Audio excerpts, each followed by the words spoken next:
5 years of flesh and blood, 3 world championships, 1 top 8. We are live from Osaka. It is time for the top 8 of the world championships. My name is Sam O'Byrne. I am joined in the booth by Mr. Pankaj Bajwani. How are we feeling? Are you ready for some top 8 action? Definitely. Excited doesn't even begin to cover it. We are finally here after 2 grueling days of matches, 2 extremely hype games, to be frank. We are finally here. We have our top 8 for the 3rd ever World Championships in Flesh and Blood. The amount of photo finishes, the amount of nail biters and just moments that left the two of us mouths agape, clutching each other as we stared at the screen are like too many to count this weekend. I think we should go ahead and take a look at the bracket, see from where we have came to where we are now. Walk me through it, Pankaj. I love the stories that we have here across all the 8 players. We have the potential for a repeat world champion in the form of Michael Hamilton. Come on. We have Rob Catton, who has made top 8 of Worlds before. Go off. The same world championships which Michael Hamilton won. We have Alan Lau, who has come so close to top 8ing the previous 2 world championships, has finally made it to the top 8 in his 3rd one. And we have a whole bunch of players that have, this is their first time top 8ing a tier 3 or above event. Just the number of narratives that we have here is absolutely amazing. Looking straight down the list, your 1 and your 8 matchup, of course, it's going to be Rob Catton on Aurora Shooting Star, Grzegorz Kowalski on Enigma, Ledger of Ancestry. That's going to be the first round of the day. We'll be getting to that in just a couple minutes. But before we can head into the elemental planes of the flow above Aria, we do need to just take a look down the list. Like you talked about Alan Lau, he has just been clawing and scratching at the window, trying to get into the top 8 of literally just worlds. He has been so close for the last 2 worlds, finally breaking through on a Dash.io deck, but a little bit of a different take than our other Dash.io a little farther down the list. Speaking of different takes, Noah Beygelman, Alan Lau's first opponent, also with a different take on Viserai, a little bit more of a defensive list, has cards like Haunting Rendition in the Viserai list, seems to be prepared to fatigue Alan Lau on the Viserai. Is Alan Lau going to be prepared for that sort of style of Viserai? We're going to have to see. Following that, our first-time world champion, Michael Hamilton, showing up on Count Your Blessings New of all decks. Sam Sutherland, of course, with probably the single most disgusting turn ever seen on coverage, maybe in a game of Flesh and Blood at a professional level. This game was just about as lucky as you can get with the draw sequence that showed up for that first cycle. The amount of ways that could have gone wrong for Sam leading up to that turn. I talked to Matt Rogers afterward. He had a smile on his face. He was just like, dude, what can you do? My tunic was on 1. Like I had gotten 1 tunic turn and I was just dead. It's just some of the major power behind not only, of course, the high octane, but like some of those new cards in the armory deck. He did say he wasn't planning to combo off on that turn, and we know that he wasn't because he only used his power plant way later in the turn. You know, it wasn't at the start. So, as you were saying, definitely got quite lucky with cards off the top. Reminded me a little bit of Kano back in the day when Kano had all his tomes. Moving on, our 4th quarterfinals of the day is going to be Mercy Bickell on Aurora Shooting Star versus Valentin on Enigma. Now, Mercy has been tearing through the tables at a wonderful community-run tournament series, the Rainbow Pitch League. This is celebrating some of the minority members within our community, and Mercy took down that whole tournament. Season 1, she comes out of Team Ascent over Chicago, sponsored, of course, by our friends at MinMax Games, and you just read her little profile on the website. She said she's in complete disbelief. It's her first top 8 at a major Tier 3 plus event. Not only did she hit the top 8, she's the 2nd friggin' seed up there, only 2 losses on the whole tournament leading into the top 8. And in her leading up to her top 8, she actually beat Michael Hamilton in some of the Swiss rounds. So let's see if the two of them are going to meet again in the semifinals. And of course, Valentin. We saw him play Enigma What a game that was. Very exciting fashion against Cody Williams yesterday in the Swiss, resolving a 10K year reunion into a Zen of all things. And utilizing the equipment block in a less perhaps than expected way, but needed to get that 20 points of value to get over the top because Cody played it beautifully, got a little lucky of his own, but Valentin was able to cross the finish line, and you see him now, the fruits of that labor. He is your 7th seed. But regardless of these tournament competitors, we need to dive into our first round of the day. So let's go ahead and check out first a little bit about these two players, because these are some of the best players in the world. They are at the World Championship. This is your first seed, Rob Catton. Talk to me about his record, Ponkage. First seed over here at the World Championships. Showed up with Aurora as his CC deck, but in both his draft rounds, played both his draft games, played Verdance, which is a very, very different style compared to the Aurora, and really just goes to show the flexibility and the experience that he has in this draft format. Clearly going to be able to play any one of the 4 heroes, really. Looking at those 2 Pro Tours, top 64 is no finish to shake your head at. But if you're going to hit 2 top 8s, might as well have them be 2 of the 3 World Championships. Him and Mr. Hamilton, brothers in arms from the World Championships top 8. Rob Catton also known for popularizing the new Luminaris Prism deck. He did that Battle Hardened out there. Maybe it was a calling out there in England, and it was the thing that made the whole world turn its head on to that light illusionist. Let's go ahead and check out his deck as well on the day. What are you seeing here? Because there is a lot to talk about with this matchup. What I want to start with is what is missing from this deck list. And one thing that is missing is the combo package in the equipment. The Flicker Wisp Arc Lightning combo goes off really hard when you pair it with Aether Ironweave and Crown of Dominion, because that is just more sources of go again on the board to keep pinging your opponent with the arcane damage from Arc Lightning that is getting juiced up with the Flicker Wisp. He doesn't have that. He's saying, I'm going to play more of a fair game, if you will. My ceiling isn't as high, but I'm just going to have more of these consistent turns, and I don't need those pieces of equipment. The other thing that is missing is Poison the Well. There are no Poison the Wells and no copies of Gravekeeping, so there's no tech for Counter Blessings. And his first match, Grzegorz, a bit of a spoiler, does have Counter Blessings in that list. So, Rob, without these tech pieces, we're going to have to see if he's going to be able to, overcome the life gain that the Counter Blessing deck has. But speaking of things that he does have, he has tech for the other aggro matchups. 2 copies of Erased Face here. Very, very strong against Viserai. Very, very strong against Dash.io as well. And you have to wonder if it was off the back of cards like that that he made it to the top 8. And for his Enigma matchup, 3 copies of Exude Confidence. This card is a house against Enigma. They run so many defense reactions. They like to play the wards at instant speed, maybe even Counter Blessings because they want to, block with the footsteps and then play Counter Blessings.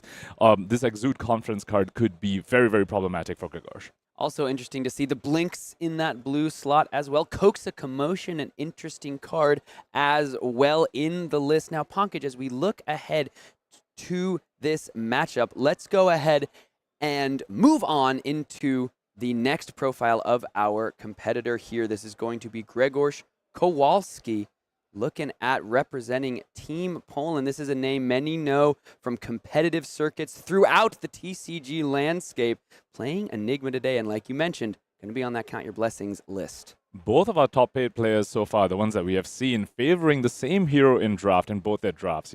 We had Rob with playing Verdance twice across both drafts, and Grzegorz over here playing Florian in both drafts as well. And you can see that he perhaps favors a little bit more of the grindy, slower style, playing the Counter Blessings Enigma, and also favoring Florian in both drafts. The lone X and 4 to make it in. The extra round that we were able to play here at the World Championships ensured all those players with 3 losses or less would make it into the top 8. No more of those breakers that can sometimes have a big feels bad. A player like an Alan Lau knows exactly what I'm talking about. But that didn't mean that no one could make it in with an X and 4 record. And Grzegorz, as your 8th seed, was able to just sneak in with that final slot. Of course, looking at those 2 Pro Tours, top 64, top 32. Just a fantastic player here. Let's jump into the deck list and take a look at exactly what's going down. So once again, gonna start with what is not in this list that a lot of other Enigmas are favoring, and that is tech, particularly for the Dash IO matchup. There's no Essence of Ancestry Body, which is a red one, and no Dense Blue Mist either. Two cards that have made their way into recent Enigma lists to help fatigue the Dash IO matchup. But so Grzegorz is saying my Counter Blessings are enough to go ahead and fatigue the Dash IO matchup. Now, moving on to things that are here, the elephant in the room, really. Count your blessings, Sam. 9 counter blessings in this list. Enigma, one of the best heroes for this this archetype, because they always can pay 1 into the footsteps and then have 2 floating to go ahead and play counter blessings, making it quite efficient. And then, of course, they have even more pseudo life gain, if you will, in the form of ward, such as the Waning Vengeances and Waxing Spectres. Interesting card that I've seen kind of come in and out of Enigma matchups for Enigma decks as well. The Sigil of Solace Red, a card that has been shown to do work in the games that can go long, can sometimes help in the Viserai matchup. Grzegorz, if he does face into our lone Viserai, might be happy to see that card, but it might just be the Count Your Blessings that Grzegorz is going to attempt to ride to success here in our first game, the first quarterfinal of the World Championships. Our players have sleeved, they've shuffled, and I believe they are ready to get down and sling some cardboard. Are you ready, Vaughn? They are ready, and so am I, Sam. Let us dive down into it, my friends. The World Championship Top 8 is underway. It's going to begin. Burn Up Shock on the table. Looks like a Count Your Blessings was resolved to start this game from Grzegorz after and then an immediate arsenal. We're going back to Rob Catton's turn. We've already had our turn 0. We're on to turn 1. Tunics on 1. Burn Up Shock on the table. How does Grzegorz want to deal with this one? So Rob Catton was the first seed and had the choice to go first or second, opted to go second against his Counter Blessings list, saying he wants to start the game with the tempo, and start the game with the tempo he is, Sam, starting with a Burn Up Shock. I'm going to go ahead and pitch 1 here into something. Now, Burn Up Shock, a card that is actually very, very good into the Counter Blessing style Enigma list, because they have fewer blocking cards. Normally, into other Enigmas, they have enough of those 3 blocks, in some even 2 blocks, to at least cover up the breakpoints that Burn Up Shock presents. But if you're holding a bunch of instants, the Counter Blessings, the Sigil of Solace that you were also talking about, this Burn Up Shock might prove to be a bit of a problem for Grzegorz. However, positive for him here is that this is Rob's first real turn of the game. He kind of only had 4 cards instead of the 5 that what you would really want to ensure this Burn Up Shock hits. Look at this from Rob. He has the embodiment created after the 2 pitched into Aurora's hero ability, and I believe he's got 2 4-power attacks. So depending on if Grzegorz, like you say, has a card that doesn't block, this Burn Up Shot might be able to connect. Going to be the Essence of Ancestry Mine pitching in to the Phantasmal Footstep. That means there's a no block out of the hand. We see 3 cards. Electromagnetic Somersault is the pseudo 0 for 4 that's going to bring back the Coax of Commotion, coming in for 4 again. What does Grzegorz have to deal with this one? Because the chain wasn't broken. Somersault is an instant. All he has is the Oasis Respite. That's still a good way to block 4, and that is going to make sure that the Burn Up does not connect. Did manage to dodge the on-hit of the Burn Up Shock and even the on-hit of the Coax of Commotion. Have to point out, he did have 1 floating at the end of his defense over there, so could have used that to pitch to the arcane damage from the shock that Burn Up presented, but he didn't, meaning perhaps he had some other plans for those 2 resources, but Rob Catton kind of shot them down by forcing the Oasis out of Grzegorz.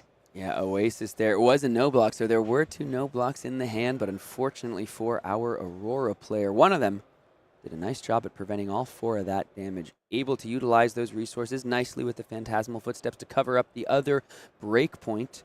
But now we're back to Rob, and he's once again just 4 cards off the top of the deck. He's got to make something work here. Needs to keep the pressure on. There's already 1 Count Your Blessing in the graveyard and a promise of more to come. Those blessings, those prayers, they will be answered at some point in this game, and Rob needs to try to make sure Grzegorz does not get there in time.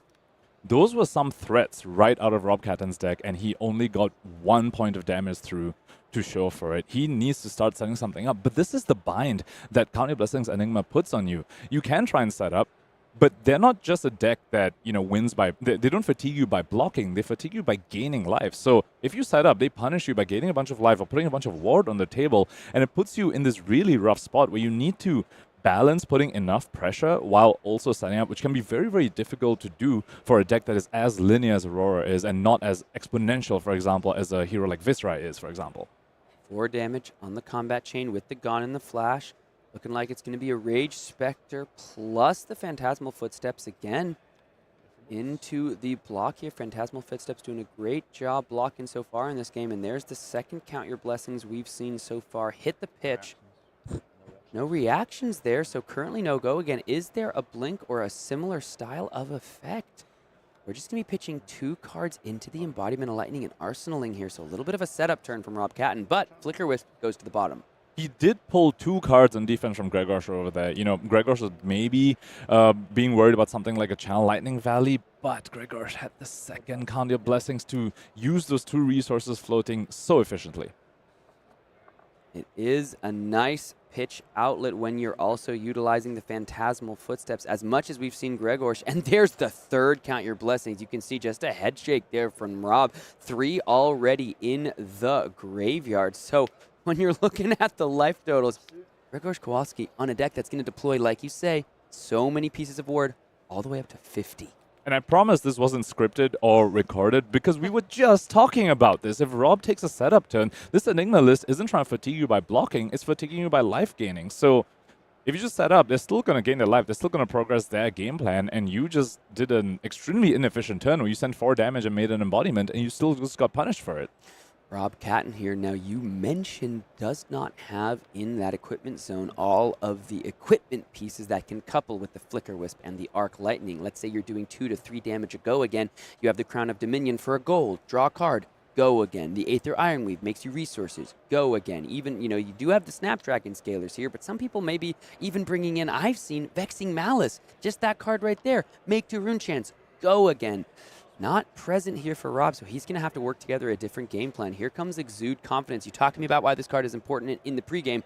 You think it's important now? This is a great start to this turn for Rob Catton. He needs to try and get some damage, so he needs to hope that Grzegorz is holding onto some D-reacts that he cannot use because of this Exude Confidence's ability. Now remember, Exude Confidence can be turned off if you block it with an attack that has a higher power than the Exude itself. However, Grzegorz' list only has 3 of those, only 3 Command and Conquers, and there are cards like Lightning Press that can still make the Exude go higher than that. Looks like no attack being blocked with over here. Exude Confidence's effect is live for the rest of this turn. Can Rob push some damage through? This is actually potentially huge. You look at the hand, I think we've got a couple different Sync Belows. There's 3 Sync Belows in the there's 3 defense reactions, excuse me, in the hand. 2 Sync Belows and a Fate Foreseen. Those cards dead in the water. This is a great break for Rob Catton. He's going to be able to push so much damage through and will not be punished this time because Grzegorz will be left with all these cards in hand, but no life gain, no board state. Grzegorz is looking like he's just going to IP at the end of this turn. So yeah, Exude Confidence is important here. Yes. The answer to the question is yes. Yes. Once again, we promise this wasn't scripted or pre-recorded. It's just goodness. happening. The question is, how does Rob want to continue the turn? Has the Tunic? Here comes the Coax of Commotion apparently, but there's no Go Again represented on this card. Does have a card in the arsenal, and looks like he's not converting the other card into the Starfall here, or maybe there's a way to get an action point that I'm not seeing. So he hasn't played a Lightning card yet, and Twine Lightning is just an elemental card, so the Starfall would not have Go Again. If you swing, it's so easy to miss this because Twine Lightning has Lightning in the name. Oh, yeah. But Snapdragon Scalers are up, and let's see whether Rob sniffs out that Grzegorz is perhaps stuck on D-Rex because of his Exude. I mean, the Count Your Blessings Fatigue that just took your 4 damage. Rob, if he smells it, you could snaps this, get a Quicken token and a card draw off the Coax of Commotion and just keep sending damage. Would you mind writing Quicken on both of these? Looks like we're moving to damage, so no Snapdragon Scaler's activation. Maybe savoring it for the Flicker Wisp and the Arc Lightning turn later. As you see the name of the game for Rob, but still, you know, Grzegorz is going to be IPing at the end of this turn. So still a very, very strong turn cycle for Rob. Break the chain. Break the chain. What's the follow-up? Looks like it's just going to be a pass. If we see cards being able to be drawn, pass is good. So Rob there, a nice break as Grzegorz is just going to pass back himself. But if you're going to IP in a deck that's looking to fatigue, you have to imagine he's happy to have the D-Reacts on this turn as long as there's no Exude Confidence to start the chain again. And he knows one of the cards in Rob Catton's hand is the Lightning Surge because that was revealed to the Entwine Lightning. So he knows At least one more 0-for-4 coming his way. He is really hoping it's not going to be the Exude Confidence off the back of this Quicken token once again. No, just going to be the Lightning Surge from the hand. Unfortunately, because that Arsenal wasn't able to be cleared on the turn prior, isn't able to just have the natural go again from the Arsenal. But here come those D-reacts now. Fate Foreseen from the hand. Going to go ahead and opt the 1. And the additional effect of the opt, putting a card to the bottom, that is just digging Grzegorz closer and closer to more Counter Blessings. Still 6 more left in the deck. We saw the blue one pitched just, 2 turns ago, but still 5 other copies lurking in there that he's going to try and get to as soon as he can. Let's see what else Mr. Catton is working with. Can see an Arcanic Shockwave. Snatch, there's the Flicker Wisp. We're going to be coming in with the Starfall. A bit of a clunky one here from our first seed.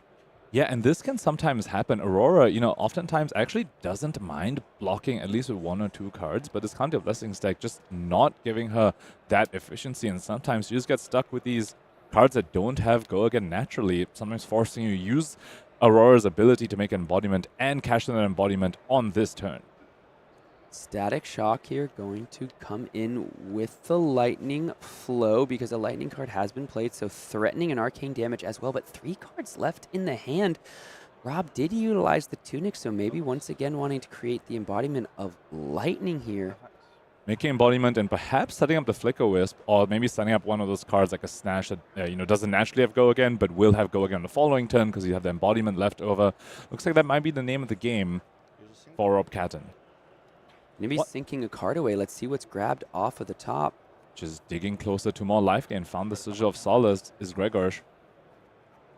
One thing to point out as well, when you're against a Counter Blessings deck, something you want to prioritize is swinging your weapon as much as possible, because that is one way that you send damage at your opponent without losing a threat from your deck. You can see here Flicker Wisp and Arcanic Shockwave trying to couple together for later in this game on the pitch deck and keeping the Snatch around. So without the equipment pieces that we've been speaking about, Sam, what Rob Catton needs is to make one of those explosive exponential damage turns. And one other way that he can do something like this is multiple Flicker Wisp, multiple Arc Lightnings in the same turn. So he's already pitched 2 Flicker Wisp down to the bottom. Grzegorz definitely has noticed that. That seems to be Rob's potential way to victory over here. Chain 2 to 3 of those in the same turn to make up for the fact that you don't have the exponential damage in your equipment, but you can just pitch deck it because this Counter Blessings deck is giving you a whole bunch of space. One of the better feelings in Flesh and Blood, playing a Snatch with Go Again, threatening to draw a card on that breakpoint. We've seen a number of defense reactions from Grzegorz. No reactions. No reactions. Call from Rob. Have to imagine there's going to be something played in the reaction step from our Polish player. It is that second sink below we saw on the Exude Confidence turn, finally able to get played. Sinking a card away, already has a Count the Blessing in the hand. Drawn up into another blue Cosmic Awakening there for Grzegorz. Now here's the Flittering Charge. Needs an instant to get go again. He is holding on to a Channel Lightning Valley, so we will have that, and very, very smartly didn't play it when the opponents had no blocks in the Snatch, because clearly there was going to be a D-React to cover it up. You have another Chain Link to hide that Channel Lightning Valley. Blocking 3 represented. There's the instant to give go again. It is the Channel Lightning Valley. Let's see if there's any further defensive capabilities. I don't imagine Rob really wants to utilize the Calming Gesture just yet. Or excuse me, Grzegorz wants to utilize the Calming Gesture just yet. Perhaps he is valuing keeping cards out of Rob's hand. No Lightning cards yet in the pitch. That's going to have to find its way there to keep the Lightning Valley around. And again, against a deck that has already been at 50 and is now back up to 43, you're going to need every instance of card draw threat you can get out of those Lightning Valleys. They got to stick around for more than one turn. Important to note, Rob Catton did find another copy of Exude Confidence in his hand, chose not to start this turn with it even though he had the embodiment set up. Perhaps setting up a more explosive turn on the following turn with the counter on Channel Lightning Valley and start the turn with the Exude Confidence. He will need to make an embodiment at the end of this turn if he can though, or find a different way to get go again on the following turn. I think that's exactly what he's thinking about. If he wants to set up the Exude Confidence in Arsenal, he also needs to get a Lightning card in the pitch zone. That is one of the things Channel Lightning Valley asks of you. And here we see Flittering Charge going to the pitch zone. Just come into Starfall. Channel Lightning Valley will be staying for an extra turn. Starfall comes in for 2 with go again. No books. No blocks. This one, Grzegorz is happy to say. So, Rob, he's listening to you. He's swinging that weapon quite often.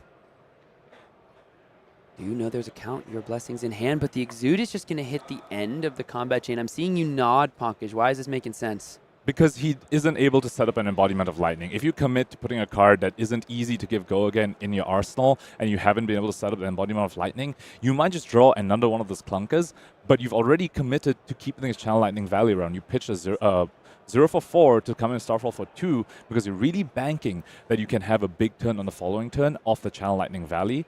So you cannot afford to break on the following turn. You cannot put a card that isn't easy to give go again in your arsenal in the form of his Exude Confidence, opting instead to put another Flittering Charge in his arsenal. This deck has plenty of instants that will very, very likely be easy to give go again on the following turn. You think there's any consideration to putting the Exude Confidence with the Flittering Charge on the bottom of the deck, making an embodiment for that Flicker Wisp we've seen pitched, trying to make the damage happen on that turn?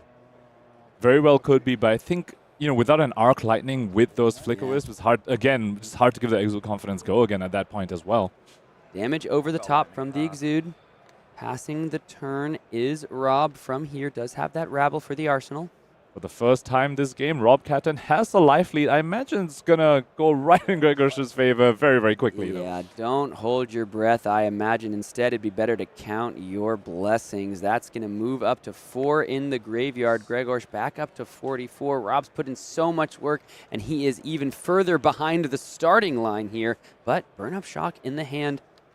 A couple other nice cards, including a Lightning Press and an ability to draw a card upon damage. And this first point of Arcane from the Shock now threatens a draw as well. This is a very, very good fork that you put your opponent in, because they have to pitch the AB if they want to stop you from drawing a card. However, this Enigma list, because of the Phantasmal Footsteps and cards like Waning Vengeance and Waxing Spectres, actually can still use those floating resources efficiently on defense. So maybe not as bad of a situation for Grzegorz as you might immediately think so. Love to see tech pieces like the Amulets from Everfest make their way into high-level competitive list. Amulet of Echoes can do so much work into much of the metagame. Here, it's going to be a Starfall followed up, the Blink in the pitch zone, also threatening not only a draw, but an extra 4 damage. That's going to buy a block from the second Tentative Chi Wind. 2 in the pitch.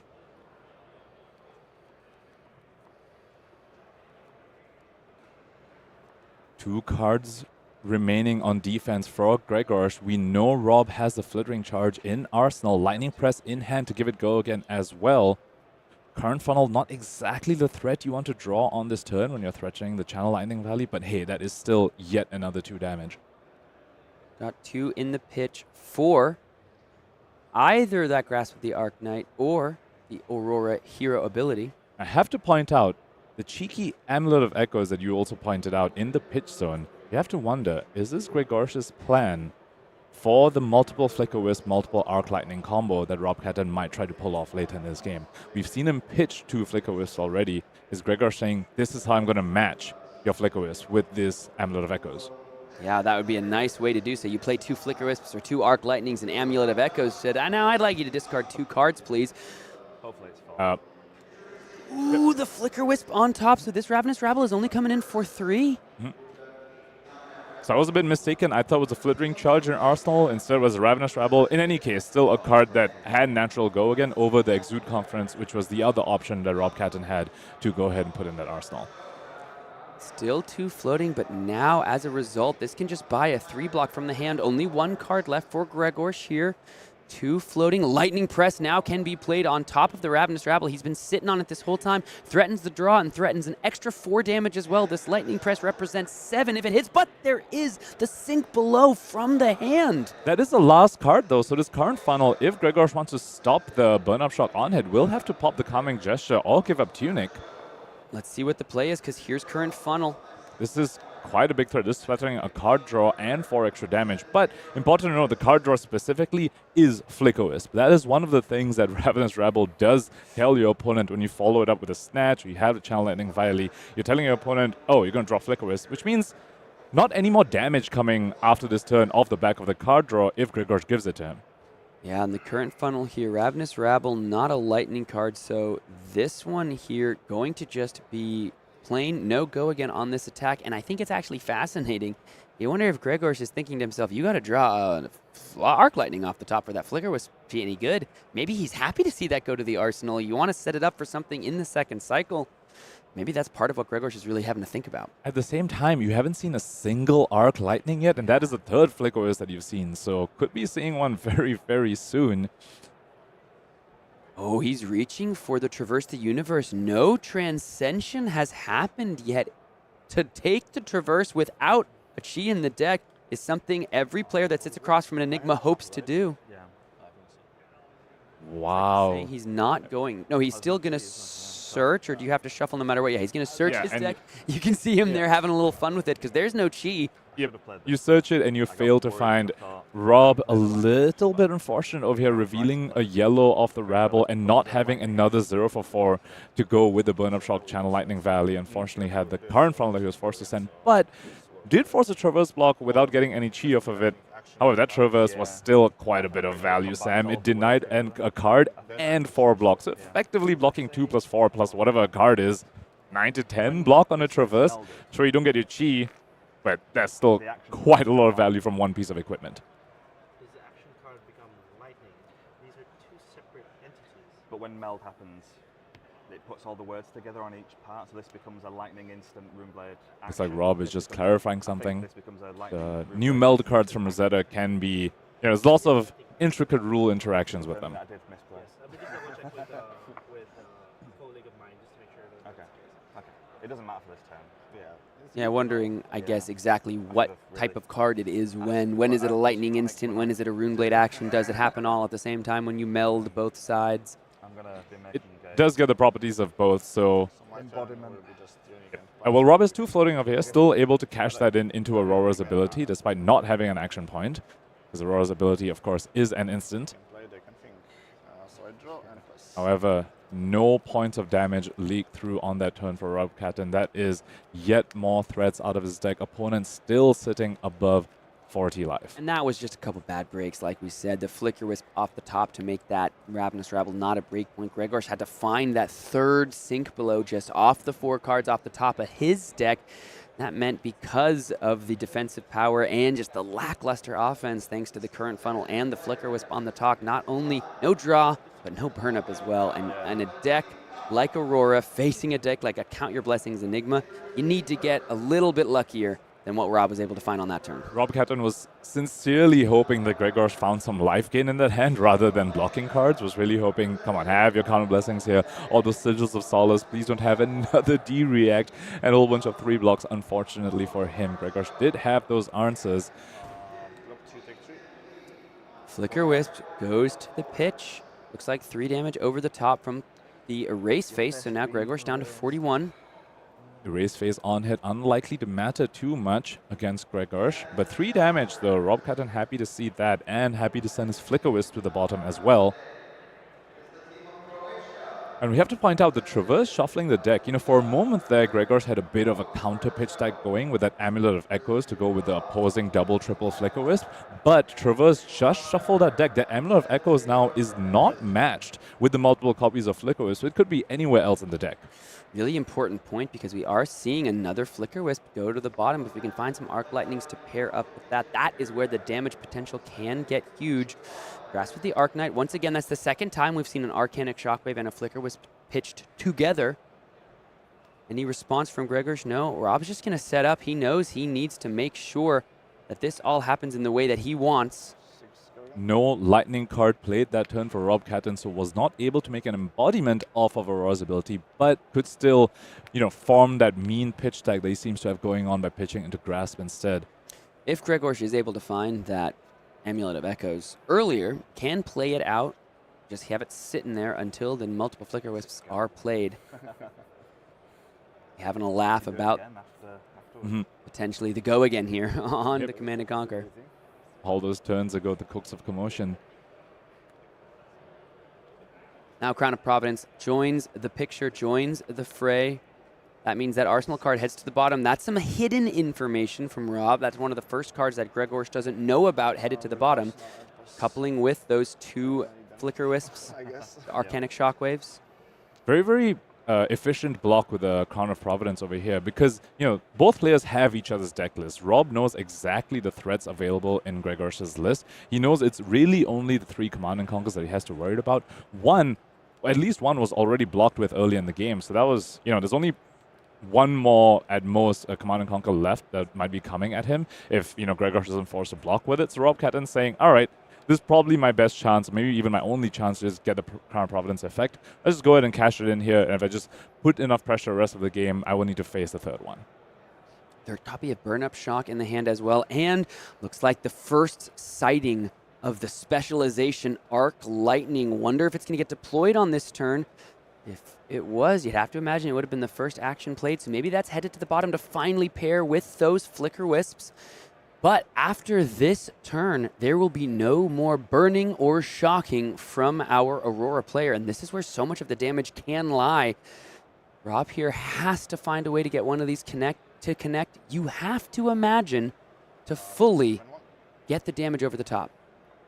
What Rob does with this Arc Lightning in his hand is really going to indicate what he is up to. So far, he's been pitching the Flicker Wisp, seems to be hinting that he wants to set up some sort of pitch deck. However, maybe he was just pitching those because he hadn't found Arc Lightning yet. Let's see what he does with this. Rob Catton still at 36. Grzegorz Kowalski still at 41. All the way down to turn 8 here. It's our first quarterfinal of the Classic Constructed, coming to you live from the World Championships in Osaka, Japan. A year of celebration of the increased global expansion of our game. Japan's market roaring to life. The World Tour preparing to take Earth by storm. We know how well-populated Wraith is. Now it's time to see just how much of the world comes together for the tour. Starfall here, going to be the follow-up to the Burn Up and the Shock 2, but it really threatens 6. Coming in with the Rune Chant made from the last turn as well, along for the ride.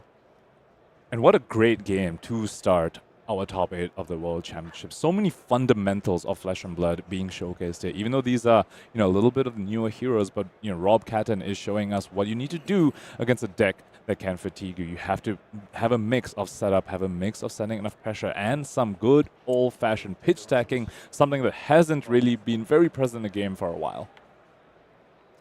Rune Chant taken. No blocks, but there is the Waning Vengeance that's going to come in and immediately get taken up by the ward, but another Spectral Shield hanging out as a result of the trigger from the Waning Vengeance. No, nothing. That means that a breakpoint can get shored up by the ward 1. So the Rune Chant arcane damage did go through, so Grzegorz indicating that he has other plans for the floating resources, perhaps another Counter Blessing Sam, or maybe another Waning Vengeance or a Waxing Spectre even. Tunic counter is on 3. Here comes a Snatch with Go again. Is that one floating going to go into the Phantasmal Footsteps if there's a 2-block in the hand? 3-block with the Spectral Shield, going to be able to cover up this breakpoint exactly. Electromagnetic Somersault threatens to bring back the Snatch into the hand at the Chainlink Resolution, which will still pop the Spectral Shield, and then allow for that Snatch to come back and threaten another card draw that this time, without the Go again, might be a little more challenging to make that card feel as important. Maybe just really looking to threaten that Burn Up and that Shock. Last card, the other card in hand is the Arc Lightning though. So sending this here, still holding on to one card is Rob Catton. Will Grzegorz respect the draw from the Snatch, seeing that Rob still already has a card and did not use that card to, activate Grasp or something like that. Grzegorz, of course, also needs to worry about something like a Lightning Press when you see a play like this from the Aurora opponent. Already seen one. Was snatched up by the Sink Below, but those 3 Sink Belows have now all been played. 4 Count Your Blessings in the yard. Tunic counter on 3. If there's a Count Your Blessings in the hand.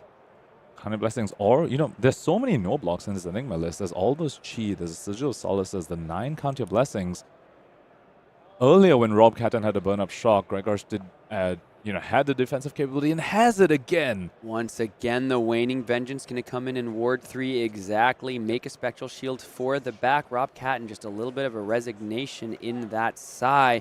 Has once again no damage able to get through. He has dealt damage in this game, folks. You may not believe it because Grzegorz still sits at 40. But the 4 Count the Blessings in the yard are really having their mark on this game. Rob really, really was hoping that Grzegorz would be holding on to his no blocks for once, for at least one of his burn-up shocks, but all three have come and gone, Sam, and none of them connected. They were all just one card deal, one damage, not what he needs to overcome the life gain that Grzegorz is presenting. The threat of the 4 damage on the, hit of any attack on the turn, that still has some inherent value, but against a deck that's looking to take you as long, that's looking to outlast, like this Enigma deck, hard to feel the same sense of confidence when none of those burn-ups are able to connect for that 4 points of damage. Ravenous Rabble, though, revealing that red, so coming in 4 with Go Again. Listen, it's about as good a start to a turn as you could hope for. 4 damage with Go Again. Spectral Shield looking to shore up the breakpoint. No blocks, or no reactions, excuse me. So there goes the Spectral Shield. Entwine Lightning, let's fuse that with the Lightning Surge this time. Lightning Surge in hand, Lightning Surge off the top as well, revealed from the Ravenous Rabble. And from the previous turn, the Arc Lightning that Rob Catton was holding did go to the arsenal. Did not go to the pitch zone, is not being paired with, the third flickers that we've seen. Maybe holding on to it until he finds a second Arc Lightning, or maybe when he comes back all the way to that first Flicker Wisp. That's important to note. I was wondering if he was going to find a way to get that in the arsenal, but with the Aurora activation already having been used on that turn prior to get to the bottom of the deck, it did still end up in the arsenal. So those Flicker Wisps are at the bottom. What is the plan of our first seed for that Arc Lightning? It could be you pair the first Arc Lightning with the second Arc Lightning that you see, and then the third Arc Lightning is what you pair with the first or second Flicker Wisp. You don't, if you have a turn that's just 2 Arc Lightnings and 2 Flicker Wisps, that's actually, not a lot. You kind of want 2 of those pieces, not 3 or 4, so you can actually do those combos multiple times in the game. 1 damage over the top, so Grzegorz down to 39. We're doing it. It's below 40. We're doing it. There's the Lightning Surge for No Go Again represented. Arc Lightning still in the arsenal. But is the Lightning card the first Lightning card that Rob Catton has played this turn, so we'll be able to activate Aurora if he chooses to. Really wish he had a Lightning card earlier so he could also swing a Starfall. Unfortunately, didn't quite line up for him that way. Big Blue Sky being played. Yeah, sorry, I'm still passing. Defense reaction, so that drop in the ocean is able to go ahead and become Chi. For the first time, Enigma has transcended towards the heavens. And that means the manifestations of Mirai is going to be able to be played on this turn with 4 counters as the Lightning Surge is down to 3 thanks to the drop in the ocean. Is there any way for Rob to punish this with potentially the Snapdragon Scalers? Grzegorz took a bit of a risk here. Lightning Press would completely clear that Manifestation of Mirai. He has no other cards in hand. He's saying, do you have the Lightning Press, Rob? And we know that Rob doesn't, Sam. Did this happen past the reaction steps? Were we not able to hear the mics of the players? Had they already gone to the end of the turn?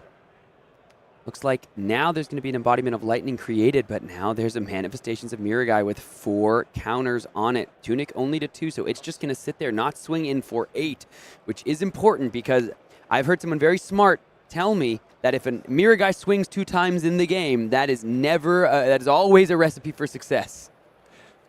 It's you. You said that. Thank you. Yes, I remember. I say that about every day, actually, before I go to bed. If the Mirai swings twice, you'll always lose. The game's over. Good night. Good night, Mom. So Manifestations didn't swing for 8, but representing a virtual 4 life gain. And, if you can come in for less than 4 and force some Manifestations off, then sure, it's less than 4 life gain. But Aurora is sending 4 breakpoints all day, every day. It's breakpoint.deck. So very, very likely a Manifestation is just going to be pseudo life gain. We spoke about this all match. Those ward pieces alongside the Counter Blessings, alongside the Sigils of Solaces, just more life gain for this Enigma deck that has been so resilient in the face of Rob Catton's, breakpoints and 0-4 attacks. However, the power cards in the form of those Arc Lightnings and those Flicker Wisps not been cashed in yet by Rob Catton. Here comes the first action of the turn. It's going to be the Lightning Surge keeping the Arcanic Shockwave around. Also holding on to Exude Confidence. Could have started his turn with Exude Confidence as well. However, this means he's starting his turn with a lightning card, and we spoke about the importance of the weapon this game, Sam. If you start with Exude Confidence, your Starfall isn't turned on. If you start off with the Arcanic Shockwave, Starfall still not turned on, not lightning cards. Lightning Surge, though. Use that for the Embodiment of Lightning. You have played a lightning card now. You can swing the Starfall. You can activate Aurora, and maybe find the other piece that you want to find to go with the Arc Lightning in your arsenal. New sleeves almost did it there. New sleeves almost did it for Rob Catton. Here comes another 4. Yeah, that manifestation, such a fascinating interaction with the big blue sky. He needed to pitch a blue card to make the defense value 3 so that no damage would come over the top from the lightning surge there, but now just gone to the lightning surge. So here comes the Fate Foreseen in response to the Ravenous Rabble. And as we see the rest of this turn 11 play out, I do want to point out the deck size on Rob Catton's side. Look at that alongside the graveyard. It looks almost even to me, Sam, and the opponent is still at 39 with 5 Counter Blessings still unaccounted for. Third Arcanic Shockwave heads to the bottom of the deck. He's just pitching that towards the Starfall, trying to follow your game plan, and then the third and final Exude Confidence. So that's not in the end game plan, clearly, for Rob Catton. It's just coming in for 4 on this turn. Grzegorz got another Count Your Blessings in the hand. Responding in the layer step to the Exude Confidence, targeting it with the Oasis before its ability is active. Going to be able to block that out. You don't gain a life, but yeah, that's fine. No life gained yet, you should have said, Rob Catton, because here comes the Count Your Blessings. That's when the life gain is truly going to resolve. Back up all the way to 42. A nice use of all 3 of those resources. Listen, none of those cards that were just pitched, played, and used had any block value, and yet still somehow Grzegorz sits higher life total than when he started. The war pieces, the mirror guy soaking up some damage. There was 1 D react in there, and yeah, of course, the life gain and the Oasis as well. 4 Counter Blessings left for Grzegorz, still sitting at above 42. Rob Catton's going to need an explosive Arc Lightning Flicker Wish turn, and multiple of them, to be honest, to be able to overcome this Enigma. 35 plays 42. And at this point, we have to bring it back to the deck list to some extent, Sam. We have seen Auroras even in this top 8. Mercy Bickell with 2 Poison the Wells in the Aurora list, teched for the Counter Blessings matchup. Rob Catton doesn't have those, doesn't have the Gravekeepings. And currently, suffering for it. And our other Count Your Blessings deck in top 8 also has some ways to interact in the form of Graveyard, Banishing, and Disruption. Here, however, the Starfall coming in for 1, the Channel Lightning Valley in response to push it up to 2 and give it go again. It is, as classic a play as they come in Aurora, but here, Grzegorz just going to take the 2. One of the small victories we've found so far for our Aurora player. Let's see what he's now able to work with now that he's been able to draw a card. We know he has that Electromagnetic Discharge from the turn prior. It's going to be played right here into the Coax of Commotion. So now this is just coming in for 7.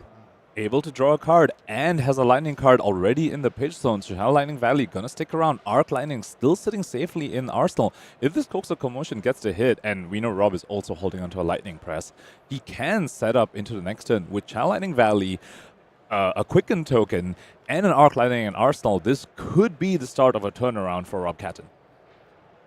Big moment here for Rob. He's been preserving threats in deck. See it gone in the flash, go to the bottom as well to pair along with that Arcanic Shockwave. So there's the lightning card to go with the card he pitched last turn. So 2 ways for Rob Catton to end off with a Quicken or Embodiment of Earth. He could activate Tunic and pitch the Lightning Press to activate Aurora and end the turn with Embodiment of Lightning guaranteed. Or, depending on how Grzegorz blocks, maybe he gambles on a Lightning Press, getting the on-hit of the Coax of Commotion through to give him the Quicken token.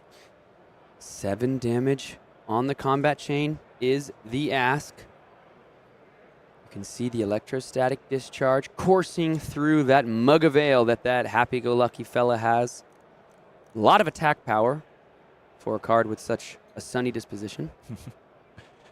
Grzegorz has to be wondering, Coax of Commotion right now, no go again being presented, but threatening a card draw, and Rob Catton does play cards like Blink, where you can just get an action point in a flash.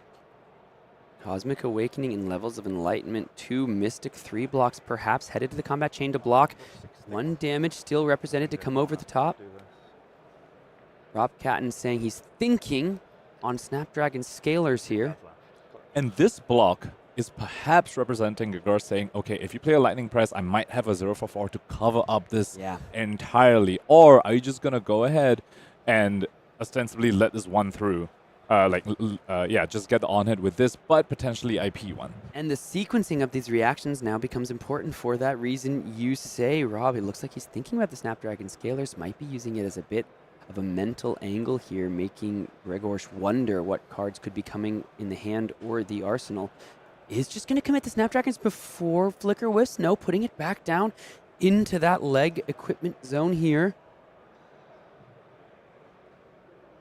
That would be quite an aggressive play, Sam. He's been sitting on that Arc Lightning for a long time. Has 2 more left in the deck. He hasn't even seen. We're turn 12. 2 more Arc Lightnings that we haven't even been accounted for. If he uses Snapdragon Scalers here, he's hoping to get something really, really good off the top. Rob having a real think. 2-3 blocks already committed. I believe 2-3 blocks in the hand. At least one of them is another Cosmic Awakening. Goes ahead and just lets the damage through. What modes is he going to pick? Another Quicken token here for both players. So Counter on the channel. Rob's just keeping threats preserved. He's okay IPing a little bit. He's just trying to sculpt together powerful cards while keeping a lot of cards left in his deck, it seems. keeping a Lightning Press in hand when you're setting up with an Arc Lightning, not entirely the best, not a card that has Go Again, and you want as many attack actions that have Go Again when you are set up on an Arc Lightning. But Lightning Press could help, send an on-hit through, such as a Channel Lightning Valley, to just get an extra card.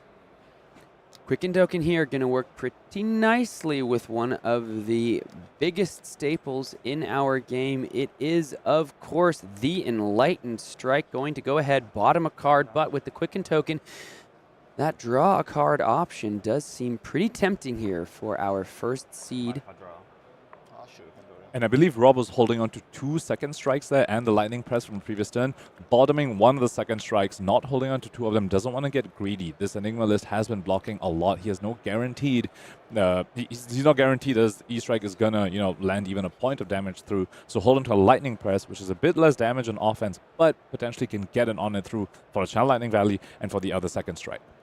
At least one Count Your Blessings in the hand for Grzegorz, so we've seen how powerful it is, but it's pseudo defense. There's no block value on the card, so perhaps some damage and some draw going to happen over the top. Let's see. Looks like Rob might be trying to just commit to get some actual damage through. Playing the Lightning Press. Is there a response from Grzegorz here? Does he have something in the arsenal?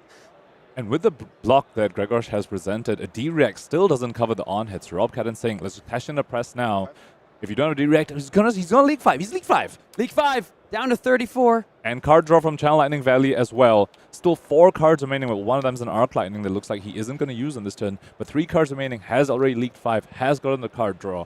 However, we are reaching the point with 5 Count Your Blessings already in the yard. Grzegorz can start being a little bit looser with the life total. It looks like he's taking damage, but he's going to heal that back up very, very quickly. Back to the 4s. Back to the 4s, says Rob Catton. He knows that number well, playing this deck to a 13-2 record over 15 rounds total. Not, of course, classic constructed for every single one of those, but there's a lot of Aurora in his tournament run this weekend. Very used to that 4 damage die. Got the Lightning Press in the hand. Looks like that was the draw off the Enlightened Strike. Here comes an Essence of Ancestry Mind block. That's just going to say no reactions from either player. So Grzegorz down to 33. Tunic's going to go into the Starfall, of course. Coming in 2 with Go Again. He's being so disciplined with his Arc Lightning, Sam. It's sat there for 3 or 4 turns now. He's waiting for the other piece. And this is what you need to do to overcome fatigue. You have to make sure that your threats get as much damage each extra point of value that you can eke out of them. That's how you overcome this. He wants to pair that with a Flicker Wisp or another Arc Lightning to be able to make his way to the semifinals of the World Championships. Here comes a Static Shock. We've played a Lightning card this turn. We're going to deal 1 arcane damage upon hit. Basically coming in for 5. And that Lightning Press has hung out for this whole turn, because here comes a true on-hit effect. This one makes that Lightning Press worth almost, basically worth 4 if you're able to get it over the top. But as you can see, man, look at how many cards are in.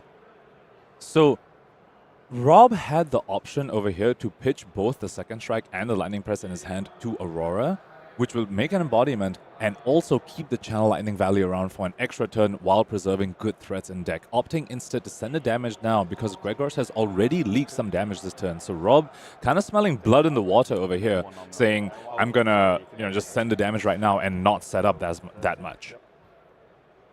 Rob Catton might still be holding on to that lightning press. He is just preserving threats, making Grzegorz block with still most of the cards in his hand. Here comes a Sigil of Solace, so Grzegorz is going back up to 33. We are hearing word from the table as our spotters and producers are over there checking in on the deck sizes of both players. Optics-wise, it looks as though Grzegorz' deck is actually lower in cards, and that's most likely because of the way we're seeing Rob play this matchup. He's not just playing for the combo turn. He's saying, listen, I'm going to keep a card in hand. I know you're going to block me. That's your way to win. You're not going to race me. The other thing as well that Rob Catton has been doing a very good job of, and we did point this out earlier, he's been swinging that Starfall as much as he can. We saw that turn cycle could have started with Exude Confidence of the embodiment of Lightning, instead started with Lightning Surge, just so he was able to swing the Starfall because he has played a Lightning card that turn. It's plays like this that is allowing Rob Catton to kind of match or actually go over the deck size of Grzegorz.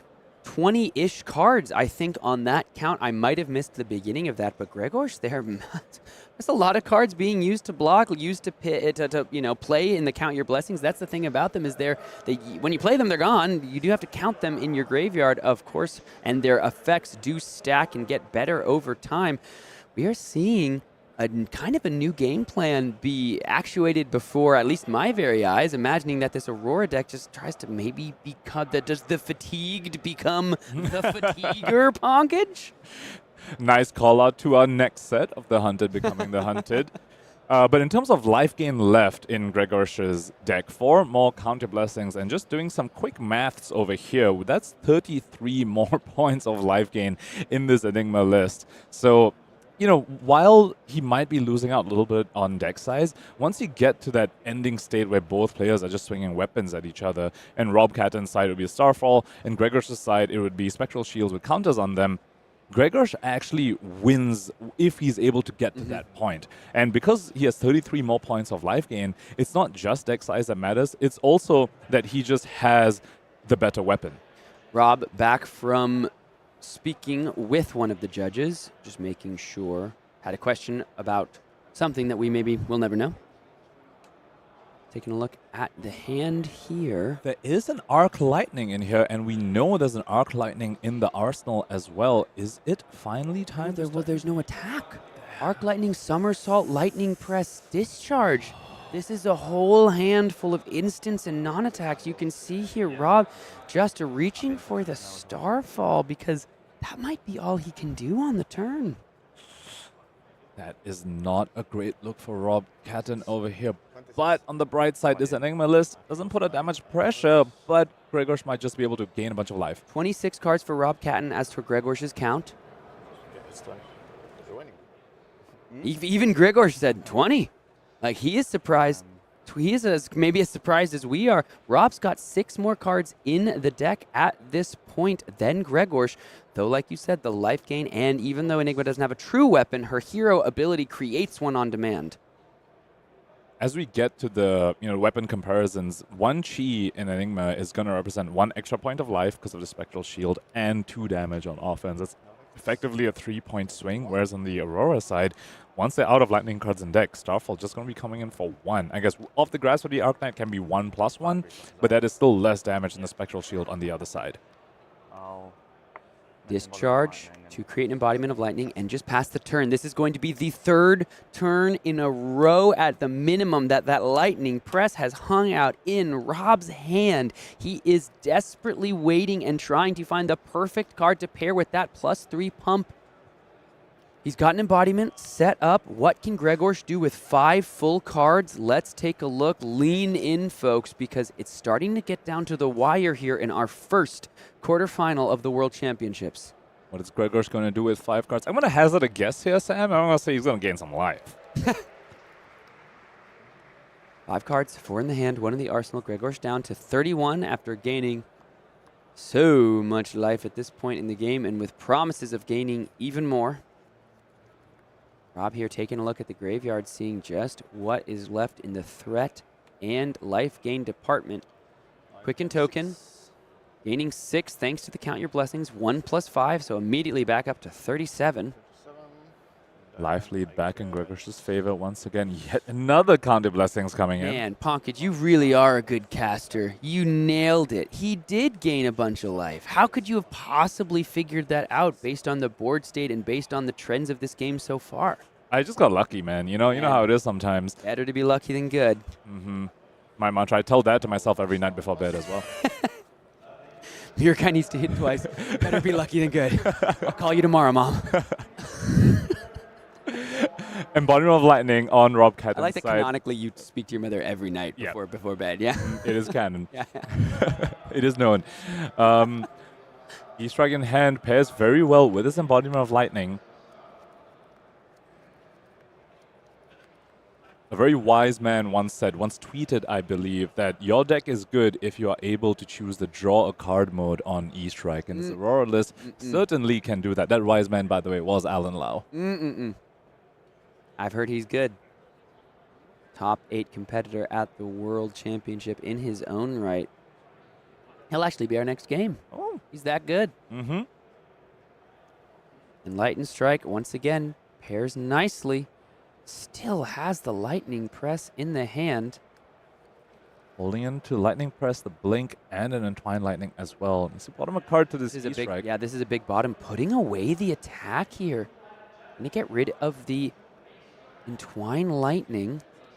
Another nice thing about these Enlightened Strikes, they're acting almost like Sync Belows here, right? You know, they're actually turboing him towards the Arc Lightnings and the Arcanic Shockwaves. Something else I want to point out, there are 3 Arcanic Shockwaves on the bottom of the deck as well, and those are also nice cards to pair with the Flicker Wisps, and they're pitched like right next to each other. 2 different turns. He went Arc Lightning, Arcanic Shockwave, and those become so much damage when paired together. Here comes the Lightning Press on top, 7 with Go again, only representing a block for 3. Now going all the way up to 10. Is 7 damage going to get over the top, or is there going to be further defense from our 8th seed Enigma? He also opted the +2 mode of Enlightened Strike, despite it having Go again already. Not As I was something you talking about often it, see. it was Sync Below. Yeah. He made me look bad. Yeah, not something you see very often. However, now with this Lightning Press, Lightning card has been played. Aurora ability will be active as we close out turn 15 of our quarterfinal 1. And you know what turn 15 means, Sam? We are coming very, very close to that pitch deck. We have seen Rob Catton put Flicker Wisp back in his deck, Arc Lightnings back in his deck. We are coming up to those fireworks that he's been setting up for this entire game. Here comes the Starfall, 4-2 with now 2 left over for the Embodiment of Lightning. Still swinging the weapon, like you said, preserving cards in deck, still presenting threats at annoying levels that Grzegorz doesn't want to commit whole cards to block just a weenie little Starfall. We speak about the endgame weapon from Enigma being slightly more efficient than Rob Catton's. However, Enigma's only swinging that weapon at the endgame, whereas Rob Catton has been swinging it for, 10 out of the 15 turns so far? Also important to note, Rob Catton might have sided up more cards than 60 in this matchup. You know, he knows he's going to face a Count Your Blessings Enigma, so might have gone above 60. So, you know, we're still not quite at the pitch deck yet, but, you know, we're very, very close. Maybe 1 or 2 more turns. That was fantastic. Both players at the same time in unison reached for graveyards to check through and count exactly what is left in the deck. I will say, this is just like a fascinating display of Rob Catton here really like playing a different style of this Aurora deck. We talked at the beginning, what is he going to do? He doesn't have the same game plan as we are expecting, as we have seen at least work in the past, and we're seeing him in real time actuate the game plan that he created. Because listen, what he didn't have in that sideboard, he made up for it in having a whole night to prepare, a whole night of looking at the deck list and coming up with the game plan. You see it in the deck size between both of these players. You see it in the end game state that Rob is trying to create. You see it in holding a Lightning Press for 3 turns, just for 3 value, when he could have gotten it any of those other turns prior. He has a plan.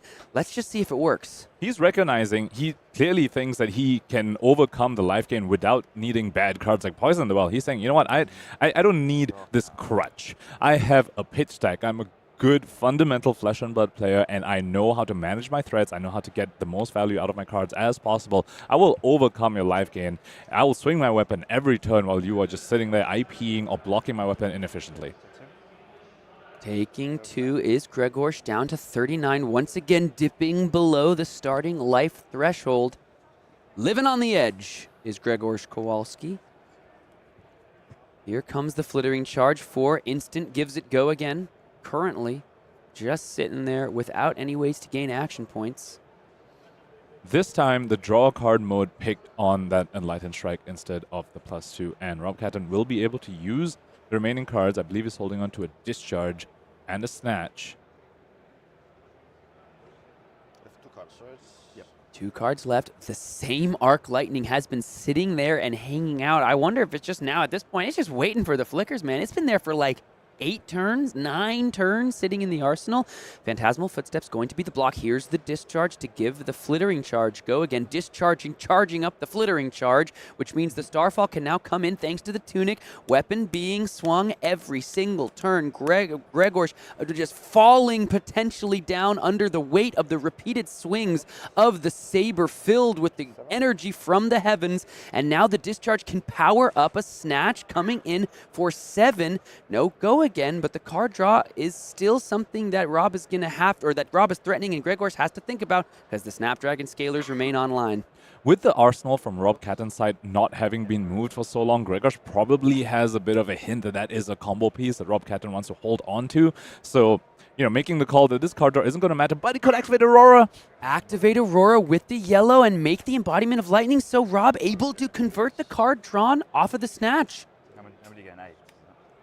And that is one of the forks that Aurora puts you in. You know, they're holding a card behind, and then the Snatch looks, you know, unassuming, looks like it doesn't really matter, but Aurora's ability, instant, always available as long as you play the Lightning card. And importantly, because the card was able to be converted, that means we're drawing an extra card on the turn. No, you know, quote-unquote IP, so getting even closer to those combo pieces. The Count Your Blessings did come out with the 2 floating for Grzegorz, so all the way back up to 38 after taking a good lick from the Snatch. But that deck size is getting relatively thin for Grzegorz. He's blocking every single turn. 2 cards, 3 cards, utilizing 1 on the Blessings. He's running out of cards in deck faster than our Aurora player, something I did not expect to be saying. But Rob is just playing these turns not just as efficiently as possible. He's taking like definitively inefficient lines to set up this endgame that we are seeing before us. And thanks to the counter blessings laid out so neatly in the pile over there, shout out to Grzegorz for doing that for us. We know there's 1 more red counter blessings left in the deck, which will represent 11 points of life gain. So Grzegorz effectively sitting at 49. Can Rob Catton get through that before the pesky little spectral shields come in? Here's an Erase Face in the hand. Let's check out what we're working with. Gone in a Flash with Go again. See if there's an instant to pair with it. We know that Arc Lightning is hanging out in the arsenal ever still. Gone in a Flash would Go again. It's such a satisfying card. Hell of a drug, huh? Start your turn. Hell of a drug. Any instant puts it right back in your hand. Who needs a Snatch to hit when you have Gone in a Flash and an instant? You know, Rob has to really, like, take his time and consider the Quicken token on Grzegor's side. So many things that can be done with the Quicken token. It could turn this game on its head. Levels of Enlightenment sitting right there in the graveyard, with a Quicken. That is really, the most important thing on the field right now. Yeah. Quicken token for our Enigma player. I mean, it's and it's not close. Mhm. And it's not close. Someone at home is going, dude, these guys have no idea what they're talking about. They're harping on this Quicken and the Quicken counter token blessings doesn't deck. matter. 4 with Go again, 35 for Rob Catton. He hasn't taken a lick in what feels like a year and a half, while Grzegorz, he's on the seesaw. He's on the playground, up and down, round and round he goes.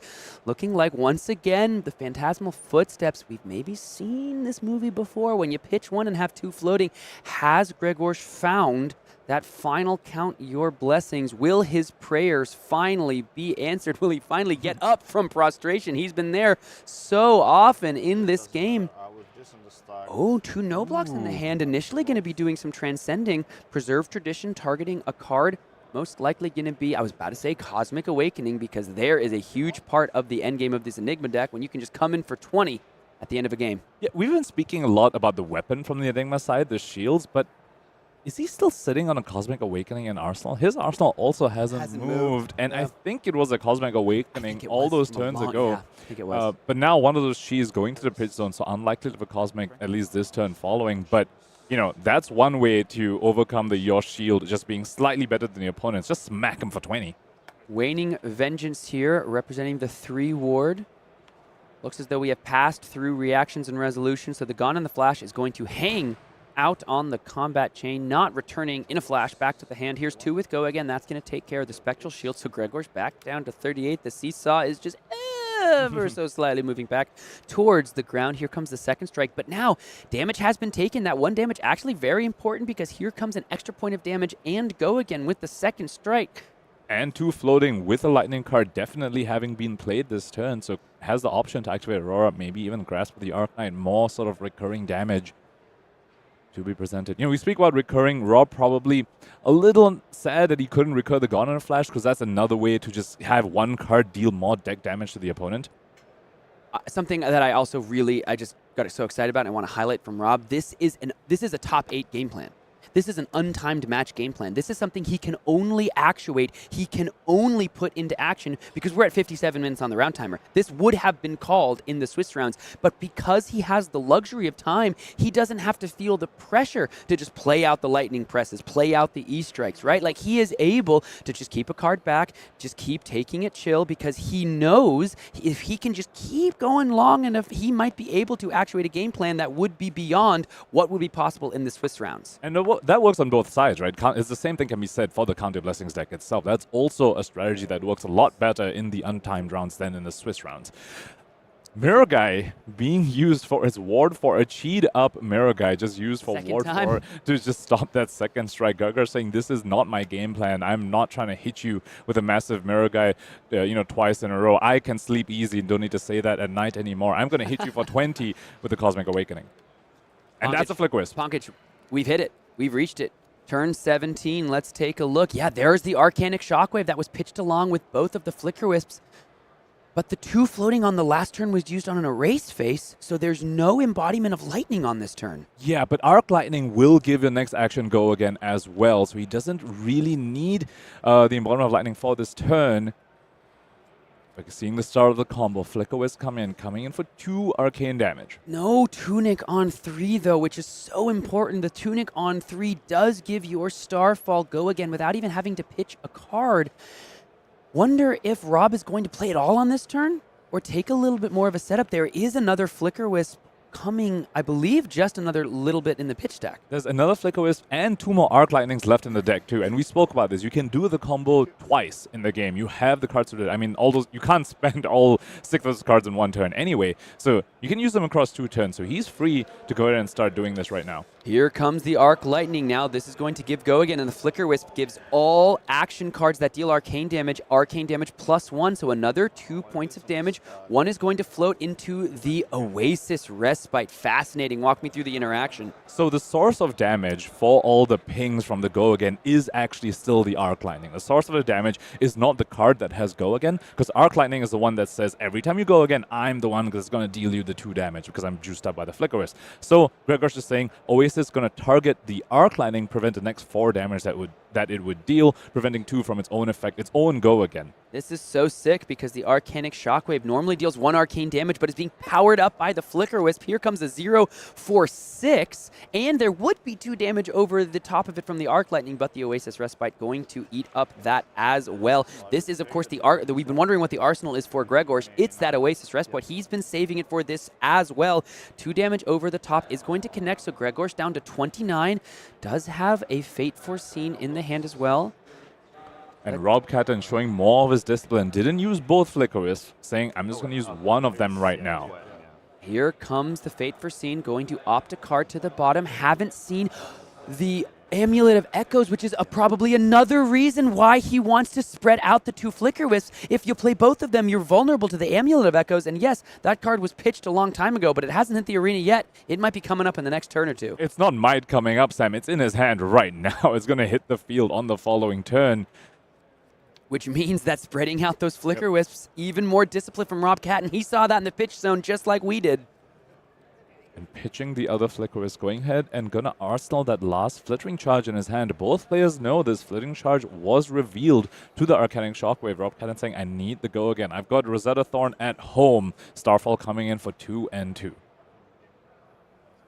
Grzegorz Kowalski sitting there looking at the Count Your Blessings in the graveyard, looking at the life total, and looking at the deck size. Going to take the 2 damage down to 25, 25, I have to imagine, right? Yeah, 25, taking the 4, and that's just going to arsenal that same, I believe it was a Flittering Charge we've seen revealed multiple times in that turn. That heads to the arsenal. The Flicker-Wisp heads to the bottom. There's another Count Your Blessings in the hand for Grzegorz. Let's see, is he going to play out the Amulet of Echoes here? And will Rob Catton be able to play around it efficiently and effectively? Because look, the nod on the head, he knew this was coming just like we did. This is fascinating counterplay at the highest level here at the quarterfinals of the World Championship. 62 minutes gone by, but the intensity is ratcheting up.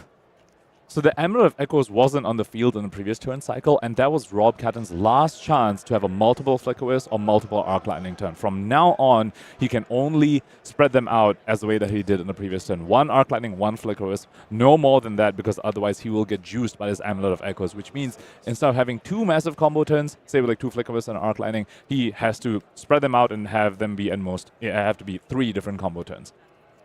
That might be enough here. Rob Catton showing there are more pieces to the puzzle. There isn't just a singular blueprint to take down a defensive masterpiece. There are multiple ways to find X marks the spot on the map to victory. 11 more life gains still hiding somewhere in Grzegor's deck. That last red Counter Blessings.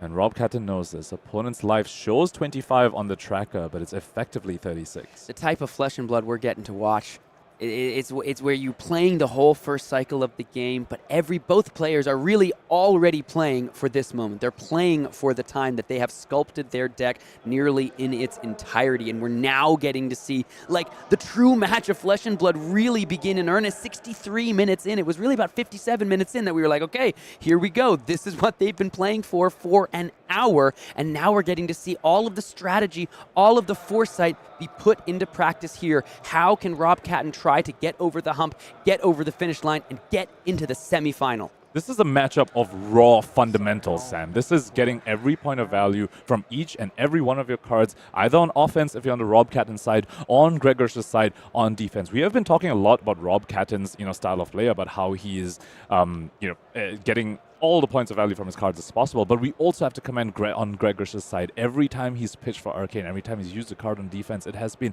incredibly efficient as well on that end. Using Mirror Guys for 4 points of value. That is, use 2 cards tempo-wise to prevent 4, but you only lost 1 card in deck in the form of the Mirror Guy, because the other one, which you pitched the Chi, went right back in. 4 damage is the offer on the combat chain from the Flickering Chart. Here comes the Phantasmal Footsteps. We know there was a Count Your Blessings potentially in that arsenal. The Astral Etching is going to shore it up. And of course, the 2 pitch left over for the Phantasmal represents all that life gain that you've been talking about as well. So many Count Your Blessings in the pitch. Have to imagine another one's going to be played at some point on the turn with those 2 floating. What is the instant in Rob Catton's hand that he is going to want to play? Tunics now on 3 to pair up with the Arc Lightning and the Flicker-Wisp turn once they come back together. Another thing about the Arcanic Shockwaves being pitched, they were pitched far enough apart that he's not going to ever play both of those on the same turn as well.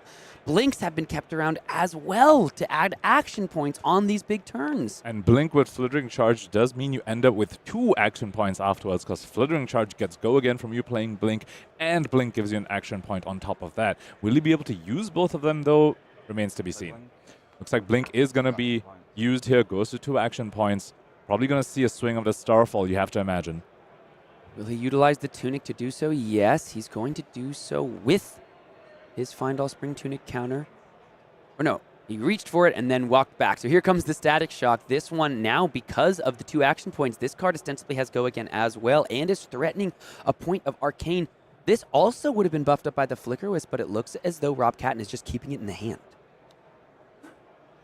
Saving the Flicker-Wisp for the Arc Lightning. I think he wants to use all the Flicker-Wisp and all of the Arc Lightnings together. Don't want to get baited into using any one of those cards without the other. But now, Grzegorz, face up, 2 resources floating. Count your blessings in the arsenal, but nothing left in the hand. How is the punish going to come from Grzegorz? From Rob? It is going to be pitching away the Arcanic to go with the Flicker Wisp that he pitched the turn before. We're not just playing for second cycle in this game. We're playing for third, as those 2 cards, we saw how well they were used together. They're going to be used together just as well in that third cycle as the Flicker Wisp in the hand heads to the arsenal. And he pointed it out. For a moment, Rob Catton reached for his Tunic to try and swing the Starfall and then paused, held it back and said, wait, I just pitched a Flicker Wisp the previous turn. This Shockwave is going to go amazingly with it. Let's send this to the bottom. And on Grzegor's side, the last Count Your Blessings has come out. He has gained his last point of life gain. Side maybe might be an Oasis still hanging around, but ostensibly 34 is now the mountain that Rob Catton needs to climb. 4 cards in hand, 1 in the arsenal. Tunic counter on 3. No embodiment of lightning, but a hand that looks to be full of gas.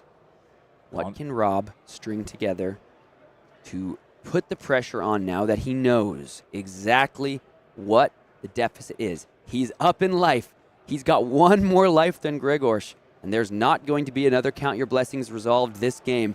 That amount of dice are not changing anymore in this one.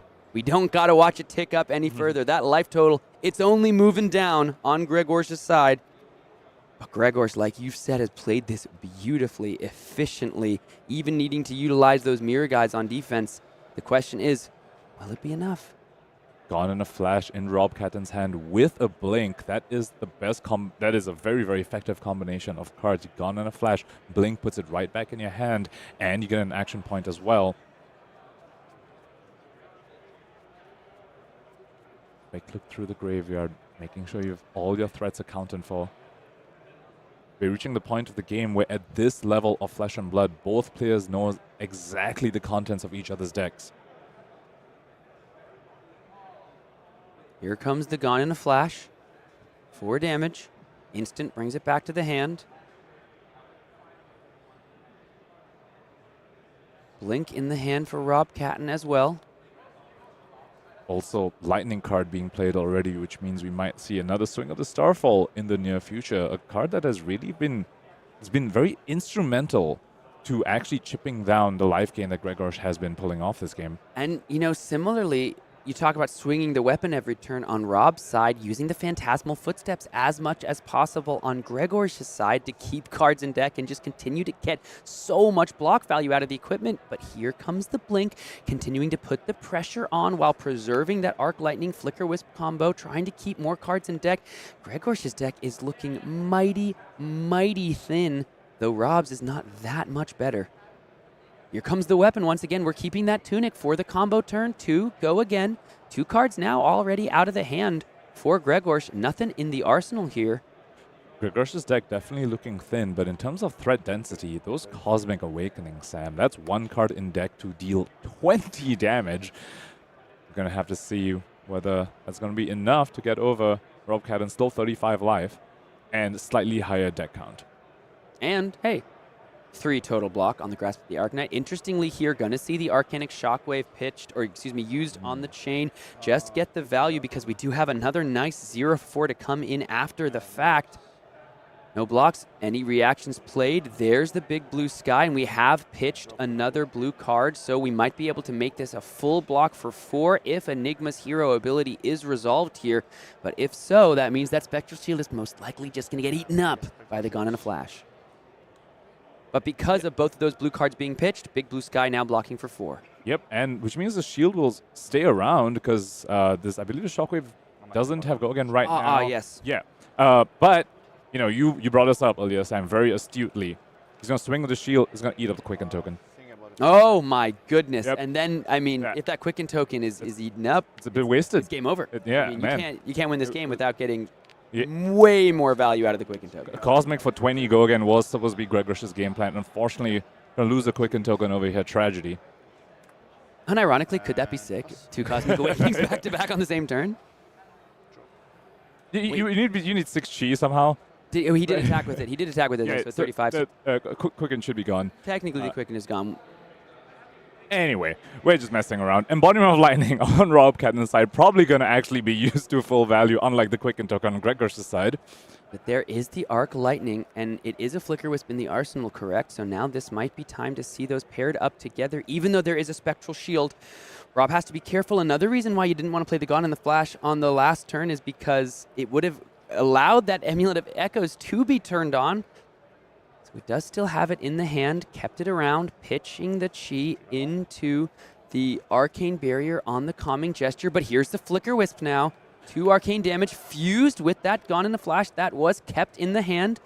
So here is now 2 arcane damage from the Flicker Wisp, 2 arcane damage from the Arc Lightning. And minor optimization over here. The previous time we saw Rob Catton pull the combo, he started with the Flicker Wisp into Arc Lightning because he needed the go again from the Arc Lightning at that time. But because he has Embodiment of Lightning here, he can start with the Arc Lightning, which is 1 more point of damage when you start with Arc Lightning into the Flicker Wisp. And this turn is absolutely sick from Rob. Look at how this is going to go. He's got the Electrostatic Discharge to power up the card that comes after the Gone in the Flash. And because he's got another 0 for 4 that he put there, as long as he doesn't play the Gone in the Flash twice, he's not going to have to worry about discarding. He can keep the Gone in the Flash for the arsenal. As long as the Gone in the Flash comes in at the end, that's also okay. Okay, they remember the Quicken Token. It did leave the field from the Spectral Shield hitting. So Grzegorz down to 31. This is the second time we've seen the Arc Lightning and the Flicker Wisp played together. Gone in a Flash with an Embodiment of Lightning. Here comes 4 with Go again and 2 Arcane. There is an instant in the hand and the Tunic on 3 for the Starfall. Grzegorz has to take a real think on this one. Already pitched away a Chi for Arcane Barrier. 3 cards left in the hand, 6 damage represented, and there will be significantly more on the turn. And Rob has preserved a whole 3rd combo.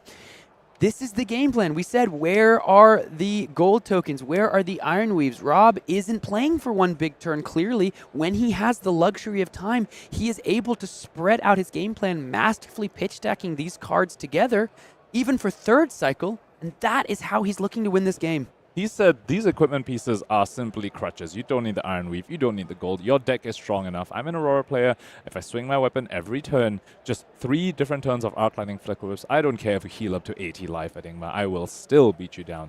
Doesn't need to get there, though. Grzegorz, no cards in his hand block. He's got 2 Chis and a Manifestations of Miragai. We've seen this used for block twice in this game. How about a 3rd? Manifestations used for ward on the chain. Playing it out. And Rob says, I have some things to do here. We're not moving straight to resolution. In resolution step, playing the Electrostatic Discharge to bounce the Gone in a Flash back to hand. Here comes 2 arcane damage. After damage, make sure you do it after damage because you'll go again. If you do it before, you may not get the go again. And then looks like the last Chi being pitched for Arcane Barrier. Take one. Only Arcane Barrier 1 represented there on the field. But that's all cards out of Grzegorz' hand, and still 2 remaining for Rob Catton. Electrostatic Discharge as well, you know, being played, but the damage hasn't been dealt yet from that. As efficient as possible from Grzegorz. 1 into the Phantasmal, 1 into Arcane, so blocking 2 of the 4 total. Grzegorz down to 28. Still has Tunic up. Of the Electrostatic Discharge. Here comes the 2nd strike. For 7, it should be because of the discharge. Yeah, make sure they remember that 3 damage. Let's see, it should be 7 here. It's as though they only represented the 4 damage. Rob, you don't want to miss the 3 from the discharge in a matchup where every point of damage is going to matter. And we spoke about this. To avoid the Amulet of Echoes, he's playing the Gone in a Flash at the end over here. So, you know, sure, he's played 2 cards of the same name, but there's no cards remaining for the Amulet of Echoes to even hit. We've seen Rob do this. He's just going to arsenal it. Just going to arsenal it, maybe trying to keep it around for the 3rd combo turn. Here's the thing, man. We're 75 minutes in. We're playing the third cycle. This is about as challenging and as high stakes a game of Flesh and Blood as you could possibly play.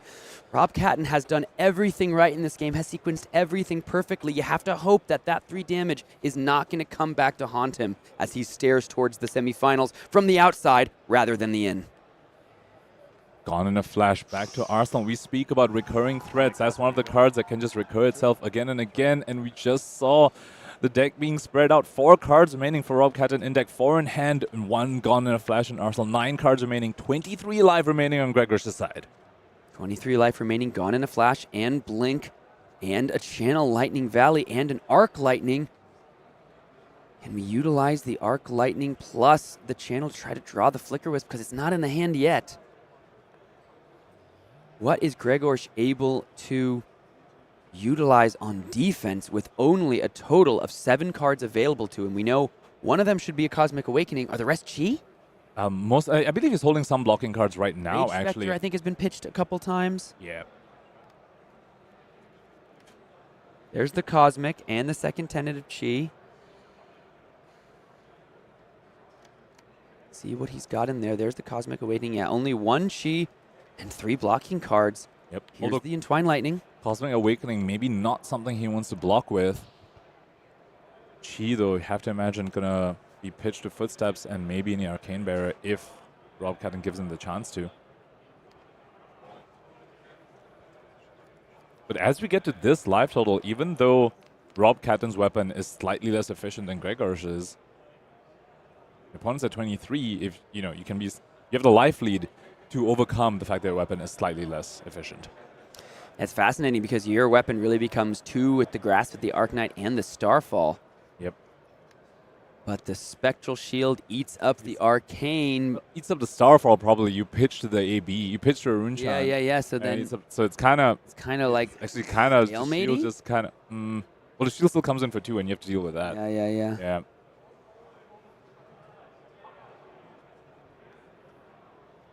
Blocking a total of 4. Once again, going to pitch away the no block. Pitch away the Cosmic Awakening instead. He has to preserve that in the deck. Yeah, That have to is preserve part that, of his really. game plan. But he's choosing to hold on to the Chi. I mean, he's getting to a point where maybe he's saying, okay, I need to start making the weapon. I need to start making my weapon swing the shield, come in for 2, and prevent 1 on the back. That's still 3 points of value. Yeah, we're untimed, so this game will end in some way or another. Twine Lightning, one of the last big red threats left in the deck. Here comes a Gone in a Flash. No go again. And right now is holding on to a Channel Lightning Valley. Could be having his last setup turn over here. You can play the Valley, recur the Gone in a Flash, and set up an embodiment for the following turn as well. Gone in a Flash with Channel Lightning Valley can be a little awkward sometimes. You can't get both the draw from the Channel Lightning Valley and recur, put the Gone in a Flash back in your hand just because of the way the timing works and the damage. And some interesting interplay here. Rob could really try to play around that Amulet of Echoes, except for the fact that the Arc Lightning would potentially be able to be sniped by that Amulet of Echoes. Otherwise, there's some instant speed stuff you can do with Aurora's hero ability to try to get cards out of the hand after you play the Blink. At the same time, I think he really wants that 5-card hand for the final push. You need it. So probably, doesn't want to be caught out by the Amulet of Echoes. Grzegorz really looking through. It's going to be pretty easy to determine what's missing from this pile, as most of it's there in the graveyard. Also just 4 cards remaining. Grzegorz probably knows the exact cards they are and in which order as well. Plenty has been pitched the past few turns. Blink is going to go ahead and grab back the Embodiment of Lightning. Or excuse me, the Gone in a Flash. Yep. And he did that after damage as well. Now the Starfall can come in for 2. Once again, sticking to the fundamentals is Rob Catton. Yellow pitch, a little inefficient. You're not going to be able to activate Aurora with that without pitching another card. Can't activate the Grasp either, but saying I need to swing the weapon every No turn blocks. I can. Taking 2. Oh, yeah. Taking 2. Down to 20 is Grzegorz. Playing that Gone in a Flash again will leave him vulnerable to that Amulet of Echoes. could opt to just pitch it to Aurora. Yeah, if you play the Gone in a Flash, you can pitch away right to Aurora the Arc Lightning, like you say. Yeah, he might just pitch a Gone and Flash right now and not leave himself open to MLF Echoes. Yeah, He wants a 5-card hand to go with the Arc Lightning.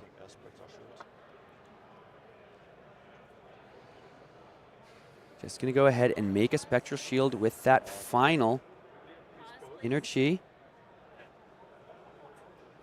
Going to go ahead and leave the cards on the combat chain here.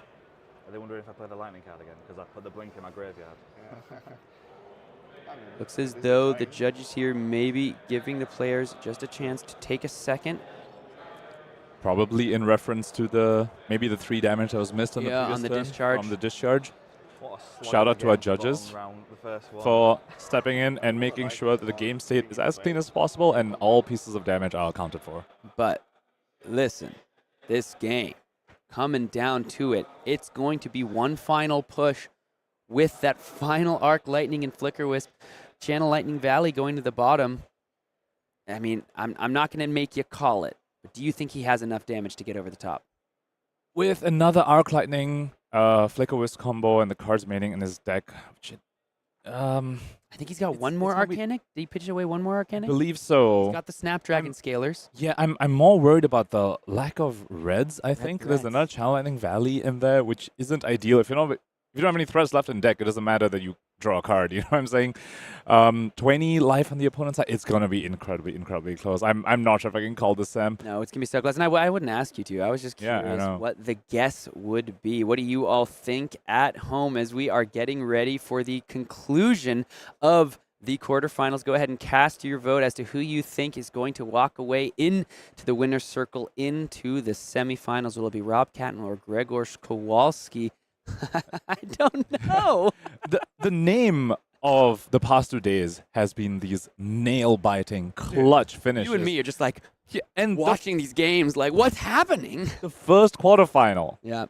The first game Third of our cycle, top 8, 80 third minutes. cycle, fourth cycle, even 20 turns, 80 minutes, just good fundamental flesh and blood. Another nail-biting finish is what we have in store. And it is honestly always some of my favorite matches to be able to cast and watch just as a viewer when you get to see game plans that are only actionable due to untimed rounds, like we are seeing both of these players, but certainly Rob Catton play towards when he's not under the threat of, oh, when we hit time, like I might even be forced to consider a draw in the round, and that can be so disastrous for a tournament run. He was really able to take unofficial, or inefficient lines, being able to push towards this end state. I think they're ready, though, so we should jump back down into the game. Let's see exactly how the judges went ahead and resolved the call back to the quarterfinals. Right after this moment. And we're in. Let's look as though they did apply.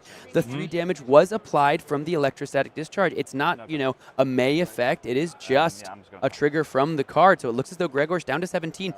That might make the difference. And I believe in that game state, Grzegorz didn't even have any cards remaining to didn't. try No, and block there was nothing anyway. else, So yeah. it was not like there were game decisions that he might have made differently had he known that was coming in for 7. So nice, fair resolution. Shout out to our judges. Thank you for go ahead and cleaning that up for us. Grzegorz, 17 life, one more big combo push for Rob Catton. Well, we say 17 life, effectively one more off the shield. 1 card left in deck for Grzegorz Kowalski. 2 cards left in deck for Rob Catton. 81 minutes elapsed so far. Grzegorz, your 8th seed, 17 life, but so much more than that has been gained thanks to the Count Your Blessings. Rob's at 31. His Tunic is on 2. His Snapdragon's are ready. This is the turn that could decide the quarterfinals here, and which of these players moves on to the semifinals and their chance at the winner's prize pool and the title of world champion. 2 cards remaining. One of them is the Channel Lightning Valley. We know that was in a pitch zone at the minimum. Arsenal card, if I remember correctly, is still like Gone in a Flash, I want to say. But no instance to speak of in this hand to recur it. But does have the current funnel to give go again after the Arc Lightning. The current funnel here could be huge, but it looks like you might have to be choosing between current funnel and Starfall. And with Grasp of the Arcanite in the mix, Starfall might be the consideration. And once again, this time he had to start with Flicker Wisp again. 1 less damage than starting with the Arc Lightning, but he needs the go again off of the Arc Lightning. So And for a slightly But smaller damage. importantly, you can do what you can with the arcane damage with your chi, but this hand is 1/3 block and all chi. All chi from Grzegorz beyond the Cosmic Awakening. Whatever physical damage Rob Catton is able to threaten, most of it's going to be coming through here. I think we might see the Calming Gesture being popped on this turn, Sam, alongside the footsteps, maybe even the Tunic block being sent. But then you're out of Arcane Barrier for the arcane damage, and you only have chi. Here comes Arcanic Shockwave. Well, after the last Arc Lightning is played, pretty much the only arcane damage left would be the Grasp of the Arknights, but if you have enough chi, you are able to cover that as well. 2 damage from the Arcanic Shockwave, 2 damage from the Arc Lightning, and 4 from the physical damage represented by the Arcanic Shockwave. This is as important a blocking decision as Grzegorz Kowalski has made in his flesh and blood career. The blocking decisions, the offensive output that these players are able to present could be the difference between a win and a loss in the quarterfinal of the World Championships. And at this point, you can start mathing out the rest of the damage on Rob Catton's side. That blue in hand can convert to a Grasp of the Arknight on a Flickerous Arc Lightning turn. Remember, Grasp of the Arknight's ability has Go Again, will trigger the Arc Lightning and deal 2 damage thanks to a Flickerous. Also have to point out, Snapdragon Scalers. You use your last attack in Arsenal. You don't even need it to have Go Again naturally. You don't even want to use the action point. You just use Snapdragons. It gives it +2 damage effectively. Now the question is, are any of the equipment going to be used on Grzegorz' side for defense? That Tunic is on 2, so can't utilize it for the Phantasmal Footsteps. We've seen it be used so many times in this game. Here comes the defense on the arcane damage. 1 damage over the top to 15. Here comes the 4 physical. Is this where the Cosmic Awakening is pushed to the front in order to become a blocking card? And full information available to Grzegorz over here. He knows it's a current funnel in Rob Catton's hand and still a Gone on a Flash in the arsenal.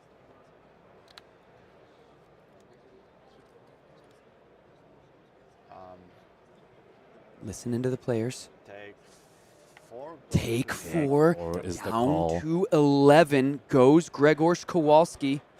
2 more damage from the Arc Lightning as well. Has to leak at least 1. Only AB1 available to Grzegorz.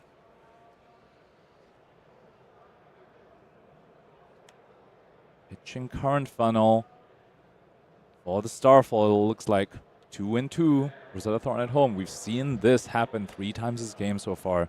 This is the last time we're going to get a Rosetta Thorn at home. Take 2.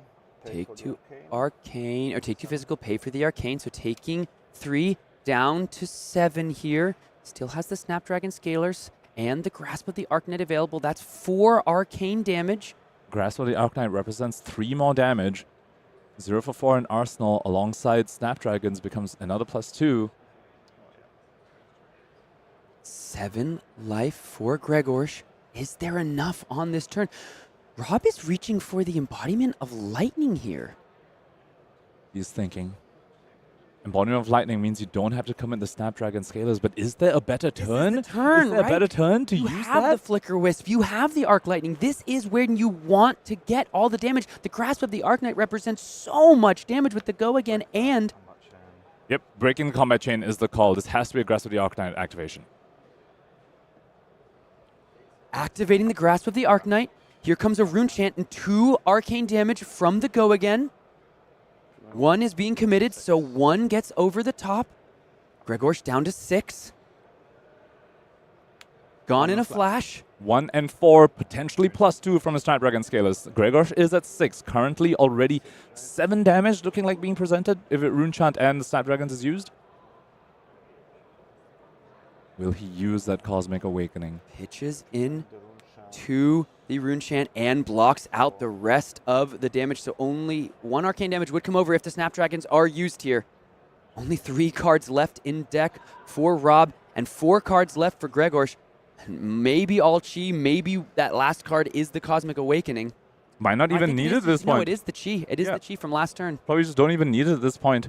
Just end the game with a whole bunch of Spectral Shields. Opponent has a current funnel, a Channel Lightning value is just nothing. This is going to be so close. I wonder if this turn needed to be 1 turn later when that Find All Spring Tunic was on 3 for the Starfall, and this current funnel could have also threatened damage and Go Again. Yeah, you would miss out on the Grasp of the Arknight activation. It would be 1 more damage. I mean, Rob Catton has played around the Amulet of Echoes so incredibly well. You have to remember at the start of the game was coming out all Grzegorz. He found 3 to 4 Candia Blessings In the super, first, super 3 early. turns. Rob Catton saw all 3 Flicker Wisps before seeing a single Arc Lightning. And he just passes. No Snapdragon Scalers used. Snapdragon Scalers, are we even going to see them used in this game? When would the value have been found the best? Final 3 cards, final 4 cards, 4 Chi, 3, interesting lightning cards there for Rob. What can he string together with them? It's 2 current funnels and a Channel Lightning Valley. Channel Lightning Valley just doesn't really do anything at this point. Just pitches to Grass, maybe pitches to Starfall. You have no cards to draw, let alone threats.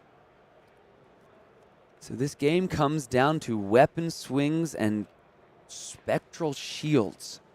Grzegorz is at 6, but Grzegorz can also make a spectral shield on both turns. Yes, but Enigma has a once a turn ability, and Footsteps you can only play into it once as well, so he can at most commit 2 cards to defense. He basically only has 2 blocking cards. One that makes a shield to block, the other one pays for Footsteps. Of course, still has the Tunic, unlikely to be needing that for the rest of this game. Yeah. I haven't got really many plays to make.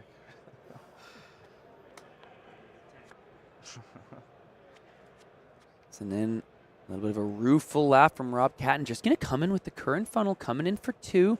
This would allow a lightning token, embodiment of lightning, to be made with Aurora. And Snapdragons can be used with the other current funnel. The other current funnel will have go again naturally because the last action you played this turn was a lightning card. So is Rob just trying to take as many... but you can't take cards. You're just utilizing the spectral shields anyway. It all just stays in the deck for Grzegorz. He has to. This is the point where Grzegorz doesn't have a shield and can only make 1 shield this turn and only play into Footsteps. This is a turn where Rob Catton's saying, I just need to try and push as much. This is that final punch. Aurora is in the arena. She's just swinging that weapon in a fatigue state, trying to get through the defenses of the Enigma. Here comes the Tunic counter into the Phantasmal Footsteps. Snapdragon Scalers on the current funnel. What else is Rob going to be able to put together? He's now played a lightning card, so the Starfall can come in for 2. And Grzegorz knows the last card in hand is a current funnel. And if Rob is left with the final card in deck just being a Channel Lightning Valley, that does not mean that the Grasp of the Arknight can be used alongside of the Starfall to represent 2 damage every single turn. And at that point, just the better weapon on Grzegorz' side would just basically take it. Because he can pay for the AB on the Rune Chant, and Starfall only come in for 1. That just gets covered by the shield that you made, but you are sending 2 every turn off of the shield. Current funnel hits the combat chain with some aplomb, but the fist bump is going to be extended. Grzegorz Kowalski on the back of Count Your Blessings. They're going to carry him into the semifinals. Your 8th seed defeats the 1 seed. Grzegorz Kowalski moves on. Rob Catton came in here saying, I don't need the Counter Blessings tech. I can beat you without it. Unfortunately, Grzegorz said, I'm not sure you can, my friend. No Poison in the Wells, no Gravekeepings to speak. But he gave us a really, really good showing. It was a nail biter all the way till the end. Grzegorz surviving at the 5 life at the end over there, but ultimately Counter Blessings took it home. It was so very close, and Rob Catton had a game plan, and dude, it just seemed so close to being able to get there and get over the hump. But all credit in the world to your semi-finalist Grzegorz Kowalski. What an incredible run from him, and just utilizing the resources he had, the tools at his disposal to outlast, outwit, and now move on into the semifinal. Let's go ahead and take a look at our updated bracket here. It's not that different than the last time you saw it, with one key variation. Your first semifinalist here at the World Championship in Osaka, it's Grzegorz Kowalski on that Enigma Ledger of Ancestry list. Might be the 8th seed, but was the most represented deck in this tournament for a reason. People love their Illusionist, and the deck undeniably strong. We just had a 90-minute grind fest of a match. Good morning, huh? Yeah, but looking forward to the next match, the next quarterfinal that we're going to have on coverage over here. Alan Lau versus Noah Beygelman.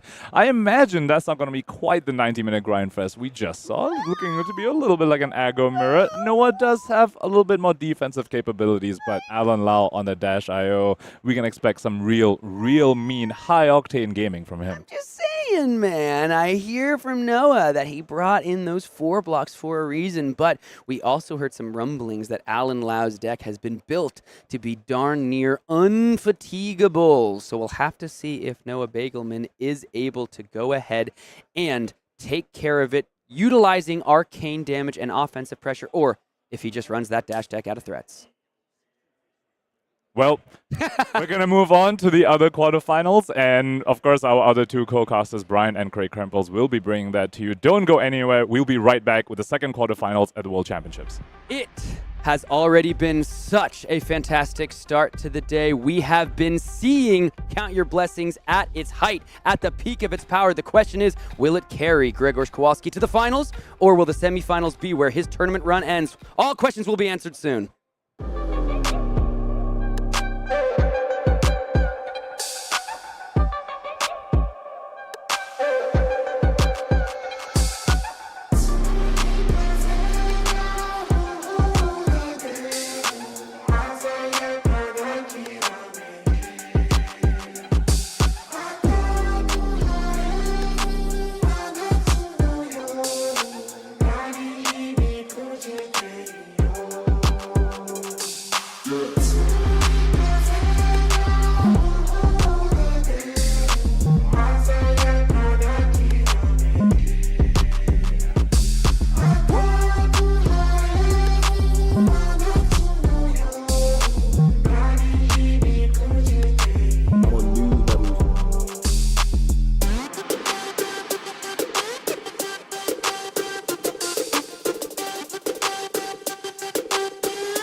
What a kickoff to the top 8 here at the Flesh and Blood World Championships. That game played on a razor's edge, Craig. I'm, Brian, glued to my seat.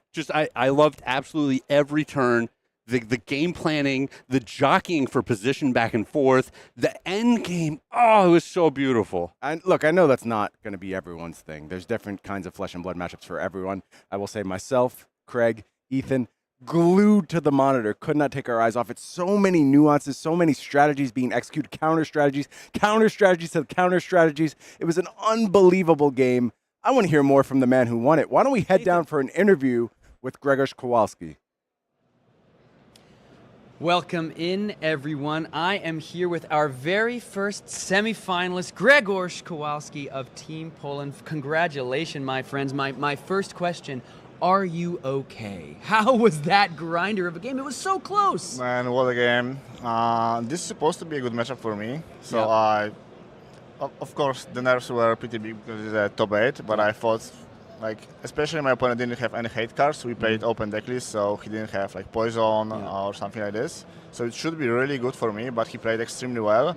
And it basically was until the last turn. I think the moment I knew I won was when he had 3 cards. It was 2 blues and channel. It was just not enough damage against my 4 cheese. Yeah. But even like three turns before the final turn, I was still shaking, like try to save every point of damage. I think I ended up at 5, which should be 3 or 4 actually, but it was super, super close. Yeah, I mean, we were in the booth wondering, like, when is this thing gonna get decided? And it sounds like from your perspective, like, you didn't know when it was gonna end or how it was gonna end until that last turn. That is how close that game was. So you're liking to count your blessings, Enigma. It's been working for you clearly so far in this tournament. Yeah. Talk to me just a little bit about why you brought the deck to the tournament. I used to play fatigue decks for a long time. I think I played around a year with Dash before even Candle Blessing was a thing. So of course, if you look at the numbers, Candle Blessing is perfect to fatigue decks. Yeah. So I tried Dash with Candle Blessings as a natural upgrade, and then I figured out why would you play Dash if you can play Enigma when you instead of pistols you have Mira guys, you have boots every time you pitch for Candle Blessing. You have 1 free resource, so you can just one with your shoes. Sure. So Enigma is just, I think it's just a better version of like definitely the best version of Candle Blessing deck. Well, Mackl Hamilton on new might have something to say about that. We'll see if you guys face off. Looking ahead, semifinals, it's going to be either Viserai or Dash. Which is the deck you want to be sitting across from? I think both should be my good matchup. I think I would rather play against Viserai because it should be easier to play. Definitely it's more predictable. They just have 4 cards, 5 with Arsenal, and do their thing. So I block, gain some life, prevent some. And with Dash, like I think you saw yesterday what Dash can do. Yeah. Fortunately, like the combo Dash is on the bottom part of the bracket. We saw. But definitely it's it should be calmer. You know, against the Viserai. Yeah. All right, well, congratulations on the game, on the run. You snuck in at the 8th seed, but now you're not sneaking into the semifinal. You have punched your ticket in. You are fighting. We will see you with Grzegorz back in the semifinal, passing it back to the booth. Love to hear that from Grzegorz. I agree. I had no idea who was going to win that game until the last moment. And even that close, the way things played out, there's so many turns you can go back to. And on both sides of the game, you can make, just 100 observations of things Grzegorz do to save 1 life, to save 2 life, giving up the traverse early for just the a traverse blade block. breakthrough. I was telling you at the time, I think that is just absolutely brilliant to sacrifice it there. He was so careful with the boots, right? The phantasmal footsteps. Protected them. Just made sure that they weren't going to get blown up. Just both sides, though, the game planning on both sides, the pitch stacking, the late game plans, there's all coming to fruition. Really, beautiful game. I could not agree more. But we've got another game of Flesh and Blood to play. Why don't we go ahead and refresh our bracket here? We do know Grzegorz has moved on to the semifinals. Who is he going to be taking on? We're going to tell you. We're going to bring you a match between our 4th and 5th seed. It is Alan Lau from Team Blue Pitch, hailing from Hong Kong on this redemption quest. A 9th at Worlds, a 12th at Worlds. Now finally in the top 8, trying to claim honor for Hong Kong, taking on kind of a newcomer to the absolute pinnacle of the game, but a very, very respected, very fearsome player, Noah Beygelman, now sitting there in the 5th seed, having put together, I believe, an 8-2 run through the CC, or excuse me, an 8-1 run through the CC rounds on this Viserai deck, looking so strong, so unbeatable, with a new look of Viserai, Craig. This isn't the typical pitchless Viserai approach. So many oddball cards across this list, trying to go ahead and claim victory for the USA and Team Runaways. Yeah, I mean, you don't normally see Sink Below and some of these other D-Racks showing up in the Viserai lists. It was super interesting. I know Noah quite well. I talked to him a good bit. He talked to me about all of his thought process in this matchup, and he didn't want to tell me exactly what he was going to end up doing, but he did say he played against Alan in the event earlier, and he was not able to fatigue him. So he said it's very possible that he needs to go a tight 60 and get to racing, and if Alan wants to fat deck him, interesting. Maybe he gets a couple of those clunky draws, isn't able to use all of his resources as efficiently, and he's able to race him down with just a little bit of disruption. So It sounds like the mind games have already begun. There's multiple setups that both of these players can use. It is funny when we cut to the game and we see the two players shuffling up their decks, the sizes of the decks are just that little bit of information that each player is going to be using before they present. It's gonna be really interesting because I think Alan's deck is a more traditional approach to Dash. We saw Sam Sutherland do the full combo setup, the system reset setup. That's not exactly what Alan's going to do. It is just steady, consistent damage with the potential for a spike turn. And in that scenario, I do like this more mid-range approach that this Viserai brings to the table. You're not going to go ahead and turtle up. You're not going to give time for the setup. You're just going to keep playing, keep trying to get these small elements of disruption, things like the snuff outs, the other pieces of disruption. There's the Succumb to Temptation. Succumb to Temptation. Yep. Thank you, Craig. All these pieces are going to be so important to just try and keep Dash.io off that massive spike. And I mean, a card that we've talked about.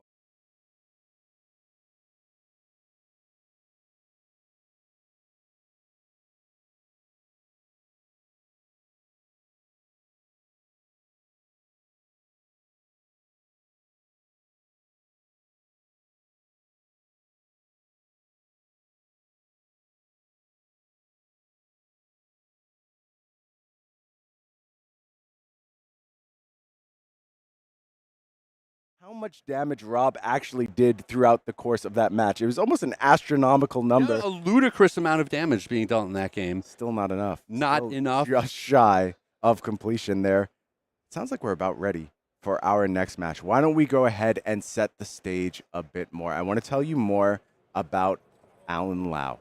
As we said, coming to us from Hong Kong, entering as the 4th seed. Showed a preference for Aurora in the draft rounds, just looking to play aggro all day long. Has, of course, his hometown LGS of Home Run, Mackl Saga. We see so many Hong Kong players mention their LGS scene and how important it is to developing this murderer's row of just incredible flesh and blood players they've put together out of that region. We mentioned Alan Lau's past finishes just short of World Championships. Strong finishes at other events as well. Top 32 Pro Tour New Jersey, top 64 Pro Tour Lille. So a lot of cash has been flowing into Alan's pockets across these tournaments, but not that W yet, and you know that's what he's here for this weekend. Why don't we take a look at the list he'll be using to try and get the job done? Craig, anything that stands out to you about this particular take on Dash.io? It is interesting. A couple of these cards that we see, you only one heist, right? This is a card that sometimes, depending on the way the metagame shakes out, you want to play a lot of copies of this card. He's saying, I only have room for one copy of this card in my deck. So that to me is a little bit interesting. If he's fat decking, there's the potential for his hands to not have the right mix of blue pitch and red pitch. So we'll see if he goes that route or if he just wants to be a little bit tighter, let's say 63, 66 cards and be a more consistent aggro deck that way. Yeah, look for those more explosive turns. Meanwhile, on the other side of the bracket, we do have Noah Beygelman. Just playing Rune Blades all day. He said, I came here for one reason. That's to make Rune Chants. That's all I'm doing time after time. As we mentioned, the first breakthrough performance here from Noah Beygelman. But he's had great finishes, and he's been so close before. Top 16 at PT Los Angeles, as well as a top 16 at Pro Tour Baltimore. So close to punching the ticket. Does so authoritatively here this weekend. Yeah, I mean, we were talking yesterday about the consistency of Team Blue Pitch. But the Runaways also just always have some players in contention for top finishes at these events. Absolutely, and you're looking at the tools Noah used to get here. As we mentioned, a unique list. You may have seen this at this point over on fabtcg.com. Start dissecting what's going on here. A lot of weird one-ofs, things like Rune Blood Barrier. That is an extra interesting one because you can tutor it out with multiple ways in this deck. So it's super strong on turn 1. But you only need to be playing one copy, so you're not clunking up your deck with redundant copies of this card you don't want to draw multiples of. Yes, Sonata Galaxia able to go find that if you want to. Have to call out the Blessings of Occult as well. Just strange cards across this list, but it's getting the job done. And it sounds like our players are ready to try and get the job done. They are sitting down in the feature match area. There you see on the left-hand side, it is Alan Lau from Hong Kong on Dash.io taking on Noah Beygelman, Viserai from the U.S. Brian, how big are the decks? How big are the decks, Brian? 64 and 62 cards. Okay. By my quick count there, Craig. Just, you know. Yeah, I think if you're Noah and you presented, a tight 60 or close to 60 and you're not playing the D-Rex and then your opponent also presents about 60, I don't think you can pivot. I don't think you have the block value in your deck to pivot and decide, no, you know what? He didn't fat deck me this time. I can fatigue him. Great point, Craig. I'm sure as part of pre-match procedures, players have probably checked at this point. They know what each other is working with.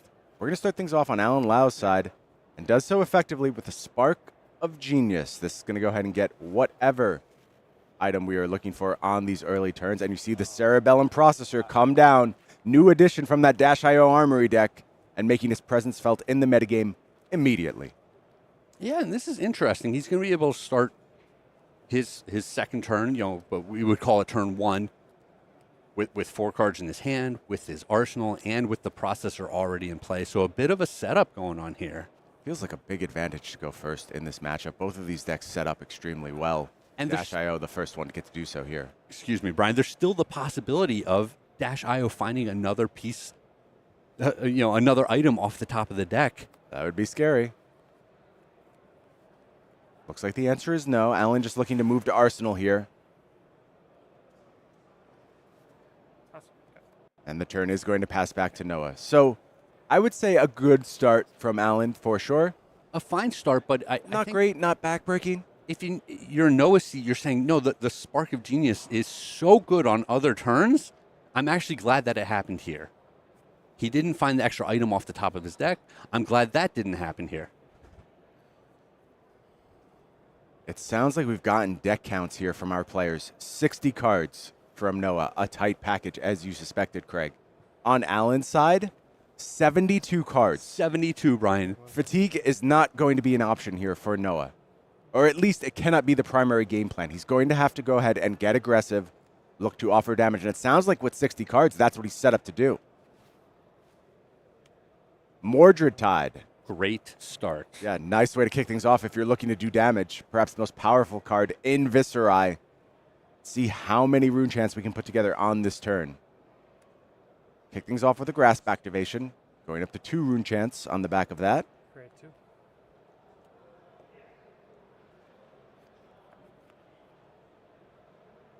Deadwood Dirge. Deadwood Dirge doing its thing here. Viserai resolves. We'll get a Viserai ability. 4. We'll also destroy one of those. Down to 3. Make 4. And we're up to 7 rune chants just like that. 720. Great communication here. I love it when the players are clear with each other about exactly what is going on. Yeah, Noah plays extremely cleanly. Even goes as far as turning his cards towards his opponent so they can go ahead and know exactly what's going on. So it is just a setup turn here from Noah. No attack, but 7 rune chants already piled up, and the turn passes back to Alan Lau.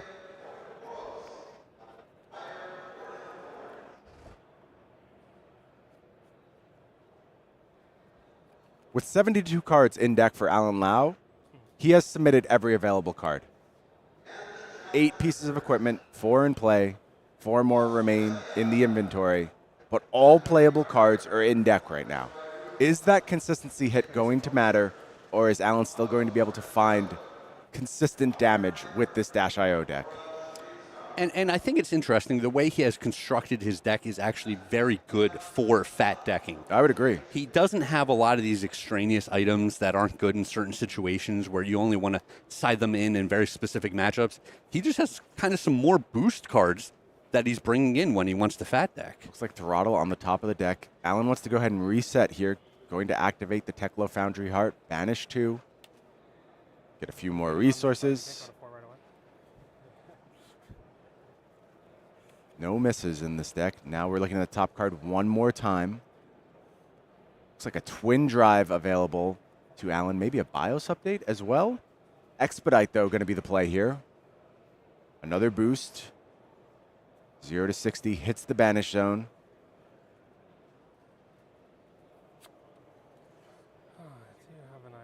Expedite, a bit of an interesting one. You kind of demand a block out of the opponent with this card. It asks a question. It asks a question for sure.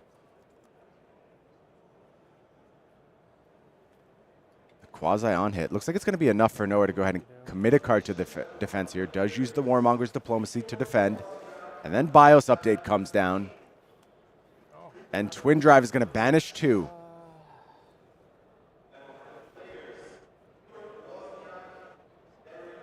Looks like Alan thinking on the number of boosts here. Still thinking about deck size, even in this scenario. Yeah, and I think it's important. He knows the top card of his deck. Says boost twice. Teklo Core is hit. The BIOS update is going to bring that into play. Big hit there from Alan Lau. Big hit. Pretty important, especially considering that this cerebellum processor has been sitting here not really doing anything thus far in the game. Good call to boost twice for sure. 5 damage on offer from this Twin Drive. No defense. And no defense from Noah. Falls to 31.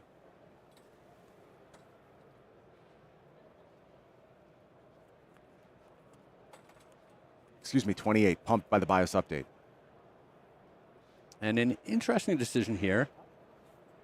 Alan, being able to see the top card of his deck, knows what he's going to draw. Oh, it works out perfectly for him. Yeah, backup Beautiful protocol line. red off the top. So good.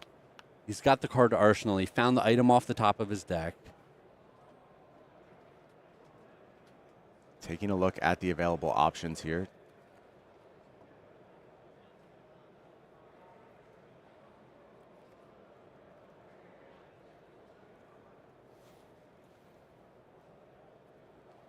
Could potentially pitch here to go ahead and reclaim that 0 to 60. Did we miss a gun trigger? We do have 3 items in play thus far. Gun has not been fired. We could still be thinking on Crank here, but I believe we've committed to that decision. Yeah, I mean, we definitely aren't too far to still be thinking about the crank decision at this point in the game.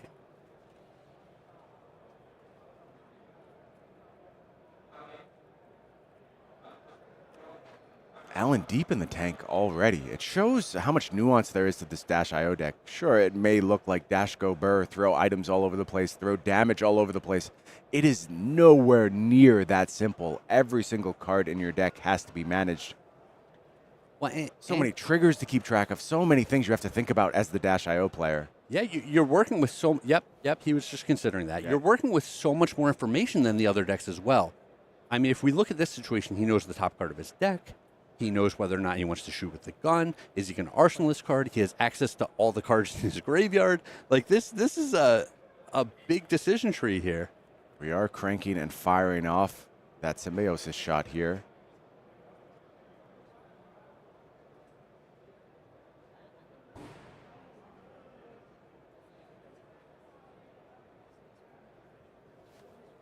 And still considering what to do with this backup protocol, right? Yeah, it's a really interesting decision. Real quick question, guys, from the casters. How many cards in deck did you start? 60, 72.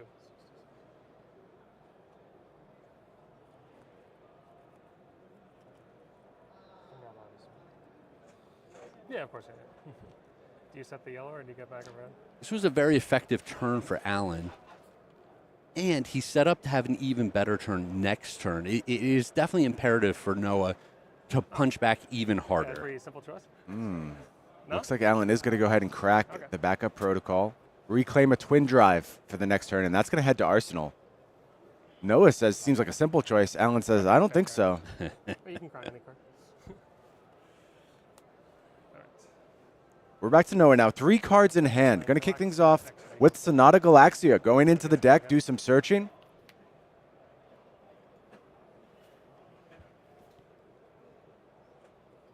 We'll see. A lot of rune chance built up here. Yeah, is this a Rune Blood barrier? Is that the maximum number of rune chance that you can get out of a single card? Looks like he's going to be cussing here.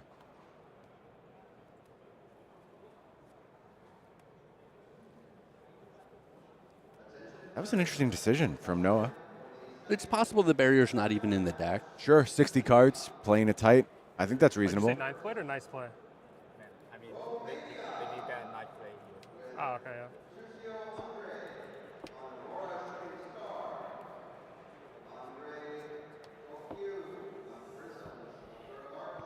7 rune chants out there for Noah. Of course, Dash IO starting at a lower life total. Noah hasn't done any damage yet, but 36 life only for Dash IO. Swarming Gloomveil kicks things off here. It is going to go ahead and carry those rune chants along with it, as well as a Viserai activation. Expect we'll see this Arcane Cussing pop. It'd be pretty wild if Arcane Cussing wasn't triggered on this turn. I would agree with that. And there we go.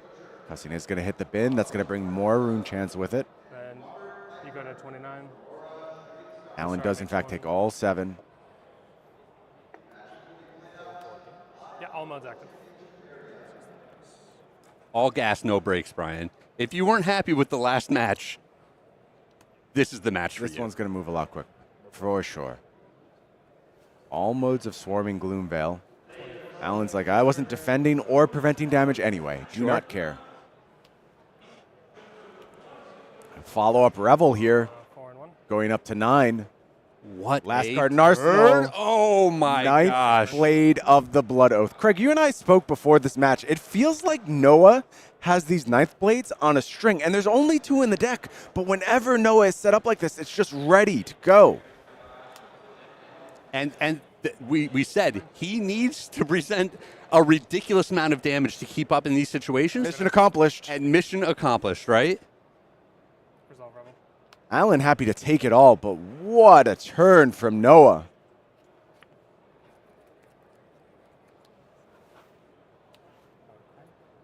We're back on the Dash IO side.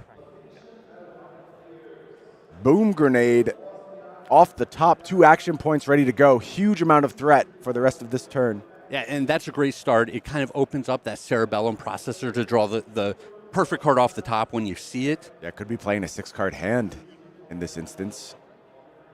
Kind of needs to after that turn. Alan Lau falls down to 9. Ridiculous turn out of the Runeblade deck. 27 damage on that turn. Granted, Alan had no interest in defending whatsoever. It was multiple turns of setup, but still. Yeah, I mean, he even got the chess piece involved blocking, right? Like, True. That's true. But 9 is not 0. He does still have a pretty big armor set left. Absolutely. And his board is much, much more intimidating at this point. I think that's a good point. Noah spent a lot on that turn. And it looks like Noah's going to try to play around this Boom Grenade.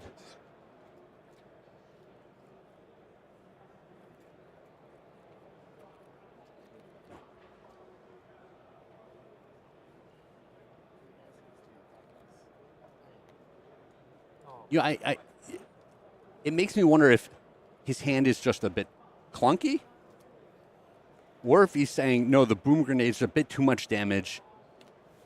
But I just can't imagine you think you're going to be able to stay ahead of this one. Can he defend this entire hand? It seems unlikely. He has a lot of armor to work with, to be fair. Good point. Face Purgatory, still available. Creepers and Tunic may be intended for better, bigger things. Have not even reached the Tunic turn yet. No, I mean, if this game only goes 3 or 4 turns, sometimes you just have to use these things to defend. Yeah, these 2 cards from hand going to be committed to the defense. A clean block of this Throttle. We now got our Tekla Foundry Heart activation. Man, we're kind of seeing just how many more resources the Dash IO deck has to work with on a turn-to-turn basis. Resources, action points. Dash IO can definitely do it all. Even information, right? Sure enough. Small victory there for Noah. He opens up his grasp for a secondary block if he needs it. There's that twin drive. Just 1 boost here, it looks like. Yep, singular boost.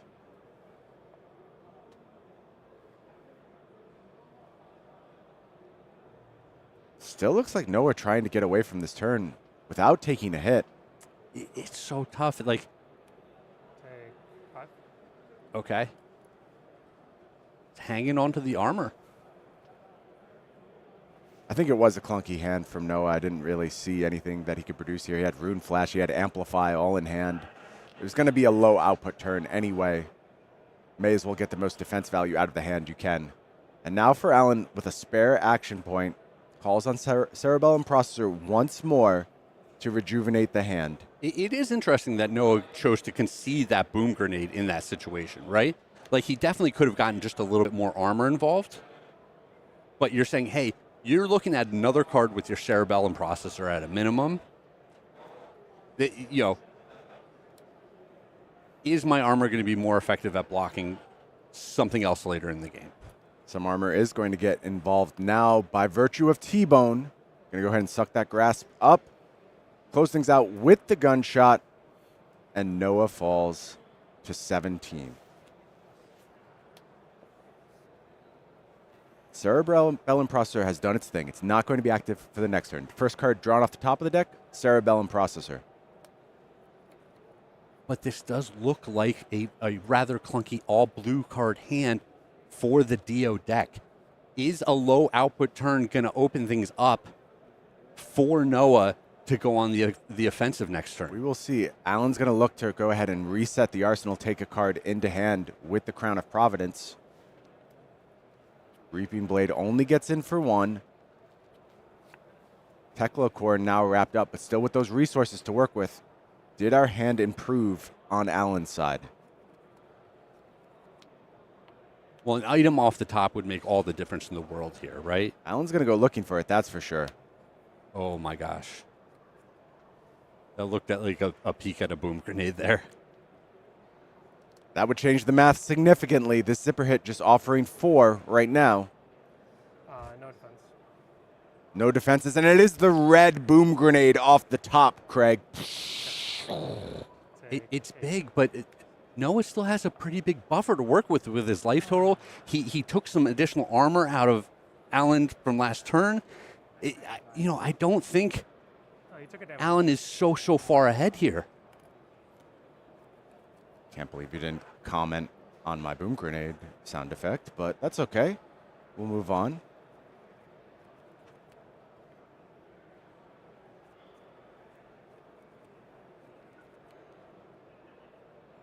Alan still with a spare action point here. Can always be converted into something like Symbiosis Shot. Do you want to establish this Teklo Pounder out there in the arena?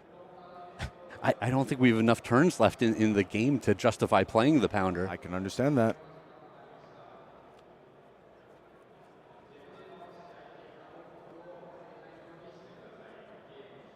Yeah, looks like Cerebellum Processor is going to be the deploy here. Assume we'll see a crank. Absolutely. Staying at 2 action points. Is taking up that Symbiosis Shot. And immediately wants a fresh card off the top. It's got to be a good one off the top. Double check. Still the same card. Cerebellum Processor is going to claim that action point. Card is drawn by Alan. Looks like a Pulse Wave Harpoon, perhaps. Now it's time to go ahead and do a little banishing with that Tekla Foundry Heart. Top of deck is refreshed. And a blue throttle here. Okay. Not optimal. Max V hits the bin.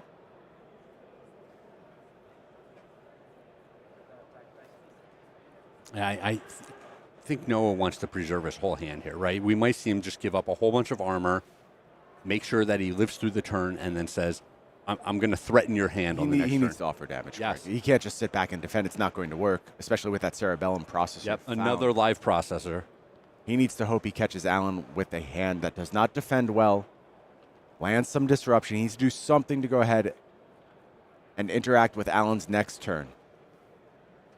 No defense. Is going to say no defense here, falls down even lower.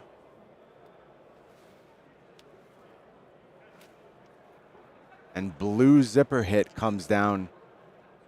Noah has to be breathing a sigh of relief. If these are reds, a lot of the agency gets taken away from him. Huge difference.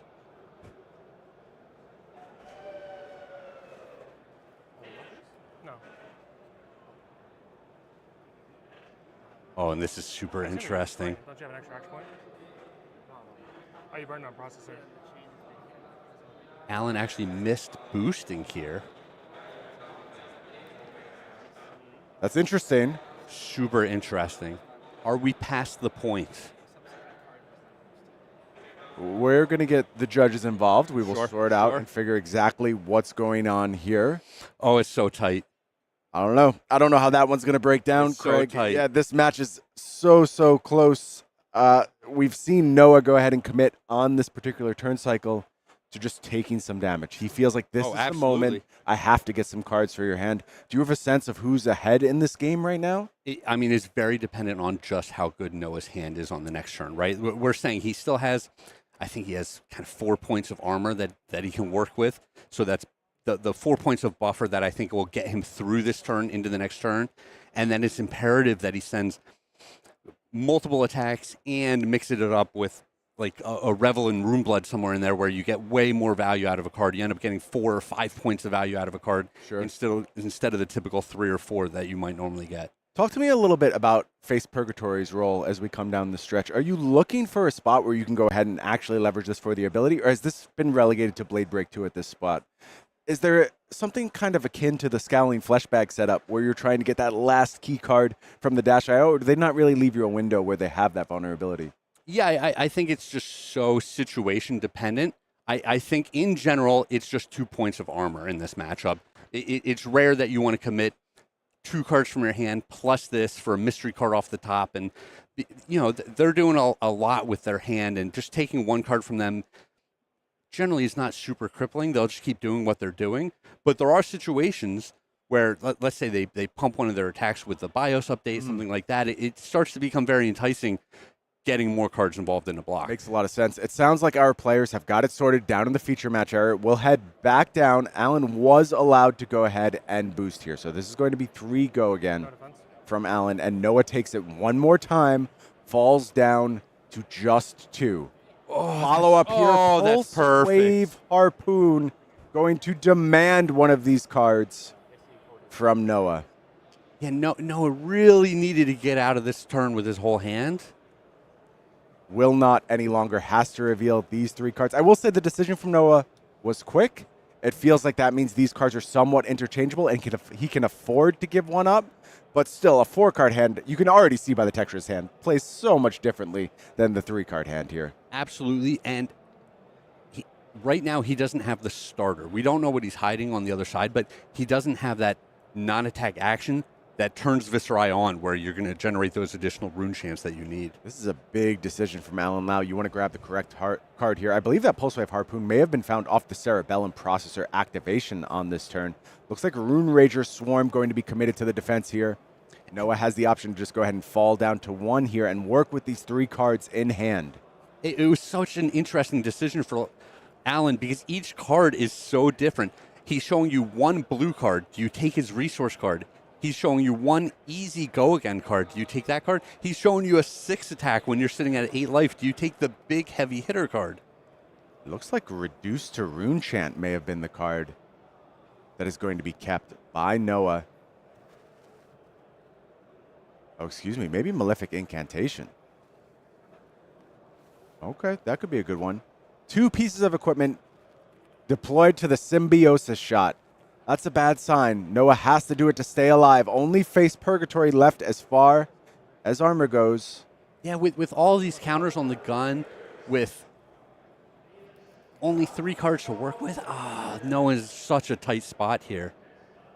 Yeah, he's got a bigger problem too. Alan still has defense left on armor. And Yep. I just don't feel like there's any way we can really go ahead and offer meaningful damage. We are offering disruption. That matters a lot, Craig. There should be no disruption No, here. Just future rune chance. No disruption. We're carrying a few points over to the next turn, but most likely scenario, we don't get there. The only disruption available will be that Face Purgatory that we spoke about on the last cycle, and that's going to be hard to line up. And it looks like for Alan, it's just going to be minimum defenses here, and I'm going to kill you on the next turn. Alan, confident this hand can get the job done, falls to 3. Noah at 1 now has to face down active Cerebellum Processor Symbiosis shot with plenty of counters. Looks like there's a backup protocol ready to do its thing. With resources here, it feels like the world is Alan's oyster. Absolutely. Interesting mix of cards out of Noah's hand. He he drew a Warmonger's Diplomacy. He did draw a D-React. So it'll be, if he can get out of this turn, maybe he can play the Warmongers, steal another turn. It's going to be so hard, though, Craig. Yeah. So hard. Had the free boost here. Going to use the backup protocol to go ahead and get resources from the Tekla Foundry Heart. 2 more cards, hit the banish zone, 2 resources, now floating, and 2 cards in hand for Alan Lau. Still have the 2 block of Face Purgatory. Feels like Noah really needs to fade something off the top to have any prayer. It's still going to be somewhat of a miracle if he makes it out of this turn. Oh, the gun has just a bunch of shots left in it. Yep.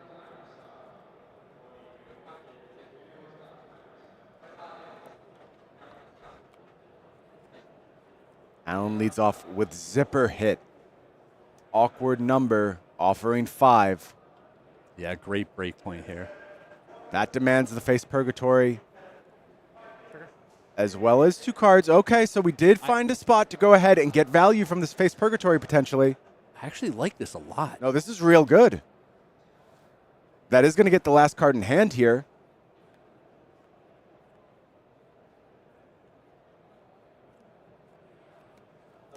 This means we're reduced to just gun here or Cerebellum Processor. I can't imagine you don't just gun here, take one of the cards out of Noah's hand. There are 2 card hands that could be super threatening. We also have the Achilles Accelerator to think about here. We could take both the cards out of his hand. Interesting. We're saying so many decision trees for this Dash IO deck. Alan knows that top card. Yep. Dash IO benefit.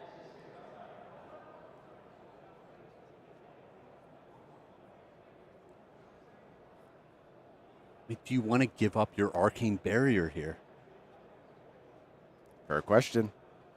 Fair question. You have to be very confident, Craig. The life total is super close, but it does feel like Alan is pretty far ahead. Certainly, Alan has gone back into the tank. It is going to be the Cerebellum Processor here. Picks up this card. Looks again at the top card. It is going to be a silly Achilles Accelerator popped. Oh, wow. 0 to 60 blue and banishes a fast and furious Cerebellum Processor remains for another turn cycle. So even if you make it out of this, Absolutely perfect here. An action point when this resolves, right? You have no floating action points. Okay. It's the 0 to 60. It's the gun behind it. yeah, it feels like we've claimed the entire hand here, and we've kept Cerebellum Processor for the next turn. And yep, there we go. All the cards are committed. Alan Lau gets to do it all again, and this time Noah Beygelman does not have the luxury of Face Purgatory. Even the sink below not really generating any value on that turn.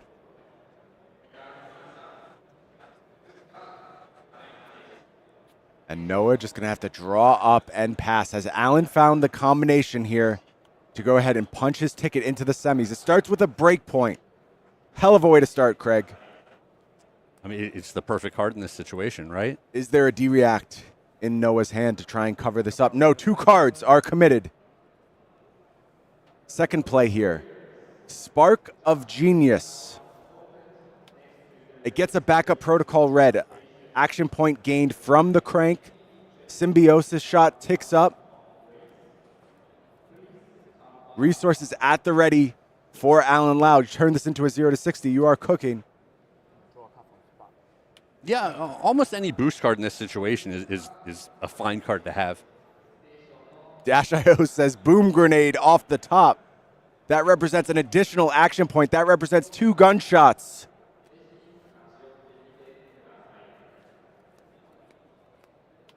T-Bone is pitched. Throttle time comes in 4-4. Another break point. Another break point. Cards in hand are demanded. That means Symbiosis shot moves forward, and that closes out the game, and Alan Lau is your second semifinalist.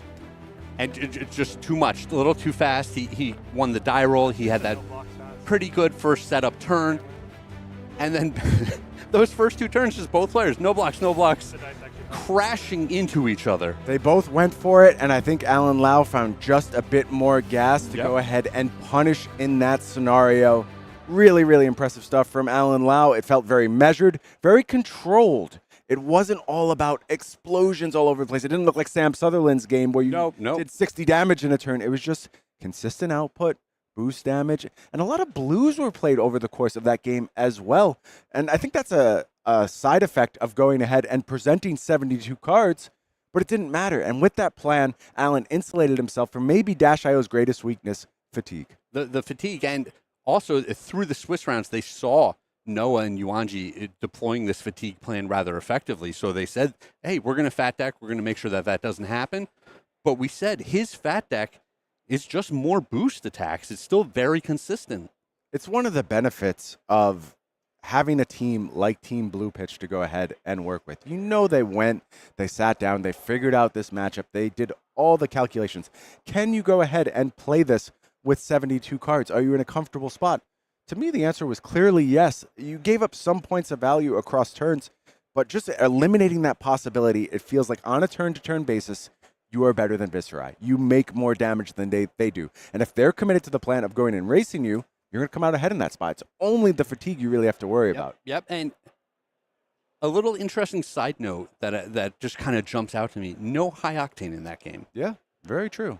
Still doing many, many powerful things throughout that game. No high octane. Look, for Noah Beygelman, that's a heck of an appearance on the Sunday stage. Incredible run. You get that first one done off your back, you start feeling different about the game. You know, like, I belong here. Yep. I am a Sunday competitor. I am a World Championship top 8 competitor. I can absolutely do this. And with Noah's past record, I expect this is only the start of very big things from him. Yeah, I thought he played great.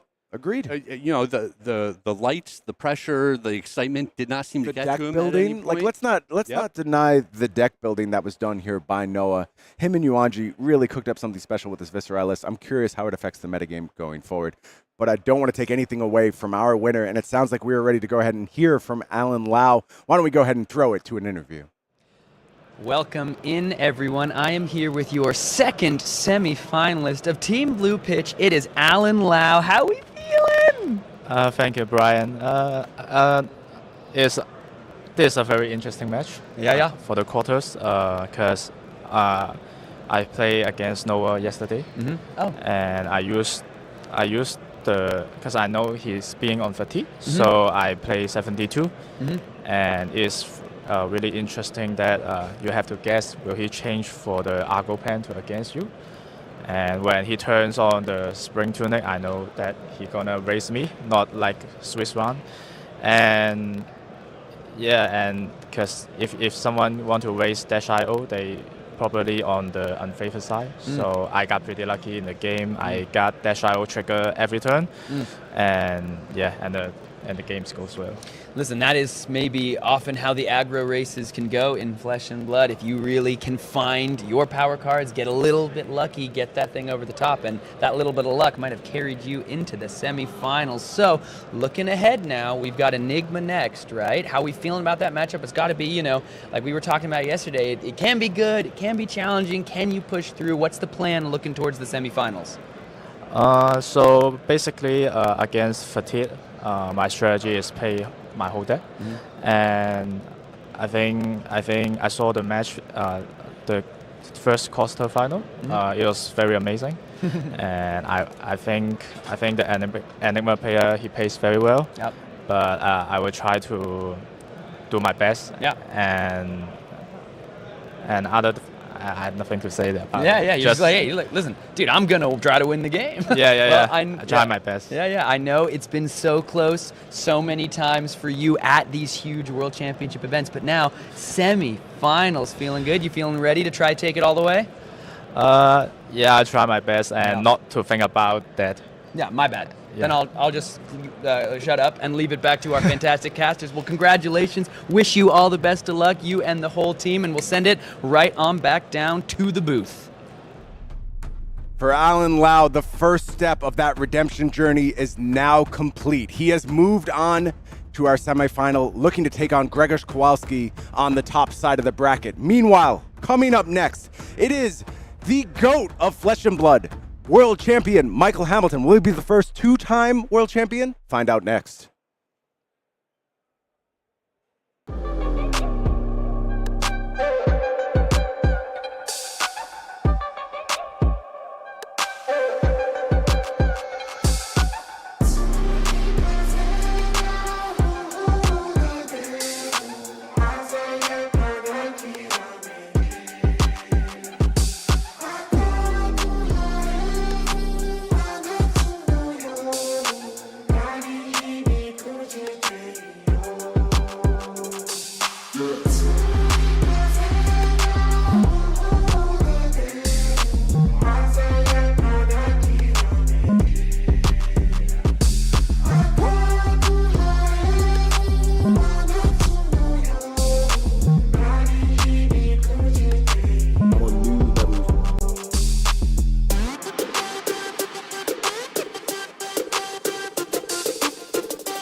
Strategies already being shown in both our top 8 matches so far. The first one, as you said, a little bit more of a fatiguey, grindy style, came down to both players having no cards in deck, but the previous one, 3 turns and game over. Let's go ahead and take a look at our updated standings because the semifinals are slowly beginning to round into form. You can see up there, top of your screen, Grzegorz Kowalski versus the Dash.io player, Alan Lau. Alan, who has been so close so many times to top 8ing these World Championship events. Not only has he finally reached the promised land of Top Cut, he is in the final 4 competitors to battle for the lion's share of the winners horde here at the World Championships. Let's take a look at what these players are fighting for, Ponkage, because it is so much more than just the glory. First place, $100,000, life-changing money.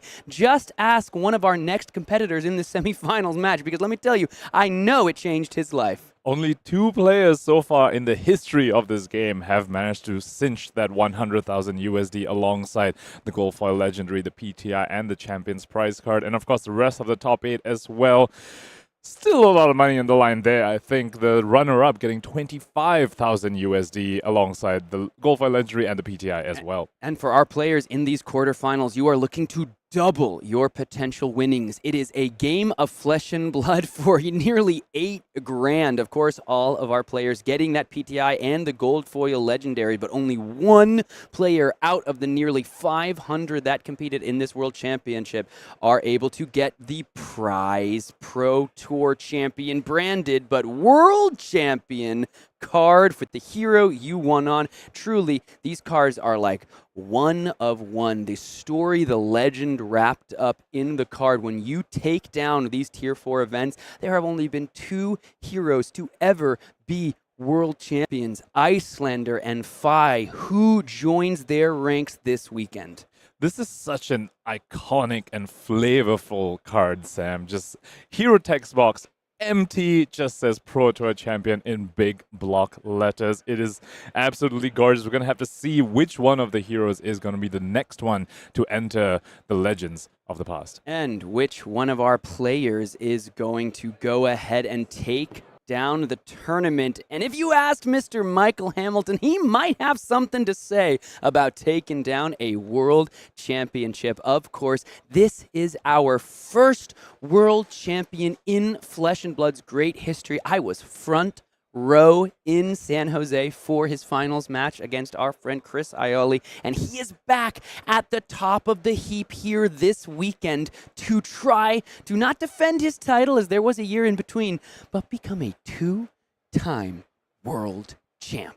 The first of our top 8 competitors so far to actually draft 2 different heroes across the 2 drafts over this past weekend. First one being Acilio and the second one being Florin. Have to really shout out the fact that he drafted Acilio at the World Championships, a hero that a lot of other players were trying to avoid, and the talent as well. Lightning, we saw across the drafts that we featured, definitely a little bit of a bias towards the Earth heroes, that Earth talent, but Mackl Hamilton saying he has the chops to navigate the class and talent that other people are avoiding to victory and make it to the top 8 of the 3rd World Championships. World champ, national champ, 3-time calling champ. The dude just wins, and we're going to have to wait and see if he's just going to win the whole World Championship. Let's take a look at his deck here, because it is the deck that you called out when we first sat down 2 days ago. This is the list that you yourself, Ponkage, were saying, I'm keeping my eyes on this brand new Count Your Blessings new list. Just call us the Count Your Blessings brothers. I guess that's all we're doing in the quarterfinals.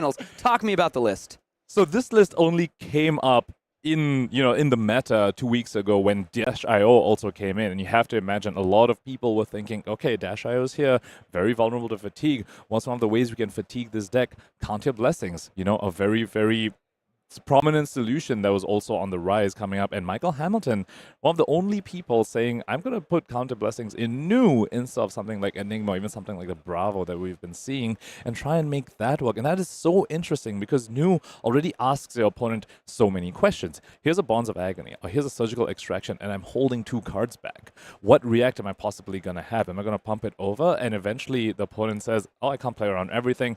I'll give you the on hit. And then Hamilton says, I'm going to gain some life as well on top of that and just put more salt into the wound. So many questions that the deck asks, and Count Your Blessings, an unforeseen answer before just about a week or so ago in the Pro Quest season. Let's go ahead and move on to the competitor trying to take out a world champion. And let me tell you, this kid has got some chutzpah behind him. Sam Sutherland piloting Dash.io to one of the most disgusting, filthy, over-the-top turns we have ever seen in Flesh and Blood. This dude knows Mechanologist like the back of his hand. He's looking to take Dash.io to the promised land. Yet another one of our World Championships top 8 competitors who drafted 2 different heroes in the draft format and 2 different archetypes as that as well. Florin into Aurora, 2 Rune Blades, but play very, very differently.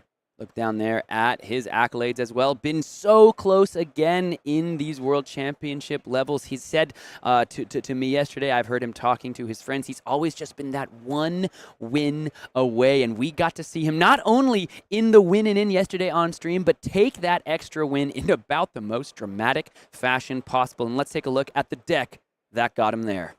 So first thing to point out over here, Sam, is the 3 of system reset. One problem that all Dash.io players had to solve was the fatigue problem. There were so many different solutions people were experimenting with. There was Plasma Mainline, there was Overload script, there was Penetration script, there was so many other ones, but Sam Sutherland has decided that 3 of system reset is going to be his solution to the fatigue problem, and we saw him pilot that to an explosive finish yesterday in his match against Matt Rogers, of all people.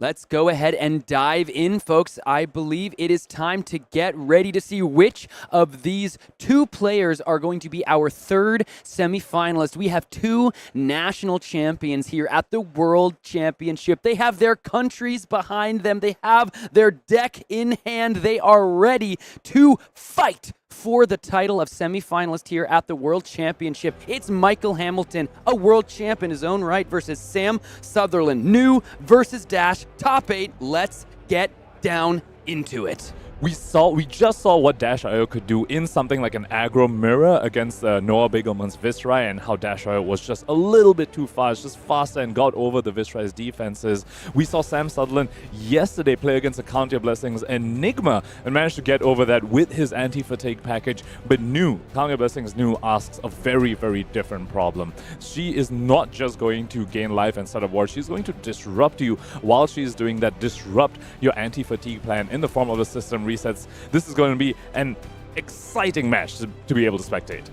Got to shout out Mackl Hamilton. He was called out by the big man upstairs in a recent interview. James White said, Mackl Hamilton, where are your 2024 finishes, my friend? I want to see you rededicate yourself to flesh and blood. And in his little player profile for the live blog, when asked how he was feeling in this top 8, Mackl Hamilton wrote, I am feeling dedicated in all caps, as he has responded to the call of the creator himself. Mackl Hamilton returns to the top of the world stage, but the deck that many had their eyes on, adds the one to beat, stands in his way as Sam Sutherland, the kid from down under, looks to take that symbiosis shot, blast through the defenses, and make Mackl not just count the blessings, but count these L's. It's time for the quarterfinals of the World Championship. Sam Sutherland versus Mackl Hamilton. Let's get into it. Mackl Hamilton definitely took that comment to heart, and here he is at the top 8 of the World Championships. And we also have to shout out his uniqueness, his innovative deck building. The last time we saw him at the World Championships, which he took down, was on a very unique Icelander build that suddenly had Wounded Bulls in it and Finals Fighting Spirit. And here he is again, putting Count Your Blessings in new, something that not a lot of people were thinking about. One of the premier deck builders in our game. Mackl Hamilton electing to go first, Beckoning Mistblade and Scale Peeler, as well as the standard equipment loadout there. Sam Sutherland's got the new card from the Dash.io Armory deck, 2 of them to be exact. He's got the Gear Shift and the Power Plant, both of the heavy industry variety. And as we saw yesterday, they can do some nasty things. Looking like it's just going to be pitching a Venomous Bite and a Codex of Frailty to the bottom of the deck. 6 vanilla damage that Sam now can think about, even though all the damage is on 2 axes for this whole game. Life total and deck size. And presenting the power plant tells us exactly what Sam Sutherland's plan is. He has Foundry Heart in his list as well, but has presented a power plant because he's going for the more combo-esque game plan, what he did against Matt Rogers yesterday as well. Now, also have to point out, as we look at his first turn cycle, Mackl Hamilton was the highest seed, so had the option to, he was one with the choice to go first or second, chose to go first, and this tells us his game plan as well. He wants to fatigue. He wants to send damage at turn 0, force cards out of the deck of the opponent because, like you just pointed out, there are 2 axes of offense from Mackl Hamilton's side, deck damage and life total. 2 copies of Count Your Blessing in the hand for Mackl Hamilton, so not a lot of defense necessarily in the bottom right corner of his hand. Virtual defense in the life gain, but that can mean very little when facing down boom grenades from this Dash.io deck. Let's see if Sam is able to find an item on top. He's got a boom grenade in the hand as well. And that is one vulnerability you open yourself up to when you do put in these instant speed life gain cards like the Counter Blessings. Decks with on-hits, like Sam Sutherland's in the form of those boom grenades, can be very, very difficult to block out, especially when you're a deck that doesn't have that much of a fridge. New, one of the heroes in today's day of Flesh and Blood that kind of has one of the weakest fridges. Twin Drive, 5 damage. Go again on the combat chain. Zipper hit blue banished as a result of the boost. That's a 1. Sam Sutherland is probably happy to see hit the banish zone. Not one of those powerful reds. Not a card like a High Octane, a Spark of Genius. Speaking of cards he's happy to see hit the bin, he did block with 2 blues on that first turn as well against Michael Hamilton's Command and Conquer. Kind of, 2 cards out of the deck for Michael Hamilton, but Sam Sutherland got to filter a little bit and starting his turn off with the Twin Drive. Only boosting once though, so not heralding something like a maximum velocity. 36 life is the starting total for this Dash.io deck. A little bit of price to pay for that deep dive into the top of deck that Dash.io always is able to do. Card we'll be looking for that Sam told me was a key in the deck building process that unlocked the whole kind of shebang. Optical Monocle? Is it just optical? I'm Just pretty sure it's spelled weirdly? optical. That's unfortunate for me. Yeah, Optical Monocle is a card that we saw Sam use to devastating effect in, of course, that last round of Swiss yesterday in day 2 of the World Championship, but is the card that he said really made the deck start to sing. So one curiosity about this matchup, and one thing that I'm definitely going to be keeping my eye on, is whether Michael Hamilton will even get the value out of all 9 Counter Blessings. When we saw Rob Catton earlier today face against Counter Blessings, we went all the way to 2nd, 3rd cycle because Aurora is that kind of deck. Dash.io, though, does burn through her deck very quickly. She's very likely gonna, burn out of cards before Michael Hamilton maybe even sees all 9 copies of the Counter Blessings. And the first 4 or 5, Sam, are pretty bad as far as raids go. So we'll have to see whether, he's even going to gain as much life as you'd expect from a Counter Blessings deck. Persuasive Prognosis. Now Sam is able to look at the top of deck and see if it's a blue, the Persuasive Prognosis will not have any text upon hit because, of course, it looks at the hand. It banishes a card with the same color as the banished card from the top of the deck upon hit. Sam Sutherland, though, knows what's on the top of the deck. Let's see if he'll show us. He's got only reds and yellows in the hand and another red in the arsenal. He could have a very powerful, very efficient turn.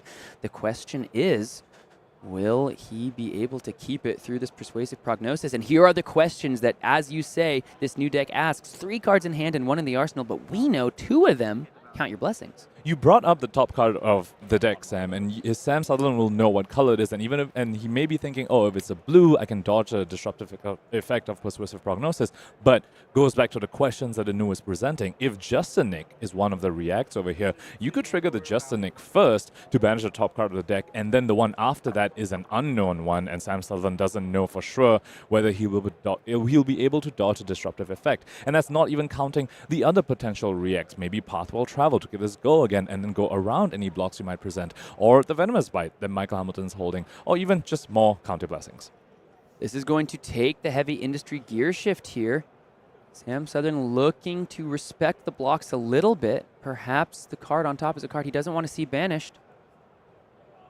Siren's Call. This is going to be a bit of a break here for Sam Sutherland. No blues in the hand. We're not going to see any cards added to the combat chain here. 3 reds and a yellow. Siren's Call. This is a card you said you don't love in certain matchups, but there's a lot of blues in this Dash.io deck. Yeah, Sam Sutherland getting a little bit away with murder over here. Michael Hamilton, bit unfortunate for him here that the opponent had 0 blues for his Siren's Call, and that is so incredibly inefficient. He just used 2 cards for no value. However, still has a react to put this Persuasive Prognosis over the top of the current blocks of Sam Sutherland, but it's not a Justinic. Sam Sutherland knows the top card of the deck. If that is a blue, he would have just dodged Disruption again.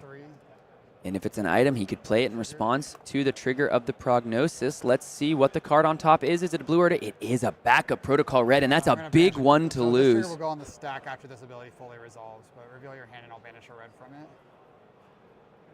Yep, just making sure that he orders the triggers correctly. There is also life gain attached to Persuasive Prognosis. 1 action already banished off the top because of its effect. 1 more action going to be banished from the hand.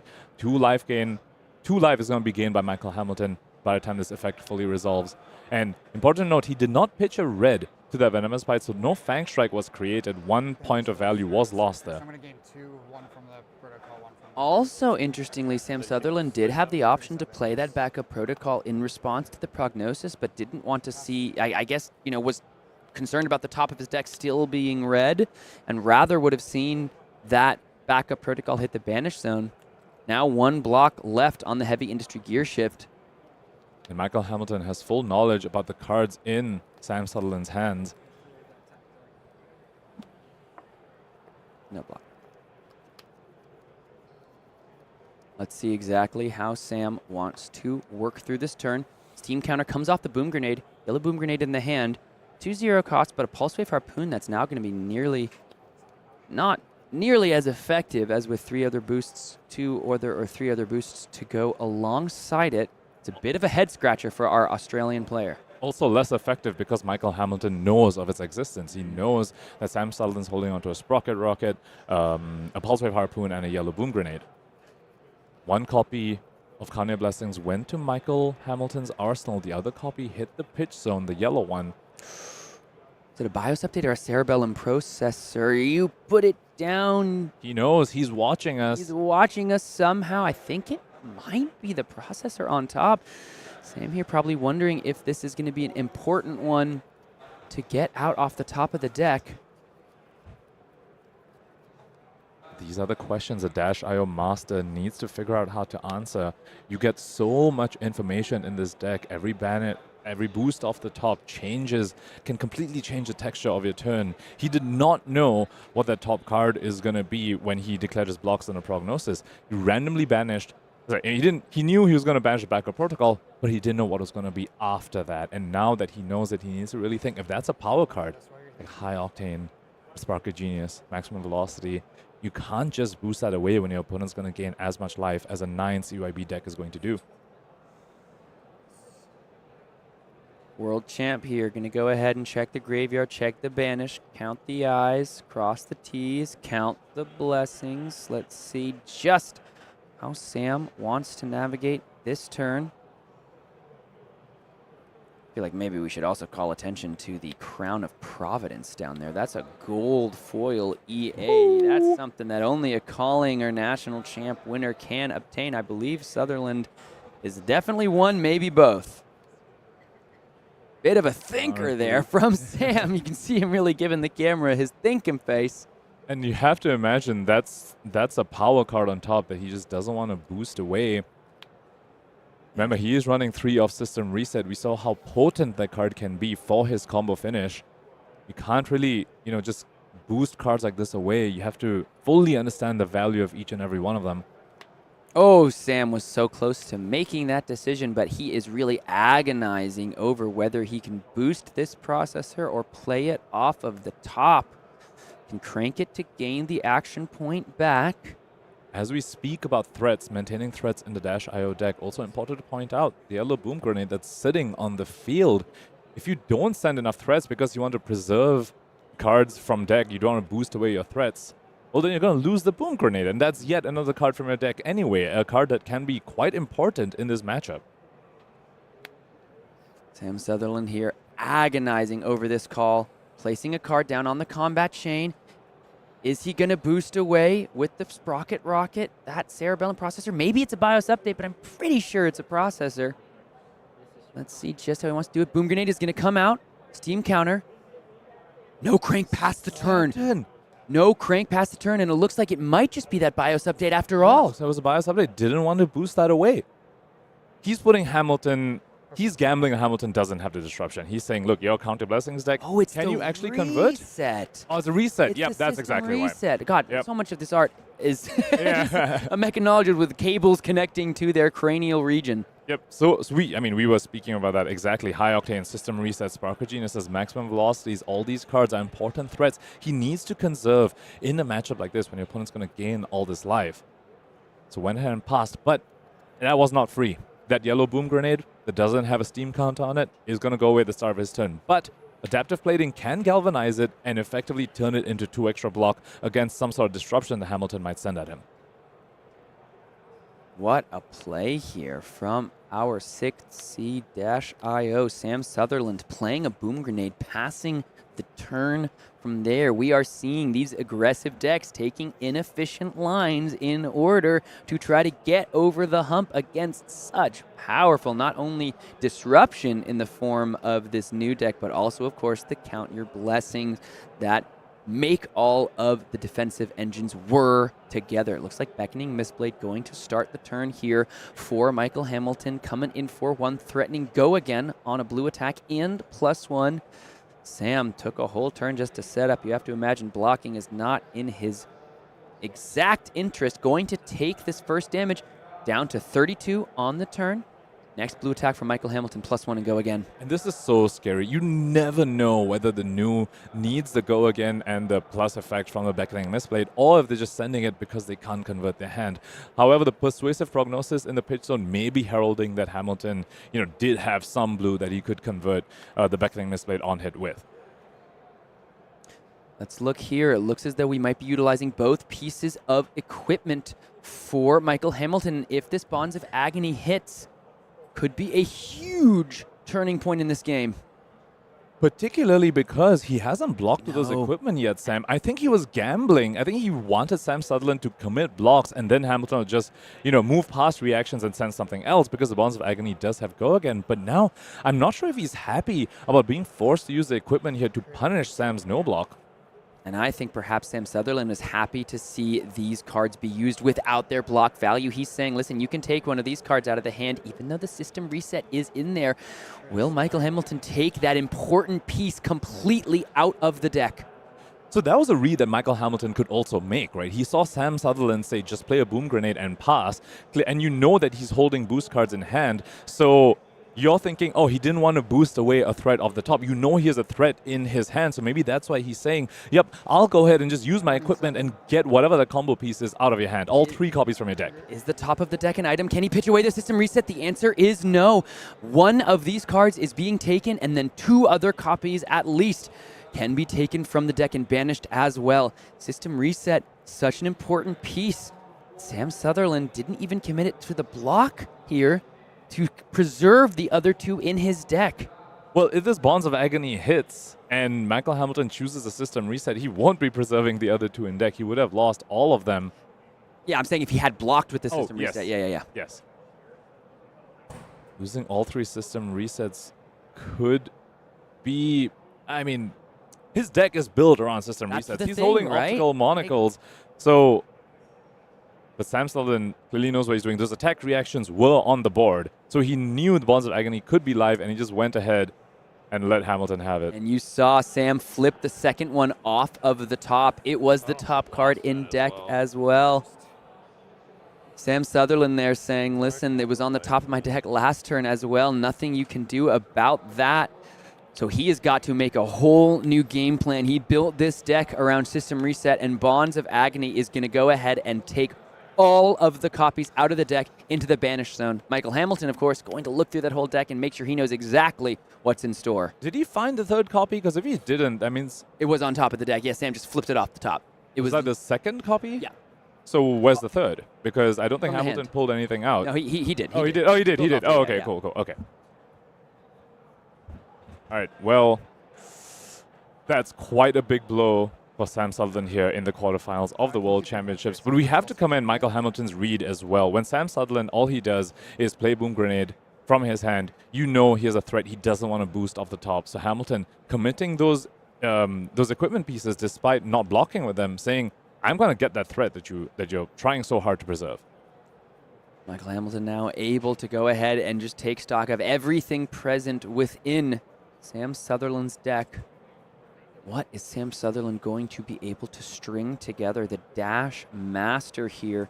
Little nod there. You can see him maybe resolving to himself, like, listen, if this game was going to be about system reset, I've got to flip the script. Perhaps he himself needs a system reset to try to find a way forward in this game, because that card's gone and it's not coming back anytime soon.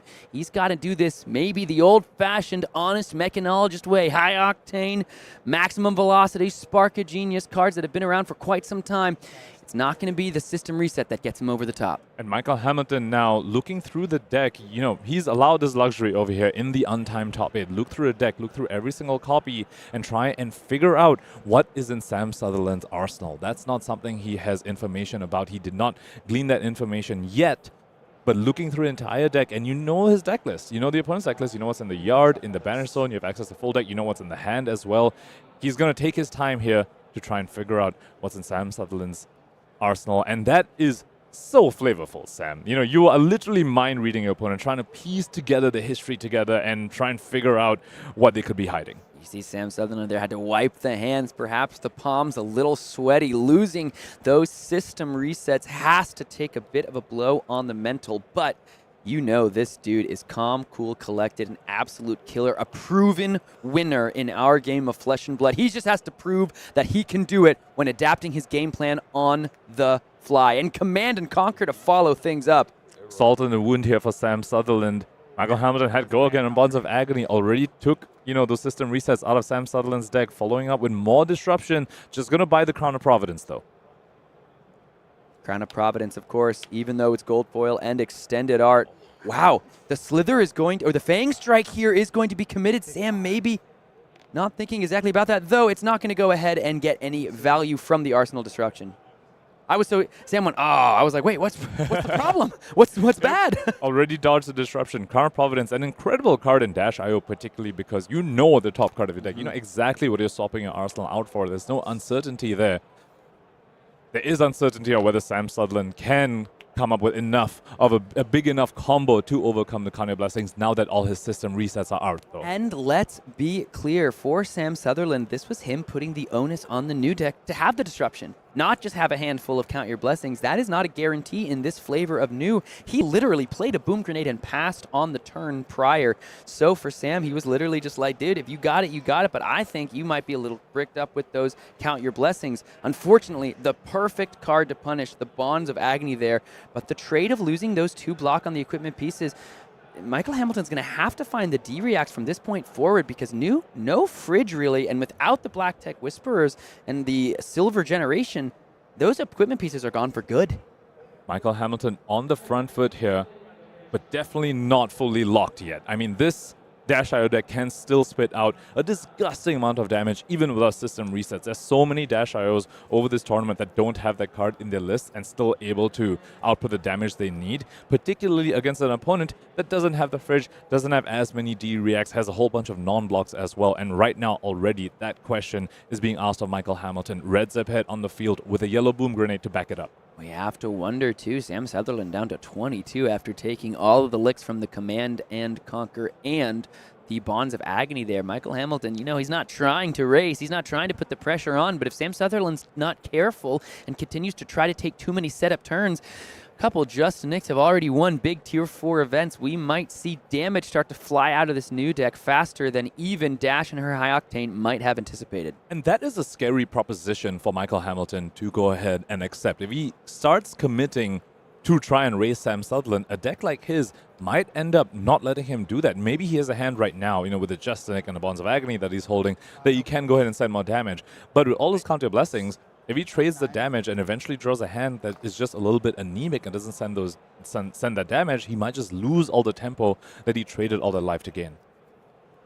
What's the follow-up here from Michael Hamilton? It looks as though that Boom Grenade is going to connect. The first boom of the game for Sam Sutherland as the grenade ticks off and explodes. Michael realizing, I'm not going to be able to stop it here. Ocpetal Monocle is going to be banished to the Sprocket Rocket, so coming in for 4. Another breakpoint, however, no Boom Grenade to threaten this turn unless we can find one off the top of the deck. 0 to 60 at home, only going to go up to 4 if you actually boost an item off the top.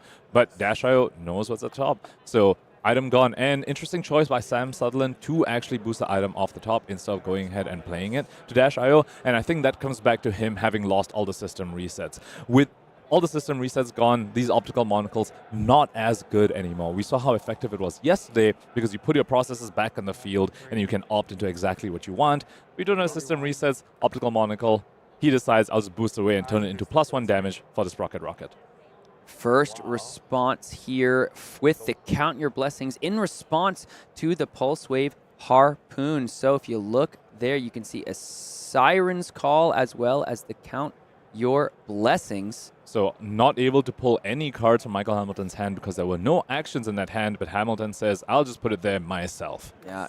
Still has the Tunic available if the second Count Your Blessings looks to be deployed. Symbiosis Shot going to come in for 2 more damage at the end of the chain.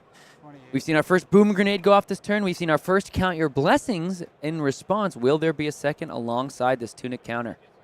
You know, one is going to the arsenal. The blue one, though, so that one's really only going to heal for 2. I'm going to use Tunic. I was going to use it right now. Yep. Back up to 30. Like you said, these first Count Your Blessings, not that impressive, but now that we have 2, the 3rd, the 4th, the 5th, that's when they start to get more backbreaking. Teklo Core in the hand. Time for Sam to have another real think. 22 plays 28 here, turn 5, the 3rd quarterfinal of our World Championships. Let's take a look at what Michael Hamilton's working with. I'm seeing a couple Chi in the hand. I'm seeing 2 Chi, and you know what that's giving me flashbacks about, Sam? The Pablo Pintor game against Yuki Lee Bender, where holding those 2 Chi when Yuki Lee Bender had a Boom Grenade and 2 Heist in hand, which really, really punished him. Can Sam Sutherland do a similar sort of punish against Michael Hamilton for bringing these Chis in, bringing these Counter Blessings in, all these cards that don't block? Can he capitalize? Spark of Genius hits the Banished Zone. A little bit of a different script from yesterday. Sam Sutherland not. This was the turn that he won yesterday. Here we go. Teklo Core off the top. This is going to be one of the first Dash IO activations From we have hand. this game. Oh, this one's from the hand. I thought it was from hand. Oh my goodness, never mind. Yep. So boosted away Spark of Genius and giving up tempo to some extent. Just, you know, use an action point to play the Teklo Core from hand. Going ahead and arsenaling here is Sam Sutherland. Cerebellum Processor also going back into the deck instead of being played out. Could have cranked that as well, opting not to. Probably wants a Spark of Genius it out, perhaps. And look at this, Sam Sutherland not able to punish both of these Chis in the hand. Again, different from our game we saw on the first day. And Pablo had to take so much damage thanks to having those 2 Chis, but Michael Hamilton rewarded because Sam Sutherland took a setup turn himself. That Passover not going to be saved for a response to something like a Protocol Red. Instead, just got to be used here to make sure both of these can transcend. And now all of a sudden, Mask of Recurring Nightmares is something Sam Sutherland might have to deal with on this next turn. Passover used to just banish a red threat. You know, Codex of Frailty is a card that new runs, so just take away perhaps one of the more efficient threats away from the Dash IO deck. Don't let them recur that when you eventually use a Codex of Frailty. Very, very minor thing, but Hamilton, you know, these minor optimizations is what brings you to the top 8 of the World Championships. Deck is returned. Michael Hamilton, so Sam Sutherland now setting up 5-card hand, 4 cards, and the Arsenal and the Teklo Core. What can he do with it? Red Boom Grenade is the last card drawn. He'd have loved that to remain on top of the deck. Here comes the Beckoning Mistblade. Perhaps the Mask of Recurring Nightmares is also going to join the fray here. And Sam Sutherland knows that Michael Hamilton is holding on to 1 Chi at least, so doesn't need to respect the Beckoning Mistblade here very much. The go again probably not going to be very, very relevant. Does he have any blues though? Because there's another Siren Skull coming out from Michael Hamilton. Any blues in the hand? If there's an item on the top of the deck, he can pitch it away. Once again, no blues. A whiff on the Siren's Call. 2 in a row. And this time, though, Sam Sutherland not just stuck on a yellow for his pitch because he has the Teklo Core that he established on the previous turn. So looks like, you know, no blue, but he's still going to have the resources he needs to, you know, come up with something big. Red 0 to 60, red Zip hit, and a Spark of Genius in this hand. Question is, does the Mask take another card away? What is the card that is going to be ripped as the Nightmare begins for Sam Sutherland, looking to eat away one of those cards in the hand? And the Red Boom Grenade, so much less efficient when you play it with an action point, even with the crank. You'd love to see it more off the top of the deck. That's a Red Boom Grenade gone and dusted, though. Big moment in this game. Gone from the hand, though, not from the top of the deck. So Sam Sutherland perhaps happy to just let go of that. That's effectively just 0 for 4, but only if it hits. Starting with the red 0 to 60. Michael Hamilton knows red Zipper hit, Spark of Genius remaining in Sam Sutherland's hand. Another Chi in the hand for Michael Hamilton as well. Yes. 21, they're just representing from the Mistblade. It was my fault. Oh, good. Dash IO's ability hasn't been used this turn. Boom Grenade off the top, a Processor off the top, any item off the top, still very likely. Is that going to happen? Boom Grenade off the top, red. What a huge moment. There is not a defense reaction in the hand from Mackl Hamilton. This is exactly what Sam Sutherland needs to get the damage down. We spoke about this, all system resets gone, but this Dash.io deck can still output a scary amount of damage, especially when your opponent doesn't have enough defensive tools. This isn't like the Enigma that can just play Ward at instant speed or has 9 D-reacts. Very much fewer D-reacts in Mackl Hamilton's list. He needs to get Disruption off to try and avoid plays like this from Sam Sutherland. Didn't find it the previous turn. The Siren's Call whiffed yet again, and he's being punished for that 8 damage to his life total. I think we missed the blue count your blessings. Blue Count Your Blessings should have this be up at 30, but now 8 damage total, 4 from the 0 to 60, and that red Boom Grenade off the top. A little bit of fortune here for our Dash.io player. Mackl Hamilton down to 22. These Count Your Blessings are going to get harder and harder to get off if too much pressure is presented. Huge break for Sam Sutherland. And still has a power card in his hand in the form of the Spark of Genius. We saw him pitch the Cerebellum Processor on the previous turn, has drawn the Spark right now, could go ahead and find that right back and go ahead and crank it as well. Does have 2 action points as well, thanks to a red Boom Grenade that he found off the top. So that Processor, alongside the Spark of Genius, represents quite a bit of card draw available to Sam Sutherland on this turn. And Mackl Hamilton, once again, a no block in the hand and a Codex of Frailty, which blocks for 2. Has the Tunic on 2, so next turn could go ahead and utilize a blue pitch for the Dagger and the Tunic for a Command and Conquer off the Codex of Frailty. A classic play with that powerful book. Not all the books were banned in the Great Burning of 24. Codex of Frailty lives to see another day. Spark of Genius, X equals 0. There's the Cerebellum Processor. It's a play that has won huge games so far in this tournament and is one that Sam Sutherland is going to look to utilize to carry him into the semifinals. That 1 Steam counter means this thing is getting cranked. The Symbiosis shot up to 4. Multiple action points on the turn. Sam Sutherland looking to press the advantage that red Boom Grenade has gotten him. And still has 1 boost card in his hand to change the top card of the deck if he's not happy with it after this shuffle and after the card draw from the Spark of Genius. That is the flexibility and the sort of decisions you need to navigate as a Dash.io deck. Is the top of your deck good enough to go ahead and draw, or do you need to gamble to boost it away and hopefully find something better? Top of the deck shows a Fast and Furious. That's a 0 for 4 on this turn. That's an incredible draw for Sam Sutherland. Yet another way for him to change the top card of the deck to draw exactly what he wants off of this Cerebellum Processor.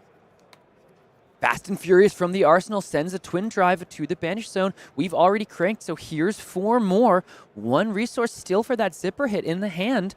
We also have to consider the number of times he has boosted. This is the 2nd boost. If he finds a max velocity off the top, alongside the 0-cost boost that he has in his hand, he might be able to resolve a maximum velocity. And we speak about losing power cards like System Reset. Maximum velocity, a power card still very much available to Sam Sutherland. He needs to resolve at least one of those, I think, to overcome the life gain from this Counter Blessings new deck. 4 damage, go again on the combat chain here. Cerebellum Processor from the Dash.io Armory deck. Such an important addition, really catapulted this list to the relevancy it now finds itself in. Venomous Bite going to be committed to the block. 1 damage over the top. 21 plays 21 in the quarterfinal here of the World Championship. Mackl Hamilton looking to return to the top of the mountain, but Sam Sutherland, he's from down under, and he's trying to drag Mackl Hamilton down to where he's been at, get up to the top himself. Fast and Furious, 1 damage being taken down to 20. Sam Sutherland has the life lead. And the flexibility of Cerebellum Processor showing itself over here. Instead, probably going to be used to just refresh the arsenal at the end of this turn, which insulates him slightly against the Codex of Frailty for Mackl Hamilton. Which would be huge because the Codex of Frailty going to do major things, especially if Sam Sutherland has to discard a card. Let's see if the Processor is activated here with the go again. Or it's just going to be the Symbiosis shot. So he still has an the 2 action point. points? All right. So now he's down to 1 action point. Still can just use the Processor, draw a card, refresh the arsenal. Means you won't need to discard the Codex of Frailty. But the Command and Conquer to follow up after the Codex of Frailty could still be problematic. And the Symbiosis shot is going to be the use of the 2nd action point. So he might be... He considered it. Considering just utilizing it there. I wonder if the card is one that he doesn't want to see in his arsenal. Let's see if he'll show us again, or if it's just going to be the back of his shoulder. We did see him boost away the blue 0 to 60. Yep, didn't want to draw that. Perhaps just another blue. Just sends us in. No, he's putting it back Oh, on the chain, I he see, said. bring it Yeah, back. just deciding.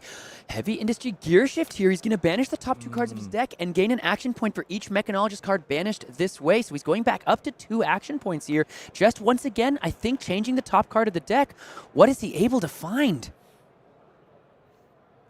Attacks for another 2 with the Symbiosis shot. Still has 1 action point remaining. No blocks for Mackl Hamilton, down to 11 here. Now the Cerebellum Processor is going to be used just for that arsenal. Look at the top card of the deck and pass, insulated from the Codex of Frailty that we know Mackl Hamilton is looking to play on this turn. At the same time, though, that's an arsenal that Sam Sutherland expended quite a bit of resources to go ahead and get, which means it's an arsenal he wants to keep, which means he's not going to be happy about the Command and Conquer coming his way, especially since he's already used that Crown of Providence. Another note about the Codex of Frailty is that we have yet to see a high octane come out from Sam Sutherland, and Codex of Frailty, that little frailty token, gonna make all those extra symbiosis shots from your extra action points with a high octane just be that much less effective. This is going to be an interesting back and forth of a couple turns here.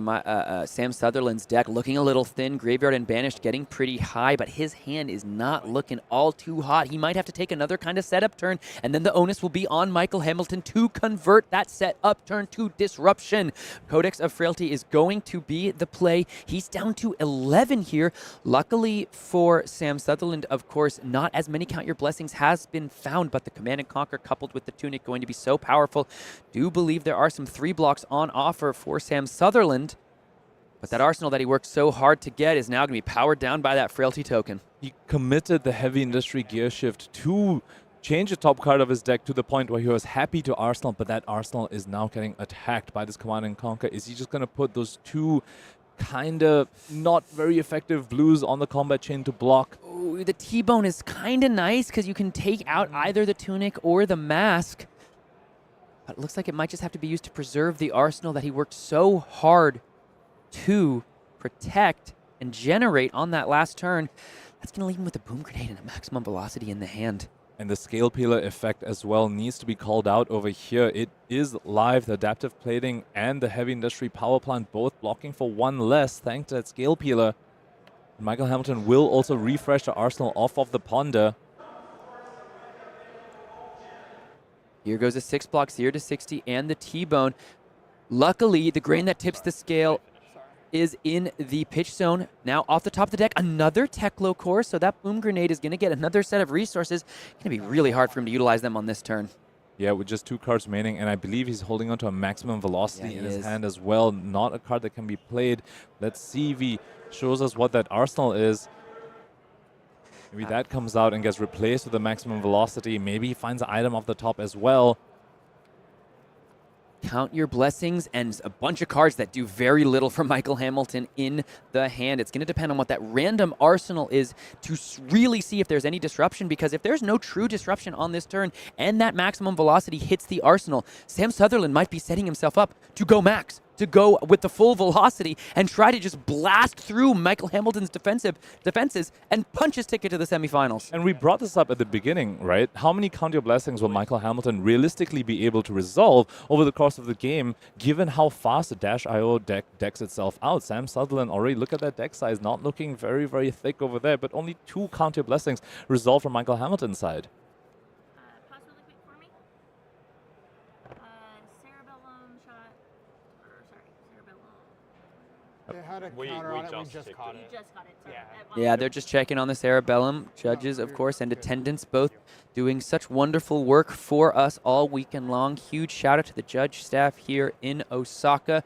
They've got their beautiful new outfits on, looking so fly, doing so much to make sure this tournament and this stream runs smoothly and beautifully. Beautiful outfits and amazing judge packs as well. Have to send our appreciation to our very competent and able judges. Definitely thanks them for making sure our event is run as smoothly as possible. Here comes the boom from Mr. Sutherland. 4 resources. Look at this. He might be going just to draw a card with the Cerebellum. Look to find a card on top and gain an action point here. Cerebellum Processor is going to draw a card. And if he doesn't use it there, it will go away at the start of his next turn anyway. Just yet another setup turn. Didn't find a crank item off the top. Can Mackl Hamilton punish this? Does he have the disruption? He's a Counter Blessings, which is in some way a bit of a punishment, but I think he needs a little bit more than that. It comes down to what that ponder was off the Codex of Frailty. It's the random arsenal off the top. That is the only option for Mackl Hamilton to disrupt what could be a maximum velocity turn, especially given that I just saw a high octane flashed in the hand of Sam Sutherland. He'll have a Teklo core, he'll have a maximum velocity, he will have a high octane. That is a recipe for so much damage, even through a Count Your Blessings. What is the arsenal for our first world champion? Can it get in the way of what is looking to be potentially a back-breaking Dash.io turn? Big gamble from Sam Sutherland here. The first time he took that gamble in this matchup, Sam, he got punished by the Bonds of Agony that took all the system resets away from his deck into a Command and Conquer. Is that same punish going to happen on this turn cycle? Does Mackl Hamilton have it? It comes down to this.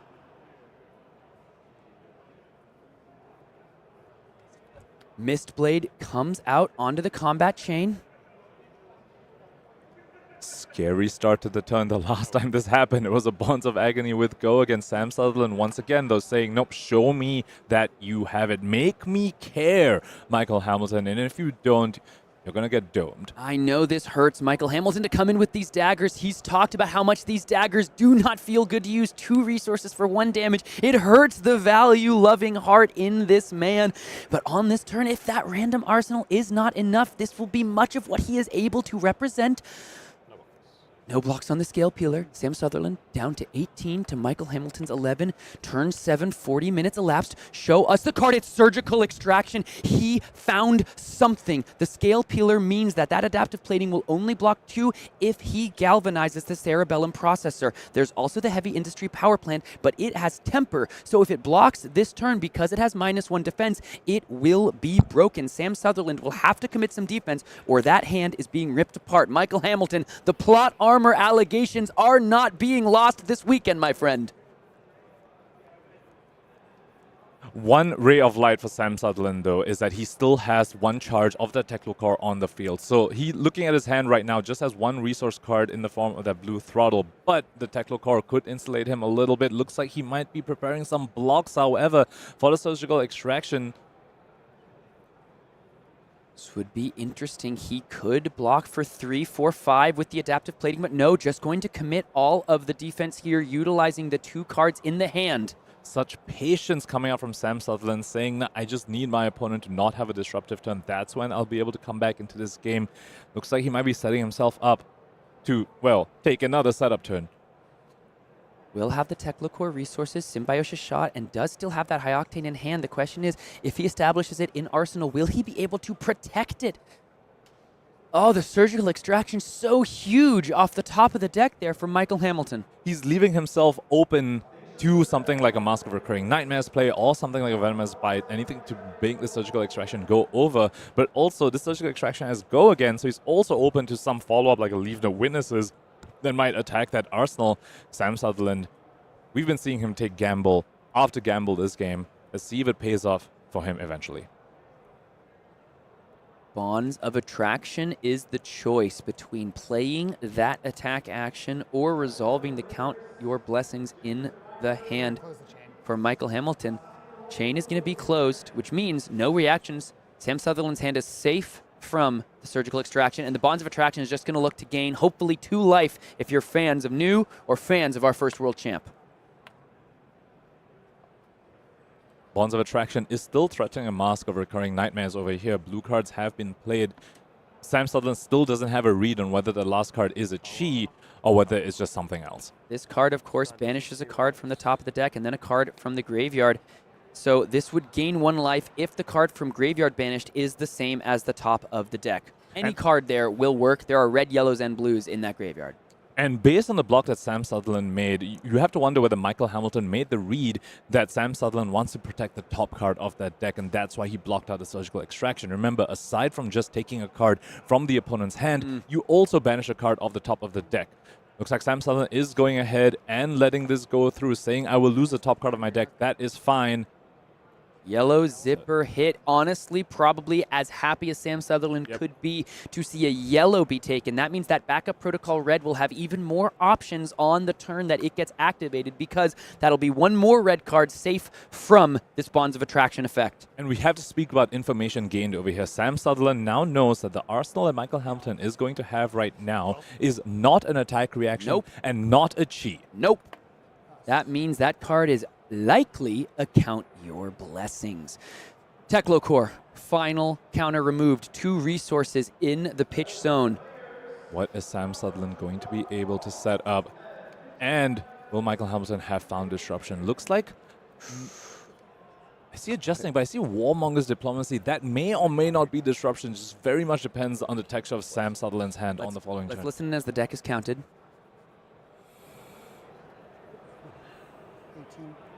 19 cards left in deck for Sam Sutherland. Your 6th seed looks to dethrone our first world champion and move into the semifinals, be the second -IO to make it into the semifinals. But an absolute titan, a Goliath of our game, stands in his way. 2 Count Your Blessings resolved, but 1 more in the arsenal looking to be deployed and gain a fair amount of life. It's either yellow or red, so represents a good bit of defense. And here you see the Count Your Blessings, quite frankly, being a little bit awkward. I think Sam Sutherland's going to deck out before he even sees enough of these Count Your Blessings for them to be worth the value, worth the 2 cost, worth the 2 cards of tempo that you need to give up to play it. Let's see if Sam Sutherland sniffs out the Warmonger's Diplomacy and plays the High Octane to make sure he's able to get it off. It's going to be the backup protocol red to start. That's going to be not cranked.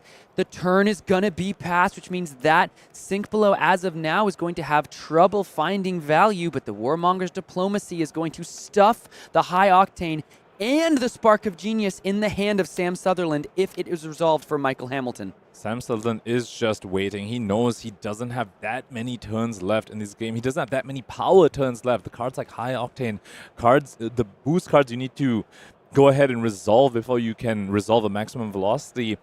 They put such tension on your deck size that he's saying, I don't have that many of them. I cannot just boost without working towards one of these big combo pieces. Huge moment here in this game as Mackl Hamilton has to decide between Warmonger's Diplomacy and Leave No Witnesses as the disruption of choice, pitching the Warmongers into what looks to be the Beckoning Mistblade. So he's just going to attack the Arsenal, which is not the High Octane. The High Octane remains in the hand here. Sam Sutherland may be doing that on purpose because of how often the Arsenal gets pressured by these new decks, by these assassin decks. Misplayed here, going to have little to no value versus beyond just that 1 point of offense. But one scary thing, if you're on Sam Sutherland's seat, is you see your opponent pitch a Warmonger's Diplomacy, and you know your opponent hasn't seen you resolve a High Octane yet. You have to wonder, does Mackl Hamilton have yet another one of those in his hand? If I commit to taking too much damage right now, if I commit to letting him get go again on this Beckoning Mistblade, will I just get juiced by Warmongers at the end of this turn anyway?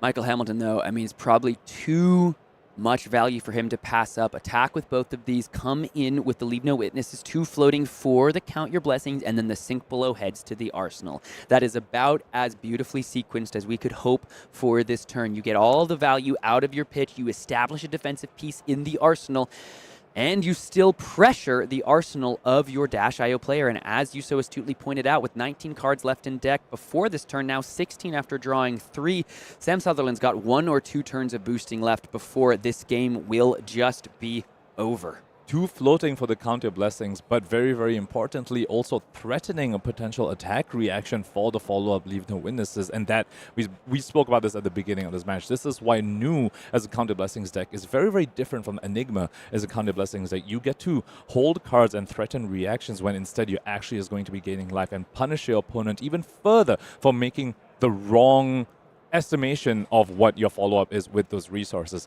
Important to point out, though, backup protocol sitting on the field. Scale Peeler is active, but between Adaptive Plating and the Power Plant, Sam Sutherland... no, that's only 3. Never mind. I thought it was going up to 4, but no, that's only 3. Sam Sutherland needs to at least give a card either from hand or lose that arsenal.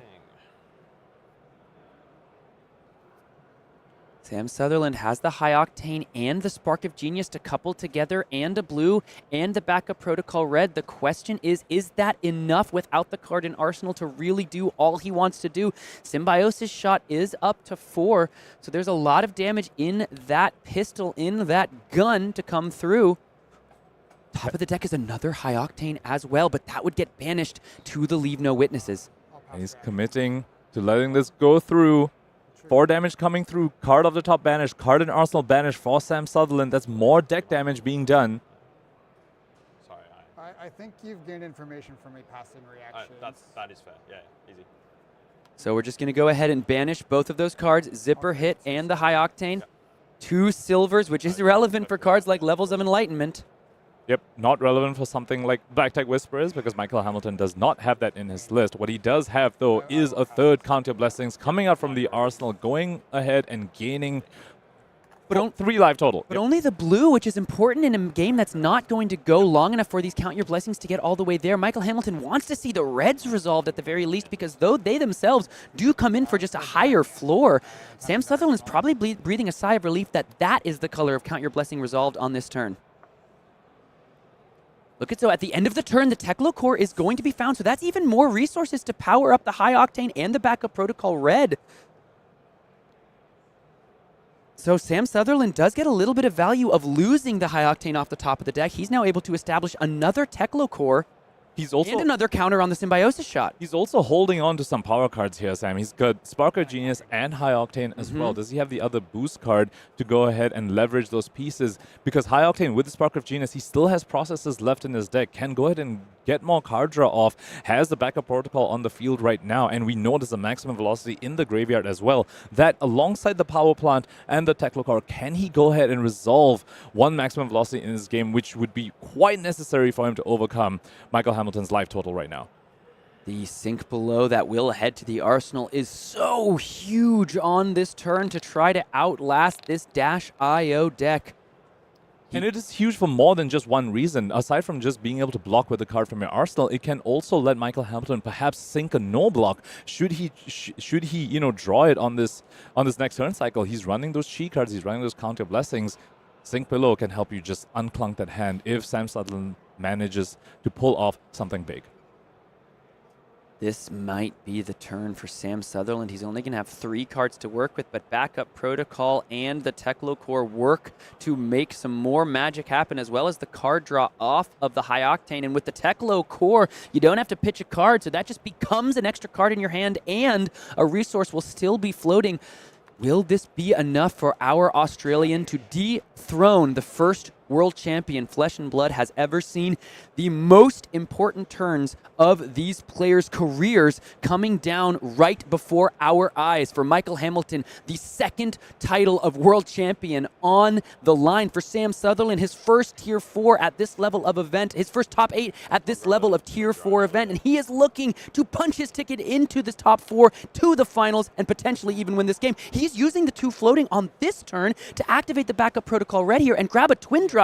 What do you think that means, Pankaj? Twin Drive heralds maximum velocity, Sam. He's got 2 floating from Teklo core to pay for the Twin Drive. He is going to try and find the maximum velocity over here. Won't have access to it through a backup Protocol, of course, because he just found a Twin Drive, but you have to wonder whether this is just his final gamble of this game, Sam. He wants to go ahead and try and resolve that so important card that comes in for 10 to try and attack Mackl Hamilton's 15 life total. As Sam Sutherland goes away from the table to ask a question to the judge, let's take a look at what we're working with for Mackl Hamilton. A couple cards in there don't block. There are 2 Count Your Blessings and 2 3 blocks. The sink below, like you said, might be able to put one of those no blocks away, but there is still plenty of chi and plenty of Count Your Blessings remaining in the deck to draw off the top. He's got the sink below, he's got the Mask of Recurring Nightmares and the Tunic available to utilize on defense. Ostensibly, with all of those cards, he's got 6 block in the hand, 4 block in the arsenal. That's 10 plus 2 and 3 is a 13 block represented, plus the life gain from the Count Your Blessings. It's a lot of damage that Sam Sutherland is going to have to threaten on this turn, but High Octane, 5 Symbiosis shots, Twin Drive, the chest piece, maybe that'll be enough. Yeah, so we spoke about maximum velocity perhaps being the gamble, the play that Sam Sutherland is looking for. You can go ahead and find cards off the top. He's got a Spark of Genius, which will draw a card, can find Processor, which will draw a card. Twin Drive gives you the additional action point as well, because you will be resolving high octane on this turn. So, but even if he doesn't find a maximum velocity, the symbiosis shot, 5 counters on it, not a weapon that's easy to block efficiently from Michael Hamilton's side. You know, you're blocking, use a card to block 2. That doesn't really feel very good. This is all pseudo-evasive damage in the form of that symbiosis shot on this high octane turn.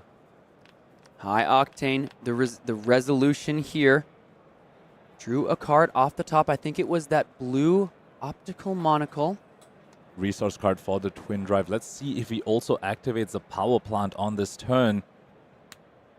Plays the Cerebellum processor off of the top. No system resets needed. He's finding another way into the mainframe. It's off the top of the deck. The Cerebellum protocol here, so important to power up a high octane turn. He still has the spark of genius to continue and utilize these action points. What a massive moment in this quarterfinal game. Cranked it as well, so already up to 2 action points before even boosting anything. That Spark of Genius can find another one and start drawing a whole bunch of cards. Michael Hamilton might be in a world of hurt here. One solace for Michael Hamilton, however, is Dash IO has been used, so no cheeky boom grenades off the top for him to worry about. It's going to be raw, in a sense, honest damage. I don't know how you can say honest when Sam Sutherland's going to draw 3 or 4 cards in this turn, but raw, honest damage, no secret reactions off the top effectively. I'm freaking out.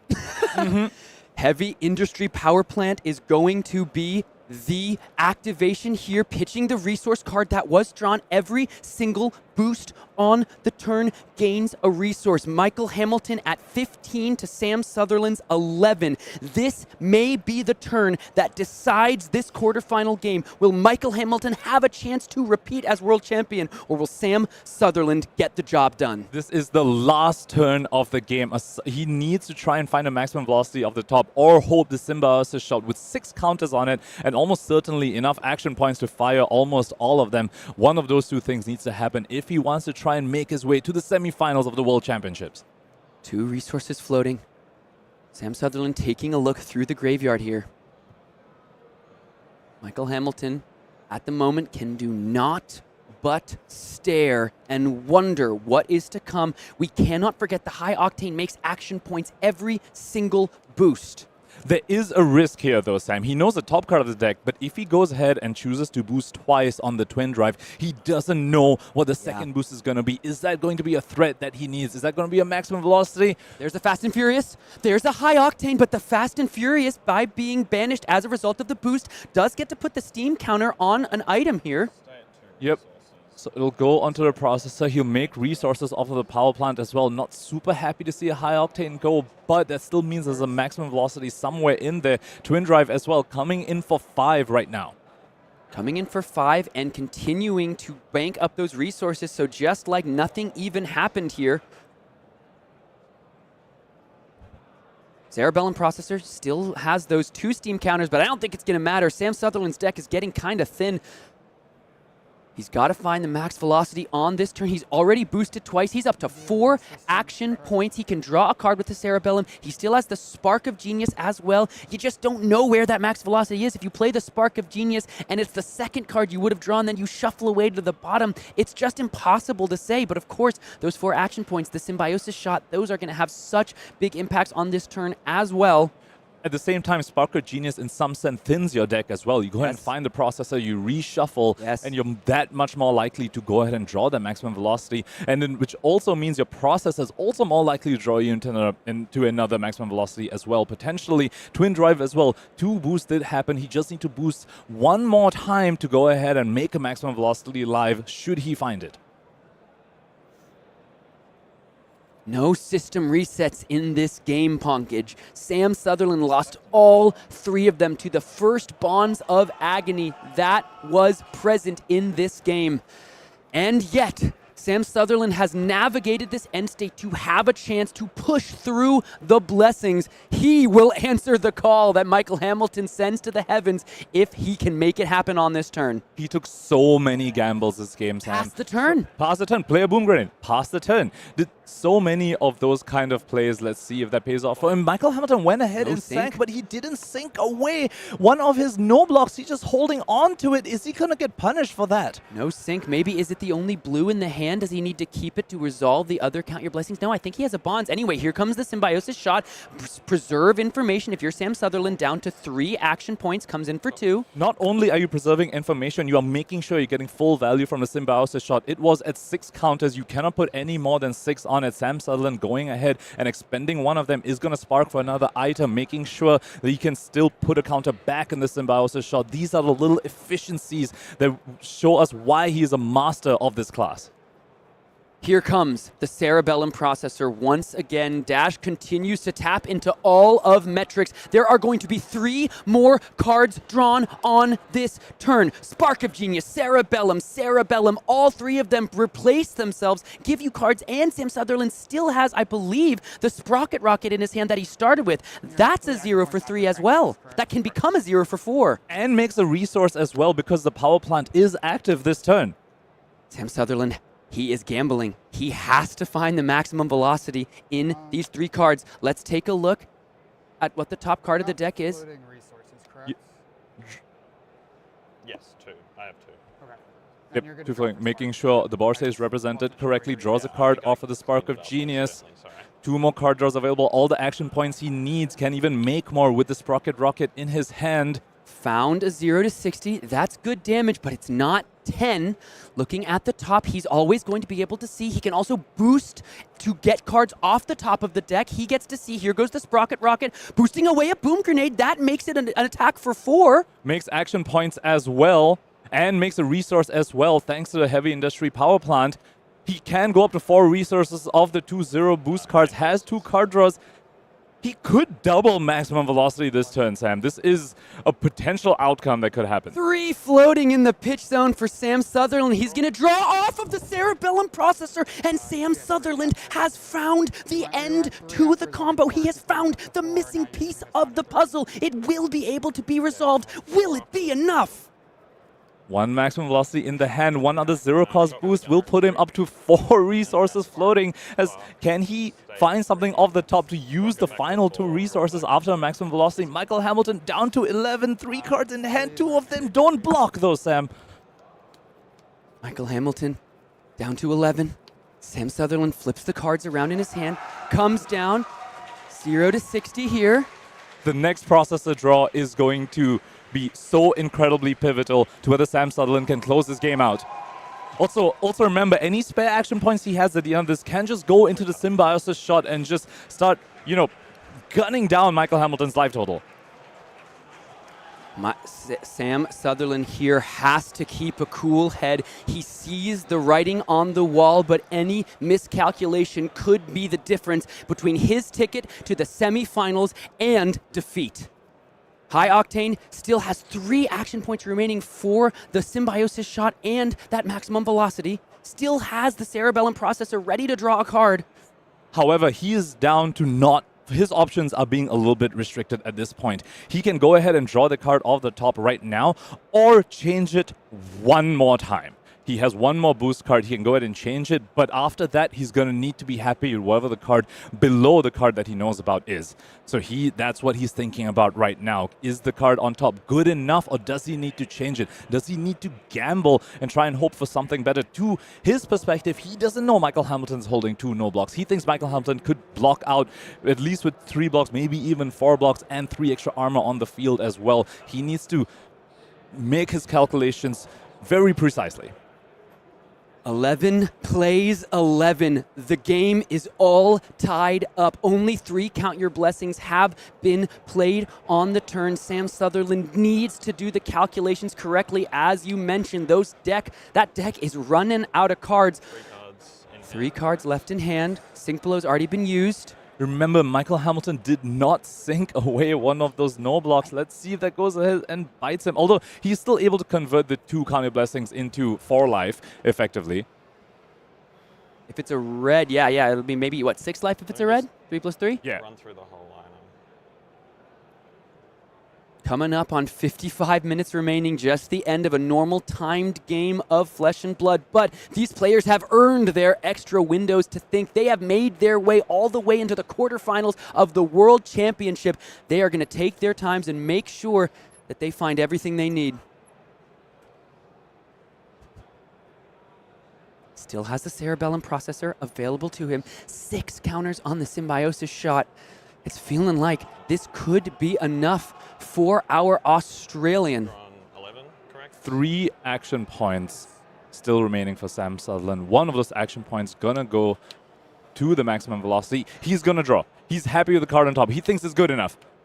Card on top looks to Throttle. be a throttle that can be played for another resource to be generated as well. That'll come down and make a resource. And then give him an extra action point as well for one more Symbiosis shot. 0 to 60 comes down, boosting away a maximum velocity, and Mackl Hamilton, you saw his eyebrows raise. I think he's seeing the writing on the wall. If Sam Sutherland is okay with boosting away a maximum velocity, what does that mean for the texture of his hand? Sam Sutherland was so close. If he just played the 0 to 60 first, he could have drawn into the maximum velocity afterwards with the processor. Chosen to just go for the throttle. That was obviously a gamble he didn't. He said he doesn't need to take that gamble. It's coming with the blue throttle here, coming in for 4. Gonna make one more resource at the end as well, and one more action point.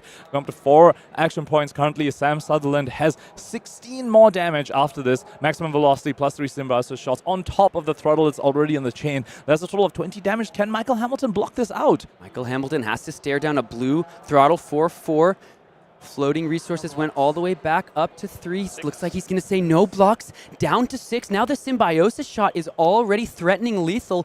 What is Sam Sutherland going to do? It is time for the maximum velocity. It comes down for 10 damage, like you said, threatening all of those Symbiosis shot triggers as well. What does Mackl Hamilton do? Does he have enough life gain to stay alive here? What color? Even if that's a red counter blessings, that gains him 6. He goes up to 12. He has 3 more block in armor, effectively 15. But Sam Sutherland is presenting 16. Sam, has he made his way to the semifinals of the Third World Championships? Mackl Hamilton doing what he can, counting the graveyard, making sure he's not missing a count your blessings in there somewhere. Double checking, making sure. Looking down at his equipment suite as well. Maximum velocity. If this is the card that closes out the semifinals, I can't think of anything more poetic to carry Sam Sutherland, known for playing Dash, known for playing this class, this hero. For him to come into the semifinals off the back of a maximum velocity could not be more perfect. Is this the end of the road for Mackl Hamilton's chance at a 2nd World Championships? Making sure he's thinking through all his options. It's going to be the red counter blessing. Sam, he's going to go up to 12 life, 10 damage on the field right now, though, and 6 more on the back of the Symbiosis shots. 6 life gain goes up to 6, down to 2. Here comes a Symbiosis shot. The gun comes out onto the combat chain. Mackl Hamilton has to deal with this one. He's got 2 more action points. Here comes the Symbiosis shot, blocked with the Mask of Recurring Nightmares. But we know 2 more action points means 2 more gunshots. The Findall's Spring Tunic comes in onto the combat chain. Mackl Hamilton can see the writing on the wall. He is down 2-1. Here comes the final shot, and the fist bump is extended. You can hear the crowd. You can see the emotion from Sam Sutherland as he moves on into the semifinals.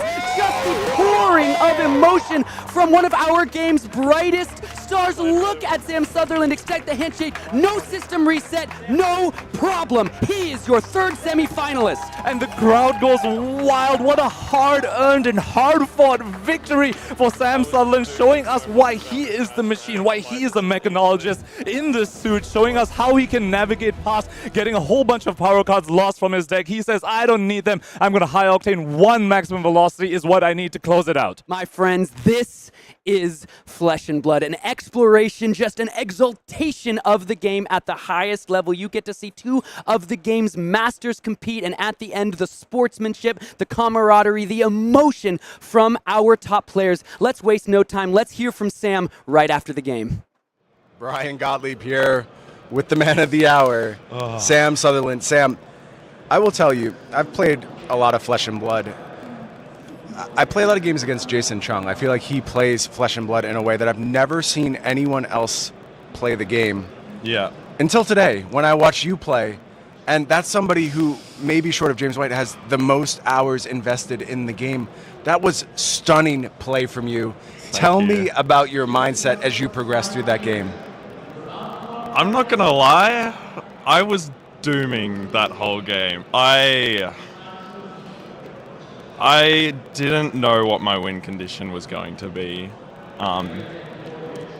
just the early starts to the game, every time, like, an assassin attack takes off the top card of the deck, and I'm like, okay, what's the next card? I want to boost that. Oh, it's a system reset. Exactly Oh, the it's a card you high wanted. octane. I cannot play the game this turn. Pass. And next turn, what's on top? Oh, there's a system reset on top. I'm not doing anything this game. I was doing a lot of testing last night into this deck because my regular game plan into New doesn't involve system reset at all. I'm usually playing additional Teklo Pounders and Throttles and that sort of stuff because I just find you just get disrupted way too much to keep all the cards in hand you need to do all that sort of crazy stuff. Makes sense. But what I found into the Count Your Blessings deck is you just needed to go balls to the wall, just hit them as hard as you can out the gate. You need to go as hard and fast as possible. And Teklo Pounder just was not cutting it. It was too slow. It was playing into their Count Your Blessings game plan, which meant I was now playing this fragile combo deck into the most disruptive deck possible, in the format. And I think I played maybe 6 or 7 games last night, just like different game plans. Shout-outs, Cody gave it. Thank you for playing that deck into me. Also, Justin Lim. Some great reps there. Out of those 7 games, I won 1 of those. Wow. And it just felt really grim. But I knew I was always going to give it my best shot here. Just always bring your best to the table. There was one moment in that game where I snapped no blocks to bonds when I had a reset in hand, and I had thought about the line. My feeling was that I'd seen a Venomous Bite pitched turn 0, and in our testing we'd made the assumption that they wouldn't be playing Venomous Bite just because of just the density of reds and number of Count Your Blessings and stuff. So we figured that would be the most likely side out of the deck. So when I saw it pitch turn 0, I'm like, okay, he's going for more of a disruptive game plan rather than a block out and gain life game plan. So I'm like, okay, put the combo to the side for a bit. We just need to find the big turns without that. See what we can do. And Octane's going to play a big part in that. I was really hoping actually on that final turn that I would find the second Octane. Twin Drive. Banished again. Yeah, always. I've had multiple times this event. I cut down to 2 Twin Drive for this exact reason. The second banish on the Twin Drive hit that Octane, and I'm like, let's see how much damage we've got left in this deck. But when I saw that if he had all 3 blocks in hand, he had the 3 block on armor, he's essentially at 23 life, and I could present 24, I'm like, and if he has red CYB, it only gains 6, which is exactly 2 cards blocking 3. I'm like, only double D react saves him here. So I'm like, okay, commit to the line. I don't have to go for the greedy, find the max V on the second card. Turns out the second card was max V, so I could have. But I played the safe line, and we got there. And the same thing as in the Rogers game. I'm like, work out if this potentially lower value line will definitely win me the game, and go for it if it does. And when I worked it out, I'm like, okay, double check the math. Triple check the math. Okay, we're in, we're locked in, go. And just making sure I don't mess that up all the way to the end. Yeah, that was a big one. To me, you're describing exactly what it takes to be a world champion. That kind of insight, that kind of mindset. Obviously, in the semifinals now, next matchup, looking at Aurora or Enigma. Do you have a preferred hero you'd like to see come out of that matchup? Look, they're both winnable matchups for sure. I know people have seen me take down Matt Rogers on Enigma, so hopefully if I get Enigma, just same stuff. I don't know if that's something you want to see on stream, but hey, I'm sure some people enjoy it. But I'm feeling pretty good into Aurora as well, so would love to see, is it Mercy take that one out? That would be pretty cool. But honestly, yeah, we'll see how it goes. Promising start here from Sam Sutherland. Of course, more quarterfinals action next to come. Who's going to be Sam's opponent? Let's send it back to the booth and find out. You've heard of David and Goliath, but given that we are here in Japan, I feel as though it is more fitting to say that we just watched the end of Attack on Titan, as Mackl Hamilton has fallen to Sam Sutherland. He moves on to the semifinals in what was simply one of the greatest games of Flesh and Blood I have ever had the privilege to watch. 2 A1 players, A1 competitors, but most importantly, A1 people. You get to see the reaction here from Sam, from the crowd as the game was moving towards its conclusion. Watch as the emotion pours forth from not only our competitors, but the friends, the family, the loved ones in the background. And guess what, folks? We got so much more to come. Don't go anywhere. It's the World Championships right after this.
Back to the booth here in Osaka for our final quarterfinal match.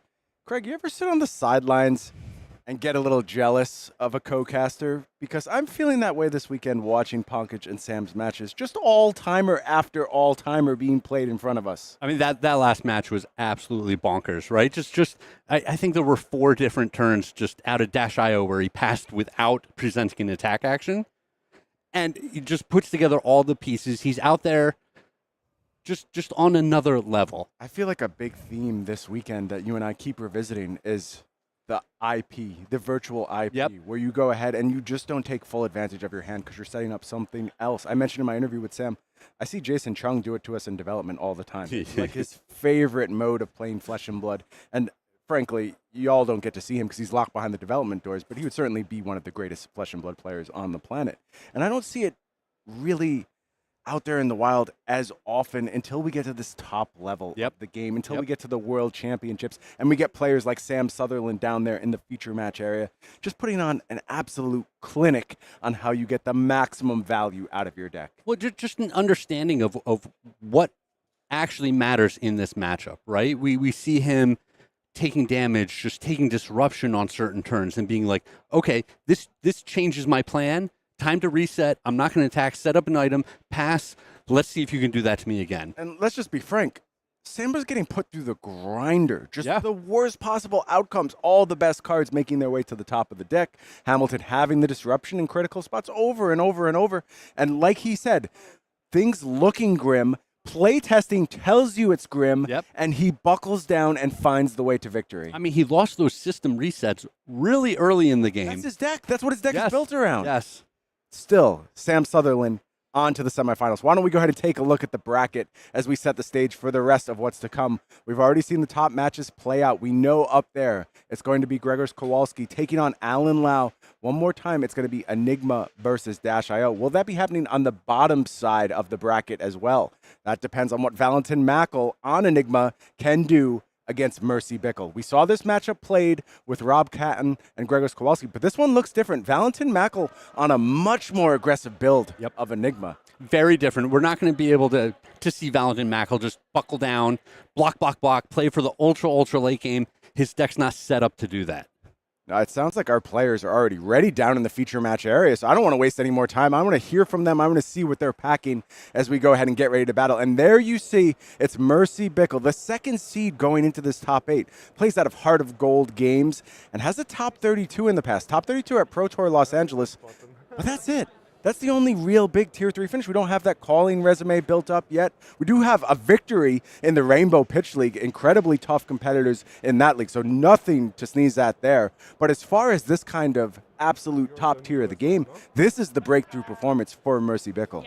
Absolutely, but Ryan, not everyone has that 10, 15, 20 years of gaming experience in their past to build up all of those resume finishes, right? So, like you're saying, not a big resume here, but it's possible that this is just the first stepping stone for Mercy to show us how good she really is. Why don't we take a look at Mercy's list? And I got a chance to catch up with Ellie Bird between rounds, and that's critically important because Ellie Bird and Yuki Lee Bender kind of coached Mercy here. Mercy apparently messaged them on Tuesday and said, y'all need to walk me through on how to play Aurora. Then she went to Universal Studios on Wednesday. You can't pass up a good time. I feel you, Mercy. You got to get out there and experience Oh, it that's again, amazing. for sure. Then on Thursday, she buckled down and she started learning this deck. In one day, learned exactly what she needed to go ahead and punch her ticket into the top 8. Well, I hope she slept well last night, right? I would be so nervous.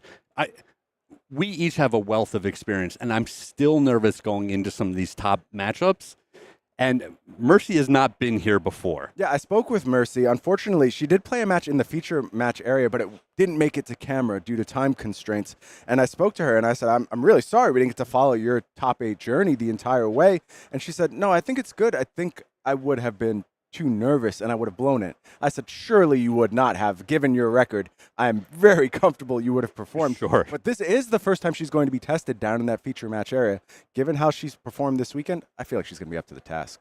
Yeah, I think you're right. And I mean, to me, the interesting point is going to be the loadout of equipment starting the game, right?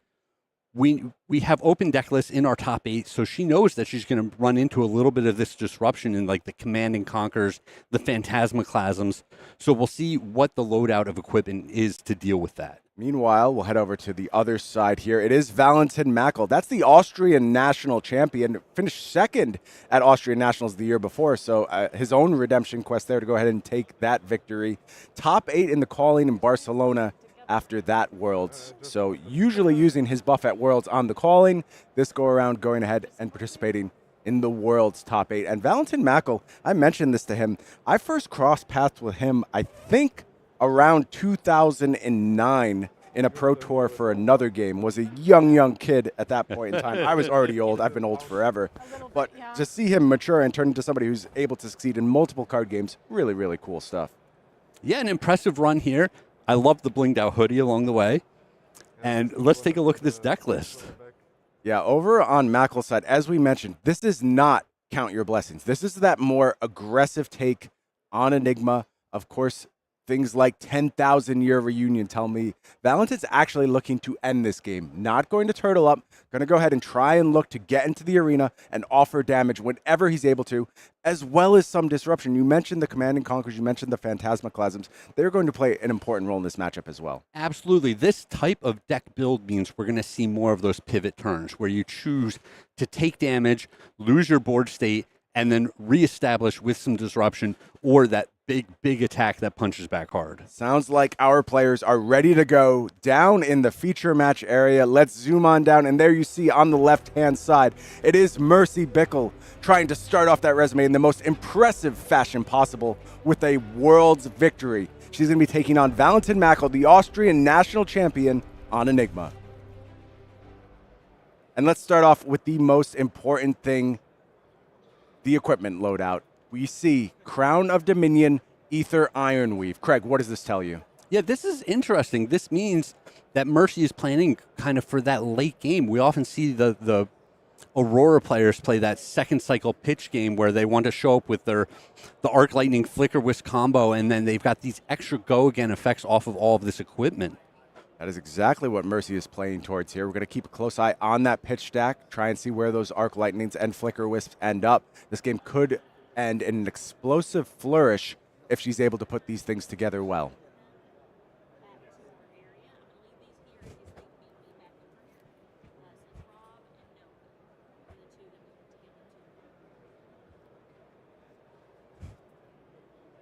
Players already having to think. You can't imagine the pressure of this feature match area. The crowd is packed deep around it. You are playing to be the third ever Flesh and Blood world champion. We know will not have a two-time world champion. Sam Sutherland has taken care of that. So who is going to join Alexandros Agiriou and Michael Hamilton as a world champion? Brian, would you prefer to get your top 8 game out of the way early or a little bit later in the day?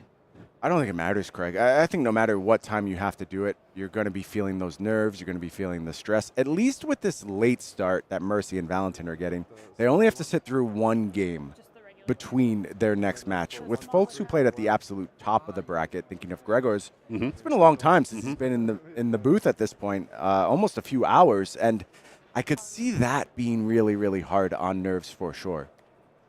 Sure, I think there is an argument for the other side as well, though. If you're waiting for that fourth top 8 match, you know, you're hearing the crowd, you're seeing the celebrations, you're kind of along for the ride with the energy, the highs and the lows, and then it can be hard to reset yourself. I agree with that. Electrostatic discharge starts things off here. That usually heralds an Aurora activation. Going to go ahead and make that embodiment of lightning. Another card here from Mercy. Sigil. Okay, very nice setup turn. And you probably want to leave that last action point to not get caught unawares by any ward that Valentin may offer on this first turn. Yeah, I love being able to pass the turn with my action point, knowing I'm going to carry this embodiment of lightning and an arsenal. And if they deploy a card, I can just send the weapon if I want to. Yep, Valentin is, in fact, content with just passing. Turn will go back to him. The Sigil is an interesting decision. I wasn't sure if we would see that out of Mercy in this matchup, because there's definitely times where if you draw that instead of one of those critical 4 attacks, it does not have the same impact you want it to have. Look at this from Mercy. Valentin goes ahead and goes after the Arsenal with that Dissolve Reality, but Mercy has the perfect card rolled up. It's Channel Lightning Valley, and that's going to come out and sort of blunt Valentin's disruption here. I mean, this is huge. You're going into your turn with the channel, with the embodiment, with a ponder token that the opponent gave you. Big win there from Mercy. Right here. Please remind me. Yeah, Double Dissolve Reality in hand from Valentin Mackl. Truce comes down.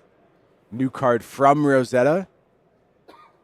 Starting to get a little shine in these Enigma decks. And again, I mean, I think this is another win for Mercy. Feels like it. Yeah, no setup here from Valentin. No meaningful setup, I should say. No aura setup. No damage being done. No aura setup. The disruption completely whiffed in this scenario. Yeah. About as good of a first cycle as Mercy Bickell could have hoped for here. Oh, and I wonder, when she's thinking at the end of his turn like this, with the channel on the board, I wonder if she's thinking about a potential burn-up shock. Interesting. Just taking the cycle there. Well, you demand the last card out of the opponent's hand if they want to prevent that damage. I would think with the 5-card hand going into the next turn, you want the burn up side of it. Doesn't look like that's what we're working with here. Is content to just go ahead and let this ponder resolve. Valentin draws a second card, and we'll have to move to Arsenal here.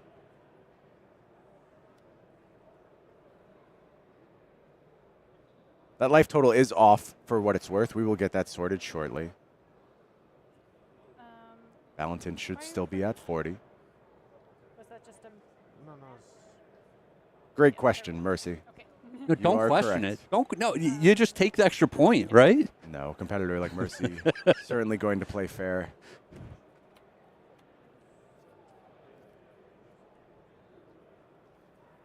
So Valentin just draws up here. First cycle goes to Mercy in my eyes. What's her follow-up? Exude confidence. Oh, this is a great way to start a turn. Fantastic. You couldn't ask for better in the Aurora versus Enigma matchup than an Exude confidence with go again, with Channel Lightning Valley out there, with the Ponder token ready to go. Everything coming up Mercy thus far. I mean, the truce is not a disaster here. It's going to give Valentin that extra card to potentially try to prevent the Channel Lightning Valley triggers if he wants to.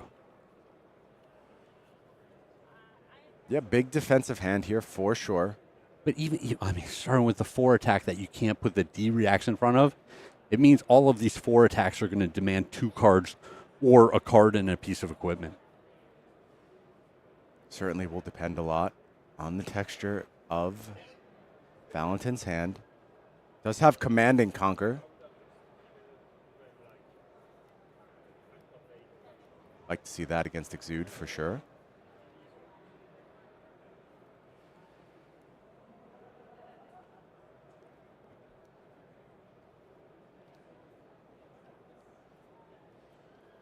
It's so tough, right? Because Command and Conquer is one of those disruptive cards that normally Valentin would want to hang on to. He wants to keep that card in his grip. You're staring at a Ponder token that you gave your opponent on the other side, so you know that they're going to pass the turn with an arsenaled card. Just going to go ahead and take the damage here. How much is it going to be? What's Mercy's response? Looks like she's reaching for cards. And the Exude Confidence is pretty good here because it allows Mercy to cycle some of these extraneous blues into some extra damage on this turn. Yeah, just turn your blue into 2 damage if you don't have any other use for it. Always a nice option with Exude. Does just pass, however, here.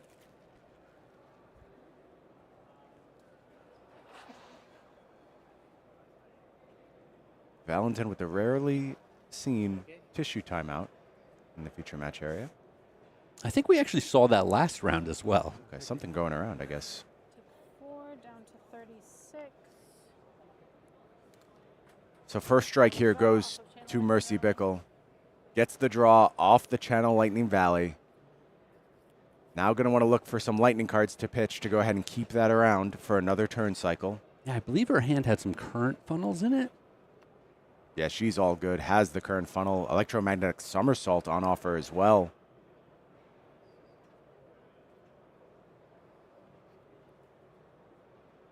It's like a second strike. Pretty nice looking hand here from Mercy. Yeah, going to be able to keep going very wide on this turn.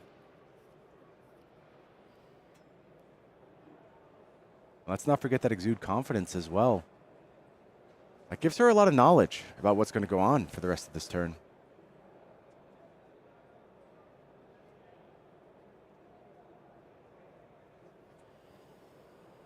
Brian, we said it earlier in the day, but the hearkening back with Snatch, with Ravenous Rabble, with Exude Confidence to the old Briar deck. I just love to see these aggro decks make a resurgence under a new hero. Well, the similarities are absolutely there, Craig.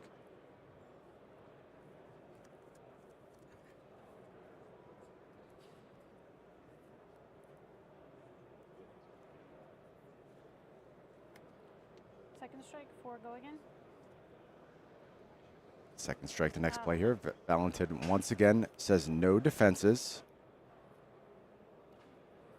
Mercy, however, would like to interject. Electromagnetic, return it when it resolves. Is going to be time for the electromagnetic somersault. This is a great turn, Brian. Yeah, looking real strong thus far. Resolution, comes back. This is piles of damage, and with a couple of blues in her hand, I think Mercy's going to be able to finish the turn with the Starfall, create the embodiment for the next turn, draw off of the ponder. Yes. Keep the channel Lightning Valley around. Yes, Valentin yes. Mackl takes 4 more damage. Everything coming up Mercy across this first 2 turns. And Valentin set his hand down even.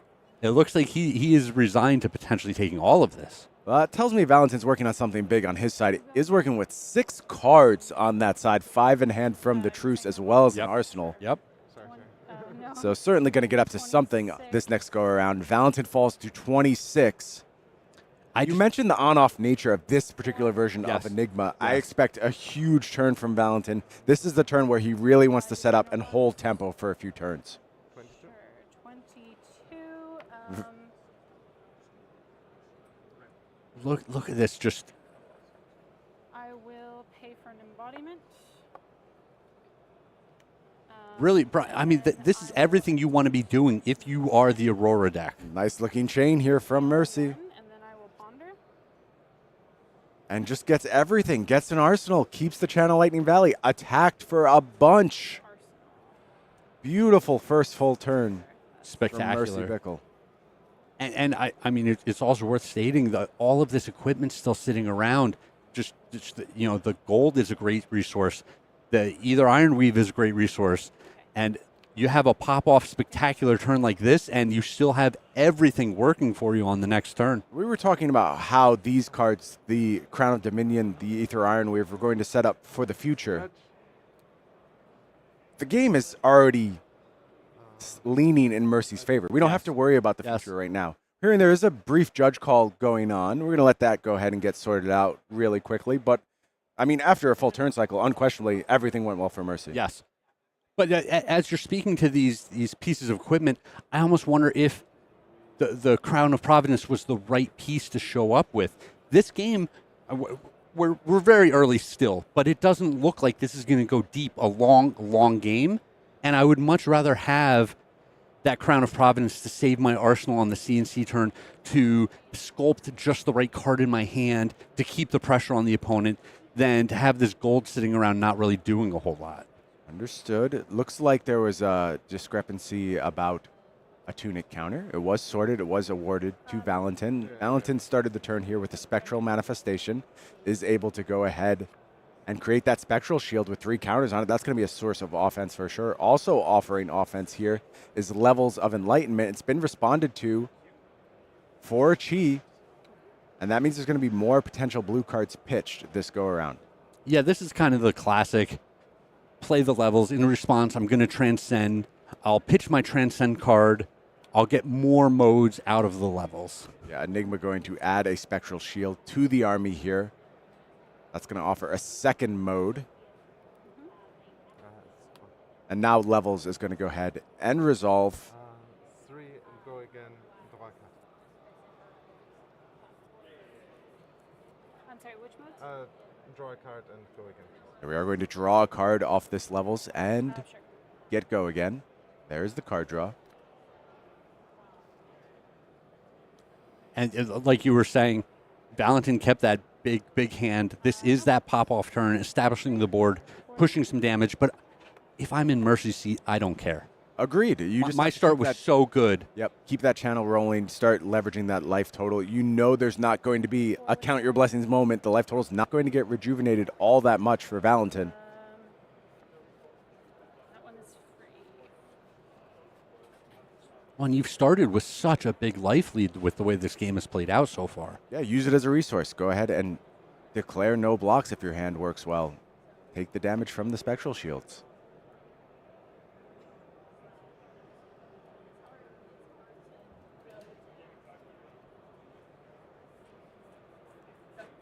Valentin's hand still with a couple options. I mean, I think it's critical he does more than just deal generic damage on this turn. I think he needs to find a CNC or a Phantasmaclasm on this turn in order to have a chance of keeping up with the way the game is going so far.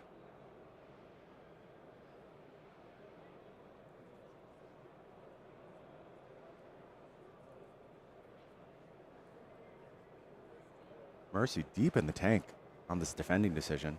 Yeah, really being careful. I mean, we do see a lot of these Aurora hands end up with not enough go again effects, right? So it's potential. She's saying, man, can I use all of these cards on my next turn? And is this going to be the cleanest point to block?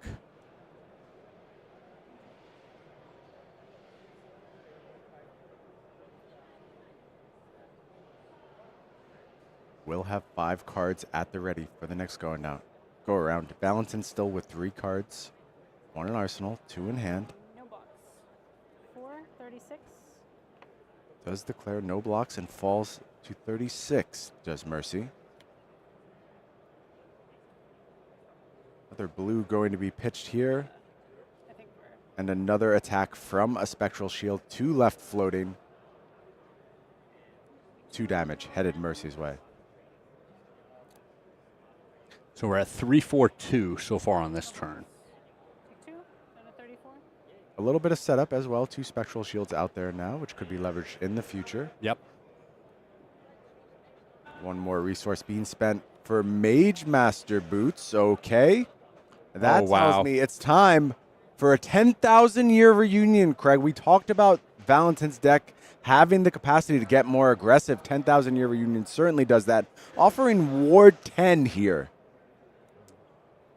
Ward 10, which means it can punch for 10. And a 10-point swing comes in. We have a 10-point die somewhere over there, don't we? I would guess so. These players. And I think you're still okay. Like, it's a little frustrating staring down this much damage. The opponent's turn was this efficient. You're taking a lot, and the Ward 10, it never prevents 10, right? Absolutely not. But it's very possible it just prevents 4 on the next turn, which is still a hit for 10, prevented 4. Incredible value off of this card. But I still feel like Mercy is in a very, very strong position, a very winnable position. I would agree with that. Offer here was just 3, 4, 2, 10. It's okay. 19 damage. There's no disruption, though. There is going to be Ward on the backswing, so you basically get a free block of whatever you choose from that 10,000-year reunion. That'll soak up something. Yeah, you're not expecting the last attack to be for 10. Almost certainly not. Mercy thus far has not committed any of these 5 cards to the defense.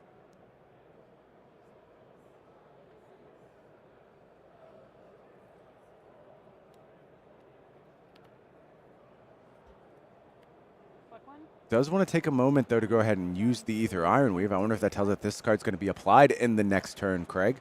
Yeah. It was just vanilla damage being prevented here. Generally, you want to save this for one of those on hits, the CNC attack. You double it up with 1 card out of your hand, the Grasp of the Arcanite to save your arsenal. But if you're going to be using it, you might as well block with it on this turn. Changes the math a little bit for sure. Valentin going to draw back up here. 4 cards head to hand as the action passes back to Mercy.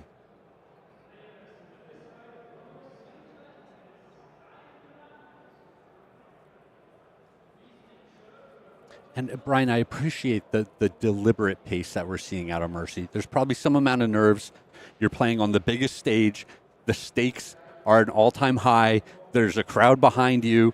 You can feel all of that. So you just, if you get a little bit nervous, you say, I'm going to stop. I'm going to reset. I'm going to run through this one more time. And then I know that I'm on the right line again. Cross your T's, dot your I's, figure out exactly what you're doing on a turn-to-turn basis. I feel like we saw that out of the Dash IO decks on the previous games.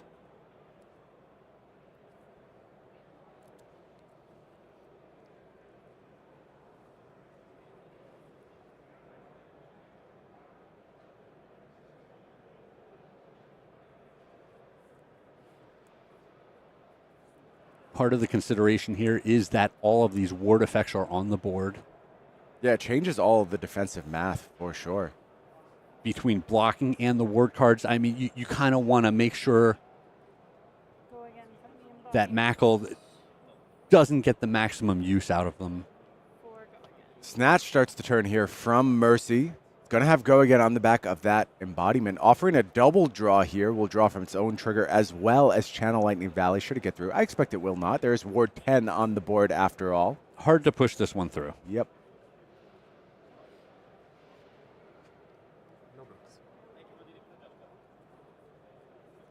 Looks like Valentin is content with no blocks here. Does have the Sync out of Arsenal, though. Clean cover-up of the Snatch. It's putting a Transcend card to the bottom of the deck for Valentin.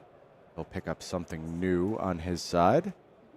Yeah, very clean block. And, I mean, we keep saying it, all of that ward sitting on the board is just that safety buffer to make sure things can't go too awry. And although, too, Valentin has picked up a Moraga, has transcended this game. Maybe a spot where you want to look to get some value out of that Traverse if you're looking to just go ahead and go gas right now. I mean, he punched so hard on the previous turn. If he's able to keep that damage on, the Tunic is on 2, which means, you know, the third counter is just what you need to punch for 10 with the Reunion on the next turn. Arc Lightning here from Mercy. Telling me maybe the hand was a little Go Again light. But you also see why that Ether Iron Weave may have been activated previously, or excuse me, defended with previously. Perhaps looking to cash that in for a little damage here. This is actually a very good spot for this card. You want the mixed damage. You want to demand a lot of cards out of the opponent. And, you know, Mercy's still working with, we keep saying it, tons of resources over here. Having seen that, Valentin is ready to go ahead and pitch for some AB. Sift, cool feature of Valentin's deck here. There's a good chance that we see the gold cashed in here, the Ether Iron Weave cashed in here for that kind of mini Arc Lightning turn. Not the big combo finish, but still very effective at trying to pick your way through a lot of these ward effects on the board. That would be interesting. You want to go ahead and just commit some damage early while you're still sort of in charge of this match.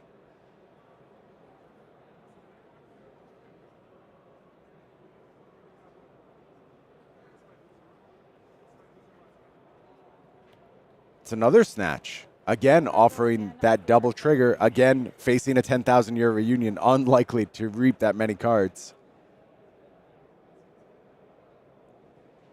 This is going to carry a ping with it from the Arc Lightning. Yeah, Arc Lightning just best friends. They're high-fiving the Snatch, right? These kind of clunky 0-for-4s that don't start with Go Again love playing with Arc Lightning.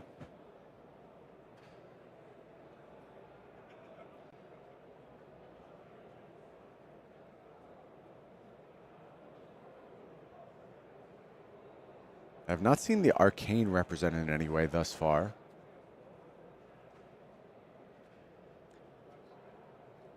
Mercy has been very careful, and technically the Arcane doesn't happen until the Go Again triggers. Very true. After the attack resolves. Wow, another very clean block. Yeah, perfect cover-ups here. No reactions. 1 arcane. There is the 1 Arcane. Sift again does the prevention.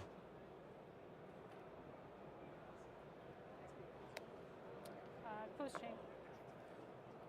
Break Ether Iron. Chain closes again, and there is our Ether Iron Weave, as we suspected. It's going to contribute 2 resources to this turn. And now the gold converts to an extra card. Mercy working hard, wants to try and get something out of this Channel Lightning Valley for sure. Yeah, I think it's not just the Channel Lightning Valley, right? I think the critical thing is pushing that 10,000-year reunion off of the board on this turn and making sure your opponent doesn't get that ultimate value of being able to attack with it multiple times. Yeah, looking like Entwine, Second Strike, Sigil.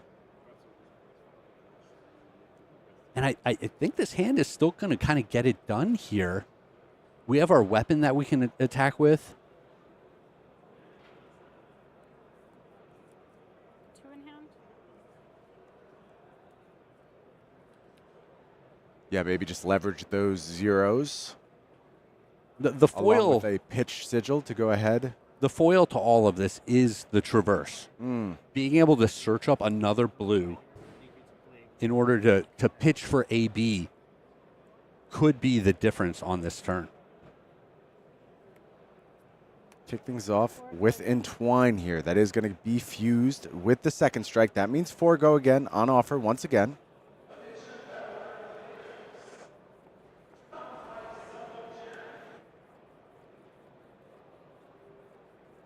Surely Valentin has to be running low on defenses at this point. I mean, this is another beautiful turn out of Mercy. And you run into a start of blue pitch for AB, sink below. You're being stymied a little bit, but still these consistent 4 attacks at breakpoints. Now the 1 arcane damage is starting to build up, demand more cards. Yeah, getting annoying at this point. No reactions. So ward for 1 arcane. And the arcane gets the job done. It's going to go ahead and clear that 10,000 year reunion. No damage done to Valentin thus far. Still no damage, but now it's looking like a very real possibility. I would say so. 2 go again. 2 go again. We know what that's bringing with it as well. There's going to be arcane on the tail end.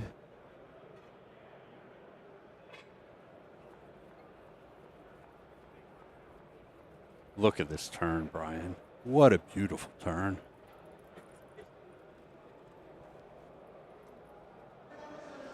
I was looking at those drinks passing by. I'm a little thirsty. I could use one of those. I'm looking at Valentin. He looks like he's in the blender over there. He does not know what the right line is in this situation, and I don't blame him. It is time for that traverse, though. Going to still try and defend here. I think he's doing his absolute darndest to prevent the draw on this channel Lightning Valley, and I can't blame him. Like, you are not only preventing damage here, but the average card coming out of Mercy's deck is 3, 4, 5 damage. So it's like you're getting just this huge amount of value out of your traverse block here. The other possibility is Valentin is just ready to go ahead and bank that chi and use it to deploy Manifestations of Moraga. We'll have the Tunic counter at the ready on the next turn cycle. Take 1. Down to 21. And there is the first damage, and that means Channel Lightning Valley is ready to do its thing. Mercy picks up another card here. Flittering Charge, second strike, but second strike is now online. Look at this. It's going to go turn, ahead and Brian. join the combat chain, and it's coming in 4-4 with go again. Truce committed to defense. More damage going to leak here. No reactions. Take 1 and 1. 20 and then 1 to 19. The longer this game goes, the more this... I say the longer the game goes, we're on like turn 2 Turn here. 2. It's just turn 2. Mercy has to be feeling better and better. The damage is leaking through. You've taken some of the critical equipment off of the opponent's side. You're able to fight through all of that damage prevention, still draw a card off the channel Lightning Valley. Mercy debating whether she just wants to take the damage here from this Flittering Charge or bank it for a future turn.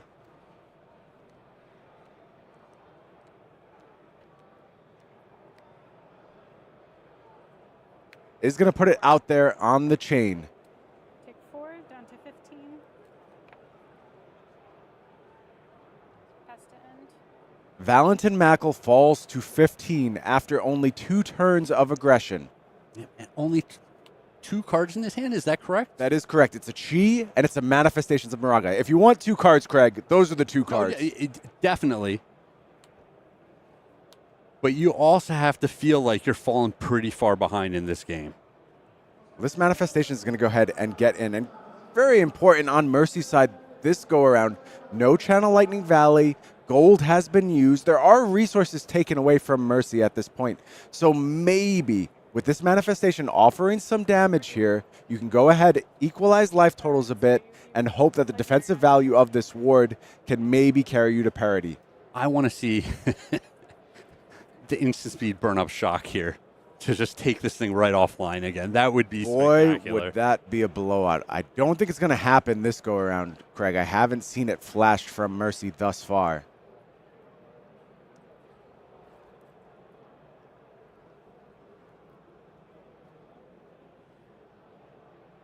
And maybe you get your gloves involved here.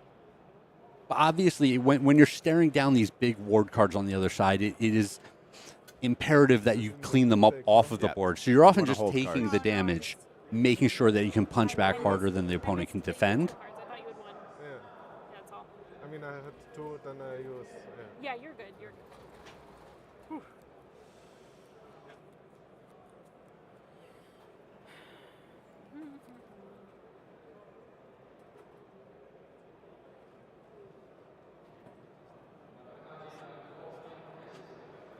8 damage, the offer from Valentin here. Should there be no blocks, Mercy would fall to 17.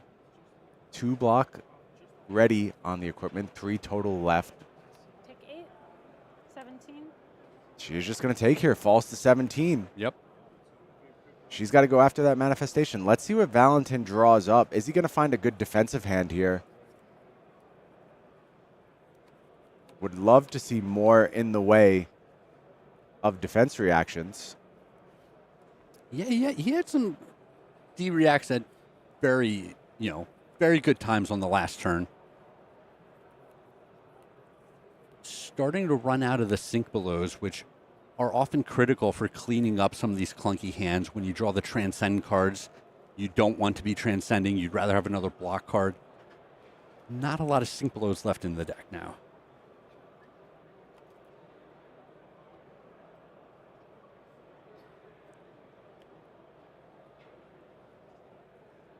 And we're back to Mercy. She's got to figure out a way to get this manifestations out of the arena. Anyone who has played CC after the release of Part the Mistveil knows what the situation is like, Craig.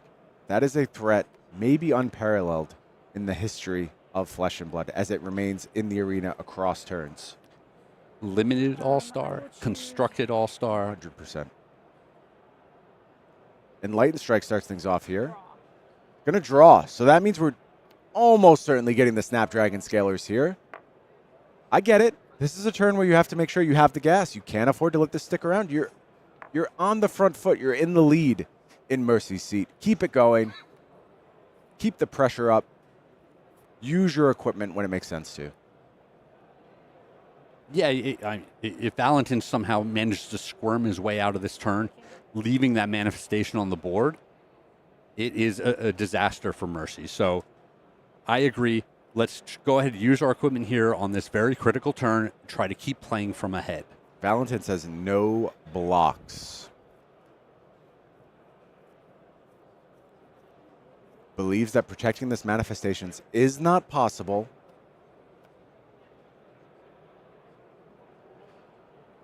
Wants to get the most defense value out of it as he possibly can. Doesn't want to get it picked off by a lower damage total.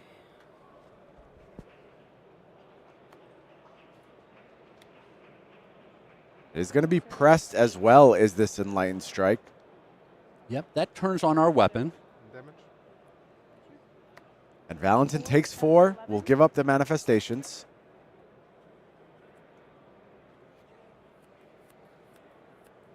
One thing that was provided to Valentin there, a lot of times you get caught up in trying to protect your manifestations. You give up too many cards, you find yourself disadvantaged on a future turn. With the E-Strike draw, it was very clear to Valentin that Mercy was committed. She was putting absolutely everything into this turn. I agree with the decision. Just let the manifestations go, rebuild on the next cycle. Well, it also means that you get the guaranteed 4 points of block out of it, right? Like if you put a couple of cards in defense in front of that, 5 points in front, 6 points in front, that means that when the lightning press is played, you're only sucking up 2 damage from your manifestations. So yeah, just on a pure number standpoint, definitely the right line. Bit of an overblock here from this Warmonger's Diplomacy. Finishes off the chain with Gone in a Flash, coming in for 4. And Valentin looking to defend one more time. I mean, it's a very honest 4, but when you're already at 11 at this point in the game, the life totals are getting low. Damage takes on an entirely different context as you move throughout the game. Command and Conquer is going to defend. No, that's losing some of its utility with no arsenal here for Mercy. Yep. Again, no setup going into the next turn. That feels good if you're Valentin. This time, though, you don't have that manifestations in play. Absolutely not. What are you going to be able to deploy to go ahead and get things moving back in your favor? He kept a 2-card hand. I wouldn't be surprised here if it's the Phantasmaclasm. Great. Which it is. That is going to get a reveal here. They're all the same cards. They're all the same cards, says Valentin. And classic Lightning Runeblade. This is the situation where you're like, am I actually going to potentially fix my opponent's hand? That is true. Yeah, I look at this hand and I go, keep it if I could. Yes. There's no go again here. You don't have the choice. You've got to put one of these on the bottom. Yeah. Mercy's going to peel an extra card. Aurora's going to get another chance to find that natural go against starter that it needs so bad. The flip side of this is you draw another brick. You say, okay, I'll just put a whole bunch of blocks in front of this. I'll make one attack. I'll arsenal a card, and I'm okay. Yep. Yeah, you haven't actually given up any life total, and you're just now progressing to a 5-card hand. You do give Valentin back a 4-card hand in that scenario. Yes. So it's not a complete win. Yep. But it's certainly not a disaster scenario either. Would agree, Craig. Would agree. I actually think the disaster scenario is if Mercy has to play out this hand. That would have been disastrous. Sure. So if something like a Manifestations had come down in this turn instead, or really any kind of like ward base, I think it goes extremely well for Valentin. He's able to protect it, start that snowball. But given that the effect was Phantasmaclasm here, it's pretty bad. It's as bad as a 3-for-9 can be. I will say defense values are quite low in Mercy's hand, so even if you just dump everything into it, there's a good chance you get something here. Looks like Flicker Wisp was the draw from Mercy.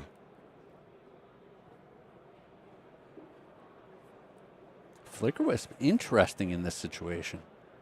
That's one I'm definitely interested in arsenaling. Would agree with that, Craig.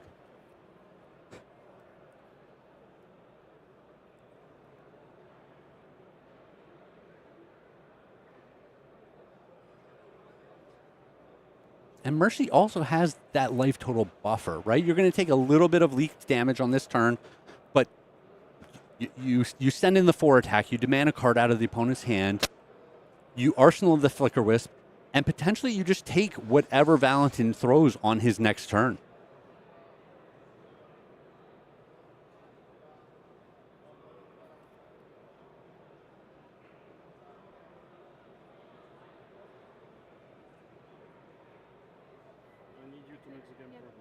Oh, this is interesting. Okay.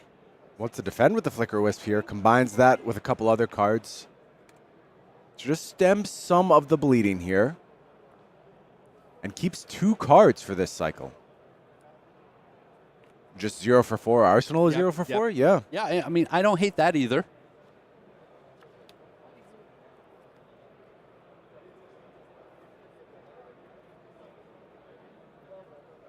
So Exude going to come down. I do feel like Mercy has churned through a large portion of her deck and seen a lot of the non-go against starters.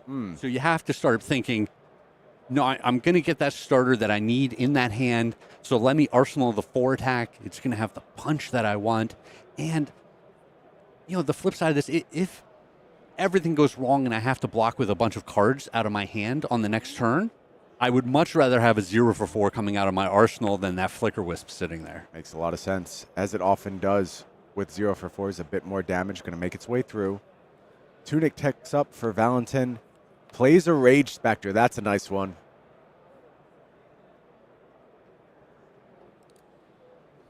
Attacking for 6. Going to come in for 6 here. Man, Brian, all of these ward cards punch so hard.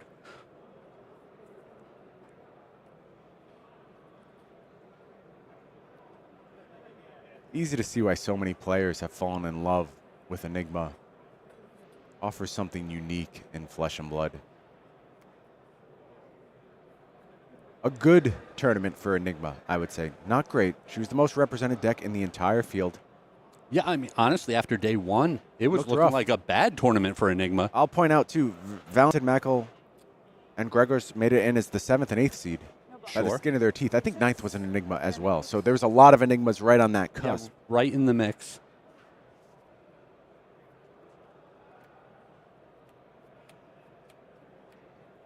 4-card hand with the arsenal, opponent at 9. Rage Spectre does its thing, but Mercy able to come back, now working with a full grip. And let's start the 0 for 4 chain. Yep, that's the starter. Starfall now live. Flicker Wisp, Sigil, Ravenous Rabble, Electromagnetic Somersault. I can work with that. Valentin does have the Fate Foreseen here for a clean cover. Going to go ahead and opt. Rage Spectre remains for at least a little bit longer. Oh, there's another defensive option in Valentin's hand with Sink Below. Nice defensive hand here. It's great because he gets to look at that top card with the Fate Foreseen and then potentially peel it. And we see he didn't like the top card of his deck. Yeah, sends it to the bottom.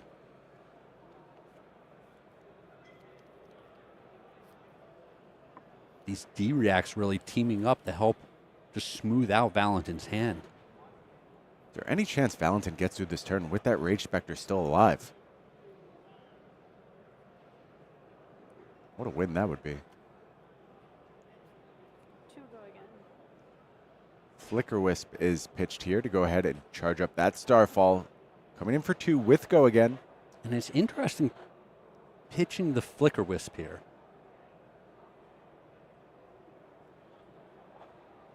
Yeah, seemingly prioritizing the life gain of that Sigil, perhaps? Yes. No defenses here. That means the Rage Spectre does get cracked. 1 damage also going to leak to Valentin. And our life totals are equalized once again. Both players sit at 8. Now it's time for Ravenous Rabble. Here's the reveal. It's a yellow. Okay, minor miss there from Mercy. Minor miss, but that's a good card to have on top. It is. Valentin knows about it now. And I you think see a raise of the eyebrows there from Valentin. He's going to have to plan around that one for the next turn cycle. Great one for Valentin to know about.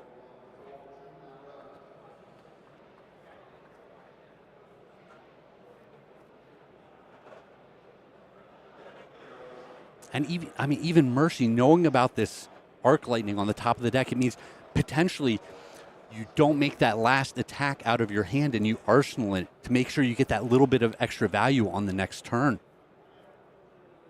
Now it's time for Electromagnetic Somersault.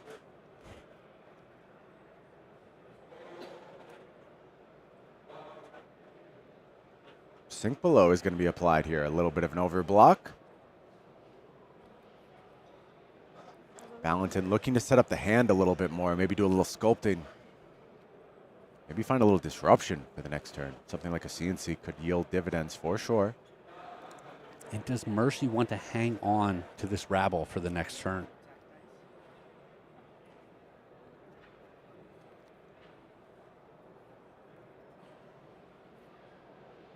No. Redeployed, coming in for 3 once more.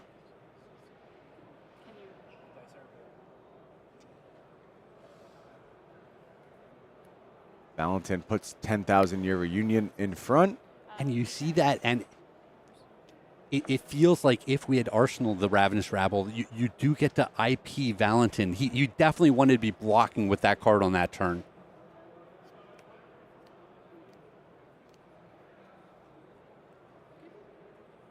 I will say, though, Craig, I've seen that disruptive, and I call it disruptive because it really is, disruptive life gain of Sigil matter so many times. And here's a nice example. This is where it's perfect. Yeah, it reads the Command and Conquer so well from Mercy, and you're just able to turn that into life now. Mercy showing the foresight here. This looks brilliant. And if you're Valentin, the Command and Conquer is exactly what you want to do on this turn, right? You're saying, I either demand 2 or even 3 cards from the opponent if this is a critical arsenal, and if they take it and I get their arsenal, I've also dealt a bunch of damage to them. Yep. Now you get neither. The Sigil undoes both of those things. Yep. The perfect counter to Command and Conquer. And you see a disapproving nod from Valentin Mackl. Mercy's going to sit at 11. No on hit from CNC. And Mercy gets to head into this next turn with 4 cards in hand. One of them we know, Arc Lightning. Well, and you know that Arc Lightning is going to allow this hand to go wide. It gives Go Again to that next attack that might not normally have Go Again.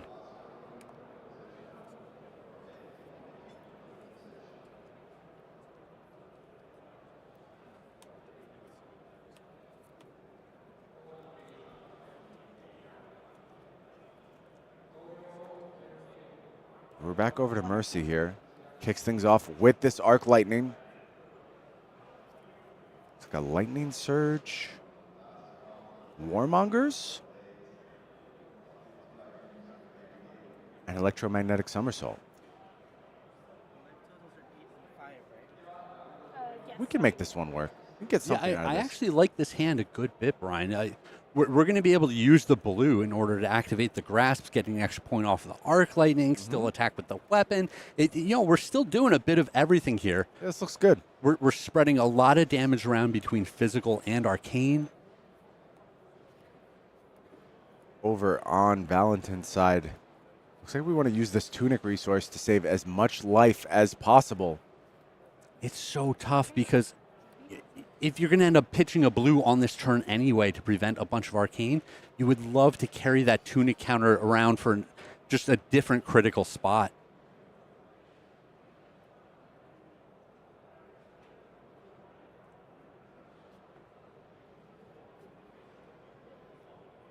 Yep, and here we see it. Split damage from this Starfall.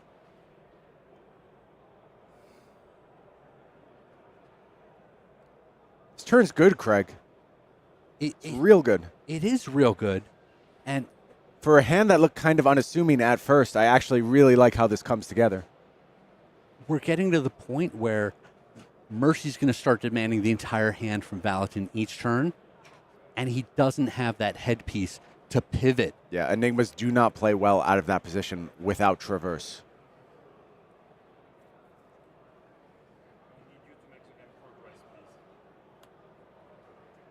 Valentin is now ready to pitch to start A-Being. Sorry, I take 2. Sorry, you're no blocking this. No block, yeah. Okay, down to 6. Takes 2 from Starfall, but does go ahead and prevent the Arcane from the Arc Lightning.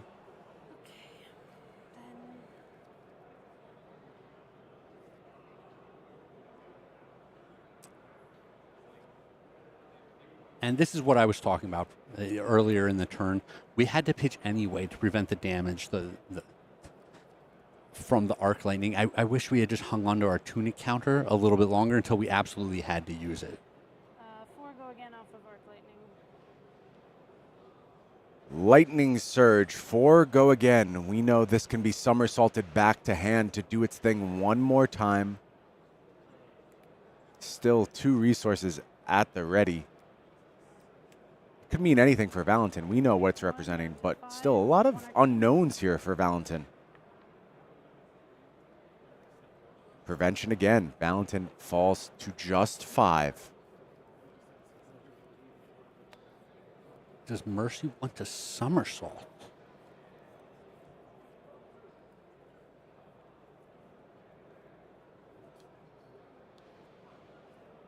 It's an interesting question. That was the last card, right, Brian? I believe so. Yeah, I would think you want to somersault here. Use the grasp.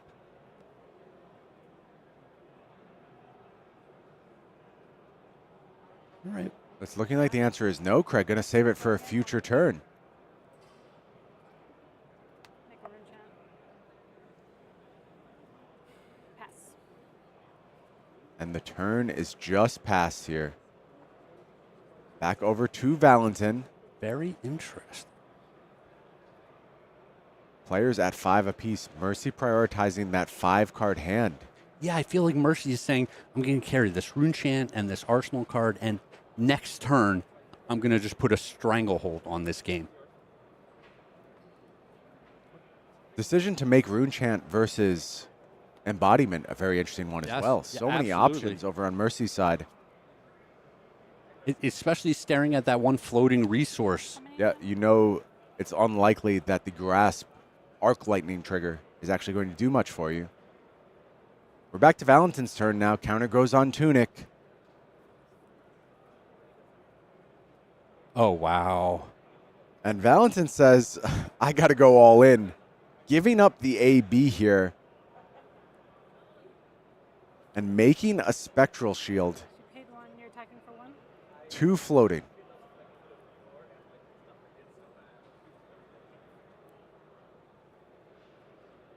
I mean, if I'm Mercy here, I feel like I just put my gloves in front of this. I mean, it's definitely dependent on the texture of the hand.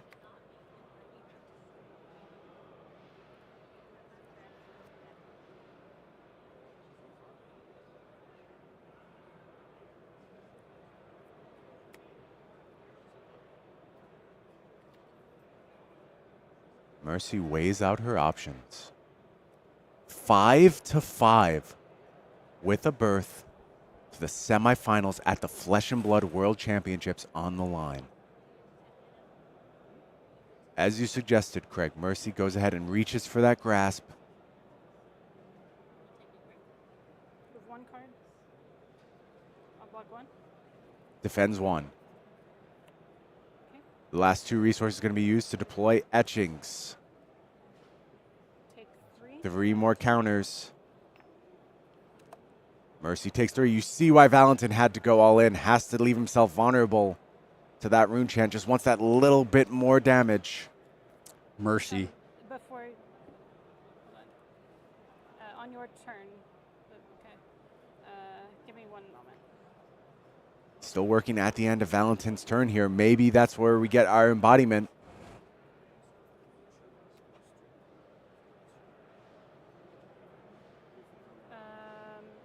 You're fine. That's just good to pass. Okay. Your opponent, 5 health, 1 spectral shield, 5 cards in hand for Mercy. 1 point of armor out of the tunic. Feels like a very advantageous position. Rune Chant also available, no AB out there. Electrostatic Discharge kicks things off. That means the Aurora ability is live, is going to be activated here. Embodiment of Lightning is made, and the turn is now cooking. E-Strike, Heaven's Claw. Oh, E-Strike. Perfect card to pair with that embodiment. She is going to draw from it. What's coming off the top here?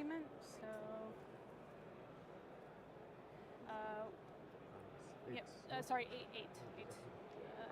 We don't have an 8. We do. We do? Oh. We do. It's new. New tech. Players just finding the 8 power dice down there. I will take the rune chant. Exude confidence. 0 for 4 sounds good to me, Craig. 0 for 4 sounds great. We're going to be able to swing with our weapon here. Yeah, 1 resource floating. Lightning card has been played. 8-2-4. Ward already cleared. The ward is cleared. That's 14. Does Valentin have 14 worth of defense in hand here? Looks like he drew one of the Transcend cards, Brian. He does have a Transcend card, Craig. This could be it for Valentin Mackl. Back is up against the wall. It's another no block, I think. I think it's Manifestations. 6.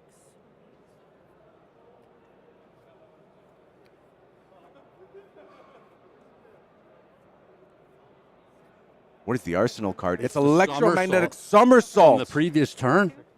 Down to 3. Valentin falls to 3 and is facing down E-Strike with another card in hand at this moment. And this can be 2 into 7. That's 2 gonna from be the a Starfall. lock. 2 go again. Valentin gives up Tunic. Take 1. Down to 2. Drops to only 2. 2 cards in hand. 2 cards for Mercy. You got it, Mercy. There it is. There is the E-Strike, and Valentin says it does not matter. I'm not defending, and Beautifully Mercy played. Bickell moves on to our semifinals. Great game out of Mercy. I love the deliberate pace, the careful play, just making her way through the nerves. Well navigated. She came out swinging from turn 0, had beautiful setup, turn after turn of extended combat chains. Mercy just would not let up. Even when Manifestations of Miragai showed up and Valentin had a chance to go ahead and reclaw his way into the game, Mercy kept the pressure up, just making good decision after good decision. Damage, damage, damage. And Valentin fell under the just torrential onslaught of 0 for 4s. Well, yeah, you said a couple of things that were absolutely critical in this game, right? The early start out of Mercy was just so good. That strong start, and then leveraging her life total taking that damage in order to make sure she punched back hard enough to clean up the board every single turn. I want to point to that turn, too, where Valentin held back a Command and Conquer, and we debated, is Mercy supposed to go ahead and sandbag this Ravenous Rabble for the next turn? Instead, goes ahead and puts the Sigil in Arsenal. Command and Conquer comes over, and she's completely scot-free. No disruption whatsoever. Chef's kiss right That's there. the type of brilliance it takes to make your way to the semifinals. Why don't we go ahead and hear from Mercy Bickell? Okay, sure.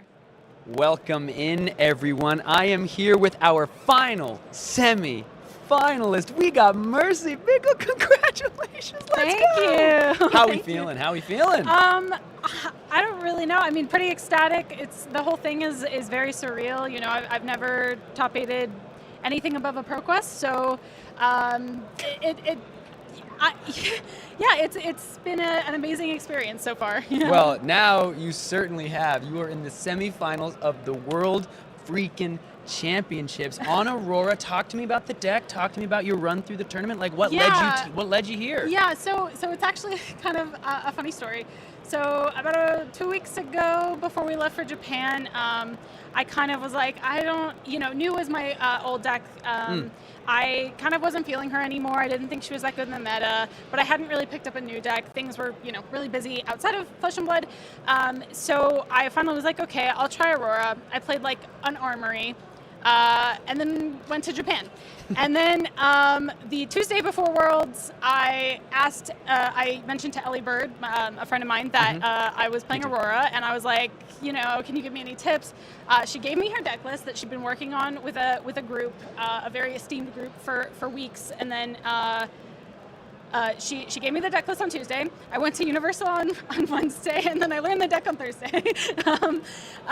And then, the run through the tournament, I dropped my first game of the day to a Dash IE, and then didn't lose again that day. And then my second day, I dropped my first draft game, and then I didn't lose again that day. So I guess I just need to get the losses out of my system. Yeah, exactly. Thankfully not today, though. Thankfully you didn't drop the first one today. Well, yeah. So I was practicing with my partner, Brian Lorenz. He's he's my partner and a teammate of mine, and he plays Enigma. And so I had him pilot the deck, and I think we played about 12 games, and I think he won about 9 of them.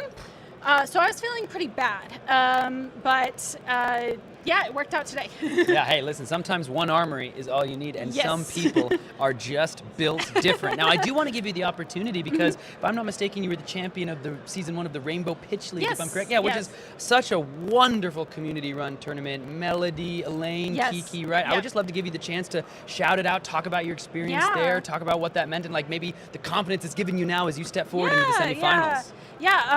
Rainbow Pitch League is such a great initiative. I was very excited to join it. It can be a little bit hard being a woman in a male-dominated space, but they kind of organize this space for women and gender minorities to come together. And I think what it really did for me is just it gave me the confidence to say, like, I am good at this game and I can compete with the highest of the high, and it was just a great experience. Everyone was super nice. All my opponents were great. And, I didn't make top 8 this season, but I'm going to run it back next year. You got a different top 8 now under your belt. So, it's super great. Big shout out to Rainbow Pitch League. Incredible. Well, listen, now I can guarantee I hope you feel good enough as you move forward into your ProQuest and the World Championships beyond, because Mercy, you're now undeniable semi-finalist here in the World Championships. Let's just look ahead. We've got the semifinals against that System Reset Dash IO deck. How are you feeling about the matchup? I think it's okay. I think if my deck works with me, I think I can get there. Sure. Well, I hope it does. Congratulations again. So thrilled for you. Let's send it on back. We got the semifinals coming up right after this. Quarterfinals are, in fact, complete here at Worlds. We have 4 competitors moving on. It's Mercy, it's Alan, it's Grzegorz, and it's Sam Sutherland. We have 2 Dash IOs, 1 Aurora, and 1 Enigma. All 4 of these players and 3 of these heroes are looking to go ahead and write history. The 3rd Flesh and Blood World Champion of all time will go ahead and write their names in the history books in just a few hours. You are not going to want to miss a second of it.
Only 3 games of Classic Constructed remain between our final competitors and the title of World Champion. We are gearing up for the semifinals here. Sam O'Byrne, Pankaj Pujwani, and I feel as though perhaps I have been living in a flesh and blood dream, as all that has been transpiring this weekend is the stuff out of the storybooks. Our top 8 has shrunk all the way down to a top 4, and with quarterfinals matches like these, you can only imagine how exciting these semifinals are going to be. I, for one, cannot wait, Sam. What is in store for us, indeed? Taking a moment to reflect on the game we just watched. Such disciplined play by both players. The way that game started, you had the Ponder token resolution after the CLV in response to the Dissolve reality, and I honestly feel like that just set the tone for the whole game, not simply because those 2 turns back-to-back by both of those players were so strong. The 10K on one side, that huge Arc Lightning turn, or not Arc Lightning, but just like long chain link, combat chain on the other, but the way that Mercy was consistently just arsenaling the cards that could get around the arsenal disruption that Valentin was so consistently presenting, it was just, that really kind of set up the microcosm of the story of that game. It was the game plan from the beginning. I managed to have a quick chat with Brian Lorenz, who Mercy was practicing a bunch with. Brian Lorenz, of course, fantastic Enigma player in his own right. They were practicing, and what they found out through the practice was that Valentin's list had 6 Arsenal Disruption pieces, 3 CNCs, 3 Dissolved Realities, and 3 Phantasmaclasms. So the game plan they discovered was only Arsenal instants ever, and bait him into using those Arsenal disruptive pieces and just counter it perfectly. And that's what she was doing the entire game. We saw her take some inefficient lines, pitching a Gone in a Flash to the sword, and then playing the Gone in a Flash, not arsenaling it, not arsenaling a flittering charge, even though she knew he had a chi in his hand, just saying, I'm only ever going to arsenal instance. And that discipline is what has made her reach the semifinals of the World Championships. Badass play from a badass competitor. Let's go ahead and take a look at the final updated bracket of the quarterfinals, because we are moving on into the semis. You have got two Dash.io in two different semifinals, and then the heroes facing off against them. Count Your Blessings, Enigma, Grzegorz Kowalski, and the Aurora Shooting Star list piloted by the American Mercy Bickell. We saw Grzegorz successfully fatigue an aggro deck in the quarterfinals, being piloted by Rob Catton.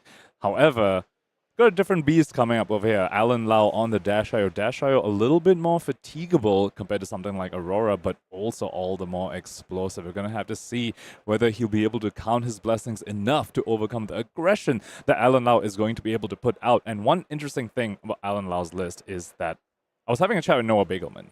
And in the Swiss, when they faced off, Noah Beygelman tried to fatigue Alan Lau and couldn't do it, which is why in the quarterfinals, he tried to race. He tried to play the aggro package because in his words, he said Alan Lau's list is unfatigable. Yeah, I heard this too. Yep, so Grzegorz is going to have his work cut out for him. Wondering exactly what exactly our friend Noah meant by that. What is the package in that Dash.io list that makes it unfatigable? I do know from the time we got to chat just after the quarterfinals, Alan told me he just plays 72 cards into fatigue. Like, that's what he tries to do, plays literally the entire deck, and is so confident in the deck's ability to get there. But also, I mean, he says it's a tough matchup. It's kind of every time. So we'll have to wait and see just how it's going to shake out. Let's go ahead and get into these players' profiles. It is, of course, going to be starting with our higher seed, Alan Lau, playing aggressive decks all weekend long, Dash.io into two Auroras. And as we've been discussing throughout his tournament run, he has been so close on so many times, two separate top 16s in the World Championship runs prior, but all the way to the semifinals here. Definitely a tendency towards the aggressive decks, and we can see exactly why. His sequencing is absolutely clinical when it comes to these aggressive decks that do rely on sequencing their cards correctly. Dash.io and Aurora. Let's go ahead and take a look at his deck list. Looking down here, we've seen this deck before. Major difference between this and the other Dash.io deck is the difference in the yellow slot with the system resets. You can see the zipper hits in this list, the 3 yellow boom grenades, the 3 spark of geniuses, the only cards in that yellow zone. Anything else important you want to touch on here before we move on to the Enigma list? We gave a lot of props to Sam Sutherland for being one of the OG mechs in the scene, but Alan Lau also holds his fair share of that title, an OG Dash enjoyer from back in the day. That's very true. But this time showing up on the Dash.io, and the interesting difference is his solution to fatigue. Sam Sutherland had the system resets, but for Alan Lau, he seems to have gone to the Teklo Pounder route. 3 blue Teklo Pounders and 2 BioS updates as well to try and cheat those out off the top of the deck.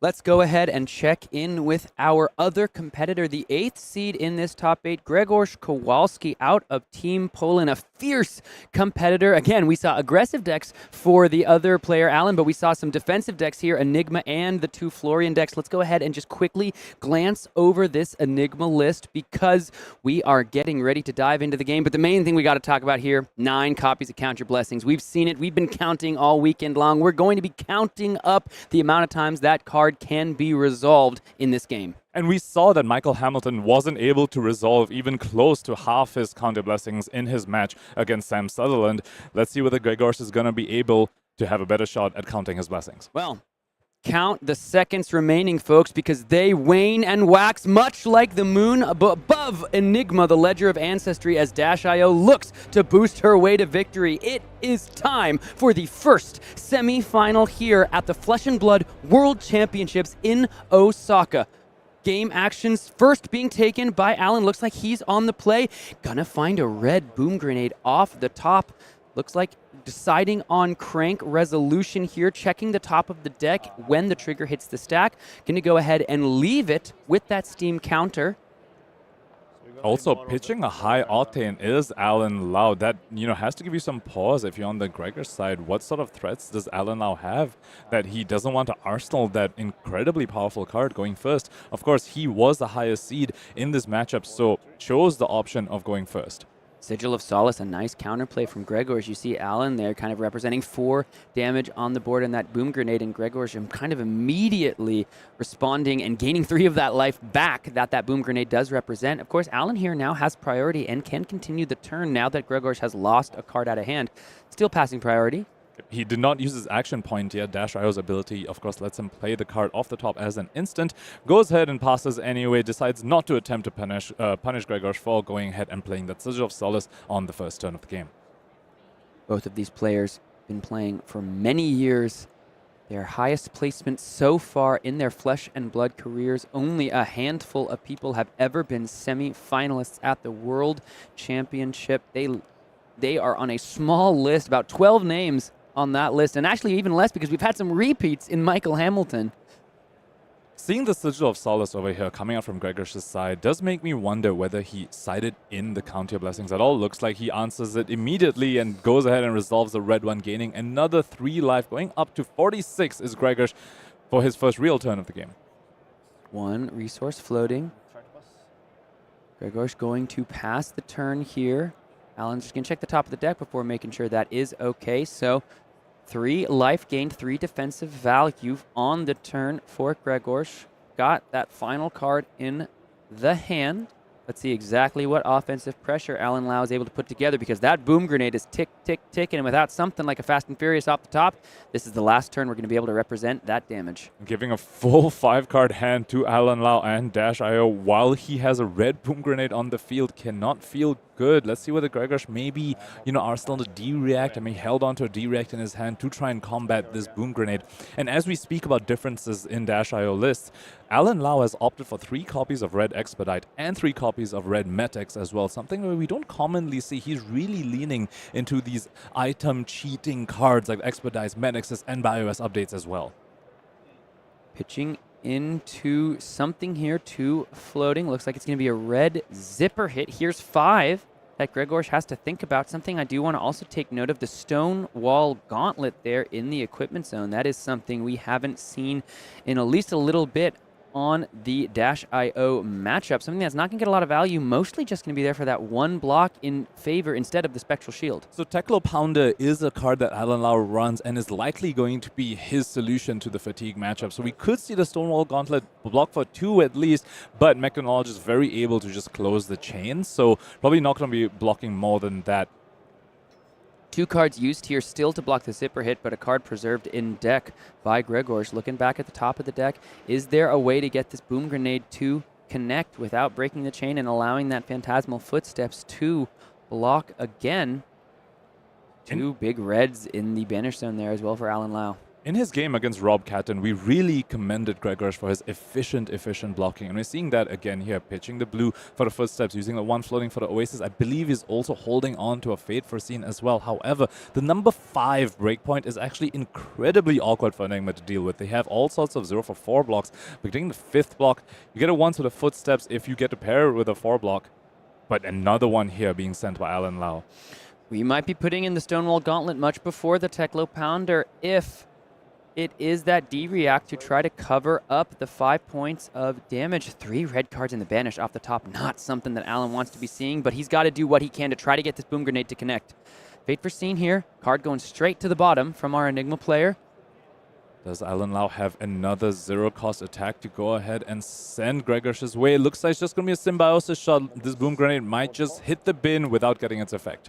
Alan Lau gonna arsenal. Boom grenade not able to connect. Grzegorz left with no cards left in hand, just a card in the arsenal, but I think he's happy with the exchange he was able to create there. That boom grenade is gonna sit there and stay inert for the remainder of its lifespan in the arena.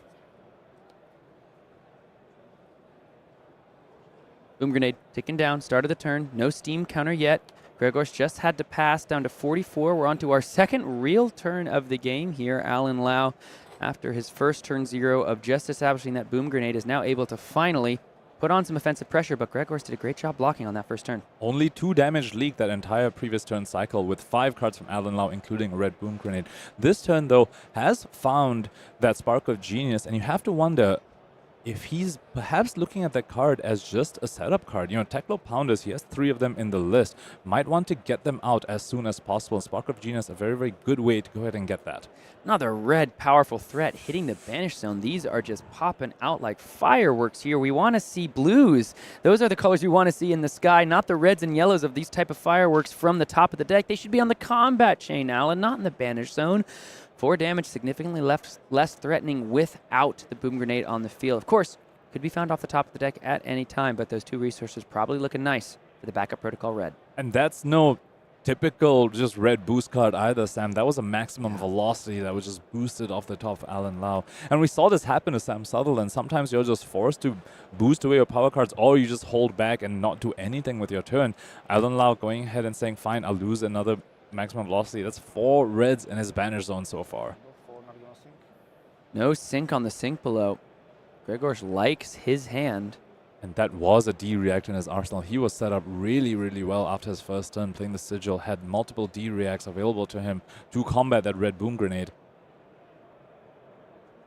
2 cards left in Alan Lau's hand, but 2 resources floating for that backup protocol. Spark of Genius going to be the play here. Not paying into it, so not going to be finding a Teklo Pounder. It's just going to be finding a 0 cost. Could be a processor, could be a boom grenade, could be Teklo Core. Looks like it is going to be the processor. Now, important to note, every time you find a processor, you are leaving yourself open to Warmonger's Diplomacy to activate the card and get its card draw effect. That is a non-attack action. So if you get Warmongers, you either choose between attacking or just losing your processor, basically. Cerebellum, it's the field, is going to be cranked. Still have the resources for the backup protocol. And because of the cranking, action point remaining, so that Spark of Genius ostensibly did have some go again. So a card being drawn here that will be relevant, and that Cerebellum processor can be used for a card for the arsenal at the end of this combat chain. Lots of options available to Alan Lau here, depending on what he draws. He draws a resource card, could find a more expensive card in the bin off the backup protocol. And of course, Dash IO's ability still hasn't been used this turn yet. If he can crank something off the top, that processor is going to be an effective free card for this turn instead of the arsenal. Here comes a boom grenade off the top, paying the 1. Is he going to crank it, though? At a quick look at the top of the deck first before he makes that decision. Does have the priority window to go ahead and do that. Taking a moment to think is Alan Lau. That does mean if it's cranked that the card used from the Cerebellum, like you're saying, could be used midway through the turn, not just for the arsenal at the end. Even further differences being shown between the Dash IO lists in our top 8 in the form of that chess piece. We have seen Sam Sutherland really favor the Teklo Industry power plant. We saw him play that against Matt Rogers, play that against Michael Hamilton as well. Alan Lau, however, choosing for the Teklo Foundry Heart instead. With that second action point here, Alan Lau knows the top of the deck, so can decide if he wants to draw that card. Goes down to the 1 action point. Going to grab the card off the top, so definitely looking to try to get the value out of this yellow boom grenade as well as the Cerebellum processor on the turn. Cranking that boom grenade means that he is gambling that he is going to hit with that boom grenade this turn. Here is a heist in the hand as well as a yellow boom grenade. Boom grenades in the pitch, boom grenades in the arena, and there's a high octane. You have to imagine that's destined for the arsenal here. Maybe that's the card that was drawn off the Cerebellum, and he wanted, I don't know. Looks like he didn't boost this Yeah, heist not boosting either. this one. And there's no on-hit on this as well. There's no items in either player's banish zone, so this is just 5 damage, but the on-hit is the boom grenade. No heist on-hit, but it is plus 3 damage. Representing 8 if taken. Grzegorz here has the Phantasmal Footsteps. Major difference between our last Enigma game as the Mage Master boots were used for offensive pressure. We've seen how often Grzegorz likes to push those Phantasmal Footsteps to the front. This will not be the last time we describe this card being blocked with in the semi-final game. Almost like his version of the weapon. In his Aurora game, we saw Rob Catton prioritized setting Starfall again and again, and similarly on Grzegorz' side, blocking with footsteps again and again, which allows you to block without losing cards in deck. Second sync below utilized here. Thinking on the sync is Grzegorz Kowalski. That's quite a lot of 0-4 reacts out of Grzegorz' list already. 2 sinks and a fade foreseen already. And the real kind of, Alan's real resources lost so far in this game. He's been preserving most of the cards in his deck. Hasn't been just boosting. But I think the key thing to take note of is we've lost a bunch of 0-4s from Grzegorz, but we've also been losing a bunch of red, powerful attacks off the top of the deck, thanks to the boosts. And in terms of power cards, Alan Lau has used a Spark of Genius. There's a Processor on the field, 1 red maximum velocity, also in the Banish as well. So both players definitely down on resources, but life total still firmly in Grzegorz' favor. Let's count from 1 to 2 as the second Count Your Blessings hits the graveyard. Grzegorz back up to 47. We saw Sam Sutherland work through a turn like this with an 81 damage ridiculous combo. But we're going to have to wait and see what Alan Lau is able to string together. And speaking of things he can string together, I see a blue, I see a twin drive, I see a maximum velocity, and another Spark of Genius in Alan Lau's hand. Is this going to be a turn where we see the maximum velocity being resolved? And you know what that arsenal is, big dog, don't you? It's a high octane Ponkage. He has got everything together on this turn. Both of the Boom Grenade and the backup protocol head to the graveyard. Steam counter off the Cerebellum, but it's still able to be used this turn, and that high octane is going to start the train of being able to get action points for these processors. Alan Lau is connecting into the motherboard, connecting into the hard drive that is the infrastructure of metrics. Can he ride the information highway on this high-octane turn and end with that maximum velocity? Hacking into the mainframe is Alan Lau as he boosts this Fast and Furious onto the field. Hits the Fast and Furious off the top, so that Cerebellum processor is sticking around for another turn. The bottom line of text on this card really makes all the difference, it feels like sometimes, in these aggressive matchups. Currently has not cranked yet though, so this is just coming in for 3, but Dash IO hasn't been used yet. If he finds a crank item off the top, maybe like a Boom Grenade, could suddenly make this go up to 4 with the on-hit as well. Here comes the Spark of Genius, so second Spark of Genius used. Grzegorz all the way still at 47, so we do have to keep track. He's only going to have 1 for the remainder of this game, but the Cerebellum processor here looking to try to make this turn go as wide as possible. Beautiful. All 3 Cerebellum processors showing themselves here. 1 in the pitch zone, 1 already on the field, 1 being searched out from the deck via this Spark of Genius. 1 in the pitch, 1 on the chain, Cerebellum. Yeah. Look at the man, Cerebellum. And 2 action points as well, thanks to the high octane. Spark of Genius effectively having go again because the Cerebellum processor that was found from the deck was cranked. Draw off the Spark of Genius here, still maintaining the action points. Finds a backup protocol red. That could be awkward. That's kind of expensive, but he's already boosted once. Still has the twin drive as well. It could be awkward, or it could be start of a double maximum velocity turn, Sam. Double max V would be something to see indeed in our semifinal here. Card being drawn off the top. Let's see if we can take a look at it. It's going to be, is it the 3rd Spark of Genius? God. How does this keep happening where these cards are coming together in first cycle for these Dash IO on a silver platter? This game, the final game of Swiss, it's just all coming up Dash. And that's the strength of this deck, honestly, because of the deck velocity, the sheer deck velocity and the sheer card selection that you get, because you can always see the top card of your deck. You can always decide whether you're boosting. It just helps so much at the consistency of this, but at the same time, we have seen the flip side of this as well. We saw Sam Sutherland take so many turns where he just takes a break because he sees a power card on top that he cannot afford to boost. It seems like it is a little bit of a feast of famine sort of situation, and Alan Lau right now in his semifinals is feasting.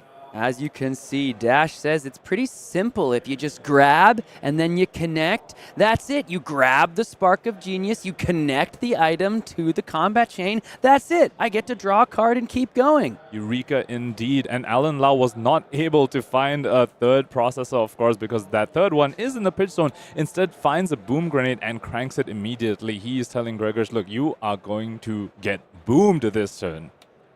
Looking back at the top card of the deck.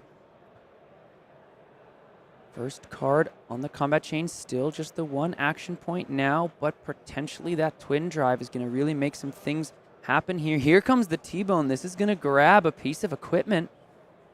Footsteps gonna be available, but if there's any further cards that force equipment blocks, Grzegorz might be forced to use a Traverse or the Tunic when he might not want to. This is a huge setup turn for Alan Lau. Turn 3. Here come the Phantasmal Footsteps. Is Grzegorz going to pitch into it to stop? Or is he just going to utilize a card from hand to block alongside? So you are super incentivized to pitch. I guess because the T-Bone's only coming in for 3, maybe you don't want to pitch into it, but it's pretty telegraphed that Alan Lau is going to close the chain at some point because he still has one processor that he hasn't used yet, and using that does break the chain. So if you're incentivized to pay into equipment, but if you paid into it, he'd be blocking over on the T-Bone. So Alan Lau actually just sequencing this very, very perfectly to not let his opponent get extra value from equipment blocks. Alan Lau doesn't even show us the top card of his deck because he already knows what it is. He's been seeing it. Looks like it's in the back there. It's a Teklo core. Another blue to power up this turn. Is the blue the difference between 1 maximum velocity and 2?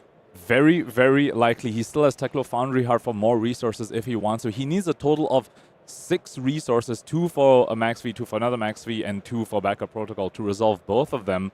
But if he also wants to play the twin drive, that's another 2 and quite catch the resource value of the last card in his hand. Teklo core, maximum V, and something else. Oh, that's the twin drive. Twin drive. Yep. So maybe a little bit short for double maximum velocity turn, but has also boosted 2 times already this turn. How many times? So now boosted a total of 4 times. That makes 2 more action points as well here. Lau checks the top card. Boom Grenade still being threatened. Tunic to pitch into the Phantasmal Footsteps. Sink below to cover it up perfectly. That's the 3rd sink below Sam. Grzegorz has managed to find so many of his defensive tools in this deck that has Chi and has Counter Blessing. So on that front, he's also doing pretty well on the defensive aspect. But will it be enough to stop the Boom Grenade when very, very likely a maximum velocity is going to come out on this turn? Teklo Foundry Heart can get you an extra resource to utilize that backup protocol. Here comes the Foundry Heart, closes the chain. Yep. Now the Phantasmal Footsteps can block again. There goes a Pounder and backup protocol. So this will be a big turn, but we're starting to see a lot of cards hit the banish zone for Alan Lau, Pankaj. 4 resources is exactly enough for maximum velocity and a backup protocol for a 0 cost. Down to 2 action points, but let's not mince words. Maximum velocity on the combat chain with a red Boom Grenade, 6 pistol shots on the Symbiosis shot and the backup protocol to make another set of most likely 4 damage and then 3 more Symbiosis shots for 6 damage on top of it. There is an enormous amount of combat damage that is on the combat chain and being threatened. It's hard to feel that the intensity has continued to rise just because of how much life total Grzegorz has at the moment, but that's about to change in the blink of an eye. And this sequencing is incredible from Alan Lau because once his Boom Grenade hits, he might actually convert the 2 resources and a backup protocol into put his maximum velocity right back in his arsenal while he still has 2 Cerebellum processes on the field. He does not need to commit to using it to send damage right now because he has an incredible board state. Wow, wouldn't that be something? 1 action point remaining. Let's see here how he wants to do it. He's going to go ahead and attack with the Symbiosis shot again. Still 2 floating, but no action points. What's that backup protocol going to grab? Is it going to be the maximum velocity to start the turn off again? Backup protocol activated at the end of the turn. Just question outside the table. Grzegorz just going to ask a question to the judge outside of the table here. Going to go ahead and come back as the judge call is resolved. Looks like the 2 floating was used to activate a backup protocol. Target hasn't been chosen yet, but we will get to that very, very quickly. Once again, shout out to our wonderful judges for helping us clear up the board state, make sure everything is going cleanly and as well as possible. 2 cerebellums on the field. Each will tick down, but be able to be used again. But that deck size is starting to get thin for Alan Lau. The Warmonger's Diplomacy there on the combat chain, not able to be used, was just converted to 3 points of defense. Alan Lau got his opponent from 47 to 33. Do you think he's going to be able to have enough gas left in that deck? I think he definitely can, but we have to point out that Warmonger's Diplomacy being used to block with when your opponent is going to end the turn with 2 processes that are going to pass over from the arsenal in response to the activation of the backup protocol red. What a massive swing in this game, Pankaj. What does it mean? Incredible play by Grzegorz over there. He gave up the Transcend. He has not played another blue card this turn, just denying Alan Lau the maximum velocity recurrence, but still 2 processes on the field. Alan Lau goes ahead and gets a twin drive instead. Still has 1 more maximum velocity in the deck. 2 maximum velocities in a banished zone now, Sam. Look at that play from Grzegorz, though, keeping the Passover in Arsenal just for this moment because of how prevalent the backup protocols are for this Dash.io deck to find and continue these powerful turns. What a masterful play, one that we might be looking towards if he makes it in to the championship final. So now the question is whether Alan Lau can actually leverage these processes on the field. You do need action points if you want to get those card draws. And as we say that, he cranks an item right off the top, gets an extra action point, which means an extra card draw for the processor. You have to be wondering, is Grzegorz regretting blocking with the Warmongers just for 3 when he could have denied potentially 2 extra card draws from these processes? Boom Grenade off the top, second action point created. Here comes a Throttle coming in for 6, threatening the Boom Grenade again. There goes that second Teklo Pounder, and the third is in the pitch, so we're not seeing those anytime soon this game. 3 Spark of Genius is gone by, which means there is no more deck shuffling from here on out. Which means that Stonewall Gauntlet block from Grzegorz all that time ago was just the correct call. Just there's going to be no more increased power attacks coming out from Alan Lau. Looks like we might be getting a block for 3. Have a Count Your Blessing and a Big Blue Sky in the hand. What's that final card? Because we're threatening 6 more damage if 3 connects. And 3 over the top. Boom Grenade does what it does. Goes boom. Grzegorz down to 27. And remember, Alan did crank that, so that was just effectively 1 resource for 3 extra damage off the top, 2 extra damage in the form of the Symbiosis Shot, 1 extra card draw off the back of Processor. And this is what can happen if you just give the Dash.io all the space in the world to go ahead and just sculpt their turns. Alan Lau probably going to be thinking about that backup protocol, wishing he had been able to convert into damage and another pistol shot on the high octane turn, but how could he have known about the Passover in the arsenal from Grzegorz Kowalski? 8th seed versus the 4th seed here. 27 for your Enigma player, plays 36 on the side of Alan Lau on Dash.io. His next game action going to be the 0 to 60 coming in, boosting another 0 to 60, 4 damage on the combat chain. Alan checks the top of his deck. 1 Cerebellum processor used. Going to be very challenging to utilize the other one on this turn because Dash.io's ability has been activated for the turn.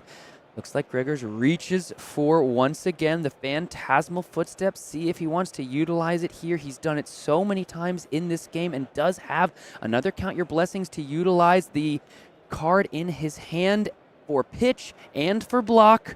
We've seen it before, and we're going to see it again. So there are 2 ways for Alan Lau to utilize the card draw from the processor on this turn. One is he can give up the Achilles Accelerator, and that'll let him use the card draw on this turn. The other is if he's able to just empty his hand. Like, we know there's a twin drive still in Arsenal. If he's just able to use all his cards in offense and still end the turn with an action point, he can just convert that action point into a card draw and go ahead and set up a following turn. And that's exactly what's happening. He has 2 floating. He knows he has a twin drive in Arsenal. He can just go ahead and play that, be out of cards, still have an action point, card draw, refresh the Arsenal. Now we got to check, though. Does he like the top of his deck, or is he going to boost a card away to try to find a better one for the arsenal? Grzegorz here, 5 more damage that he has to think about. 2 floating for the Count Your Blessings in the hand. Grzegorz takes 5 down to 19, but that's not going to be necessarily the way this turn ends. Boost is going to get rid of that Expedite. So Alan's instead just going to grab whatever random card is on the top of the deck. Didn't want the 0 for 3. What do you think about that? Well, he had to if you want to retain the action point. Ah, yes. Duh. Sutherland process does cost the action point, but you know, the passive on the previous turn time effectively blocked 5. This twin drive could have been a 10 damage maximum velocity. Instead, it's just, 5 damage once. So Grzegorz on the previous turn turning the pass over into a 0 for 5, if you will. Here comes Count Your Blessings, gonna gain a total of 2 plus 2, so 4 life gained up to 18 here. Only 3 have been resolved. Can Grzegorz find a window to play more? And we're seeing that story a little bit again. When Michael Hamilton played against a Dash.io, didn't get to resolve all of them. Resolved 4 or 5, I believe, Count Your Blessings total before Dash.io decked out, well, killed him. And similar thing might be happening over here. Grzegorz only resolved 3, but important to note, many power cards gone from Alan Lau's deck. And in the Michael Hamilton Count Your Blessings deck game, we saw blues and 1 red be played here. We're seeing 1 red and 2 yellows. They just have a much higher floor. So even though you're only able to resolve a little small amount of your Count Your Blessings, you'd much rather them be the reds and the yellows. You get way more value from that point forward. Processes hit the bin. There's 1 more in the deck, quite far down though.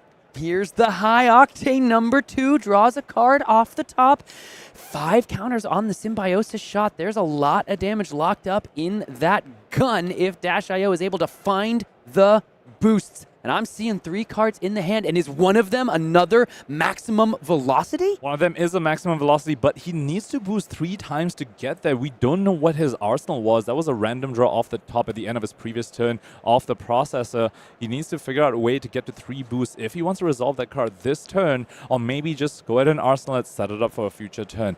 Important to note about the High Octane right now. Earlier, we saw it being used to convert the action points into card draw off of Cerebellum processors. No more processors anymore, though, which means these action points are being converted into 2 damage shots off of Symbiosis shot. And 2 damage shots can be challenging for a deck to deal with and get good offensive and defensive value from the cards. No blocks, down to 16 goes our Enigma player. Here comes the Teklo Foundry Heart, looking for different cards on the top of the deck, but that deck gets ever thinner. Out goes the zipper hit. Out goes the zipper hit.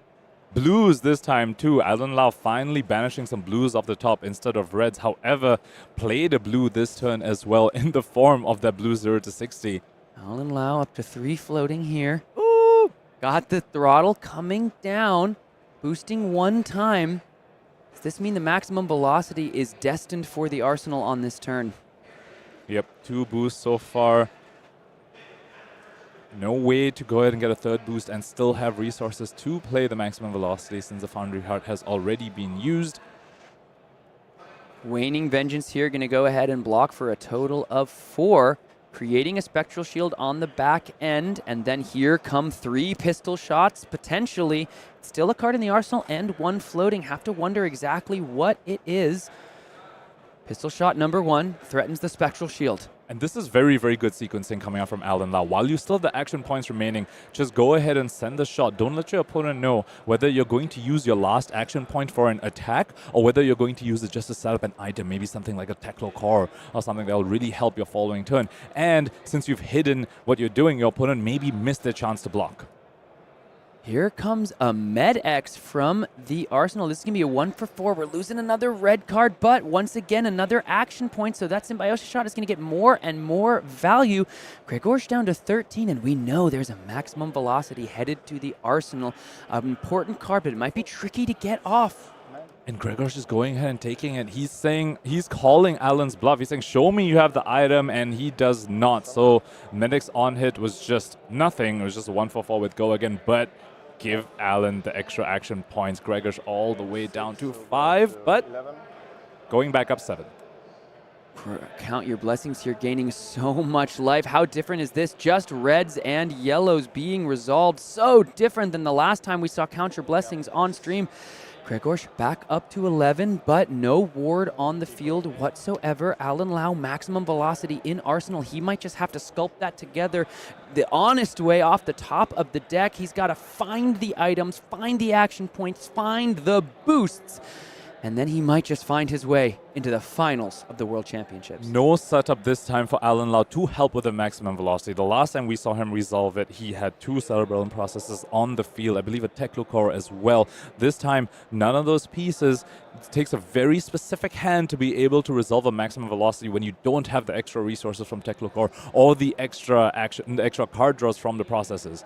Techlocore, pass from Alan Lau. He is attempting to set up that maximum velocity turn with the Techlocore. We've seen this a couple times into these Count Your Blessings deck. They say, hey, listen, I'm just going to take a turn. Show me what you've got. It's up to Grzegorz to answer that question and see if it's a good enough answer for the victory. Pulling a bit of a Sam Sutherland here is Alan Lau. Full 5-card hand, and all he says is play an item over to you, Enigma. Can you punish me? Can you make me care that I took this inefficient line, that I just effectively just pass the turn right back to you? What are you going to do with that tempo? I still have Crown of Providence in case you try and CNC me. What are you going to do? Do you have enough life gain, or are you just holding a bunch of mopey cards? Cosmic Awakening comes in. Levels of Enlightenment, see a Manifestations of Miragai and a Big Blue Sky as well. This is just going to be draw a card here. Hoping for some instants is Grzegorz over here. Manifestations of Miragai, one such instant can use that here to effectively gain 2 life. Looking for a Count Your Blessings definitely is his, and did he find it? Pitch away the Warmongers again into just the Manifestations. This is just going to ward for 2. And a Sigil of Solace, so gaining back up to 14, so up to 16 life. And does have the armor block. Tunic is on 3 for the Footsteps, has the Traverse, the Universe, but now all eyes turn to Alan Lau. Techlocore means resources for the turn. 4 cards off the top. What has he been able to find? And he found the 3rd high octane. The energy courses through Alan and Dash as he looks to actuate the boosts and find his way to maximum speed. Alan Lau's gamble paying off immensely for him. That all Grzegorz could do was set up a Ward 2 and gain 3. Just a 5-point swing with all those cards that Grzegorz was left with, and that's, Alan Lau taking advantage of this defensive, dirtly Enigma list, saying, if I don't give you the chance to block, what can you even do? Just gain 5 life? I don't care. Here's a high octane off the back of a Techlocore. We're in for some explosive gaming here. BIOS update heads to the bin. Here comes 6 damage on the combat chain, 2 floating because of that extra resource from the Techlocore. Alan checks the top of the deck, still an available resource for him. That's going to take 2 Command and Conquers, 2 3 blocks, immediately hit the combat chain, meaning there are only 2 cards left in the hand and 1 in the arsenal. I believe it's a Big Blue Sky in the arsenal there, so there's a D-React for at least 2 in the arsenal. Techlo Foundry Heart going to be the activation for Alan Lau. Say goodbye Twin Drive, say goodbye Boom Grenade, but up to 3 floating on the turn. Looking at the top of the deck, once again, there goes the throttle, there goes the CNCs to the graveyard. Can he do it here, Punkage? That is a red Boom Grenade as well off the top, Sam. I believe that might be the last one. Alan Lau has been banishing so many reds this game, but he needs to get to those 3 boosts to go ahead and resolve that maximum velocity. This is the 2nd boost so far. This red T-Bone being covered up by the Footsteps was paid for by the Tunic and the Ward 2 on the Manifestations of the Miragai. Still has the extra action points, so now another 2 damage from the Symbiosis shot. Techlocore doing double duty on that last turn, loading another pistol shot as well, so that more damage can come in. That's where the high octane really starts to get crazy. 2nd Symbiosis shot, activation of the turn, threatening to put Grzegorz down to 10. We've already lost 2 blocking cards here. I think I might have seen a Count Your Blessings there in the hand. Here comes Zipper Hit. That's the 3rd boost. Grzegorz knows he has to be wondering whether maximum velocity is possible over here. Throttle, T-Bone, and Zipper Hits were the 3 boosts off the turn. 15 more damage coming Grzegorz' way. Zipper Hit here. 4 damage on the combat chain. 2 cards left in the hand and a 2 block in the arsenal. And a maximum velocity for Alan in the arsenal, but no shots left on the Symbiosis shot, which might be critical on this turn. That extra action point probably going to be going to waste at the end of this. didn't use Dash Arrow's ability this turn either and won't be able to if he wants to save those 2 resources for maximum velocity. Maximum velocity hits the combat chain. Grzegorz Kowalski at 6. 10 damage once again is the ask. What does Grzegorz have in his hand? Will he show us? It's 2, count your blessings. He's just got to gain life, but here comes another yellow and the red. 3 + 4 is 7 life gained. A huge swing as Alan looks to try to finish this game. And we are now approaching the point. Grzegorz has finally navigated himself to the point where the future counter blessings are going to be very, very efficient. The first few were not so efficient. They were healing for 3 and 4s, but now this one just healed a total of 7, and the future ones are going to be healing for a bunch as well. Can he turn the corner? Currently 3 life, but that deck size from Alan looking real mighty thin there, Sam. Yeah, still that big blue sky in the arsenal for Grzegorz. It was a massive turn. He's got the Teklo core. Does Alan here? Is it going to be enough? Grzegorz is at 3. If he can't find a count your blessings on this turn, perhaps there will be a chance for Alan to be able to break through the defenses. But the Traverse the Universe is online. A Chi on demand to make that big blue sky block for 1 more and get a Spectral Shield could change the math quite a bit. It's going to be challenging for Alan to walk out of this one with the victory. The problem is he's down so many power cards. No more processes to speak of. There's one all the way at the bottom of the deck. The Spark of Geniuses are gone. Even if he finds the 3rd High Octane, he has no more shots in the Symbiosis on the pistol to leverage his action points. No processes to draw cards. 2 Max Vs are in the Banish. There's 1 in the yard, but he'll need a backup protocol to try and get it. He's very, very close to have run out of gas over here. Boom Grenades might be the name of game for him to get those last 3 points of life from Grzegorz. All of those early boosts and banishes from Alan were ruby red, Ponkage. So challenging to find your way forward when many of your threats hit the banish zone. Let's see how Alan wants to navigate this turn. What does he have in the hand? BIOS update. 10 cards remaining in Alan Lau's deck. 4 cards in hand. He has a total of 14 cards left to get those final 3 points of life from Grzegorz. But we know 2 of those 10 cards are Teklo Pounder, a Cerebellum Processor, not exactly threats. Cerebellum Processor only as good at the threats as the threats left in your deck, of which there are very few left for Alan Lau. Let's see just what defense Grzegorz is able to work with. Does have a bunch of options to him. Oasis Respite, but the Tunic's only on 1 here. This is going to come down to probably this turn or the next. But the intensity ratcheting up. Alan's head is in his hands. He knows as well as Grzegorz does, it's now or never. You have a limited amount of time to get those threats on the combat chain, or you are simply going to lose this game purely based on the lack of threats remaining. 2 resources floating thanks to the Teklo core. Effectively a 5th card for Alan Lau, but can he leverage that? Does he have the damage? As you said, Sam, it's this turn and the next pretty much. 10 cards remaining. You're going to draw 4 more. If you boost 2 or 3 times on each turn, that's your entire deck gone. That's all your damage out. Let's see just precisely how Alan is going to be able to find it here. You know, we spoke about how Alan's gamble a few turns ago where all he did was play Teklo core and Grzegorz could only punish it by gaining 5 life. We said that was a really good outcome for Alan, that the punish wasn't that bad. But look at Grzegorz sitting at 3. That extra 5 life, absolutely critical for why he's still alive right now. I wonder if have we seen the blue count your blessings? Have we even seen him? I think we've seen him pitch maybe 1 or 2. The yeah. previous turn he pitched the yellow. So different finding the reds and the yellows. It is just like, I can't even overstate how important it is, especially when you see the Count Your Blessings deck the game before fall under the pressure of this Dash.io's aggression. But the difference was it was 2 blues and a red or a yellow that Mackl Hamilton was able to resolve. And he did die at almost exactly, thought it was just an overkill by 1. So you're absolutely right. The previous game, if some of those CYBs had been reds or yellows instead, that could have been just a few extra points Mackl Hamilton needed. But over here, Grzegorz is finding the reds and the yellows. Alan Lau starting the turn with the BIOS update. Can he reach that Teklo core?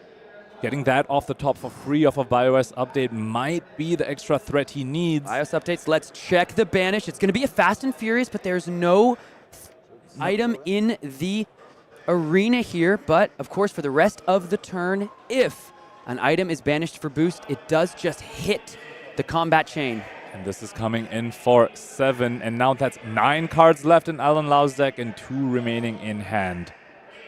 Let's see just how Grzegorz wants to go about this, pitching a blue. So if he does do that, that'll be a very good start for his big blue sky in that arsenal, Sam. Traverse the Universe also online.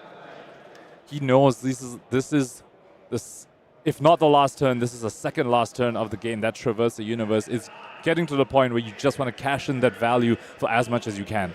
Waning Vengeance, a nice play here. Going to go ahead and ward 3, and then the Oasis Respite. So 3 cards now out of Grzegorz' hand. Going to make a Spectral Shield, but cover up all the damage. Also, only 1 card remaining. Also gained a life off of the Oasis Respite since he is lower than Alan Lau and has 1 floating to pay into the Footsteps as well. So yes, 3 cards out, but between the 1 floating and the Footsteps and the Shield, still able to block 2 more before he even commits another card. And that's not even counting the Traverse, not even counting the big blue sky that we know is in Arsenal. Teklo, Foundry, Heart activated, T-Bone, and the Medex hit the banished. What is Alan Lau searching for here? Those cards go to the graveyard. Looks once again at the top of the deck. BIOS update online for the whole turn. Is he finally? Is he trying to get deeper to the Teklo Pounder? Because BIOS update, if it gets, if you banish something off the top right now, you'll still be able to find it, as you'll still be able to play it for free off the top. But he did just reduce the number of turns left in the game by a significant amount. Zipper hit here, going to boost, finding the Boom Grenade.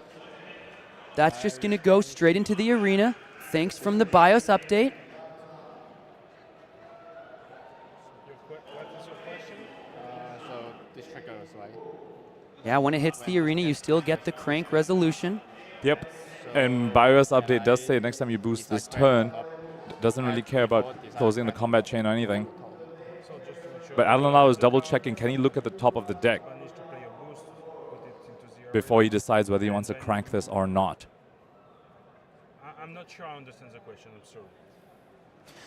Okay, so Little bit of timing resolution questioning here from our players as Alan looks to try to figure out, can he look at the top of the deck in between the crank resolution? I have to imagine when the Steam counter crank happens, there is a priority window, but I am not an expert. So crank is a replacement effect, which is why it is a little bit weird. You technically don't get priority windows in between it. The reason why it works off the top of the deck is because you're just responding to the item being played off the top of the deck. You're responding to the item, the card being played, rather than the crank effect. Yeah. But over here with the BIOS update, it's a little tricky, and we'll just have the judges resolve it for us. That's why they are there. That's why you're the expert. You have the answers. Here comes the Medex. This was the last card in the hand, but now it threatens the Boom Grenade. And it looks like during that time, we also were able to get a Cerebellum Processor off the top with that Dash IO effect. So the big blue sky is going to block for 3 plus the 1 from the Phantasmal Footsteps. But we've got 2 counters here on the Symbiosis shot. We have an Achilles Accelerator, but Grzegorz has the Traverse the Universe and the Find All Spring Tunic. And the shield. And the Spectral Shield. So the Accelerator isn't lethal even if Grzegorz doesn't use either pieces of equipment. 2 Symbiosis shots, only going to be 3 damage total after the shield, and that's 4 cards remaining. For Alan Lau, drawing a card doesn't even matter right now. He's going to draw those 4 cards anyway.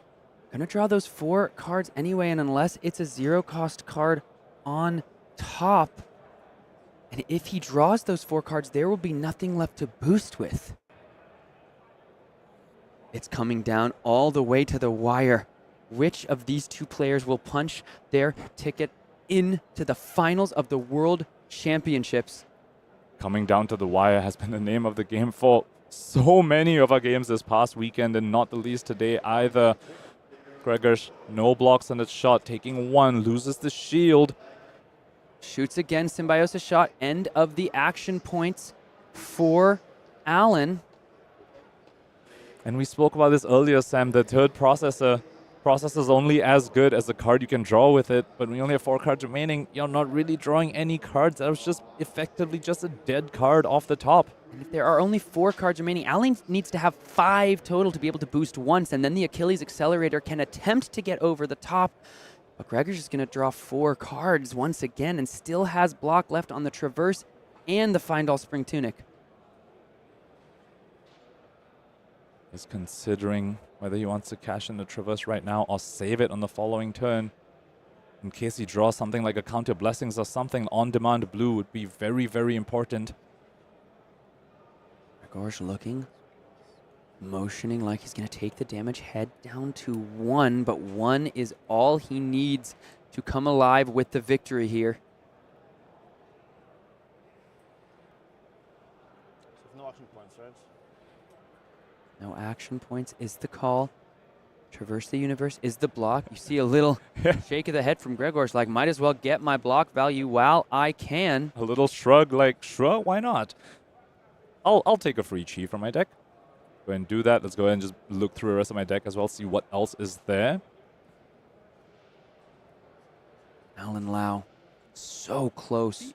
Oh, he didn't have a chi. He hadn't transcended yet, Sam. Yeah, I was wondering if he was even going to be able to find one. That's probably why you see that little head shake there. You know what this game might come down to? Passover and maximum velocity. I think it's a combination of a few things. Also, Alan Lau had sent a whole bunch of blue attacks and boosted reds away. Meanwhile, Grzegorz was able to resolve red and yellow's counter blessings instead of the blue ones. Those small extra points of value.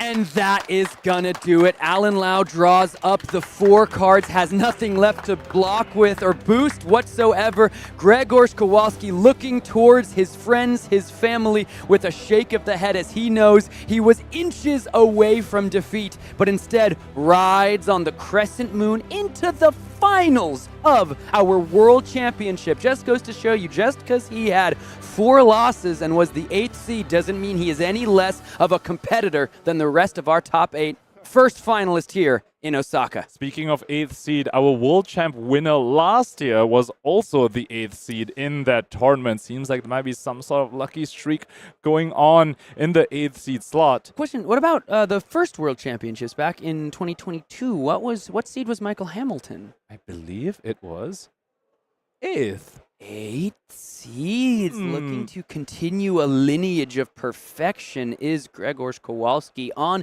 a clinic and on a tear with that Count Your Blessings Enigma list. You and me, brother, we've been counting our blessings all day long, and I don't think we're going to be stopping anytime soon as Grzegorz moves on into the finals. But well played, of course, to Alan Lau. He has been desperately trying to break through for months, years, even as he has been competing at the highest level for nearly Flesh and Blood's lifespan.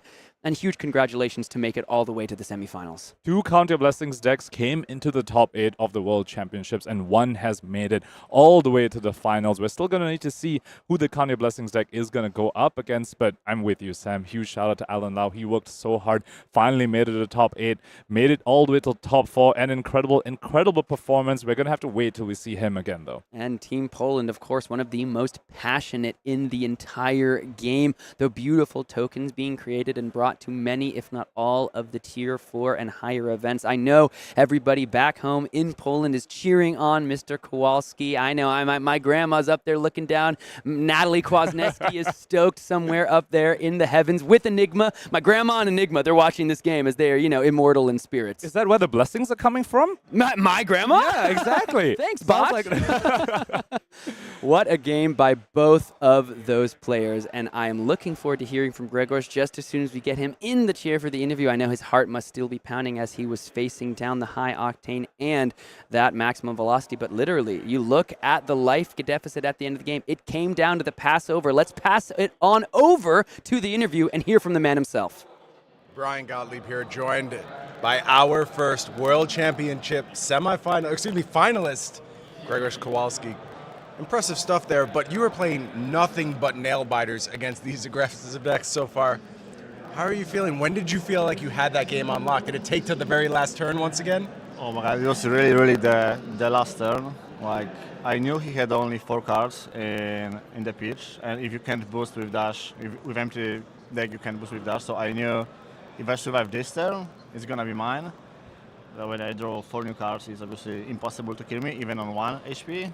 But it was so close. It could go, it was still basically last point of damage. So It feels like the margins on these Count Your Blessings Enigma games we're seeing in our feature match area are so slim. Has that been your experience throughout the weekend? Has it just been a non-stop win by inches type experience for you? yeah, I think so. It works like this because you basically don't put pressure on your opponents. So assuming they're playing well, which obviously at top 8 of Worlds everyone does, they can play their deck. I'm not, I have 3 Commands and Conquers, and this is my all disruption. For example, when you see Hamilton playing, he's playing new, so he has some surgical extraction, stuff like this. Yeah. I don't, so I just block, gain life, and when opponent fatigues, I just finish the game with Chi and Spectral Shields. But until that point, they can do whatever they want, so it's always basically until the last point. Yeah, very narrow edges, but thus far, it is working. However, one more hurdle to overcome. It's going to be either another Dash.io or an Aurora. I kind of want to talk about both those matchups because we saw Sam Sutherland in the last round with a win-in against Matt Rogers dismantle a Count Your Blessings Enigma. Just absolutely set up that pure combo turn and blow up, I think, Matt Rogers from 49. Any fear about that setup from Sam if he's able to go ahead and punch a ticket to the finals? Well, it's going to be hard, definitely. He has some more ways to make big turns than my opponent from the last turn. I just have to hope for all quick Count Your Blessings, so I think Matt Rogers died on turn 4 or 5. So his opponent had a pretty good start with all the items and stuff. If I get more time to play my Count Your Blessings, then maybe I will have bigger buffer, and I just have to hope. All I do is blocking, so. Makes a lot of sense. Meanwhile, your other potential matchup, Aurora in the hands of Mercy Bickell. How has that matchup been for you throughout the weekend? Pretty good. I think it's one of the best matchup of my deck. However, since it's open decklist, I saw 2 Poison the Wells in my opponent's decklist, so this is a tech that it's scary. Obviously, it's possible to play around if opponent gets a slower start, but the way that if they get good start, fast damage early, so I have to play my Count Your Blessing whenever I draw them, and then they have Poison the Well, then it's over. So it's definitely losable. It's gonna be either way. It's gonna be a fun match. Yeah, I can't wait to see it. Yeah. Congratulations on your run thus far. Grzegorz Kowalski on to the finals. We're gonna find out who his opponent is gonna be in just a little bit. If you remember at the beginning of this competitive season, the question on everyone's mind and on the tweets of social medians everywhere is Count Your Blessings real? Well, folks, I think we have our answer. Grzegorz Kowalski, your first finalist here in the World Championships on the back of that contentious card. But the man himself is already through. He's utilized the card to perfection. Let's see if he can take it all the way. More Flesh and Blood coming up next.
back to the booth here at the Flesh and Blood World Championships. Only one semifinal match left, Craig.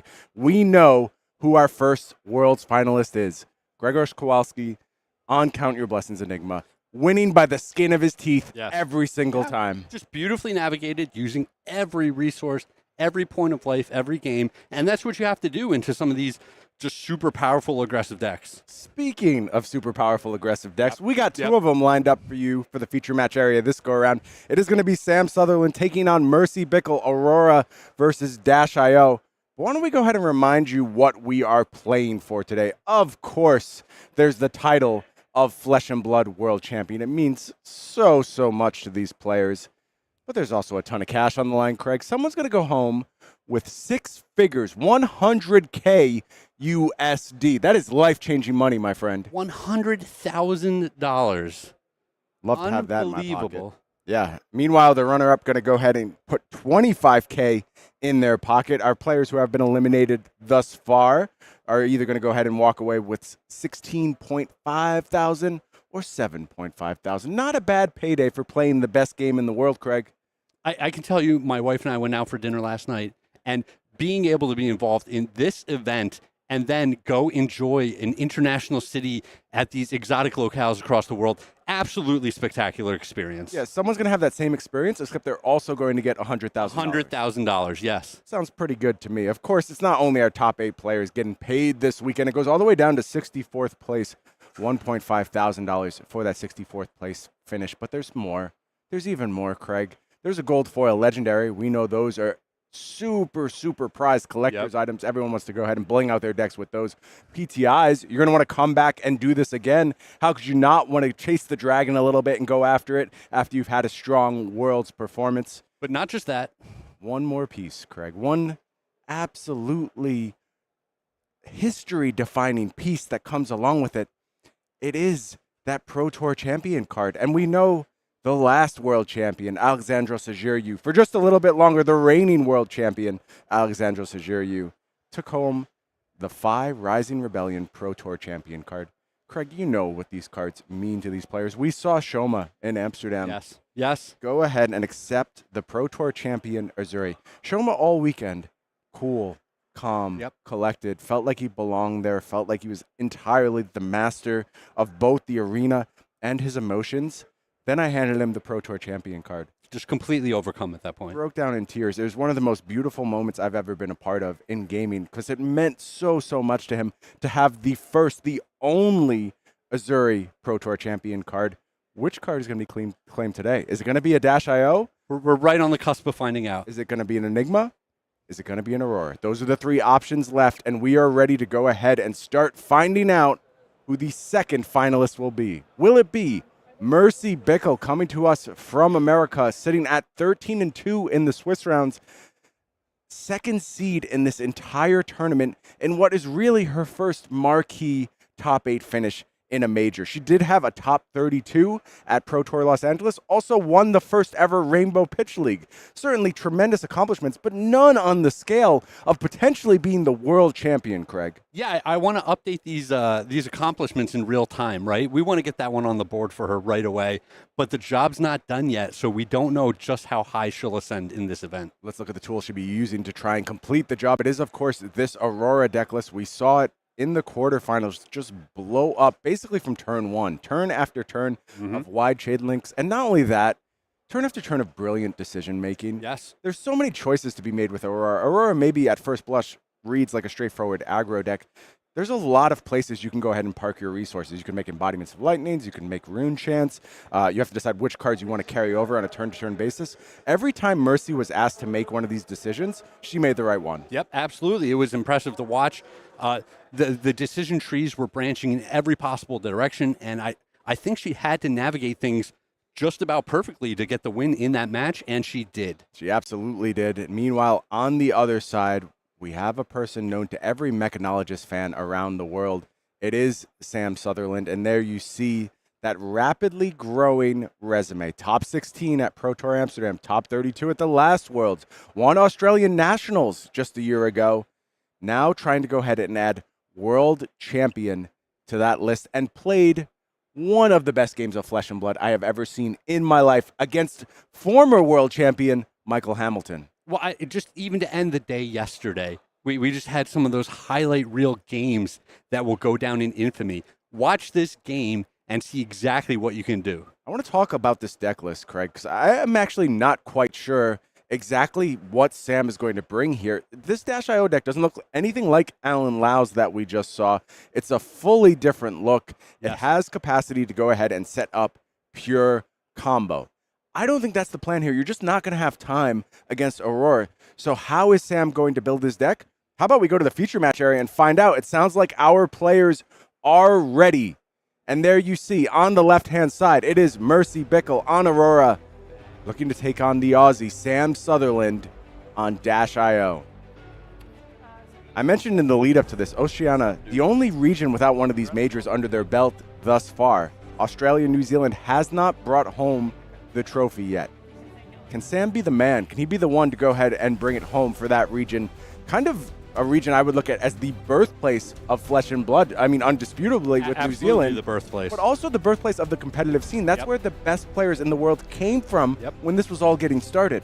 Yeah, and I think Sam is well set up to have that bigger over-the-top combo kill in the finals if he should run into Grzegorz. But we're getting a little bit ahead of ourselves. He's got to go through this Aurora deck first. Anything stand out to you with Mercy's list where she may want to alter up her plan a little bit for this? It's interesting. Mercy's list is very streamlined, very dedicated to doing one thing well, and it's attacking. The card that stands out the most to me is Warmonger's Diplomacy. If we're able to see Mercy go wide on a couple of turns, forward attack, weapon, create an embodiment, and then finish with a Warmonger's Diplomacy, it might buy her that time to just get far enough ahead and then start forcing cards out of Sam's hand. I gotta say, for somebody who's in her first big top 8, Mercy looks calm. Very composed. I'm just not seeing any sign of nerves down there, and that has been with basically every time I've interacted with her. Very composed. She's just not displaying the nerves. And once again, Craig, how about we go to that equipment suite and take a look on Mercy's side? It's the same setup we saw in the quarterfinals. It's the Aether Iron Weave. It's the Crown of Dominion. It seems like this may be Mercy's default here. Yeah, and I think that this nets you a bunch of damage. The two cards combo very well to turn into an additional card and a whole bunch of damage if you've played the Arc Lightning on that turn. Meanwhile, over on Sam's side, I think we are getting a little bit of a hint of what we may be trying to do here, because we've changed the chess piece and the leg piece here. Of course, the leg piece, more about that arcane barrier. But now the chess piece is no longer that combo-focused new chess from the Dash.io deck. We're back to old-fashioned Tekla Foundry Heart. That tells me maybe Sam's trying to slow down a little bit here. I think slow down might not be the right term to use in this situation. Set up less. How about that? Yes, absolutely set up less. We saw against the new deck him take those off turns, play an item, arsenal a card, and just pass. And I think when you're running into the Aurora deck, you don't have time to be doing that turn after turn. No, good point, Craig. I think I chose the wrong nomenclature there. You're spot on. It's not going to be so much about setting up those massive system reset turns. It's just going to be about consistent turn-to-turn output for Sam. And then, yeah, absolutely having this slightly better fridge to block with on the back end. I want to say, I think it's really good for Mercy to be the top seed here. I think the ability to keep these Dash.ios off the right to go first has been very, very important, will be very, very important in this matchup. Yeah, being on the play is huge. You have the potential to leak a little bit of damage, but more importantly, they don't get that free setup turn to deploy a couple of items before, they really pop off. It mattered against Valentin Mackl as well. Mercy had a great turn 0 on the play. Sam already having to think about this first instance of Arcane Barrier.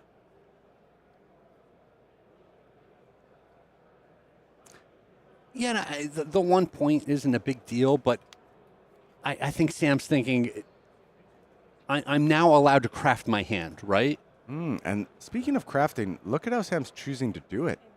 He's pitched a Cerebellum Processor. That's been identified as a key card for these Dash.io decks. One of the strongest cards in the game right now, I would say. They really picked up the pace when they added Cerebellum Processor to their kit. Sam choosing to pitch here. Yeah, the Processor is definitely a good card, but it is also dependent on the other pieces that are around it. And you often want it in your deck for those Spark of Genius turns. Yeah, good point, Craig. Mercy's kind of going for it here, offering 7 with this snatch. And I think that's smart. There's a lot of hands from Sam that just will not defend very well. Dash.io's block values are not always the highest. Maybe you get a cheeky equipment block here. Maybe you even hit and go ahead and push some damage on this turn 0. I was about to say, if Sam puts, let's say, 6 in front of this, lets a point leak, you draw that card. Now you have the ability to go ahead and make that embodiment of lightning token. You know, there's a lot of incentives for Sam not to let this card hit. Yeah, it's worse than that, Craig, 'cause there's also the burn up out there as well. So absolutely. There's no way to just let one go through. Yeah, Sam gives everything here. So no real filtration. Also no embodiment for Mercy, just an Arsenal. No, but yeah, the Arsenal is great, and you just put your opponent on a blind 4. Sam has drawn System Reset here, so they're still in the deck. 0 to 60. Boosts away a Spark of Genius. Oh, it's one of the best cards in the deck. We talked a lot about Sam getting punished in the match against Michael Hamilton. Lost a lot of very, very good cards. 2 boosts. And Sam actually forced to just not attack on a bunch of turns. Mm-hmm. I don't think you have that luxury. No, this is not that matchup. Have to just kind of live with your fate, accept what the top of the deck offers you. And I also think this is going to be interesting to see what Mercy does, saying how much damage am I willing to take in order to keep punching back at you? No blocks to start things off. 4 damage coming through. Sam says that's good. Mercy falls to 36. Yep. Dodge the grenade this time.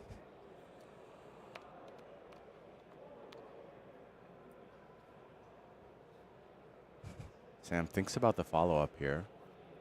Foundry. What was that? Sorry? Foundry. Is going to Teklo Foundry Heart. I'll just say Foundry. Yeah. Yeah, easy. Is that a... Unfortunately, Boom Grenade off the top on the banish here. So close, that Boom Grenade. Is going to go up, though, to 3 resources. Now Sam's fully powered up. Has a new look at that top card. Looking for that Dash.io item. Yeah, you absolutely want that item on this turn.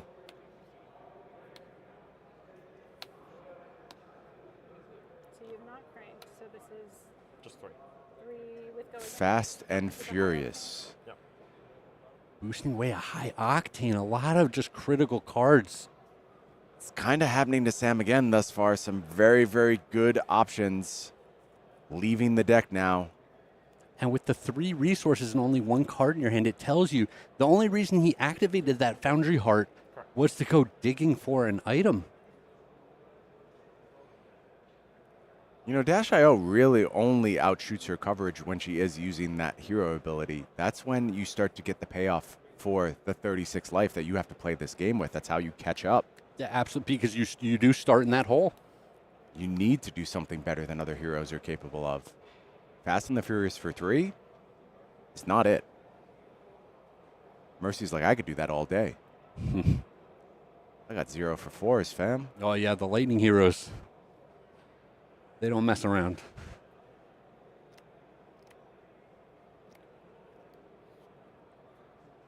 Mercy thinking again on blocks.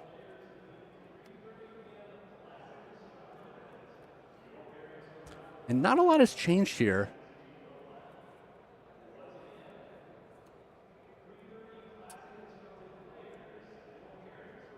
I'd be a little bit surprised if she blocks now after choosing to take the initial damage. No blocks after reactions?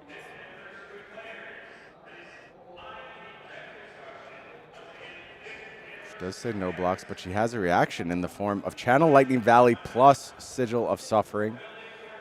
That is going to be a bead. And then another Fast and the Furious comes down again just for 3. It's not an exciting turn from Sam. And well, the flip side of this, the Sigil did not line up very well for Mercy. It was kind of that get out of jail free card in case you run into the Boom Grenade. But not that little bit of extra value that you hope to get out of it. Some damage done there, but nothing too impressive thus far from the Dash.io deck. Cerebellum Processor is drawn for the first time for Sam. On Mercy's side, kicks things off with the Arsenal Lightning Surge 0 for 4 classic Lightning starter. Yeah, and when you're looking at this Channel Lightning Valley, one thing that the Aurora deck does have going for it is these breakpoint attacks, because you're not going to run into 4 defense cards on the other side of the board.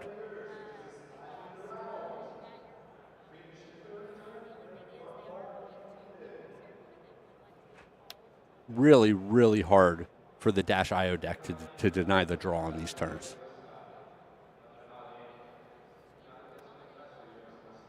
Means more potential damage.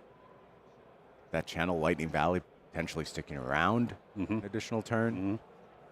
All bad news for Sam. On his side, has not put much together yet. But it snowballs quickly, Craig. One of the things about Dash.io is it feels like each card leads into the next. Sparks of Genius leads into Cerebellum Processor, can draw you system resets. Then there's a High Octane, that's drawing a card. It all just out of nowhere can kind of explode into the arena. And the multiple boosts are critical for the Dash.io deck to look at all those extra cards and find them on the top of the deck. As soon as you start blocking, you don't have the boosts to help you dig through your deck.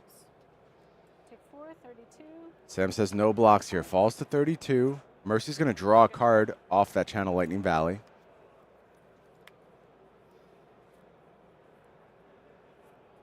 Gone in a Flash.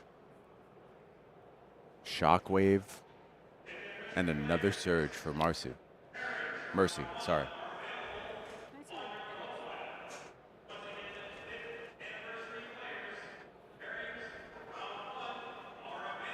And now the question starts to be, how early do we want to get these snappies involved in this game?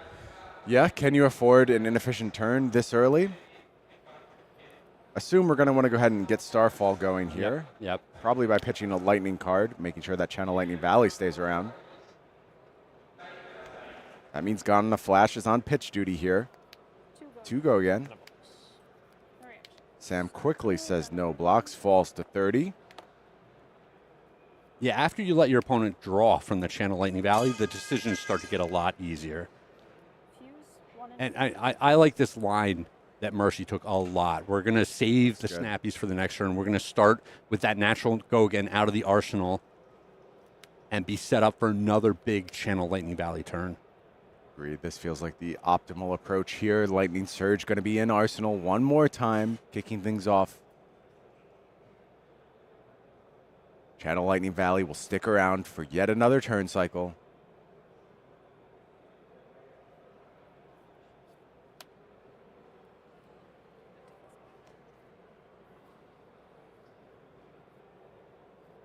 Arcane damage headed Sam's way. And this is interesting. Sam's looking at his hand. And I wonder if he's wishing he had just been blocking on this turn to prevent some damage. This hand, the way it looks right now, we don't know what's on top of the deck, but it doesn't have that explosive, the unfair things that Dash.io is looking to do. And Mercy so far has been very consistent, 4 attacks, 4 attacks, 4 attacks, drawing the extra card, and you're saying, man, maybe I should have been preserving my life total on this turn in order to, have that extra buffer when I need to keep all 4 cards later in the game. It's an interesting question, for sure. Looks like Sam is ready to pitch to go ahead and prevent this arcane damage. That tells me that's almost certainly an item on top. Yeah, it's got to be an item on the top if you're doing this here. Does prevent the one and brings along a yellow boom grenade here.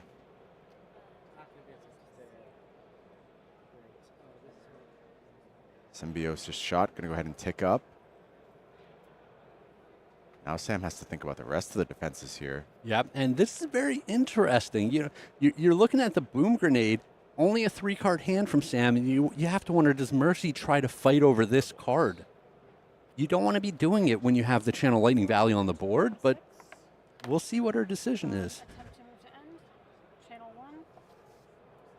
Turn ends here for Mercy. I would say a successful one, Craig. The Arsenal is set up for the next turn. To me, this is another. I'm sorry, Brian. Another just beautiful start out of Mercy. I just agreed. this Aurora deck, it's very consistent. Yeah. A lot of the cards do the same thing over and over, and then there's a few unfair pop-off cards that when they come up, it just puts it over the top. We've seen the Aurora decks down in the feature match area sort of ebb and flow, right? They have some off turns, they have some on turns. Sometimes they look great, sometimes they look pretty mediocre. Mercy's deck always looks good. Yes. Always. It just always does its thing. It's very consistent. It tells me it's a product of very, very smart, very hardworking deck building to get all of these ratios exactly right, the right mix of attacks. Do you care about the yellow boom grenade here? I feel like you're already ahead. Mercy has some life to work with. Can certainly just go ahead and keep the damage flowing. We know that Red Lightning Surge is ready in Arsenal to have a just perfect start to the turn. Yep. Really depends on texture here, Craig. You can go ahead and try and fight over this, but if my hand was an explosive offensive one, that's where I'm going. And even we said it last turn that the Channel Lightning Valley is still sitting there. You want to ensure you get that on-hit trigger. I think I just take all of the damage on this turn. Depend a lot on that hand from Mercy. She hides it from us, not willing to share any information. Very cagey. But even the armor at this point, Brian, I think I'm sitting on it. It gives you the potential to save it for the late game.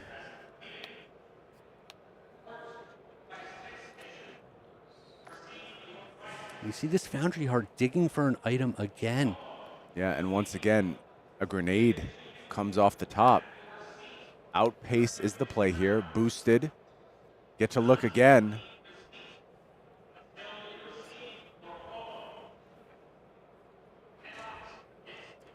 And this is a good one. You can't just put one card and a piece of equipment in front of this one. This is an annoying one, Craig. I find this card so annoying to play against. Just awkward. It's awkward. You did this, Brian. I know the world thinks I design every one of these cards, Craig. That's not always you are true. 100% responsible. Okay. Look, it's good to be annoyed sometimes. You want to be asked hard questions. That's what makes the game so compelling. And for Mercy right now, she is being asked a hard question. Additional damage on the back of that boom grenade. Demands 2 cards here. Could have a Sigil of Suffering. That's your out. It's a heck of an out here. There's resources floating. You're still not going to be able to fully block it with just that one card. Yep. Mercy is just going to take here, and Symbiosis Shot closes out the turn, an additional 2. And so players just passing the life lead back and forth. Mercy's going to go ahead and fall down to 24. And you have to think that Mercy's in a very good spot the way this game looks right now. Feels like it. Feels like it right now, Craig. I'm expecting big things from the hand here. We knew about the perfect starter out of Arsenal, 0 for 4. I believe Mercy's hand has 2 Ravenous Rabbles in it. You find some red on the top of the deck. Yeah, the variance right now when you have multiples in your hand, absolutely Scary. critical. Very scary.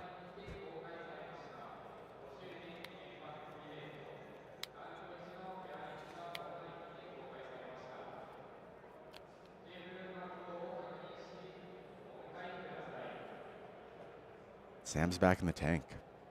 Fingers on temples, trying to divine the future. We've seen him do it so many times. Careful, triple-checked math, time after time. Understanding exactly the thresholds he needs to reach. I like this out of Mercy saying, hey, while you're thinking, I'm going to double check and triple check everything. Yeah, let's gather some more information. Let's understand exactly where things are at.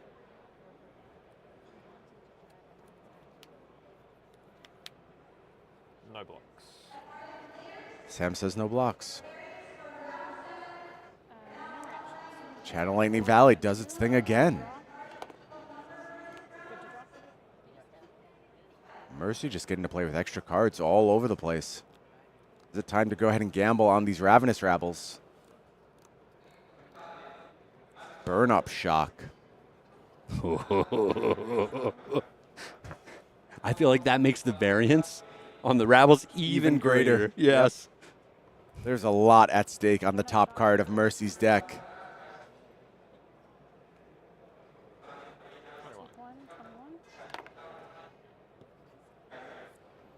There's the Oh, rabble. man. There And it it's is. the red, a clean sigil of suffering. So important to hit there.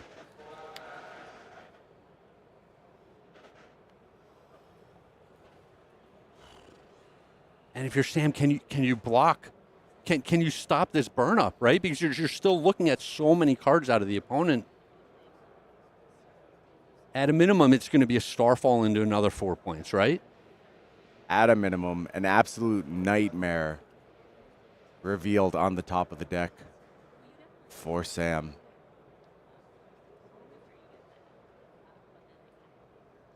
He doesn't know it yet, and it's already bad. He's already got hand on head. There's another Ravenous Rabble coming behind this. And on the previous turn, we saw him, choosing to kind of race, saying, hey, I need to dig through my deck. I need to find that item off of Dio. I think he's quickly running out of the life points to keep making that type of decision. Yeah, and Sam is going to go ahead and push, is reaching for equipment, thinking about pushing it in front of this Rabble. He does so. I don't think he's going to be delighted with the next card that Mercy plays.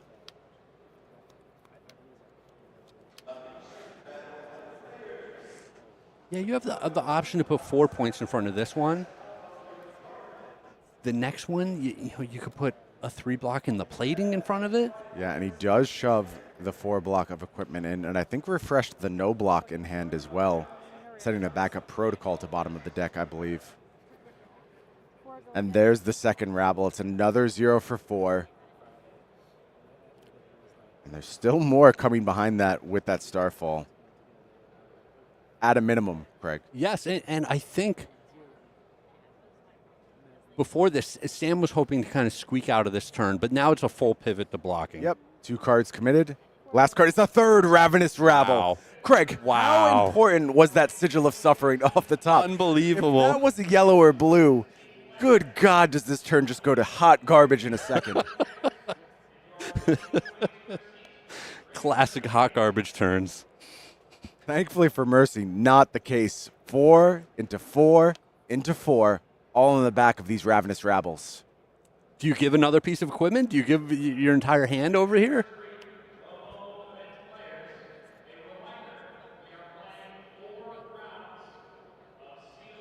With that D-React on top, you know the next turn out of Mercy is not going to be nearly as effective. Should be slower. I think There's that's not going to be the Channel Lightning Valley on the board anymore. What is going to happen, though, is that card is probably going to go ahead and get parked in Arsenal. And that means absolutely. that racing after that gets even harder. So there's kind of no good answers here. I do think the information is valuable for Sam, but it's still going to be hard to convert this into advantage.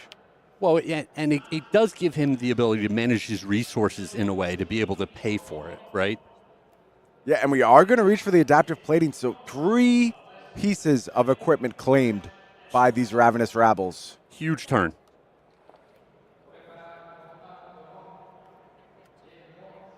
Been kind of focused on the output for Mercy. I got to say I like the decision making by Sam here, though. I think that's what he needed to do on that turn cycle. And I like that he also preserved himself some options with things like this backup protocol. And, I mean, this is the quintessential Sam Sutherland play, right? Take that turn off, have a little bit of a setup. Go ahead, Even get getting a somebody else gun to shot attack in. out of it. Yeah, nice little bit of value there.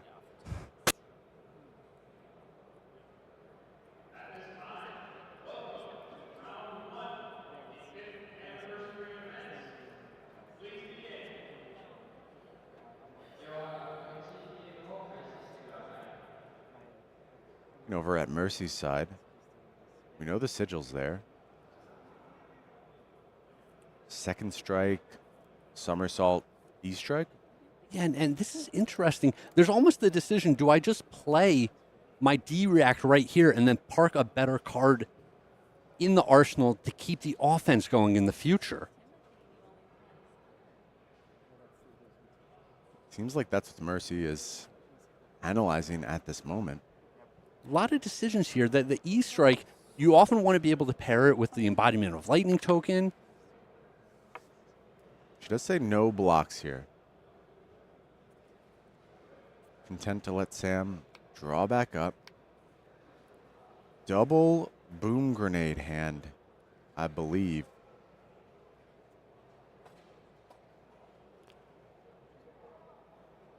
Yes, it is, Craig. Don't love to see that if you're a fan of Sam Sutherland. You want those coming off the top of the deck, not into your hand. Absolutely have to be cheating those in play. Got to get that extra advantage, extra damage, free cards off the top of the deck. It's double red boom, too. You can't even turn it into resources in this case. If it was yellow, you could just go ahead and funnel it through the backup protocol maybe, Sure. but red is... It's tough. It's tough. And this is interesting out of Mercy because, you could have filtered that defense reaction away at this point. Yes. Going to hide a little info from Sam. Chose draw here, Craig. It's telling me it's time for those Snapdragon Scalers to go ahead and get involved. And I think Mercy has such a good sense of when it's time for Snapdragon Scalers. Yep. We've seen her use this in a couple matches in a row now. Just going ahead and putting her foot on the gas when she senses she has the advantage. And she's going to find Sam with a hand that does not defend well at all. Well, I think she had a somersault in her hand, too, which think you're pairs right. pretty nicely with this E-strike. Yep.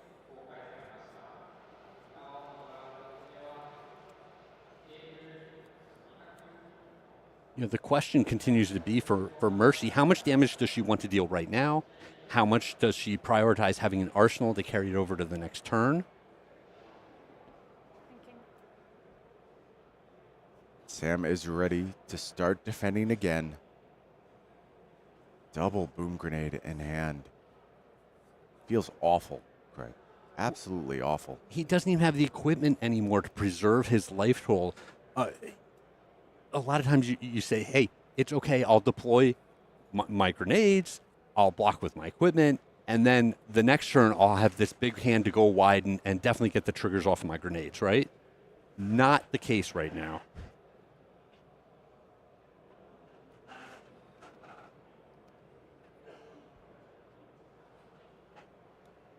And it's Brian, it's just so interesting to me how the texture of the games changes so much depending on what the matchup is. Where we see Sam playing against the new deck, and the lines that he takes in his strategies are just vastly different than against this ultra aggressive deck. Mercy has now reached for the Snapdragon Scalers.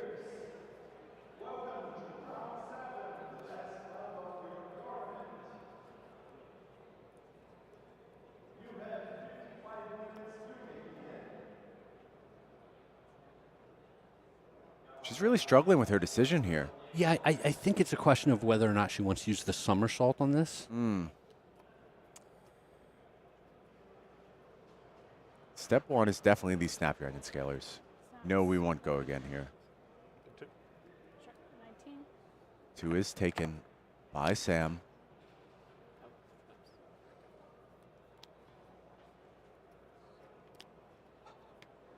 Yeah, just going to go with the second strike here. Saves the somersault. 4 go again. Headed Sam's way. Can defend 3. After that, everything else is coming to the face. Well, and I wonder if this is a little bit of a setup coming out of Mercy here. I would love to just see Starfall into embodiment, Arsenal that last card.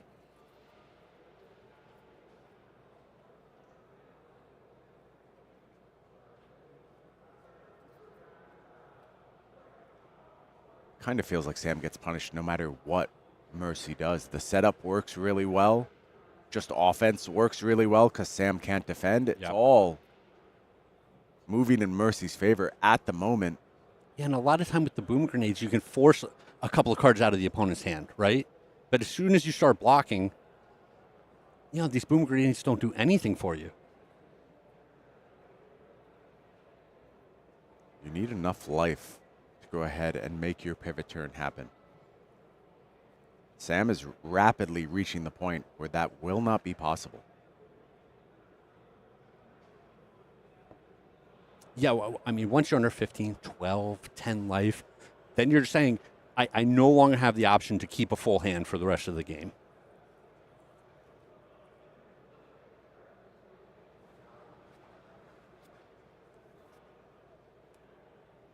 And to your point earlier, you would love to turn one of these boom grenades into an extra card off of the backup protocol. Sam does elect to defend once more here.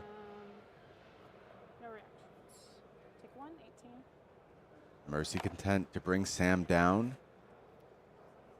18. Starfall comes. Yeah, and Mercy doesn't know that there's two boom grenades on the other side, but I love this setup for the next turn. You're at 18, yes.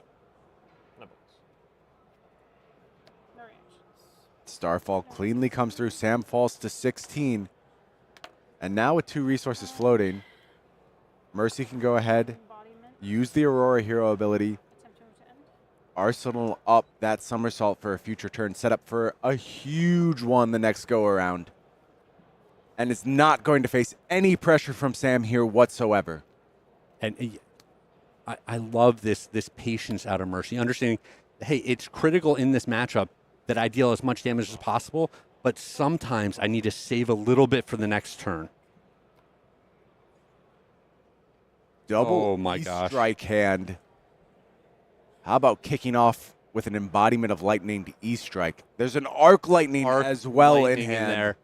Absolutely massive. Big draw here from Mercy. And, I mean, this is where the gold gets cashed in. This is where we can see the either Iron Weave cashed in. It's going to be piles of damage, even more cards looked at in this turn. And Sam low on defensive options. Only 1 defense on the Teklo Foundry Heart left.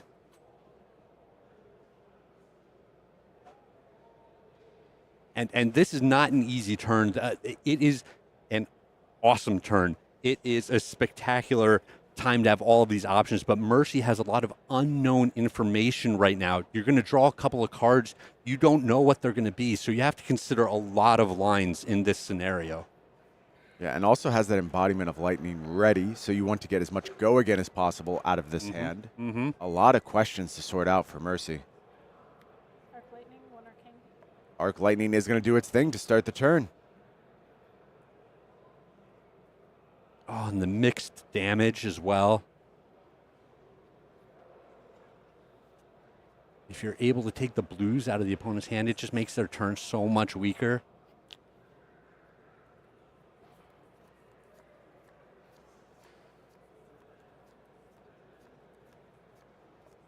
On Sam's side.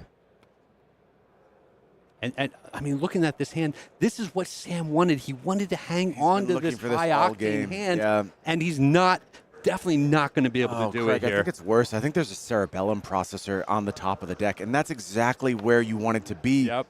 But is it too late? Looking at this hand from Mercy, the damage could be astronomical. E-Strike comes next. It's going to go ahead and pick up a card as well. And that's the unknown information we were talking about.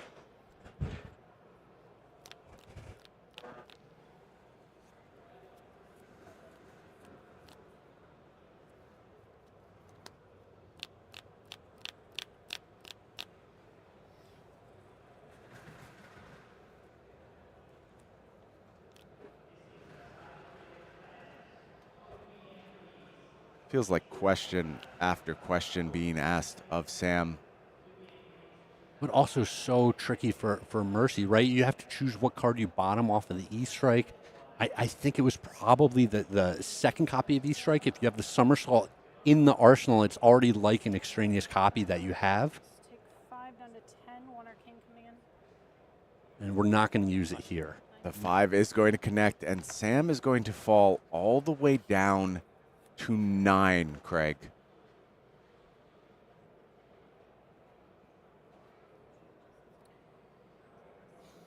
Sam saying this is my last opportunity to keep a full grip. You have to hope that Mercy bricks off just a little bit here.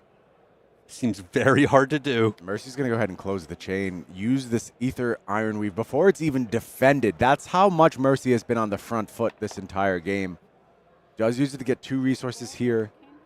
Also going to go ahead and offer that arcane damage. Going to use the gold, offer another arcane damage. I mean, Brian, this Arc Lightning is still active. She's got 3 cards in her grip, still 1 in the arsenal. it just feels so inevitable at this point. Second strike picks up go again. Coming in for 4 and then 1 on the back end.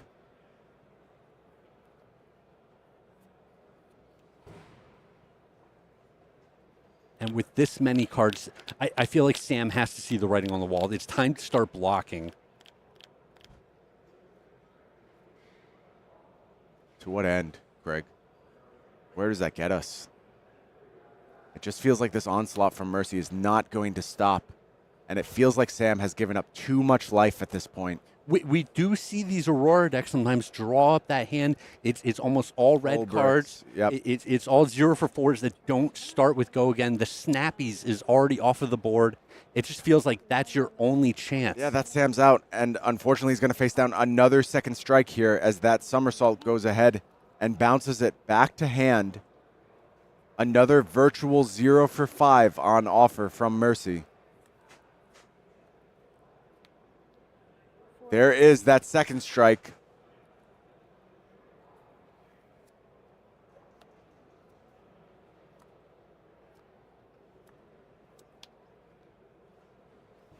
And Mercy getting ever closer here. 4 and 1 on offer. Sam is just reaching for defensive cards at this point. Brian, we still have the gloves, which represent 2 damage because of the go again. We still have the Starfall, which represents 3 damage because of the go again. It just feels so inevitable at this point. Mercy has found a beautiful arc lightning hand, pushing split damage all across this combat chain. Is she about to punch her ticket to a World Championship Finals?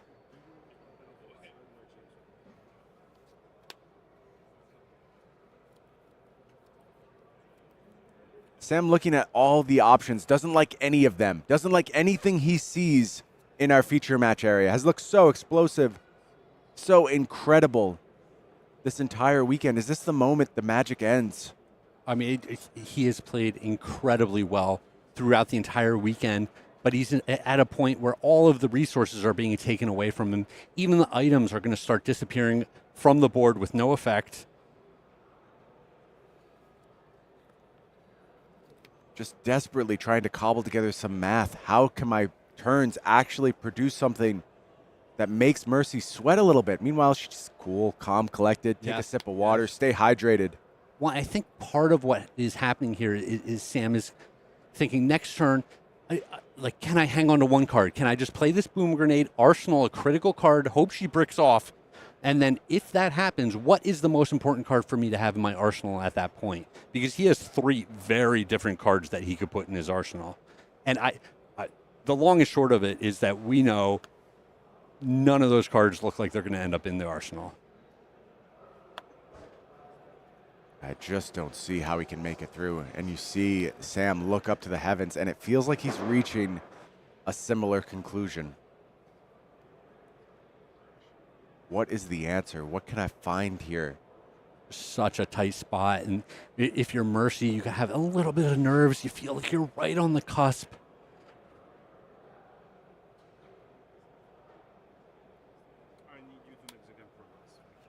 Finally, Spark of Genius committed to the defense.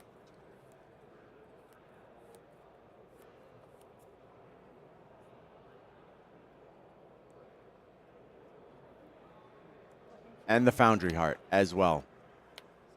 Here's an additional somersault. We're going to do it again. Sure, you've heard of second strike. How about third strike, Craig? And like you said, these are 0 for 5s. Still 1 card in the grip. And we're going to do it again one more time. High Octane put to the defense this time. 2 more damage coming through. What is this last card in Mercy's hand? Okay, it's just a defensive card. You're not going to need that, Mercy. You're absolutely in the driver's seat right now. 2 and 1 is the offer here. Gets the last card. Yeah, a blue pitch can still translate into no damage here, right? You can rebuy off of the backup protocol a red card to block with, and then with the extra resource floating, you AB1 from the Arc Lightning. But honestly, have you gained a whole lot in this It's situation? nice. You do what you can. It is a blue. It is going to go ahead and do exactly what you described, and that's all good. Staying at 2 is better than staying at 1. But, Sam, you got to do this again. This is coming around next turn. Yep.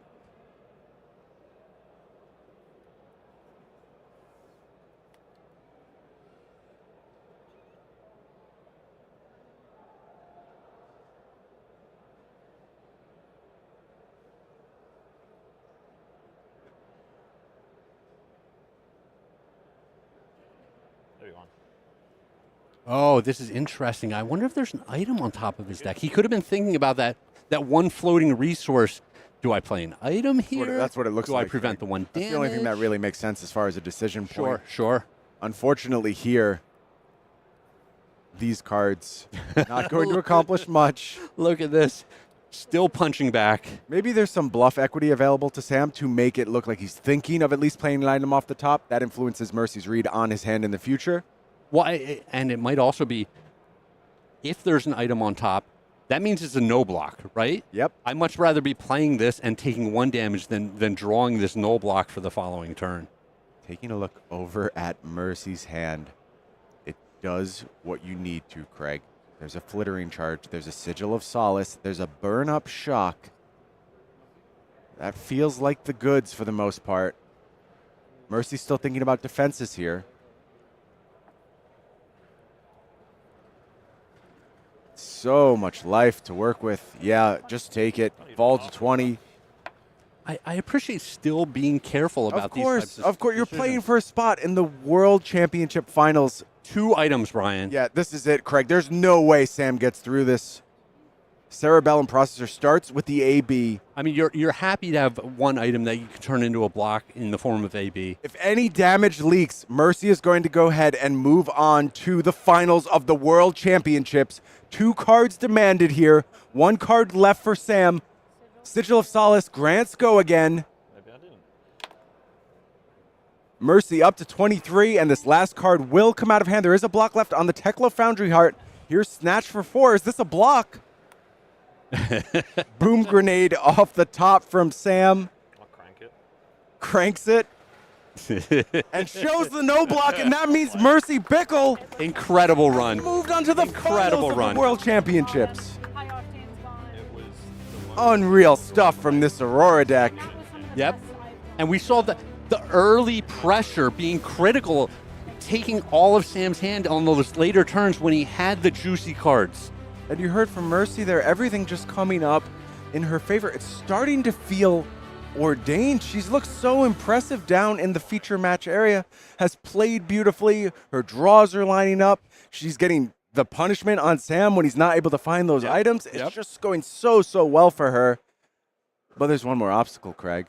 Not there yet. Team Poland stands in the way. Grzegorz Kowalski, the last bastion of defense against this historic run from Mercy Bickell. And I say last bastion of defense because that's what Grzegorz is looking to do. Just needs to defend for days. Is it going to be possible against this Aurora deck? Why don't we look at the bracket and see how we've gotten to this point? Of course, Grzegorz started things off with that match against Rob Catton, and it was an absolute banger. It took everything Grzegorz had. Every single blocking decision seemed so important to keep him alive, but in the end found exactly the defenses he needed and weathered the storm. Has beaten an Aurora before in this top 8. Also, has taken out a Dash.io, took down Alan Lau.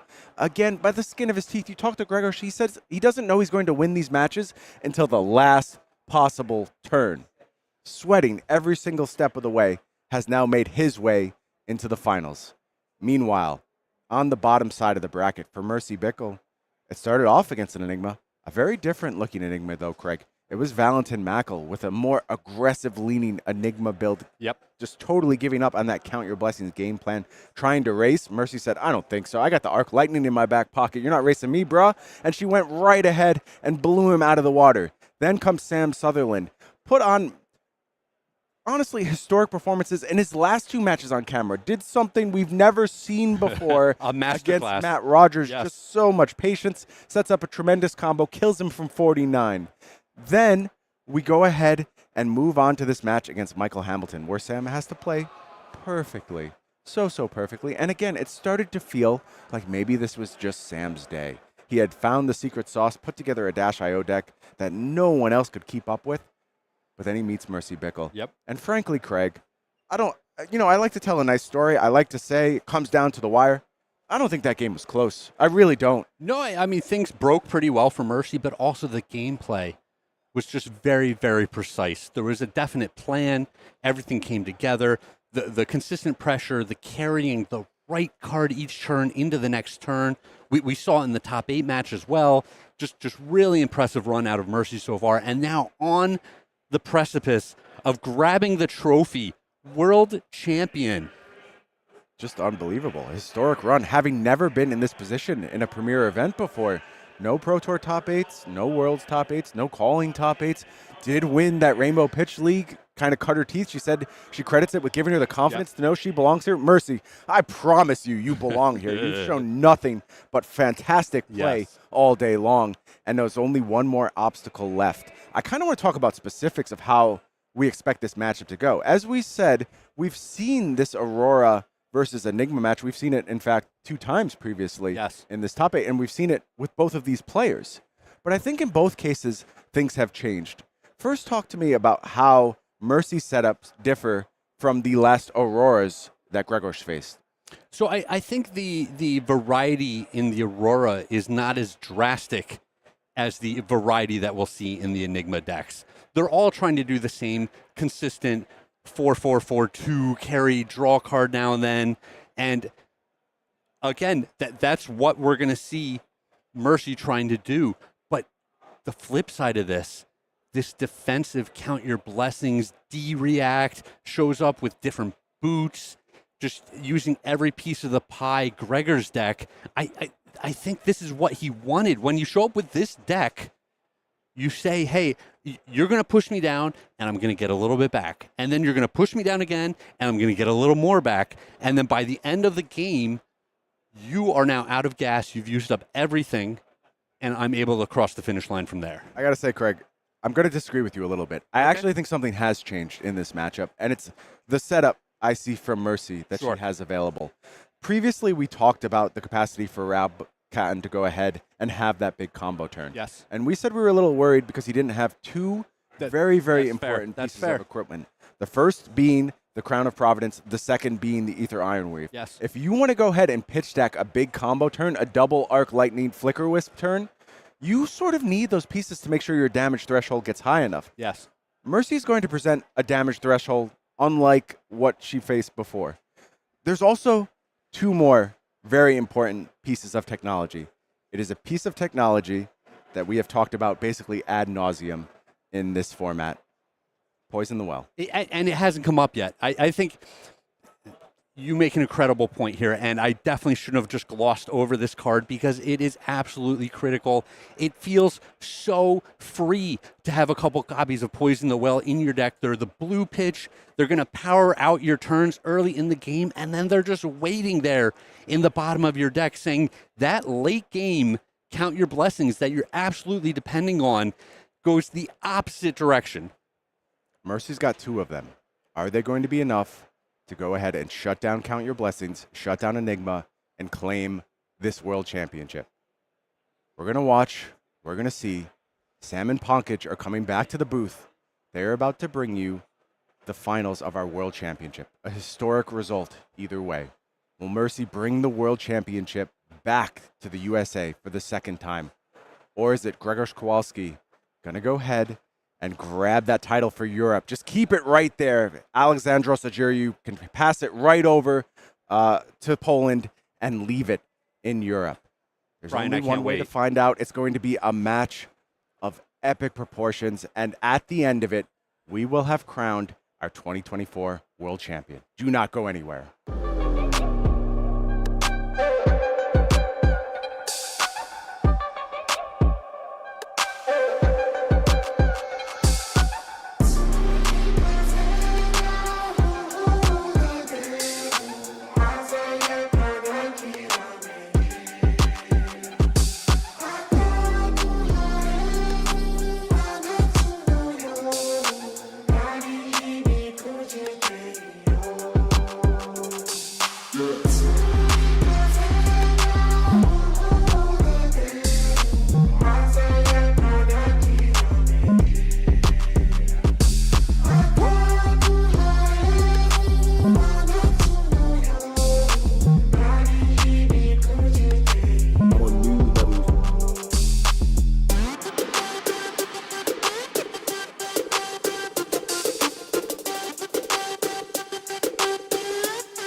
I'm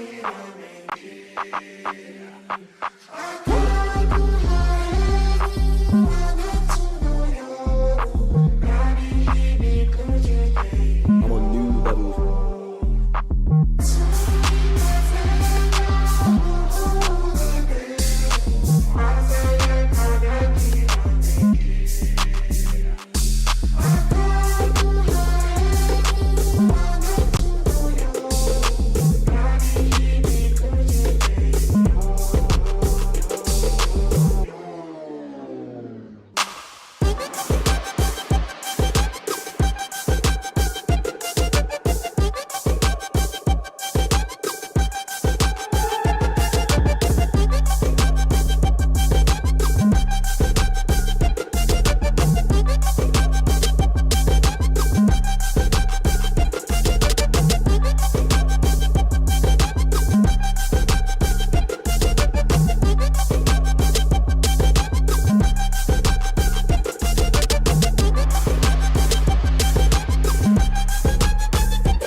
Rounds of Swiss, and the quarterfinals and the semifinals are all in the books. Ponkage, that just leaves one round to go.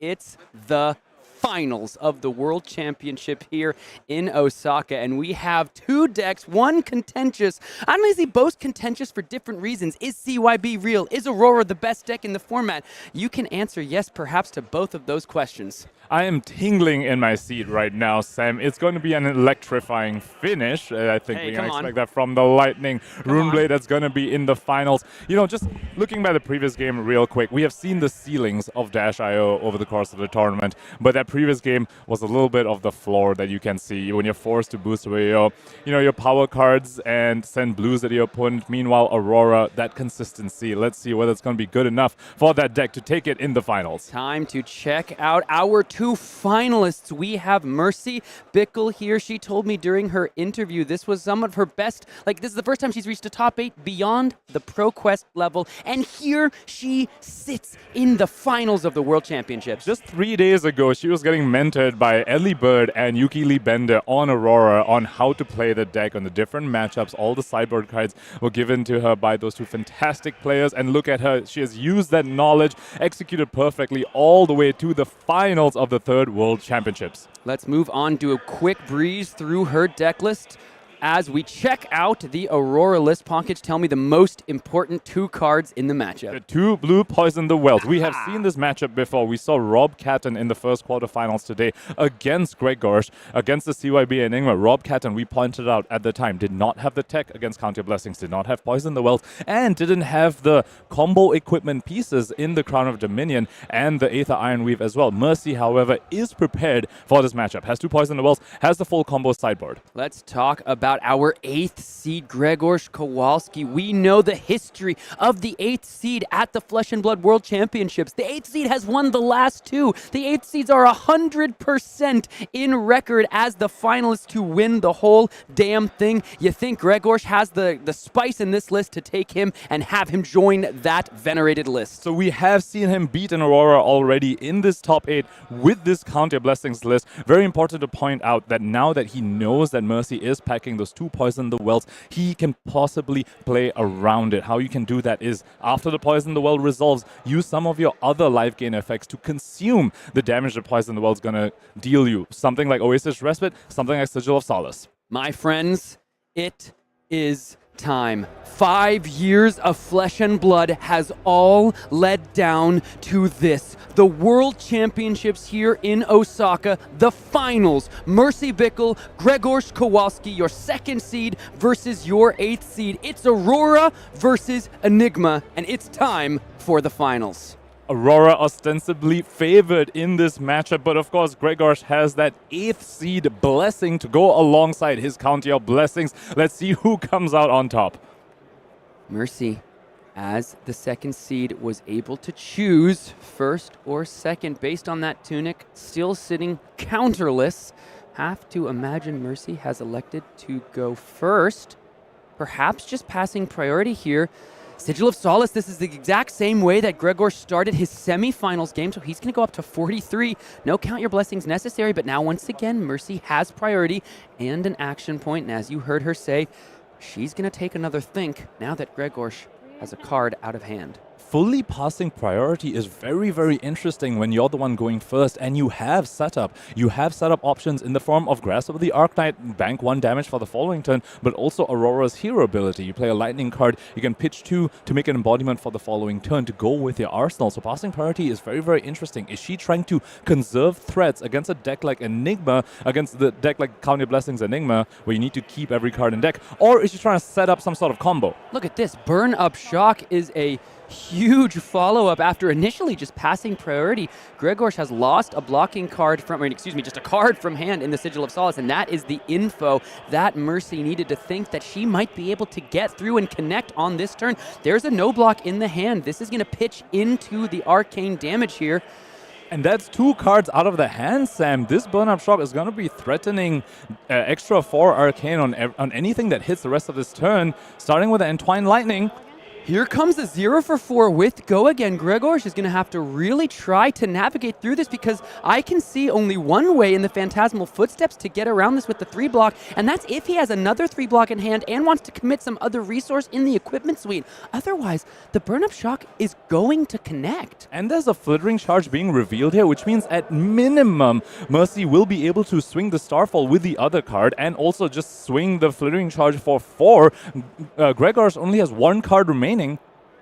And perhaps you start with the Starfall here, threaten, see if you can get that card out of hand. It is the Arcanic Shockwave. She's just going to come in for 4 here, and she can decide whether to go with the Flittering Charge or not. The 1 Arcane is going to get eaten up by the AB. Here comes a 3 block and the Phantasmal Footsteps. So no Go Again on the Shockwave. Mercy opting to go ahead and establish the arsenal instead of pushing the Starfall forward. Interesting decision by her, opting rather to have the 5-card hand on the following turn rather than pushing the Starfall. Maybe saying all it would get is maybe just some armor blocks. Didn't quite think that that's worth it. So easy to just assume the Aurora deck has Go Again. So many of those 0-cost 4-power attacks do indeed, but because that was turn 0, Grzegorz here does get to just draw all the way back up. Pretty massive break, even though Mercy did get to see a Manifestations of Moraga head to the bottom of the deck. That ended up being an incredible start for Grzegorz, all things considered. Gained the 3 life, was not punished for it at all, going into his first real turn of the game, gaining a further 3 life, 46 life, effectively Grzegorz is starting at the start of this game. Importantly, though, 2 Sigil of Solaces now gone, and that means that the 2 Poison the Wells have 2 less counterplay cards to think about if you are on the side of Aurora here. Manifestations of Moraga at the play, no Chi, just warding for 2. Effectively gaining a further 2 life in the form of this ward is Grzegorz. Looks like he has moved to his end step, has chosen not to attack with a Mirror Guide. That's not the name of the game for him here, Sam. He does not care about getting the offensive value on these ward cards. He just wants the life out of them. He knows that his end game with the Enigma Chi, with the Enigma hero ability, is going to be stronger than Mercy's as long as he can survive up until then. Flittering Charge from the Arsenal, 0 for 4. Playing an instant will grant the card Go Again. Talk to me about how these players need to win this game, Pankaj. We've talked about it earlier, but let's just set the stage a little more here for our viewers. What is Grzegorz trying to do versus what is Mercy trying to do? Grzegorz is trying to outlast this Aurora deck, wants to life gain his way out of it and leverage the fact that his end game is better than the Aurora simply because every Chi converts to effectively 3 points of damage, whereas on the Aurora side, that Starfall just coming in for 1. On Mercy's side, she's trying to get over the defenses of this Enigma deck through the Aurora combo, a combination of Flicker Wisp with Arc Lightning alongside that equipment setup that she has. Aether Iron Weave with the gold token from Crown of Dominion can lead to some really explosive turns. Flittering Charge was granted the Go Again with the Sigil of Lightning, but that bought a Fate Foreseen in response from Grzegorz. Here comes Snatch. No Go Again representing here, and 2 cards left in the hand. Maybe a Sigil of Solace of Mercy's own to be considering. Could be Sigil of Solace, could also be Lightning Press. Sigil of Solace would be an interesting inclusion to bring in against a deck that you know is on CYBs. However, it can sometimes translate into offense as well, letting you recur something like a Gone in a Flashback to your hand. No go again currently on the snatch, and no real point making embodiment either with Aurora's ability thanks to the Sigil of Lightning. And given that no Grasp of the Arclight was used either, Grzegorz can probably guess that it's not a blue Mercy is holding. Let's see if he plays around something like a Lightning Press. Grzegorz preparing to place a card down to block. 3 block presented with that Astral Etchings. Grzegorz just a veteran of the trading guard scene. Snapdragon Scalers being committed here immediately. No blocks, no reactions, and that's going to clear out the manifestations, but no card draw off of the snatch. Very, very early use of the Snapdragon Scalers over here, not being used with the Flicker Wisp Arc Lightning combo. Let's see what she can make with the rest of this turn, having committed that very important piece of equipment so early in the game. Mercy Bickell, what a story here, taking on a legend in his own right in Grzegorz Kowalski, just coming in with the Starfall here, wanting to convert a little bit of damage. Mercy setting up for something, 2 damage going to be accepted by our Enigma player, down to 44. What's the follow-up here from Aurora? Another snatch, this one threatening the card draw for the Arsenal. Looks like this one might be buying the Phantasmal Footsteps and a 3 block, pitching away a blue. I wonder if this is the first time that Grzegorz is going to put his hands together and say a little prayer. The answer in this case, yes, 3 life being gained from the Count Your Blessings. Unfortunately for Miss Mercy, no cards drawn, virtually no damage dealt. She's going to have to rely on the Sigil of Lightning to really push forward some major damage on that next turn. You called it perfectly, Sam. That Count Your Blessings, the first one of 9 being played by Grzegorz Kowalski there. 2 Sigils of Solace also having been resolved this game. That's 9 life so far being gained by him, and just 2 damage having leaked through from Mercy's side from that Starfall. Embodiment of Lightning being created from the Sigil of Lightning. Mercy here opting to utilize those Snapdragon Scalers just to threaten more and get value from the hand, rather than convert it on that big combo turn with the Flicker and the Arc Lightning. That Snapdragon Scalers could have represented 2 to 3 arcane damage, but she's only lost 2 games during this whole World Championship weekend. And what does that tell you? It means she has got the instincts and the right read on how to play this deck, even though she just picked it up virtually this week. She did also beat a Count Your Blessings deck in the form of Michael Hamilton in the Swiss games off of that Poison the Well. Let's see if she's able to repeat that in this oh so important game. Finals of the 3rd World Championships here in Osaka. Embodiment of Lightning here, gonna insulate her a little bit from some of those bricky Aurora hands. We have seen those happen over the course of this weekend, but one Embodiment of Lightning can sometimes unlock the hand entirely. Starting a turn with Arcanic Shockwave, however, not a Lightning card, means Aurora's ability and Starfall not turned on yet. Go again, though, perhaps can lead to a bit of a wide chain. Let's see how Grzegorz wants to deal with not only the 4 damage on the combat chain, but the arcane damage as well. There's the first Poison the Well, but we also have a blue Heaven's Claws on the combat chain as a fuse card and an Arc Lightning. Kind of an interesting hand to try to convert here. A little bit bricky, to be honest. See if Mercy wants to try to keep that Poison the Well around or put it down to the bottom of the deck when there will be more Count the Blessings in the graveyard. So the potential damage dealt by the Poison the Well would be significantly greater. And you know that this match is very, very likely going to go to second cycle, so you will almost certainly see that Count Your Blessings, see that Poison the Well again when your opponent still has some Count Your Blessings to resolve. However, if Grzegorz sees a Poison the Well pitch, he knows that at least for the rest of first cycle, there's just going to be one other. Count Your Blessings here going to be played. This is now a moment for Mercy. She could play one and basically turn it into a 4 damage swing. Instead of 4 life gained, it would be 4 damage dealt. Does Mercy want to play it here? And we speak about the counterplay to Poison the Well from Grzegorz. There's 2 other sources of life gain, the Sigil of Solace and Oasis Respite. However, Oasis Respite at this life total won't actually gain him any life. So really, it would only be the 3rd Sigil of Solace, if he has found it, that would be a counterplay to the Poison the Well, if Mercy even chooses to use it here. Poison the well for the first time. The water is tainted and foul. Grzegorz goes to drink from the well and yet finds no solace there.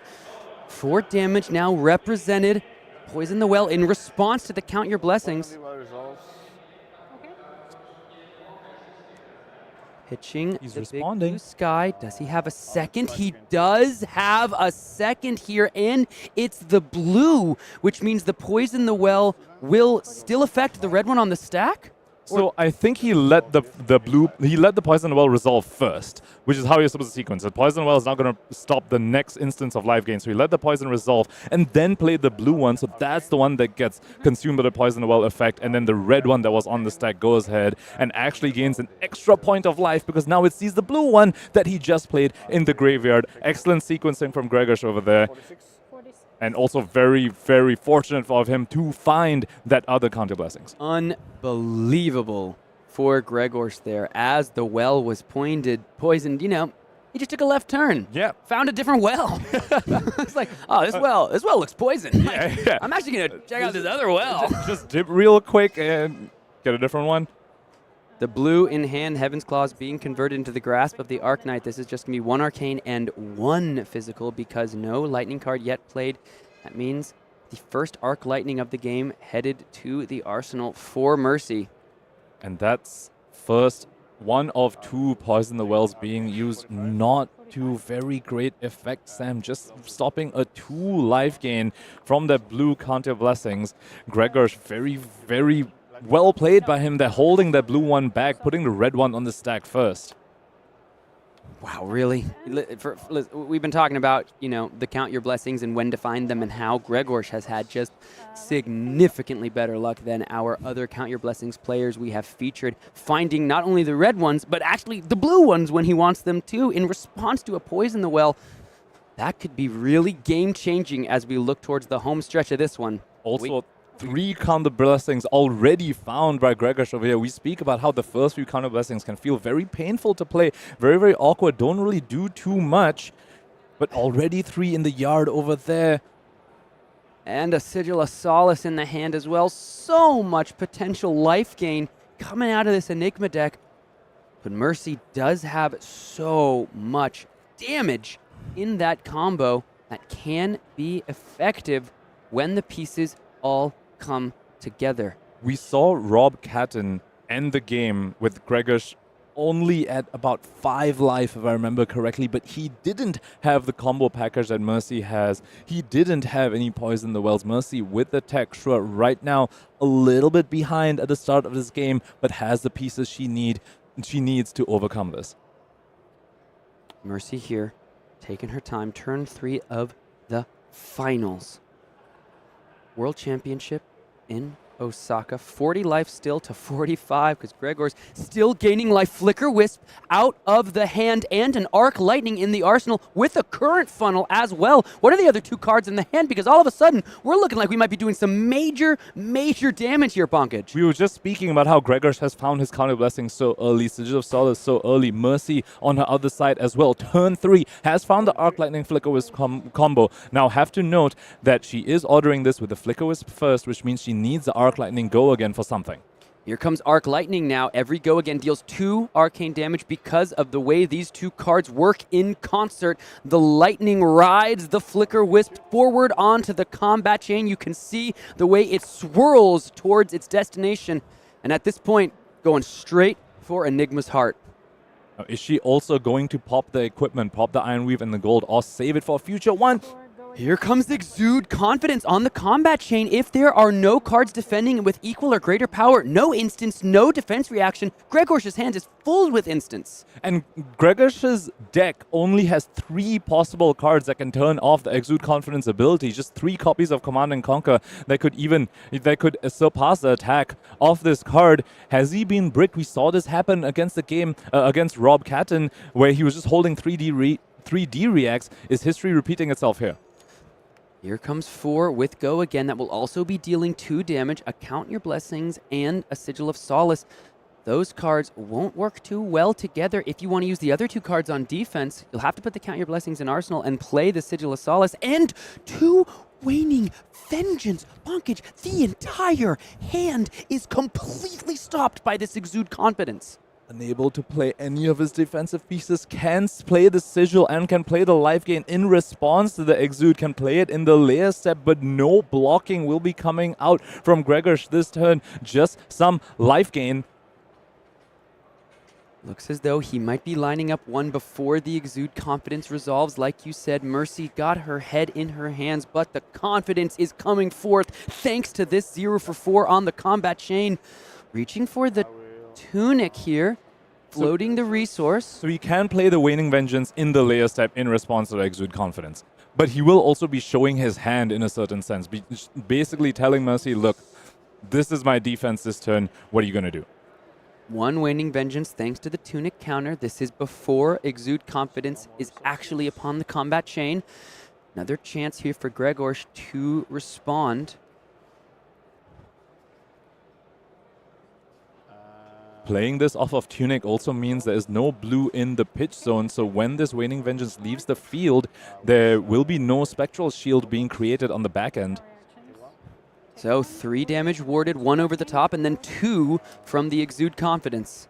And all the cards left in hand are red, so that means no floating for the Arcane Barrier from this point forward. If Grzegorz wants to convert the hand to defense here, it's going to be just 1 card for 1 damage prevented. That means 2 damage over the top. Grzegorz down to 39.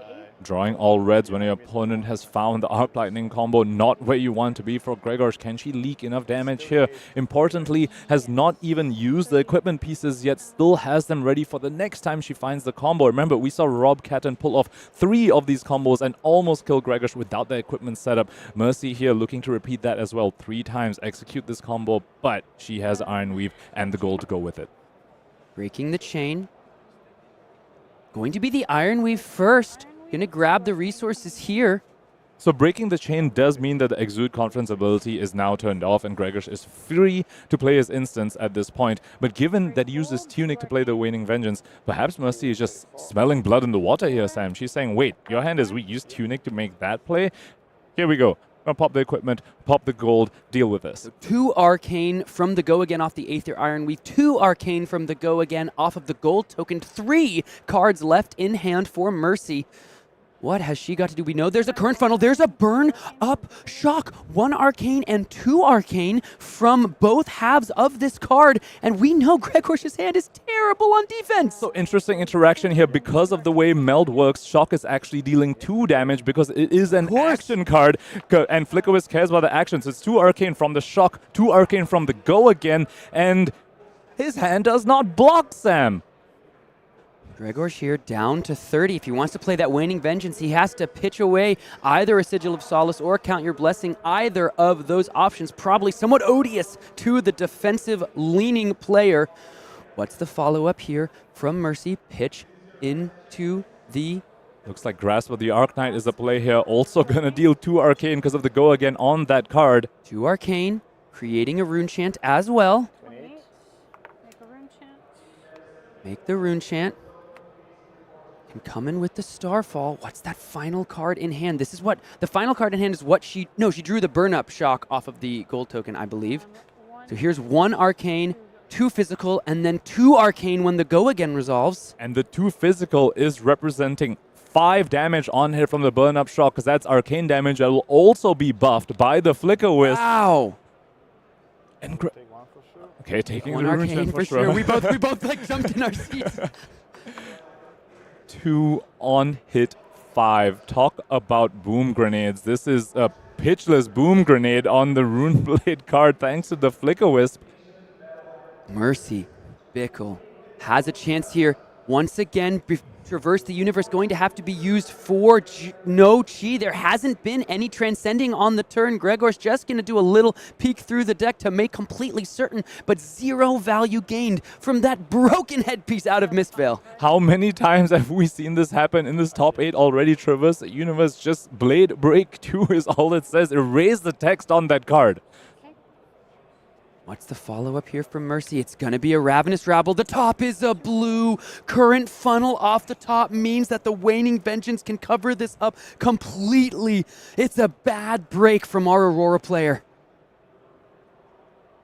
So close to forcing another piece of equipment out of Grzegorz was Mercy. The blue off the top. This Aurora deck runs 6 to 8 blues. That is tragic for Mercy Bickell over here, but still has leaked a lot of damage on this turn. Sam, Grzegorz is all the way down to 25 and just one card in hand remaining. 2 Arcane as well from the Go Again off the Ravenous Rabble, and we know one of those cards being drawn is the current funnel, but in a game of inches where you have to get every single piece of advantage against such a tricky count your blessings flavor of Enigma, that blue on the top might be something that haunts this game.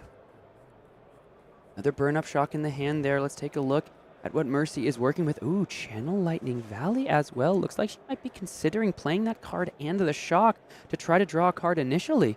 So the equipment might be gone, but in terms of power cards, Mercy Bickell is still packing a whole bunch of punch left in the deck. Channel Lightning Valley being one of them. There's 3 copies left and still 2 copies of Arc Lightning, 2 copies of Flicker Wisp. We see there in the hand, looks like we might be able to see it. You see the Amulet of Echoes being flipped, but here comes the Channel Lightning Valley once again, 1 from the shock and the representation of the burn up here. Mercy just playing off of the 4 cards off the top of the deck. And Grzegorz knows that one of the cards in Mercy's hand is the current funnel. It was revealed to both players off the top of the Rabble, so only one unknown card to him in Mercy Bickell's hand. There goes the Amulet of Echoes to the bottom of the deck. That's a 1 of in the list, and it's meant to play around some of this combo, but now Mercy can feel a little safe. If she finds Arc Flicker on a future turn, she knows there will be no way to stop it with the Amulet of Echoes. Here comes 4 Go Again because of the fuse off of this Entwined Lightning. Grzegorz is down to 25. We know there's a Count Your Blessing in the arsenal. And we also know that Mercy has to pitch this current funnel into the pitch zone to keep the Channel Lightning Valley around. So the remainder of the math for this turn for Grzegorz is going to be quite easy to go ahead and complete to make sure to avoid the burn-up shock trigger and also the Channel Lightning Valley draw effect. However, for Mercy, she might be able to come in with the Starfall and create an embodiment of lightning, so she'll be set up with a Lightning Valley and an embodiment for her future turns. Had 2 options there. Could have used the 2 floating to grasp instead of Aurora's ability, but with Grzegorz still representing 1 floating in that pitch zone, that grasp with the Arcanite Rune Chant would have just been easily covered up. So goes ahead and uses the 2 floating to set up an embodiment on the following turn while she has this Channel Lightning Valley sticking around. 6 life gained for Grzegorz. With that, count your blessings here. Just a huge potential swing in this game. Grzegorz doing what this deck does best. A lot of blocking and a lot of blessing. We spoke about counterplay to Poison the Well in the form of Surgical Solace or the blue counter blessings or Oasis Respite. One other counterplay. You play it when your opponent has no cards in hand. Yeah. Yep. Grzegorz doing that at the end of Mercy's turn before there could be any potential Poison the Well whatsoever. Embodiment of Lightning over to Mercy's turn. Channel Lightning Valley, 1 flow counter on it so far. 4 counter blessings played. 3 red ones though, Sam. That's 3 of the most powerful counter blessings already gone, already in the bin. But if you're Mercy here, you'd have loved to see him have to resolve the blue ones first and look for the reds once the graveyard is filled with the blessings.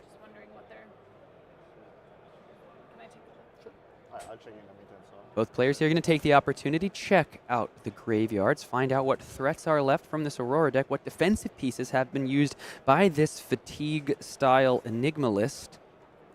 2 more Channel Lightning Valleys, 2 more Arc Lightnings, 2 more Flicker Wisps. Yep. Still quite a lot of damage left in Mercy Bickell's deck.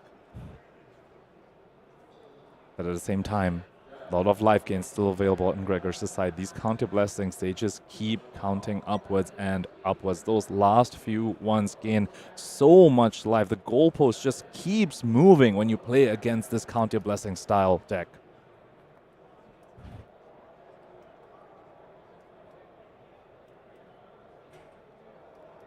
Channel Lightning Valley can change the math on this upcoming turn. Looking at the game state, Ponkage, how are you feeling on either player's side of the table? Are they still jockeying for position? You think someone's clearly ahead, even if just by a little bit?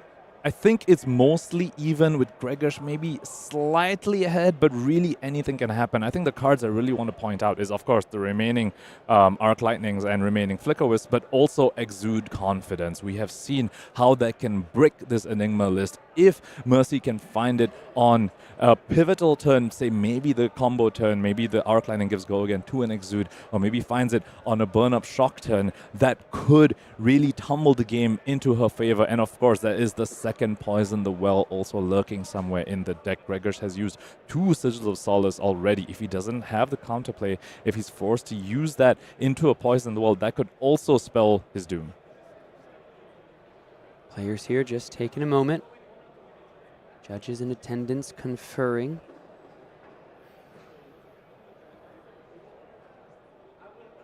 Looks as though perhaps the arcane damage from the go again on the Starfall, something we talked about, not sure if the players actually represented. Didn't hit, right? I prevented one, Yep. and it didn't hit them. So. Players here trying to figure out just what it could have been.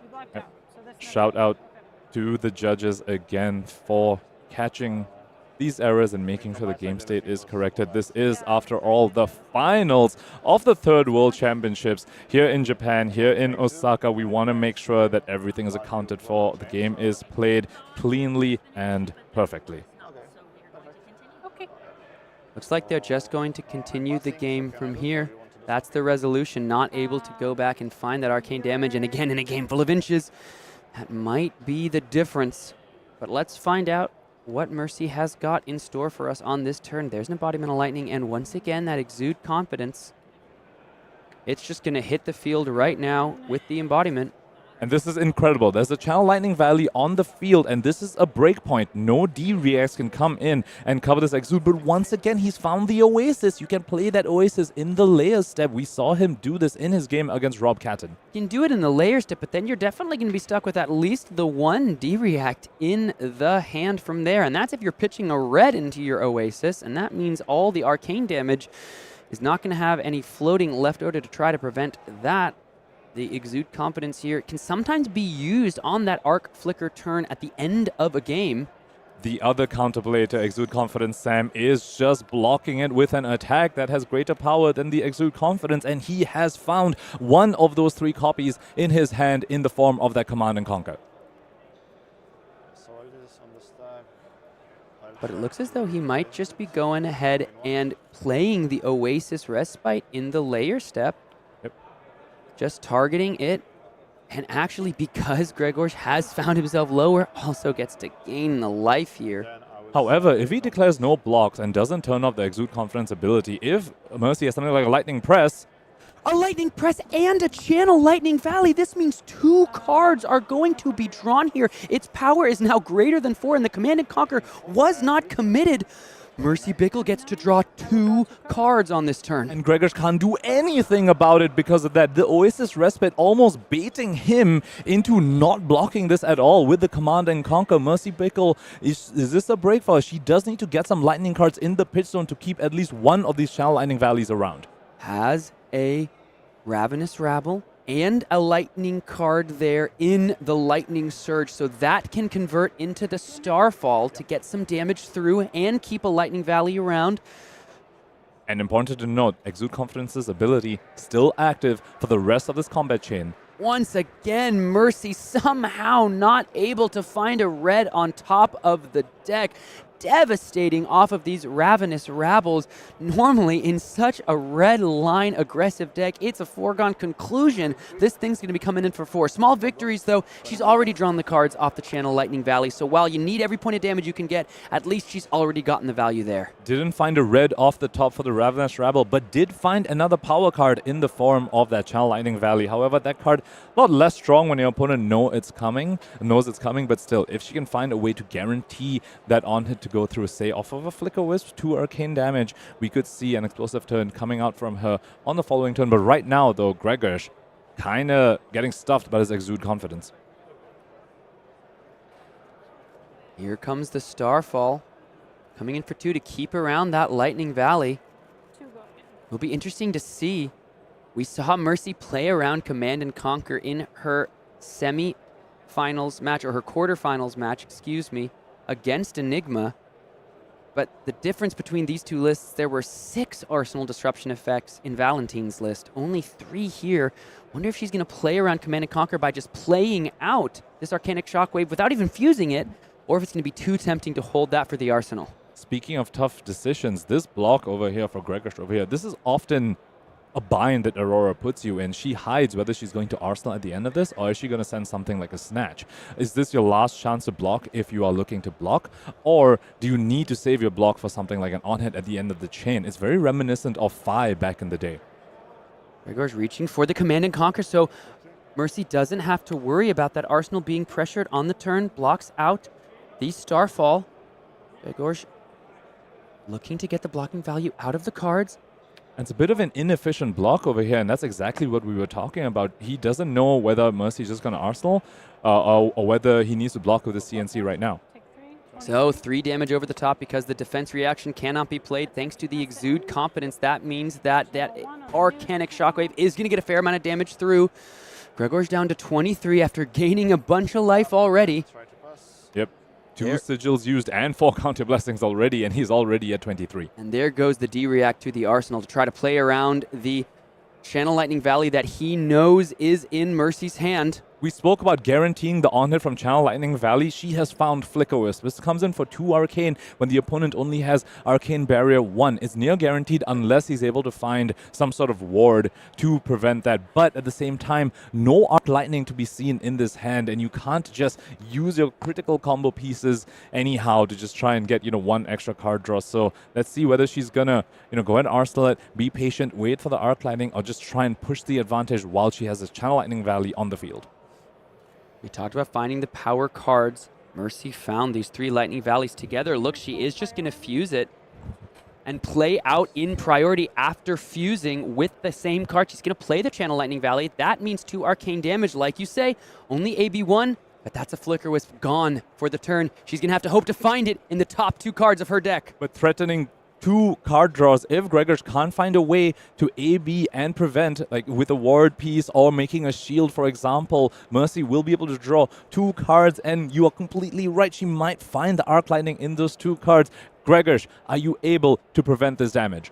Can't make a Spectral Shield with the Calming Gesture because then you lose the Arcane Barrier. Hasn't been able to transcend yet this game, so no chi for a Spectral Shield thanks to Enigma's ability. My man's been blocking and blessing, and that is it. So can't find a chi there.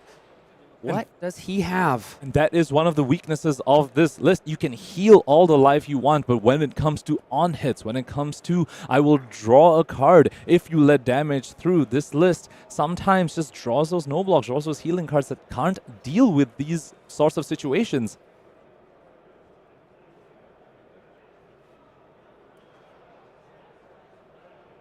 And from his perspective, he does not know whether there's an Arc Lightning coming. He does not know. Yep. In response for the Arcane, I gain 6. In response, just going to go ahead and gain 6 life here. Maybe trying to make sure that there isn't going to be a Poison the Well drawn in these next 2 cards. So Grzegorz goes up to 29. 2 cards now out of the hand for the rest of this turn if Mercy's going to draw 2. Many less cards to block with. We know there's, I believe, a Fate Foreseen in the arsenal there for Grzegorz. Tunic. Is there another Count Your Blessing that he wants to get off before there's a chance for a Poison the Well to be drawn? And playing the yellow one first means he knows there's no more. Another gain 6 there as you play the Count Your Blessings, converting 3 cards into 12 life gain. Back-breaking stuff here from our Enigma player. And we have to point out his sequencing once again. He was prepared for Poison the Well once again, playing the more powerful Counter Blessings first, holding the weaker one in case the Poison the Well comes out. The course was clear, no Poison the Well was played, and he just went ahead and gained 12. But 2 cards remaining, Flicker Wisp is going to go through. Drawing 2 cards is Mercy Bickell. What's she going to find in those 2 cards? She finds the other Flicker Wisp and the Poison the Well, just 1 card too late. Have to shout out the sequencing there from Grzegorz because he played around that exact possibility. For Mercy, however, now that she's found that card, could it be destined for the arsenal so that the next time one of the 2 remaining Count Your Blessings, there's only 2 left, right? We've seen... I think there's 6 in the yard. Oh, 6 in the yard, yeah, okay, so 3 remaining, but that means they're just going to get more and more powerful. You could do a, 14 damage swing by playing that Poison the Well. Is Mercy going to try to keep it around or send it to the bottom of the deck? It's the last one present in her 80. And currently looking at her hand, Sam, it's not looking the best. Not a lot of natural go again in Mercy Bickell's hand. Got a head in her hands here.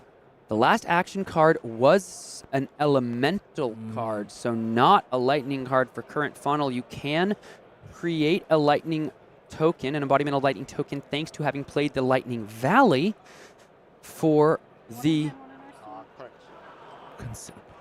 playing out the second Flicker Wisp. That's the third Flicker Wisp in the deck. Now this one will come in for 3 thanks to the previous Flicker Wisp effect as well.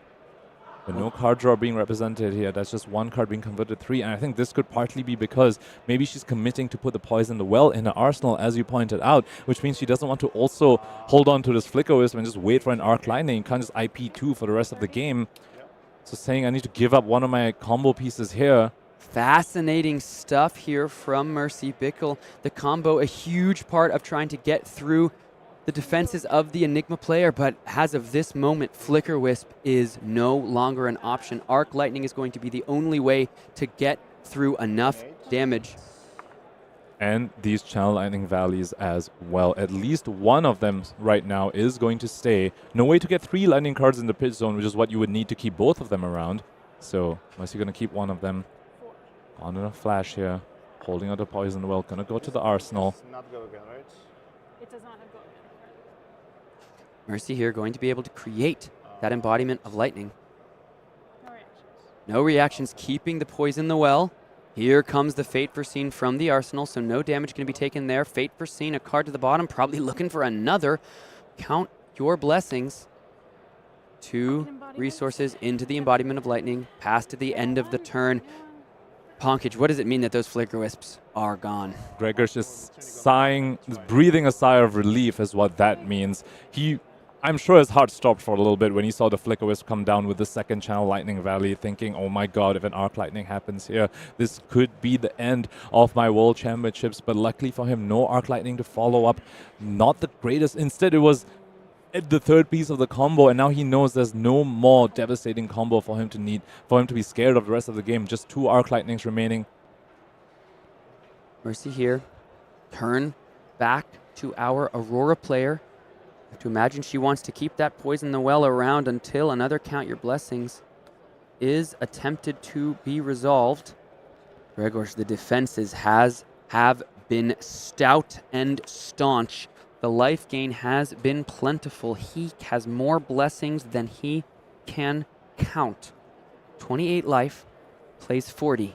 Turn 6 here at the World Championship, and we are deep into the finals. One of the 2 players you see before you will be Flesh and Blood's 3rd ever World Champion. Will it be Grzegorz Kowalski or Mercy Bickell? Grzegorz so far has played around the Poison the Well excellently, always sequencing the more powerful one first, holding some other piece of life gain back. We saw him do that twice already. And the other time he was playing life gain was when Mercy had no cards remaining. So is he going to continue to do that while Mercy is sitting on her second Poison the Well in the arsenal? And one thing to point out, with that arsenal sort of bricked up with the Poison the Well, cards like Lightning Surge get a lot worse. You really want to put that card in your arsenal to have it get go again freely from its own effect. But if you're just going to sit on the Poison the Well, you could suffer some of your aggression could suffer because of it. Here comes 4 with go again, thanks to the embodiment of lightning. No blocks. No blocks is the call from Grzegorz Kowalski. Another Fate Foreseen. We've run through a lot of them now, but that is going to be a 0 for 4, blocking out the 0 for 4. And yet another op to the bottom for Grzegorz. And we have to take a moment to speak about information gained over here. Grzegorz noted that the third Flicker Wisp was played instead of being put in the arsenal. Now, if you're in Grzegor's seat, you have to be thinking, okay, so you prioritized something else over your last Flicker Wisp to put in your arsenal. You have to wonder whether he's just going to be just playing around Poison the Well for the rest of the game, whether he has the read that has to be Poison the Well. There's nothing else you would put in there that's more important than your last Flicker Wisp.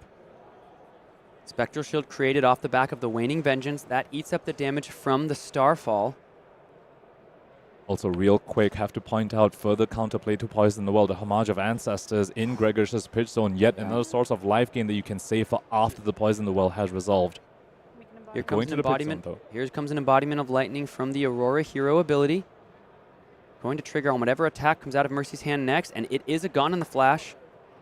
4 damage. Can the Spectral Shield eat it up with a 3-block? Mercy looking to draw another card off the Channel Lightning Valley here.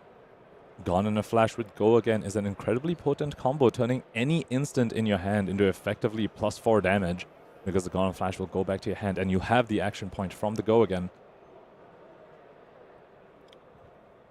3-block presented by Grzegorz. 3-block presented, opting to lose the shield here instead of use one of the floating to pay into the footsteps, letting him keep the shield around, which may be telegraphing that he wants his 2 floating for something else, perhaps a Counter Blessing, Sam. That would be interesting. There goes the shield. If he says This has no go again. It's from Correct. no go again, if he uses those 2 on a Count Your Blessings, it will be a 14 life swing. No blocks. Still not using the 1 for the footsteps. Oasis Respite in response, so that will gain him a life. Back up to 29, but Mercy's not going to use that Poison the Well yet. That will cover up all of the damage from those 0 for 4s. There goes the 3rd and final Channel Lightning Valley. Mercy's deck not looking too thin, but some of those threats are starting to run out, Pankaj. Still a bit of an inefficient block coming out from Grzegorz over there. Had 1 floating at the end of that, turn cycle on defense. Could have used the footsteps at some point to protect that shield. Was saving it maybe for random ping of Arcane somewhere. What does Mercy Bickell have here on this turn to keep the pressure up? With that arsenal clogged up, it's going to be a little challenging for her to set up certain effects, but Entwine Lightning is a great way to start. Here's 4 with Go Again. Grzegorz perfectly hiding the hand from us at home. He knows we're watching. There's a Chi and a Manifestations of Miragai, as well as a Cosmic Awakening. 4 blues, 2 of them block, 2 of them don't. Mystic Heroes love their blue cards. Enigma, no different. 4 damage with Go Again is the ask upon the combat chain. Warmonger's Diplomacy hits the arena to block for 3. 1 damage over the top, back down to 28 goes Grzegorz. Here comes Electrostatic Discharge, and an Exude Confidence. Big old attack here, just coming in for 10, saying, listen, what you got? Show me the defensive value of your cards. I want to see them. The pressure maintains. 10, no Go Again, and now that Rising Sun, Setting Moon can't be played, and neither can the Manifestations of Miragai. He's deciding what he wants to do in the layer step. Looks like he might opt to play the Manifestations just as a Ward 2. We've seen him do this plenty of times before. Exude Confidence for 10, there's no attack in his deck that can stop its effect. So if he wants to play any instance, he needs to do it right now in the layer step. Looks like Manifestation is going to come down, prevent 2. Checking the math here. Block 5, take 5. Grzegorz Kowalski down to 23. He's getting low enough that a big Poison the Well, it could be the difference. Some strong turns from Mercy Bickell these past few turns, despite having that clogged up arsenal. Can she keep this train going? Can she force Grzegorz to go ahead and use a Counter Blessings while she has a Poison the Well in arsenal? That's the name of the game for her here.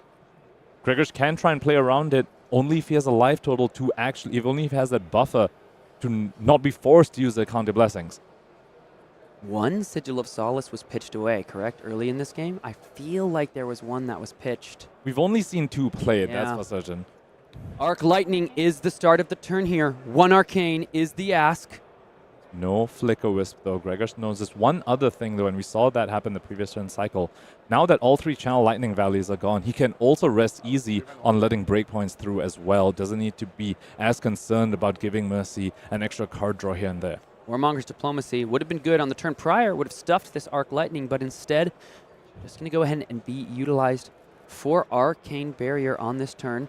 Next card gets Go Again.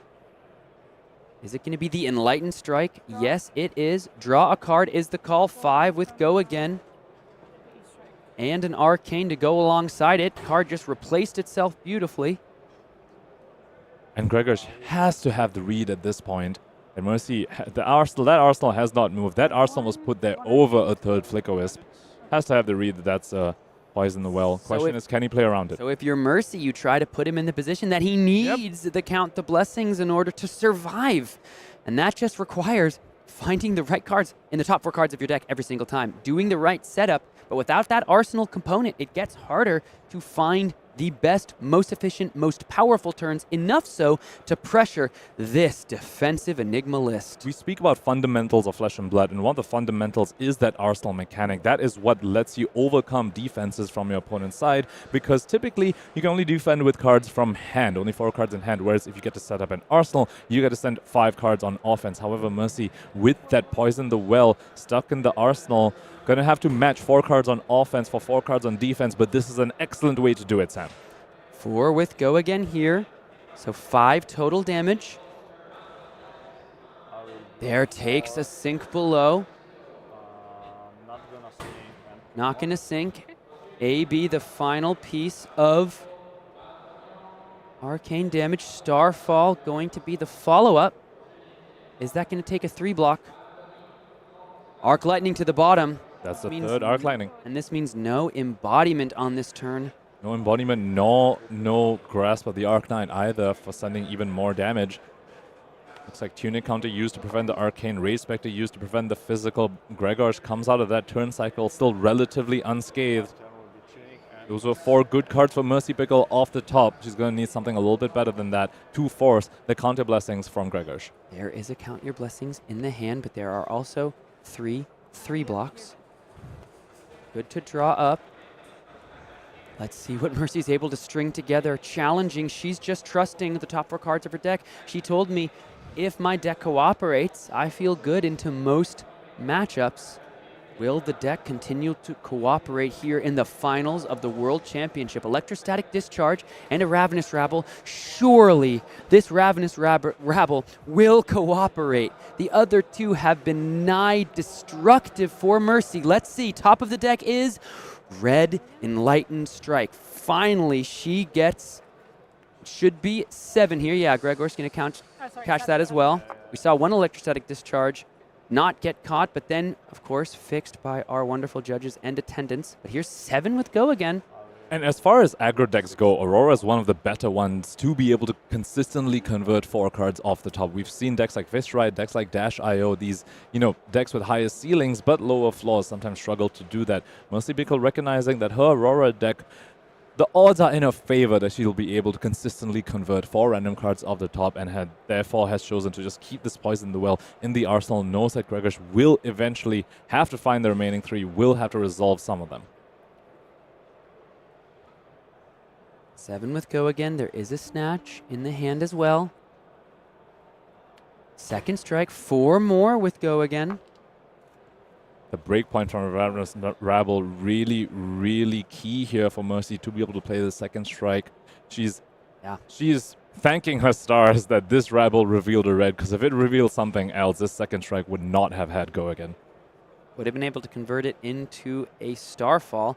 This is going to buy. Blocking 3. The Cosmic Awakening hits the combat chain. Down to 19 goes Grzegorz, and we know that's a final Count Your Blessings in the hand. Let's see how many cards are left in the deck for Mercy. Quick count over there. Can I get a quick deck count from you? Let's listen in as our players count. They've counted blessings. Now they're counting decks. speaking of counting, just want to point out the amount of life gain left in Grzegorz' deck. It looks like some quick math is telling us that it's 8 plus 9 plus 9, 26 points of life gain remaining in the 2 yellow counter blessings and the 1 blue one. 2 go again here. We know that go again isn't going to do much. We keep drawing comparisons to the Rob Catton game against Grzegorz. We saw Rob Catton the entire game really prioritize swinging the Starfall. Mercy Bickell so far not exactly doing the same. I think that was the first time she took a bit of an inefficient line to, pitching a 0 for 4 to the Starfall. So at this point, starting to move towards swinging the weapon almost every turn of the game if she can. And these little points of life, that are being chipped, that are getting chipped through because of all these breakpoints, because of all these 0 for 4s, 0 for 5s, and the E strikes, the 2 damage and the Starfall. Grzegorz is getting closer and closer to being forced to play a counter blessings. 4 cards off the top for Mercy. Turn 10, still sitting at 40. Not a lick of damage has been taken by our second seed here in the finals. Grzegorz continues to try to stymie the offense of this Aurora deck. The Lightning attempts to find its way through the cracks. So far, Grzegorz has had the staunch defense to keep it away. No conductivity on that side of the field. Here comes in Lightning Strike. Card from the bottom, so 5 more with go again. Choosing go again, that's the worst mode on E-Strike. Not a mode you typically see Aurora players opt for. That goes to show, that arsenal being bricked up over there. One other effect of breaking up the arsenal and reducing your own offensive output is that that's giving Grzegorz more time to find that third Sigil of Solace, which would be the counterplay to the Poison the Well. Once he finds that, he can freely go ahead and play his counter blessings, and the Poison the Well will just, stop 3 life gain, deal him 3 damage. But that's something he's just all the time in the world to find. Lightning Press over the top means 5 damage now represented for Grzegorz Kowalski to think about. He accepts the exchange, so down to 12.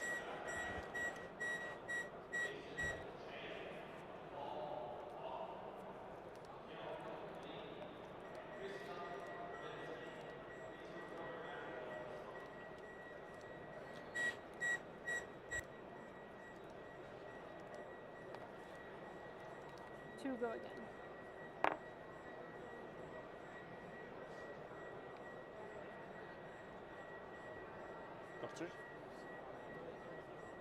Block is good. Make an embodiment. 2 with go again was the follow-up that was blocked, and then an embodiment of lightning created on the back end here. Grzegorz is left with 2 cards in hand. Command and Conquer in response. Is there enough block for Mercy Bickell? What's the hand there? If there isn't enough block, that Poison the Well that she's been guarding so much this entire game would just be lost. I see, is that 2 somersaults? 2 somersaults, a Lightning Press, and a second strike. Punkage, this Command and Conquer is most likely. I see no way around it. This Command and Conquer is going to take that Poison the Well, and with it, perhaps Mercy Bickell's chance at becoming the world champion of Flesh and Blood here at the World Championships in Osaka. That Poison the Well has cost her so much already, has stymied, has stumped her offensive output for the past 4 or 5 turns. It seems like for it to just be lost to a Command and Conquer. An incredibly tough break here for Mercy Bickell. 2 block on the grasp of the Arc Knight, 2 block on that second strike. And it's not going to be enough to take care of this Command and Conquer. Grzegorz has found all of the answers at the right time. He has run so hot. And Mercy here looking like this might just be a back-breaking sequence of events. And we speak about priority shifts. We speak about how Mercy has moved towards swinging the weapon more and more. Grzegorz almost certainly has the read that that's a Poison the Well. We've seen him stop blocking with the footsteps. We've seen him stop leaving 2 floating over and over again to try and play a counter blessings. He knows that until he has a counterplay, either the other Sigil of Solace or until he forces a Poison the Well out of Mercy's arsenal, he can't play it. And responding to the Poison the Well with the Count Your Blessings from the Arsenal.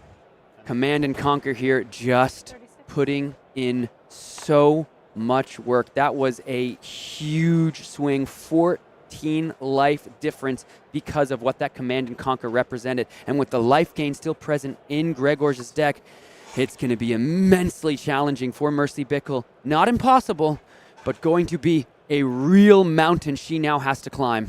Second poison the well out of Mercy Bickell's deck for no value. Gregor still with 2 Count Your Blessings left. 3, no way to get the go again here because it's on attack. This is going to be a lightning press coming down. I think that was an embodiment of lightning. Oh, there was an embodiment of lightning. Yeah, okay. So it does have go again. So now coming in for 3 and the electromagnetic somersault does bring it back to the hand.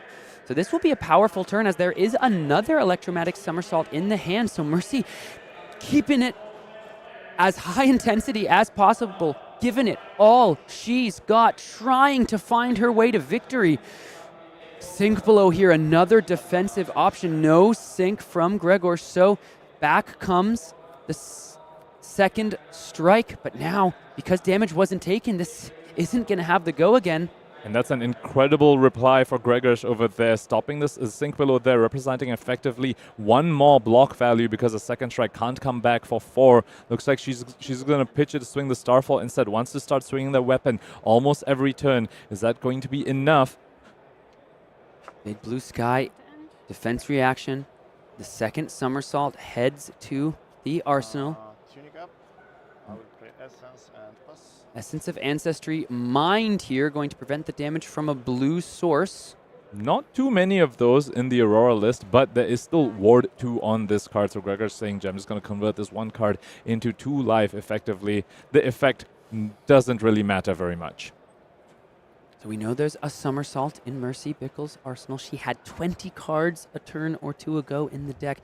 She's running out of cards. She's running out of threats. Grzegorz is still at 20. Here comes a Flittering Charge. Will there be an instant to couple with it and give it the go again that it needs? Somersault in Arsenal pairs very, very well with Flittering Charge. Gives it go again and puts the Flittering Charge right back in Arsenal. Sorry, right back into the hand for it to come back onto the combat chain for 4. Any more defense here from Grzegorz? In terms of power cards left for Mercy Bickell, still that 1 Arc Lightning left.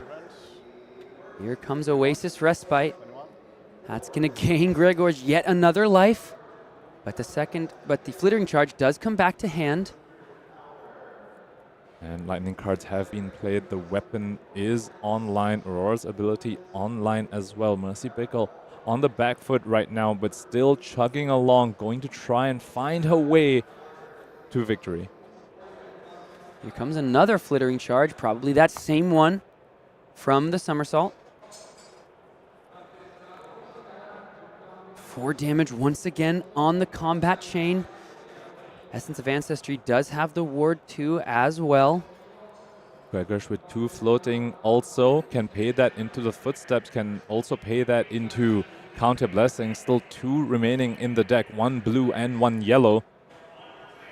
Footsteps not getting as much value as we've seen in other games. And from Mercy's side, we've already utilized all of the equipment pieces and those 3 Flicker Wisps, all to protect and preserve that poison the well, completely stuffed by Command and Conquer. Mercy's deck there just not cooperating with what she needed.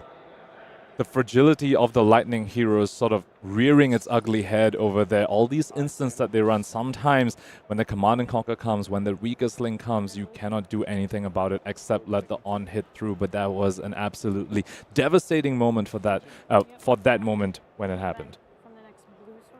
Next blue source is prevented. The 3rd magnetic somersault here, bringing back the Flittering Charge once again.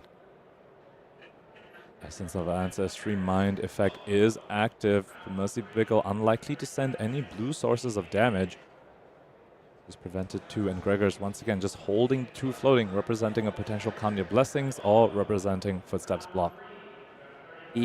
Strike here. Let's see if that's going to be the play from Mercy. She can refill the arsenal. She can come in for 7. Here comes Starfall, 2 with go again. Grzegorz is going to take that 2 down to 17. Still not using the footsteps yet. So just holding the 2 floating. E-strike in hand for Mercy Bickell. 2 floating to go ahead and make an embodiment or make a rune chant should she wish. So Losing the chain here. Starfall has been used for the turn. Activating Grasp with the Arknight. How many in hand? 2 in hand for Grzegorz Kowalski, your 8th seed. Enlightened Strike for 7. Mercy is just putting on the pressure as best as she can. Here comes a rune chant and 7 damage that Grzegorz has to think about.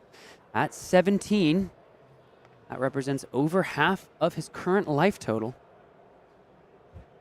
She is moving towards sending as much damage right now as possible instead of setting up. Had the line to go ahead and make an embodiment of lightning and then draw a card from the E-strike to go ahead and set up an arsenal alongside embodiment of lightning. Instead, chose to make a rune chant and send E-strike for 7 instead, saying, all right, you've already committed some cards to blocks. Let me go ahead and send as much damage right now as possible instead of setting up.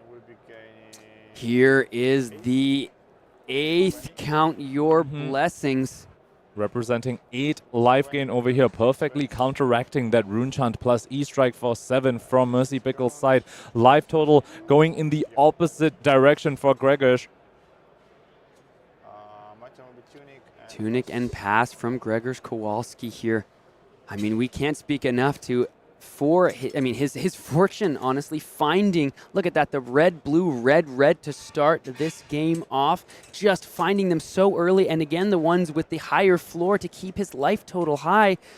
And the misfortune, you can count back to the Ravenous Rabbles, to that Command and Conquer on a turn with 3 no blocks, trying all to protect that Poison the Well by playing both of the Flicker Wisps without the other combo piece.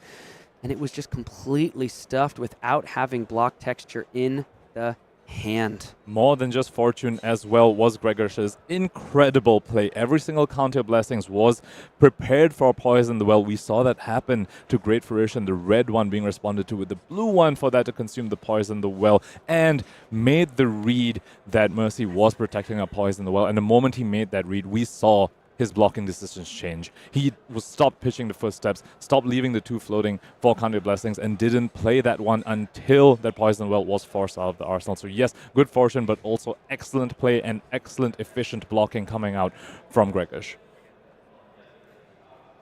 Mercy here, activating Grasp. I think there are a good amount of no blocks in the hand, and that final count your blessings also in Grzegorz' hand. Current funnel, Lightning Surge is the hand for Mercy Bickell. This one is not looking too powerful, Pankaj. This was a 3 of a kind, but not in the way that you wanted. 3 current funnels in the hand for Mercy Bickell.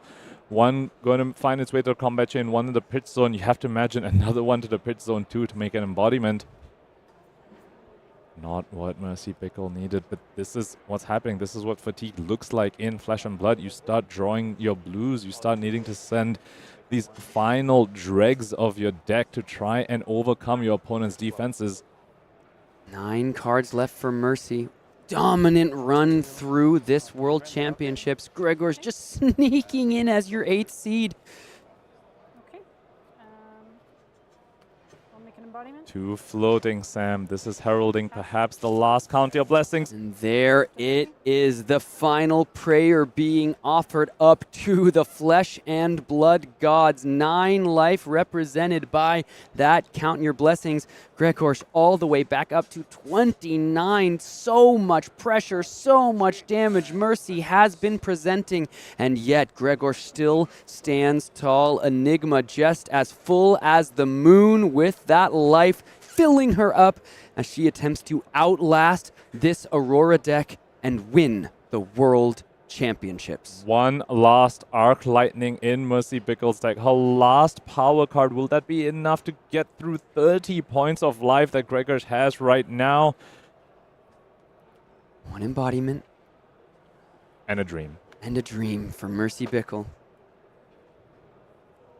First top 8 beyond the ProQuest level, which even in and of itself is a great accomplishment. And now here she sits in the finals of the World Championships.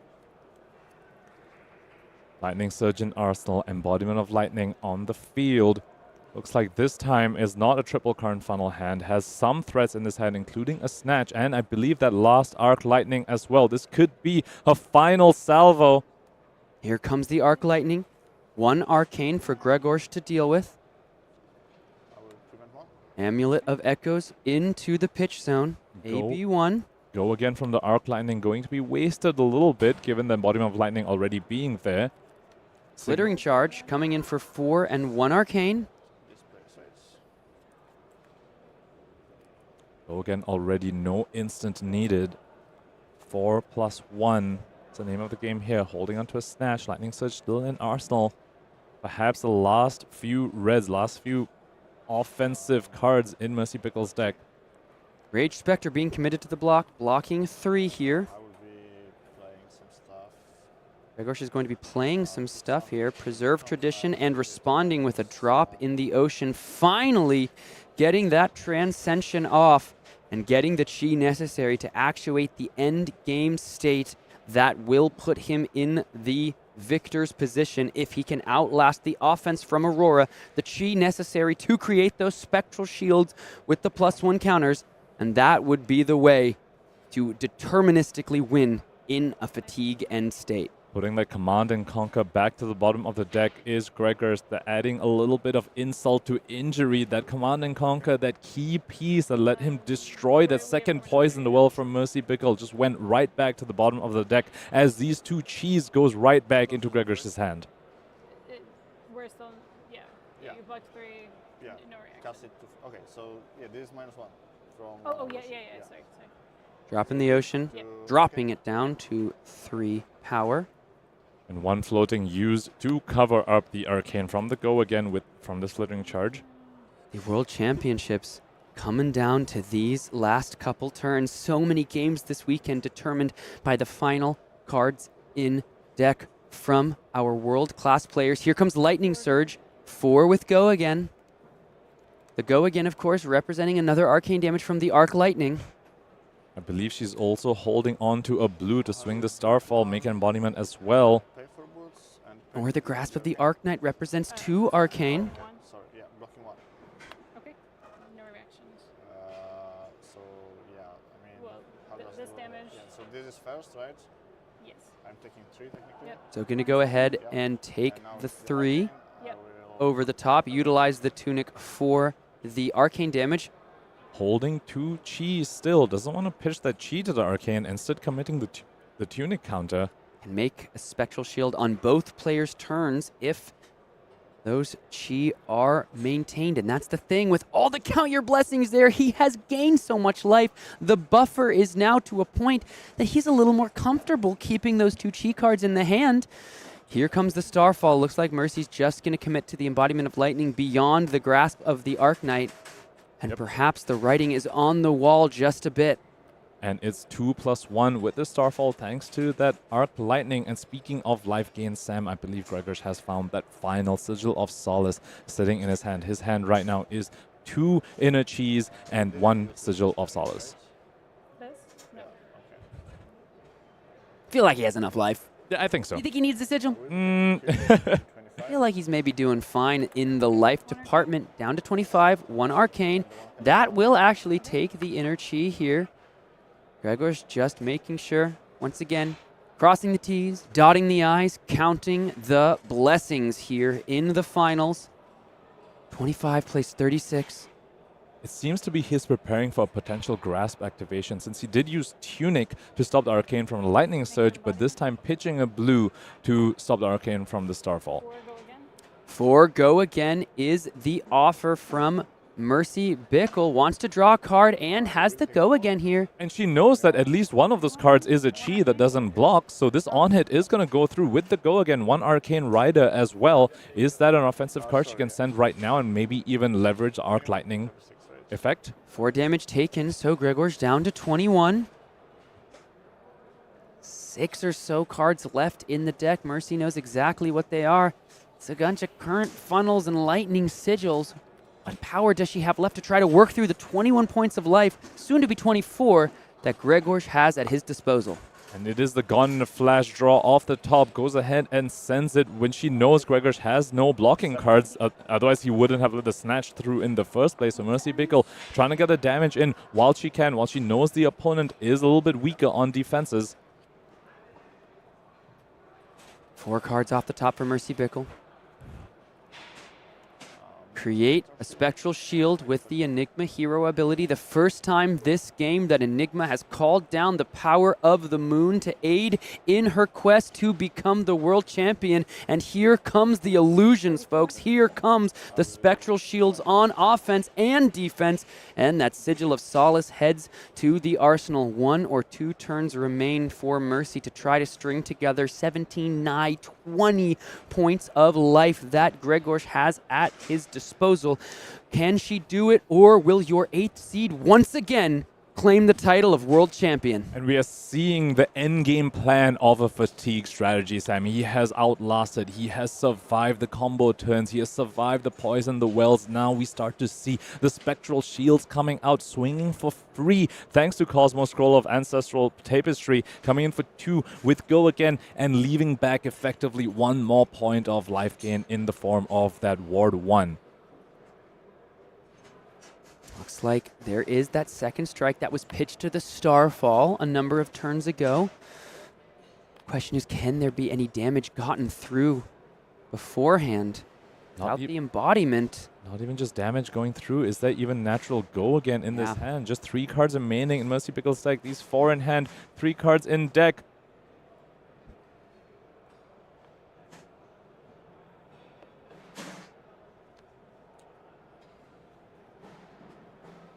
What's the play going to be here for Mercy? Trying to string together the offense. The writing is feeling perhaps on the wall for our American. She's doing the math. She's gotten so far. Only 2 losses. Half as many losses in this tournament as our 8th seed. But Grzegorz navigating this game plan perfectly. He's here to do one thing, and he's done it damn near perfectly. You can see the second strike and the flittering charge committed to the pitch zone. Many an aggro deck has been unable to overcome Grzegorz' extremely efficient blocking, extremely clinical play in playing around tech pieces like Poison the Well. Looks like Mercy Bickell might be yet another one of those aggro decks to fall to this unyielding Enigma list.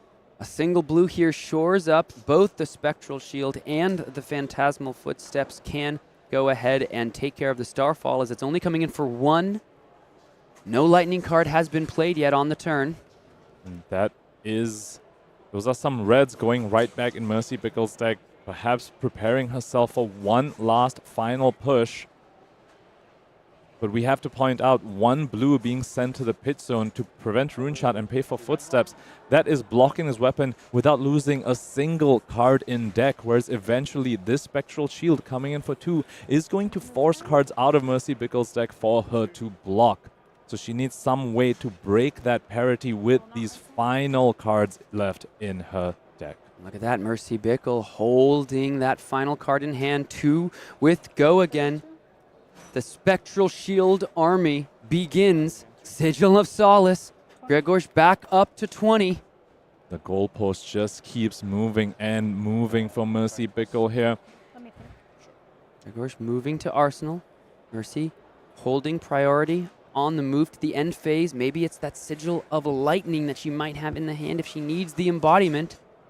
Once again, this fatigue game plan from Grzegorz doesn't want to even lose any cards from his deck on offense, just content to swing the shield and go to Arsenal, putting the onus on Mercy to use cards from her deck to overcome the defenses, because he knows that he certainly doesn't need to, and in the weapon game, he can just block Mercy's weapon without losing a single card in deck, whereas she will need to use blocking cards to deal with his weapons.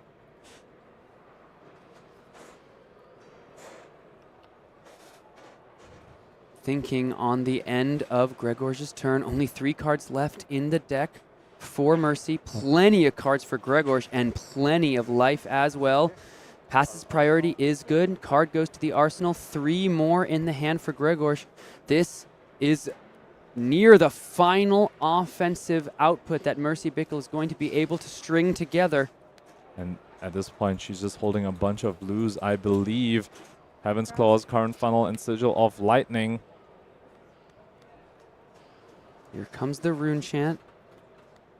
Here once again comes the Starfall. She's trying to put together a final offensive burst. Sculpting it, she needs to play a lightning card, create an embodiment, utilize those 2 red cards that she pitched to the bottom. Sigil of Lightning here will go ahead and give Starfall +1 damage and give it go again. And set up an embodiment of lightning for the following turn as well. We did see her pitch the 2 reds that you're talking about on the previous turn cycle. Here comes the Sigil of Lightning over the top. That threatens the Spectral Shield. You can see that homage to ancestors in the hand for Grzegorz, but he's okay with losing the Spectral Shield. He's confident he'll be able to make another one as this game goes on. Now will Mercy go ahead and IP again to not lose cards from deck? Will she Arsenal? Will she send that Current Funnel?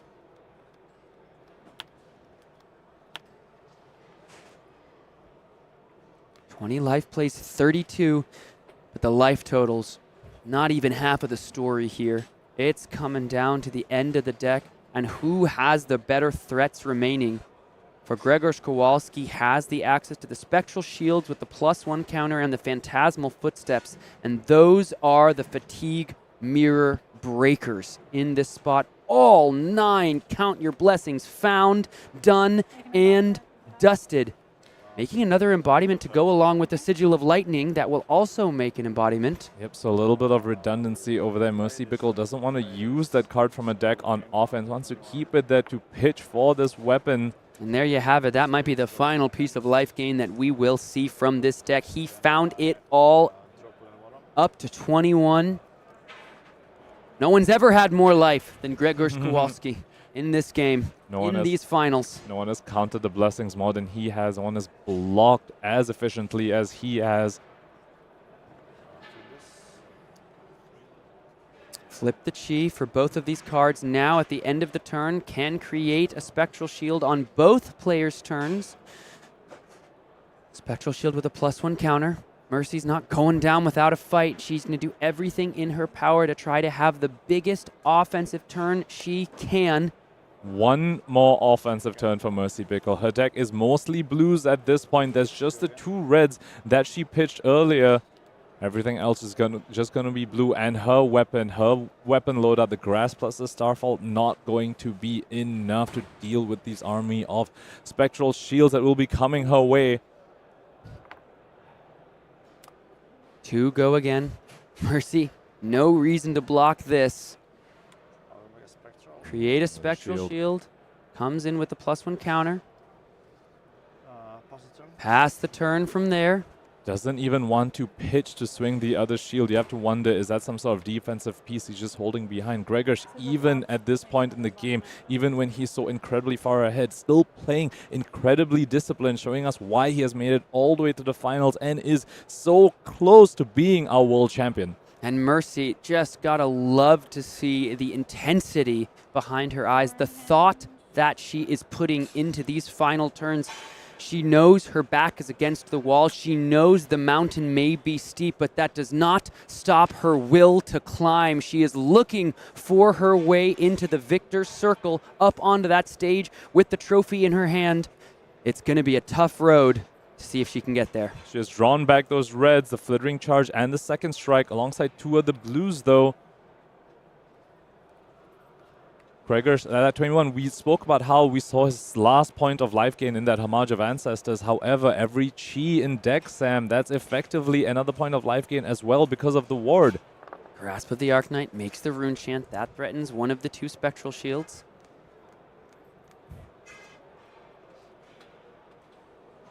Here comes a Flittering Charge. Has go again already from the embodiment of lightning set up on the previous turn. No instant required over here. And at this point, Grzegorz also knows the cards in Mercy Bickell's hand. He knows that that's just one more red, one more second strike left. That's the last red in Mercy Bickell's deck. This is her final salvo. Doesn't look like it's gonna quite get there, Sam. Here comes the AB, the 3-block, the footsteps. That's going to take care of the flittering charge, meaning that second strike is going to be all dressed up with nowhere to go. Can come in with the current funnel to give it go again, and the Starfall. This is about as good of an offensive turn as she can muster. Here comes Starfall. That's coming in for 2. Threatens both of the Spectral Shields. And Grzegorz knows with that second strike in Mercy Bickell's hand, just don't let any damage leak through. Being very disciplined again, not letting his guard slip. Just saying there's no point giving my opponent any opening at all. Here comes 2. Go again with the current funnel. Blocking here for Grzegorz will save him an extra point of life. Even if he blocks 3 here, it's basically like blocking 3 on the next attack as well, or blocking the 1 point of damage that would be brought. So you're over-blocking, but you're also blocking efficiently. Blocking efficiently is something Grzegorz has done all the way to the finals. Might as well be his middle name, huh? Grzegorz blocks efficiently Kowalski.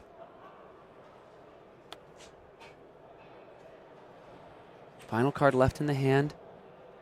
Is there any world in which Mercy Bickell is able to utilize that second strike? With Grzegorz all the way up to 21, card in the hand, card in the arsenal, still plenty of cards left in that deck. Mercy Bickell just making sure, just checking all the boxes. Just make sure you've covered all your options. Is there any way out? Doesn't quite look like that CNC that was put back with the preserved tradition. Gonna go ahead and block. Gonna mock her one more time after nuking that poison the well. The final 3 cards here for Mercy Bickell. Is this the final moments of our World Championships here in Osaka? Has Grzegorz Kowalski done it? Has he outlasted the Aurora deck, our 8th seed? Mercy Bickell taking a moment, surveying the board state, surveying the arena here. Turn 17, 78 minutes have elapsed. This Aurora deck had the tech for it, had the full combo package, had 2 Poison the Wells, beat a Count Your Blessings deck on the way to the finals of the World Championships, but here at the final stage, falling just a little bit short. Taking every moment she can to consider all of her options. The competitor's spirit clearly burns bright within Mercy Bickell. And you need that. You need that to reach this point. Shows how she got here. Only 2 losses on the weekend. Grasp of the Arknight going to be the activation once again.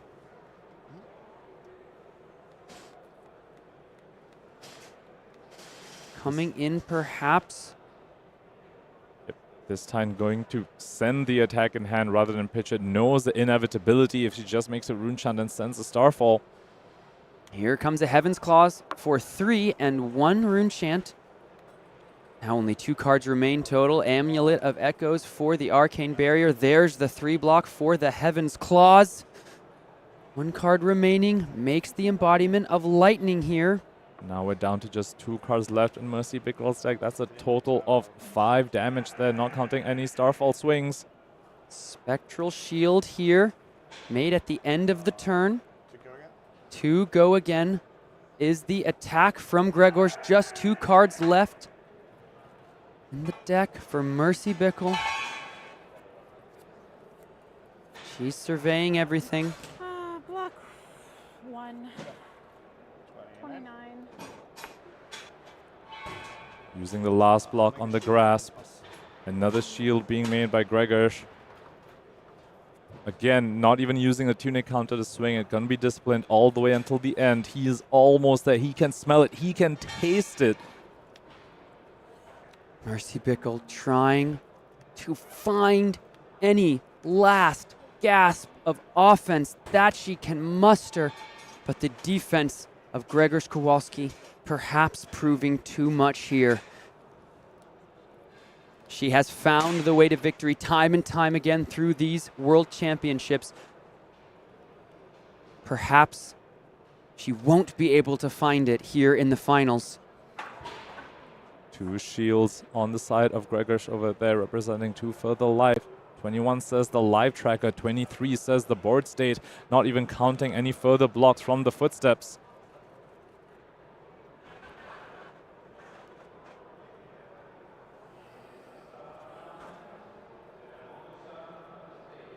Grasp of the Arknight making the rune chant. Mercy here perhaps looking for a little bit of mercy, trying to find her way forward. Here comes the current funnel, 1 and 2.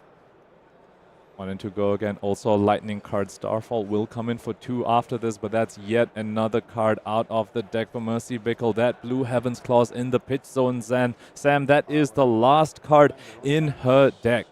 Deterministically now, she's got 2 damage total for every turn from here on out, and so much chi accessible to Grzegorz at this point. Here's the big blue sky blocking 3. Starfall to follow things up.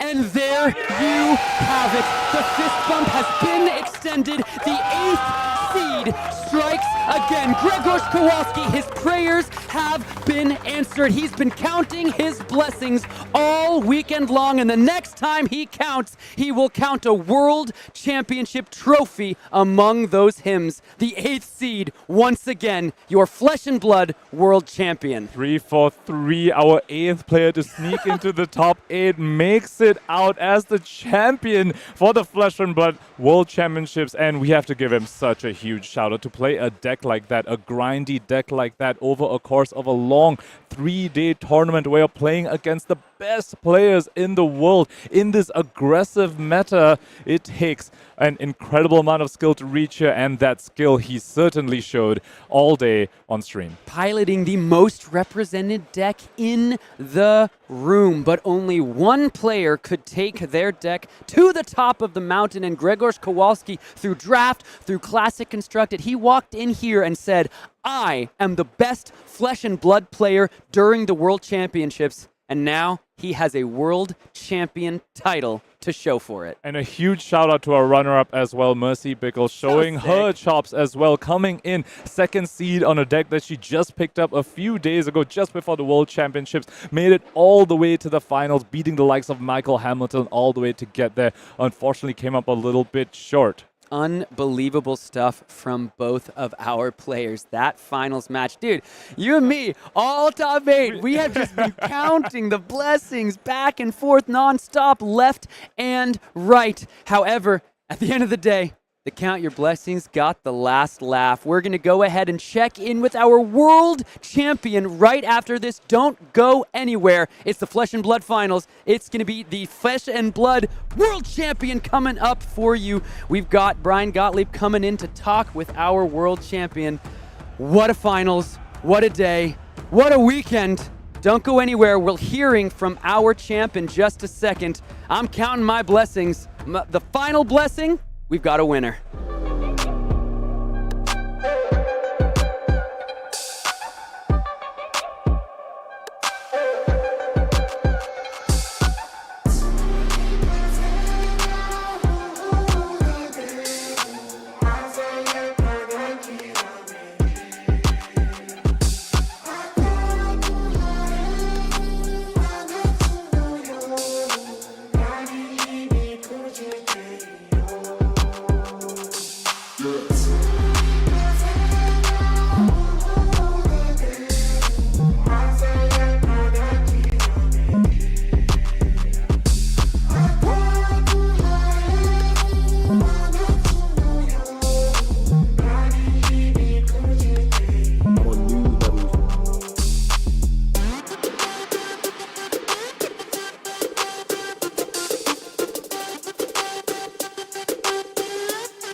I'm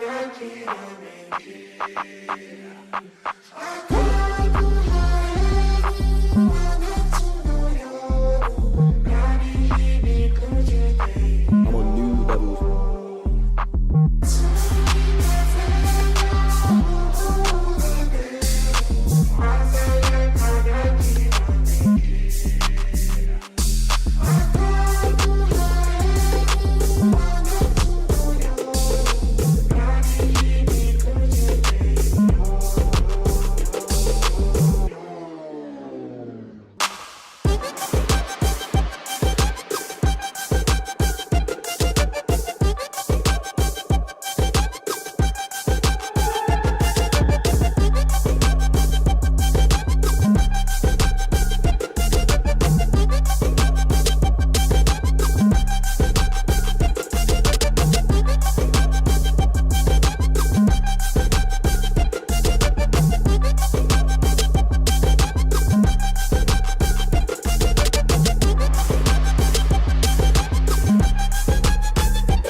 Of all things, there can only be one world champion of Flesh and Blood, and I am lucky enough to be joined by the man of the hour, Grzegorz Kowalski. Congratulations. Thank you, man. Are in order, my friend. How are you feeling? Oh boy, that's hard to describe. You work 15 years basically since I started playing TCGs for this one moment, basically. So, yep, pretty happy. Well, talk to me about it. You say 15 years of playing TCGs at a competitive level? Yeah, I started playing Magic the Gathering around like 2008-9 with my first Pro Tour at 2011. So it's a long time to get there. Yeah, I remember seeing your name in one of my calling opponents' listings in my first event ever in Worlds, and I was like, I know that name. I've seen him on events and throughout my life of watching TCGs. So you here, after 15 years, have reached the top of the mountain. You're a legend in your own right in this space. Where does this experience rank for you in terms of your accomplishments, your experience? Is it close like, to the top? It's not even close. Like it's it's up World there. Champions Look, League. it's up there with the rest of your blessings. You've been counting them all, and then there you all are. day long. Top all experience. 3 days long. Yep. All 3 days long. So talk to me a little bit about the deck. It was the most represented deck in the room, but there are so many ways to build to build Enigma, and yet you landed on Count Your Blessings, and clearly you made the right call. So talk to me about how you found the deck and how you found it throughout the weekend. So basically, I was playing Fatigue decks for like a year. I started with Dash Control, even before the Count Your Blessings. And then, of course, Count Your Blessing was a pretty good addition to the deck. If you want to fatigue someone, like starting the game at 100 life, it's basically a good thing. And then I figured out basically Enigma does whatever Dash wants to do, just better, because you have a lot of spare resources when you cast Count Your Blessing. So you can either block with boots, you can play auras to prevent more stuff and stuff like this. And you still are way better in closing the games, because you still have Mira guys, you still have this, sick turns when you play Mira guy, make a Spectral Shield, put 3 counters on Mira guy, and just attack for 14.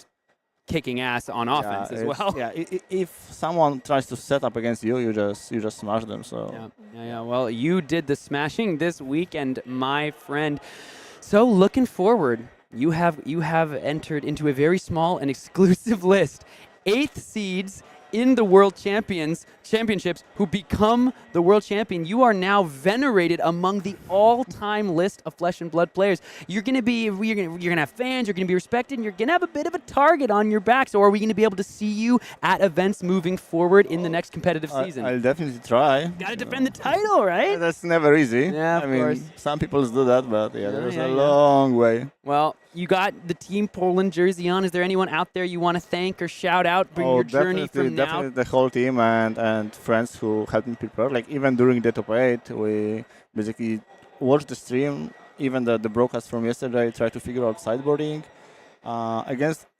We were prepared for the other final match because the Dash player played a very specific version. So we figured out the sideboard there. Just like we watched the match from, I believe, yesterday, the 30 minutes turn for like 50 damage or something. So we figured out we cannot beat this deck with Count Your Blessings, because like if you give that player enough time, the dash Yeah. will just do 100. So it doesn't matter you gain life.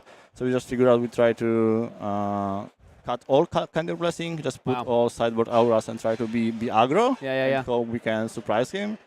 So yeah, definitely shout out to the Jig team and Jig friends that tried to help me during the match and spend their time, their free time to help me prepare for the matches. One of the best parts of our great game is the community that has grown up around it, and sounds like your corner of the woods, no exception. Well, my friend, congratulations to you, the world Good weekend, champion. Yeah, good weekend. My friends, that is going to do it from us here in the booth. We want to send our thanks, of course, to Gearful for putting on this wonderful event, LSS and the whole team, as well as our wonderful judge staff and the city of Osaka and the world champion, of course, Grzegorz Kowalski. Thank you. We want to thank you all from all of us here at Savage Feats. Thank you all from watching the show, for watching the show, from our friends at Savage Feats, Aiden Kwasniewski and Alex Norval on the media team, and for Brian Gottlieb, Craig Krempels, and Pankaj Bujwani, I am Sam O'Byrne signing off from the World Championships here in Osaka. Thank you. We love you. Good night. It's that feeling that makes you want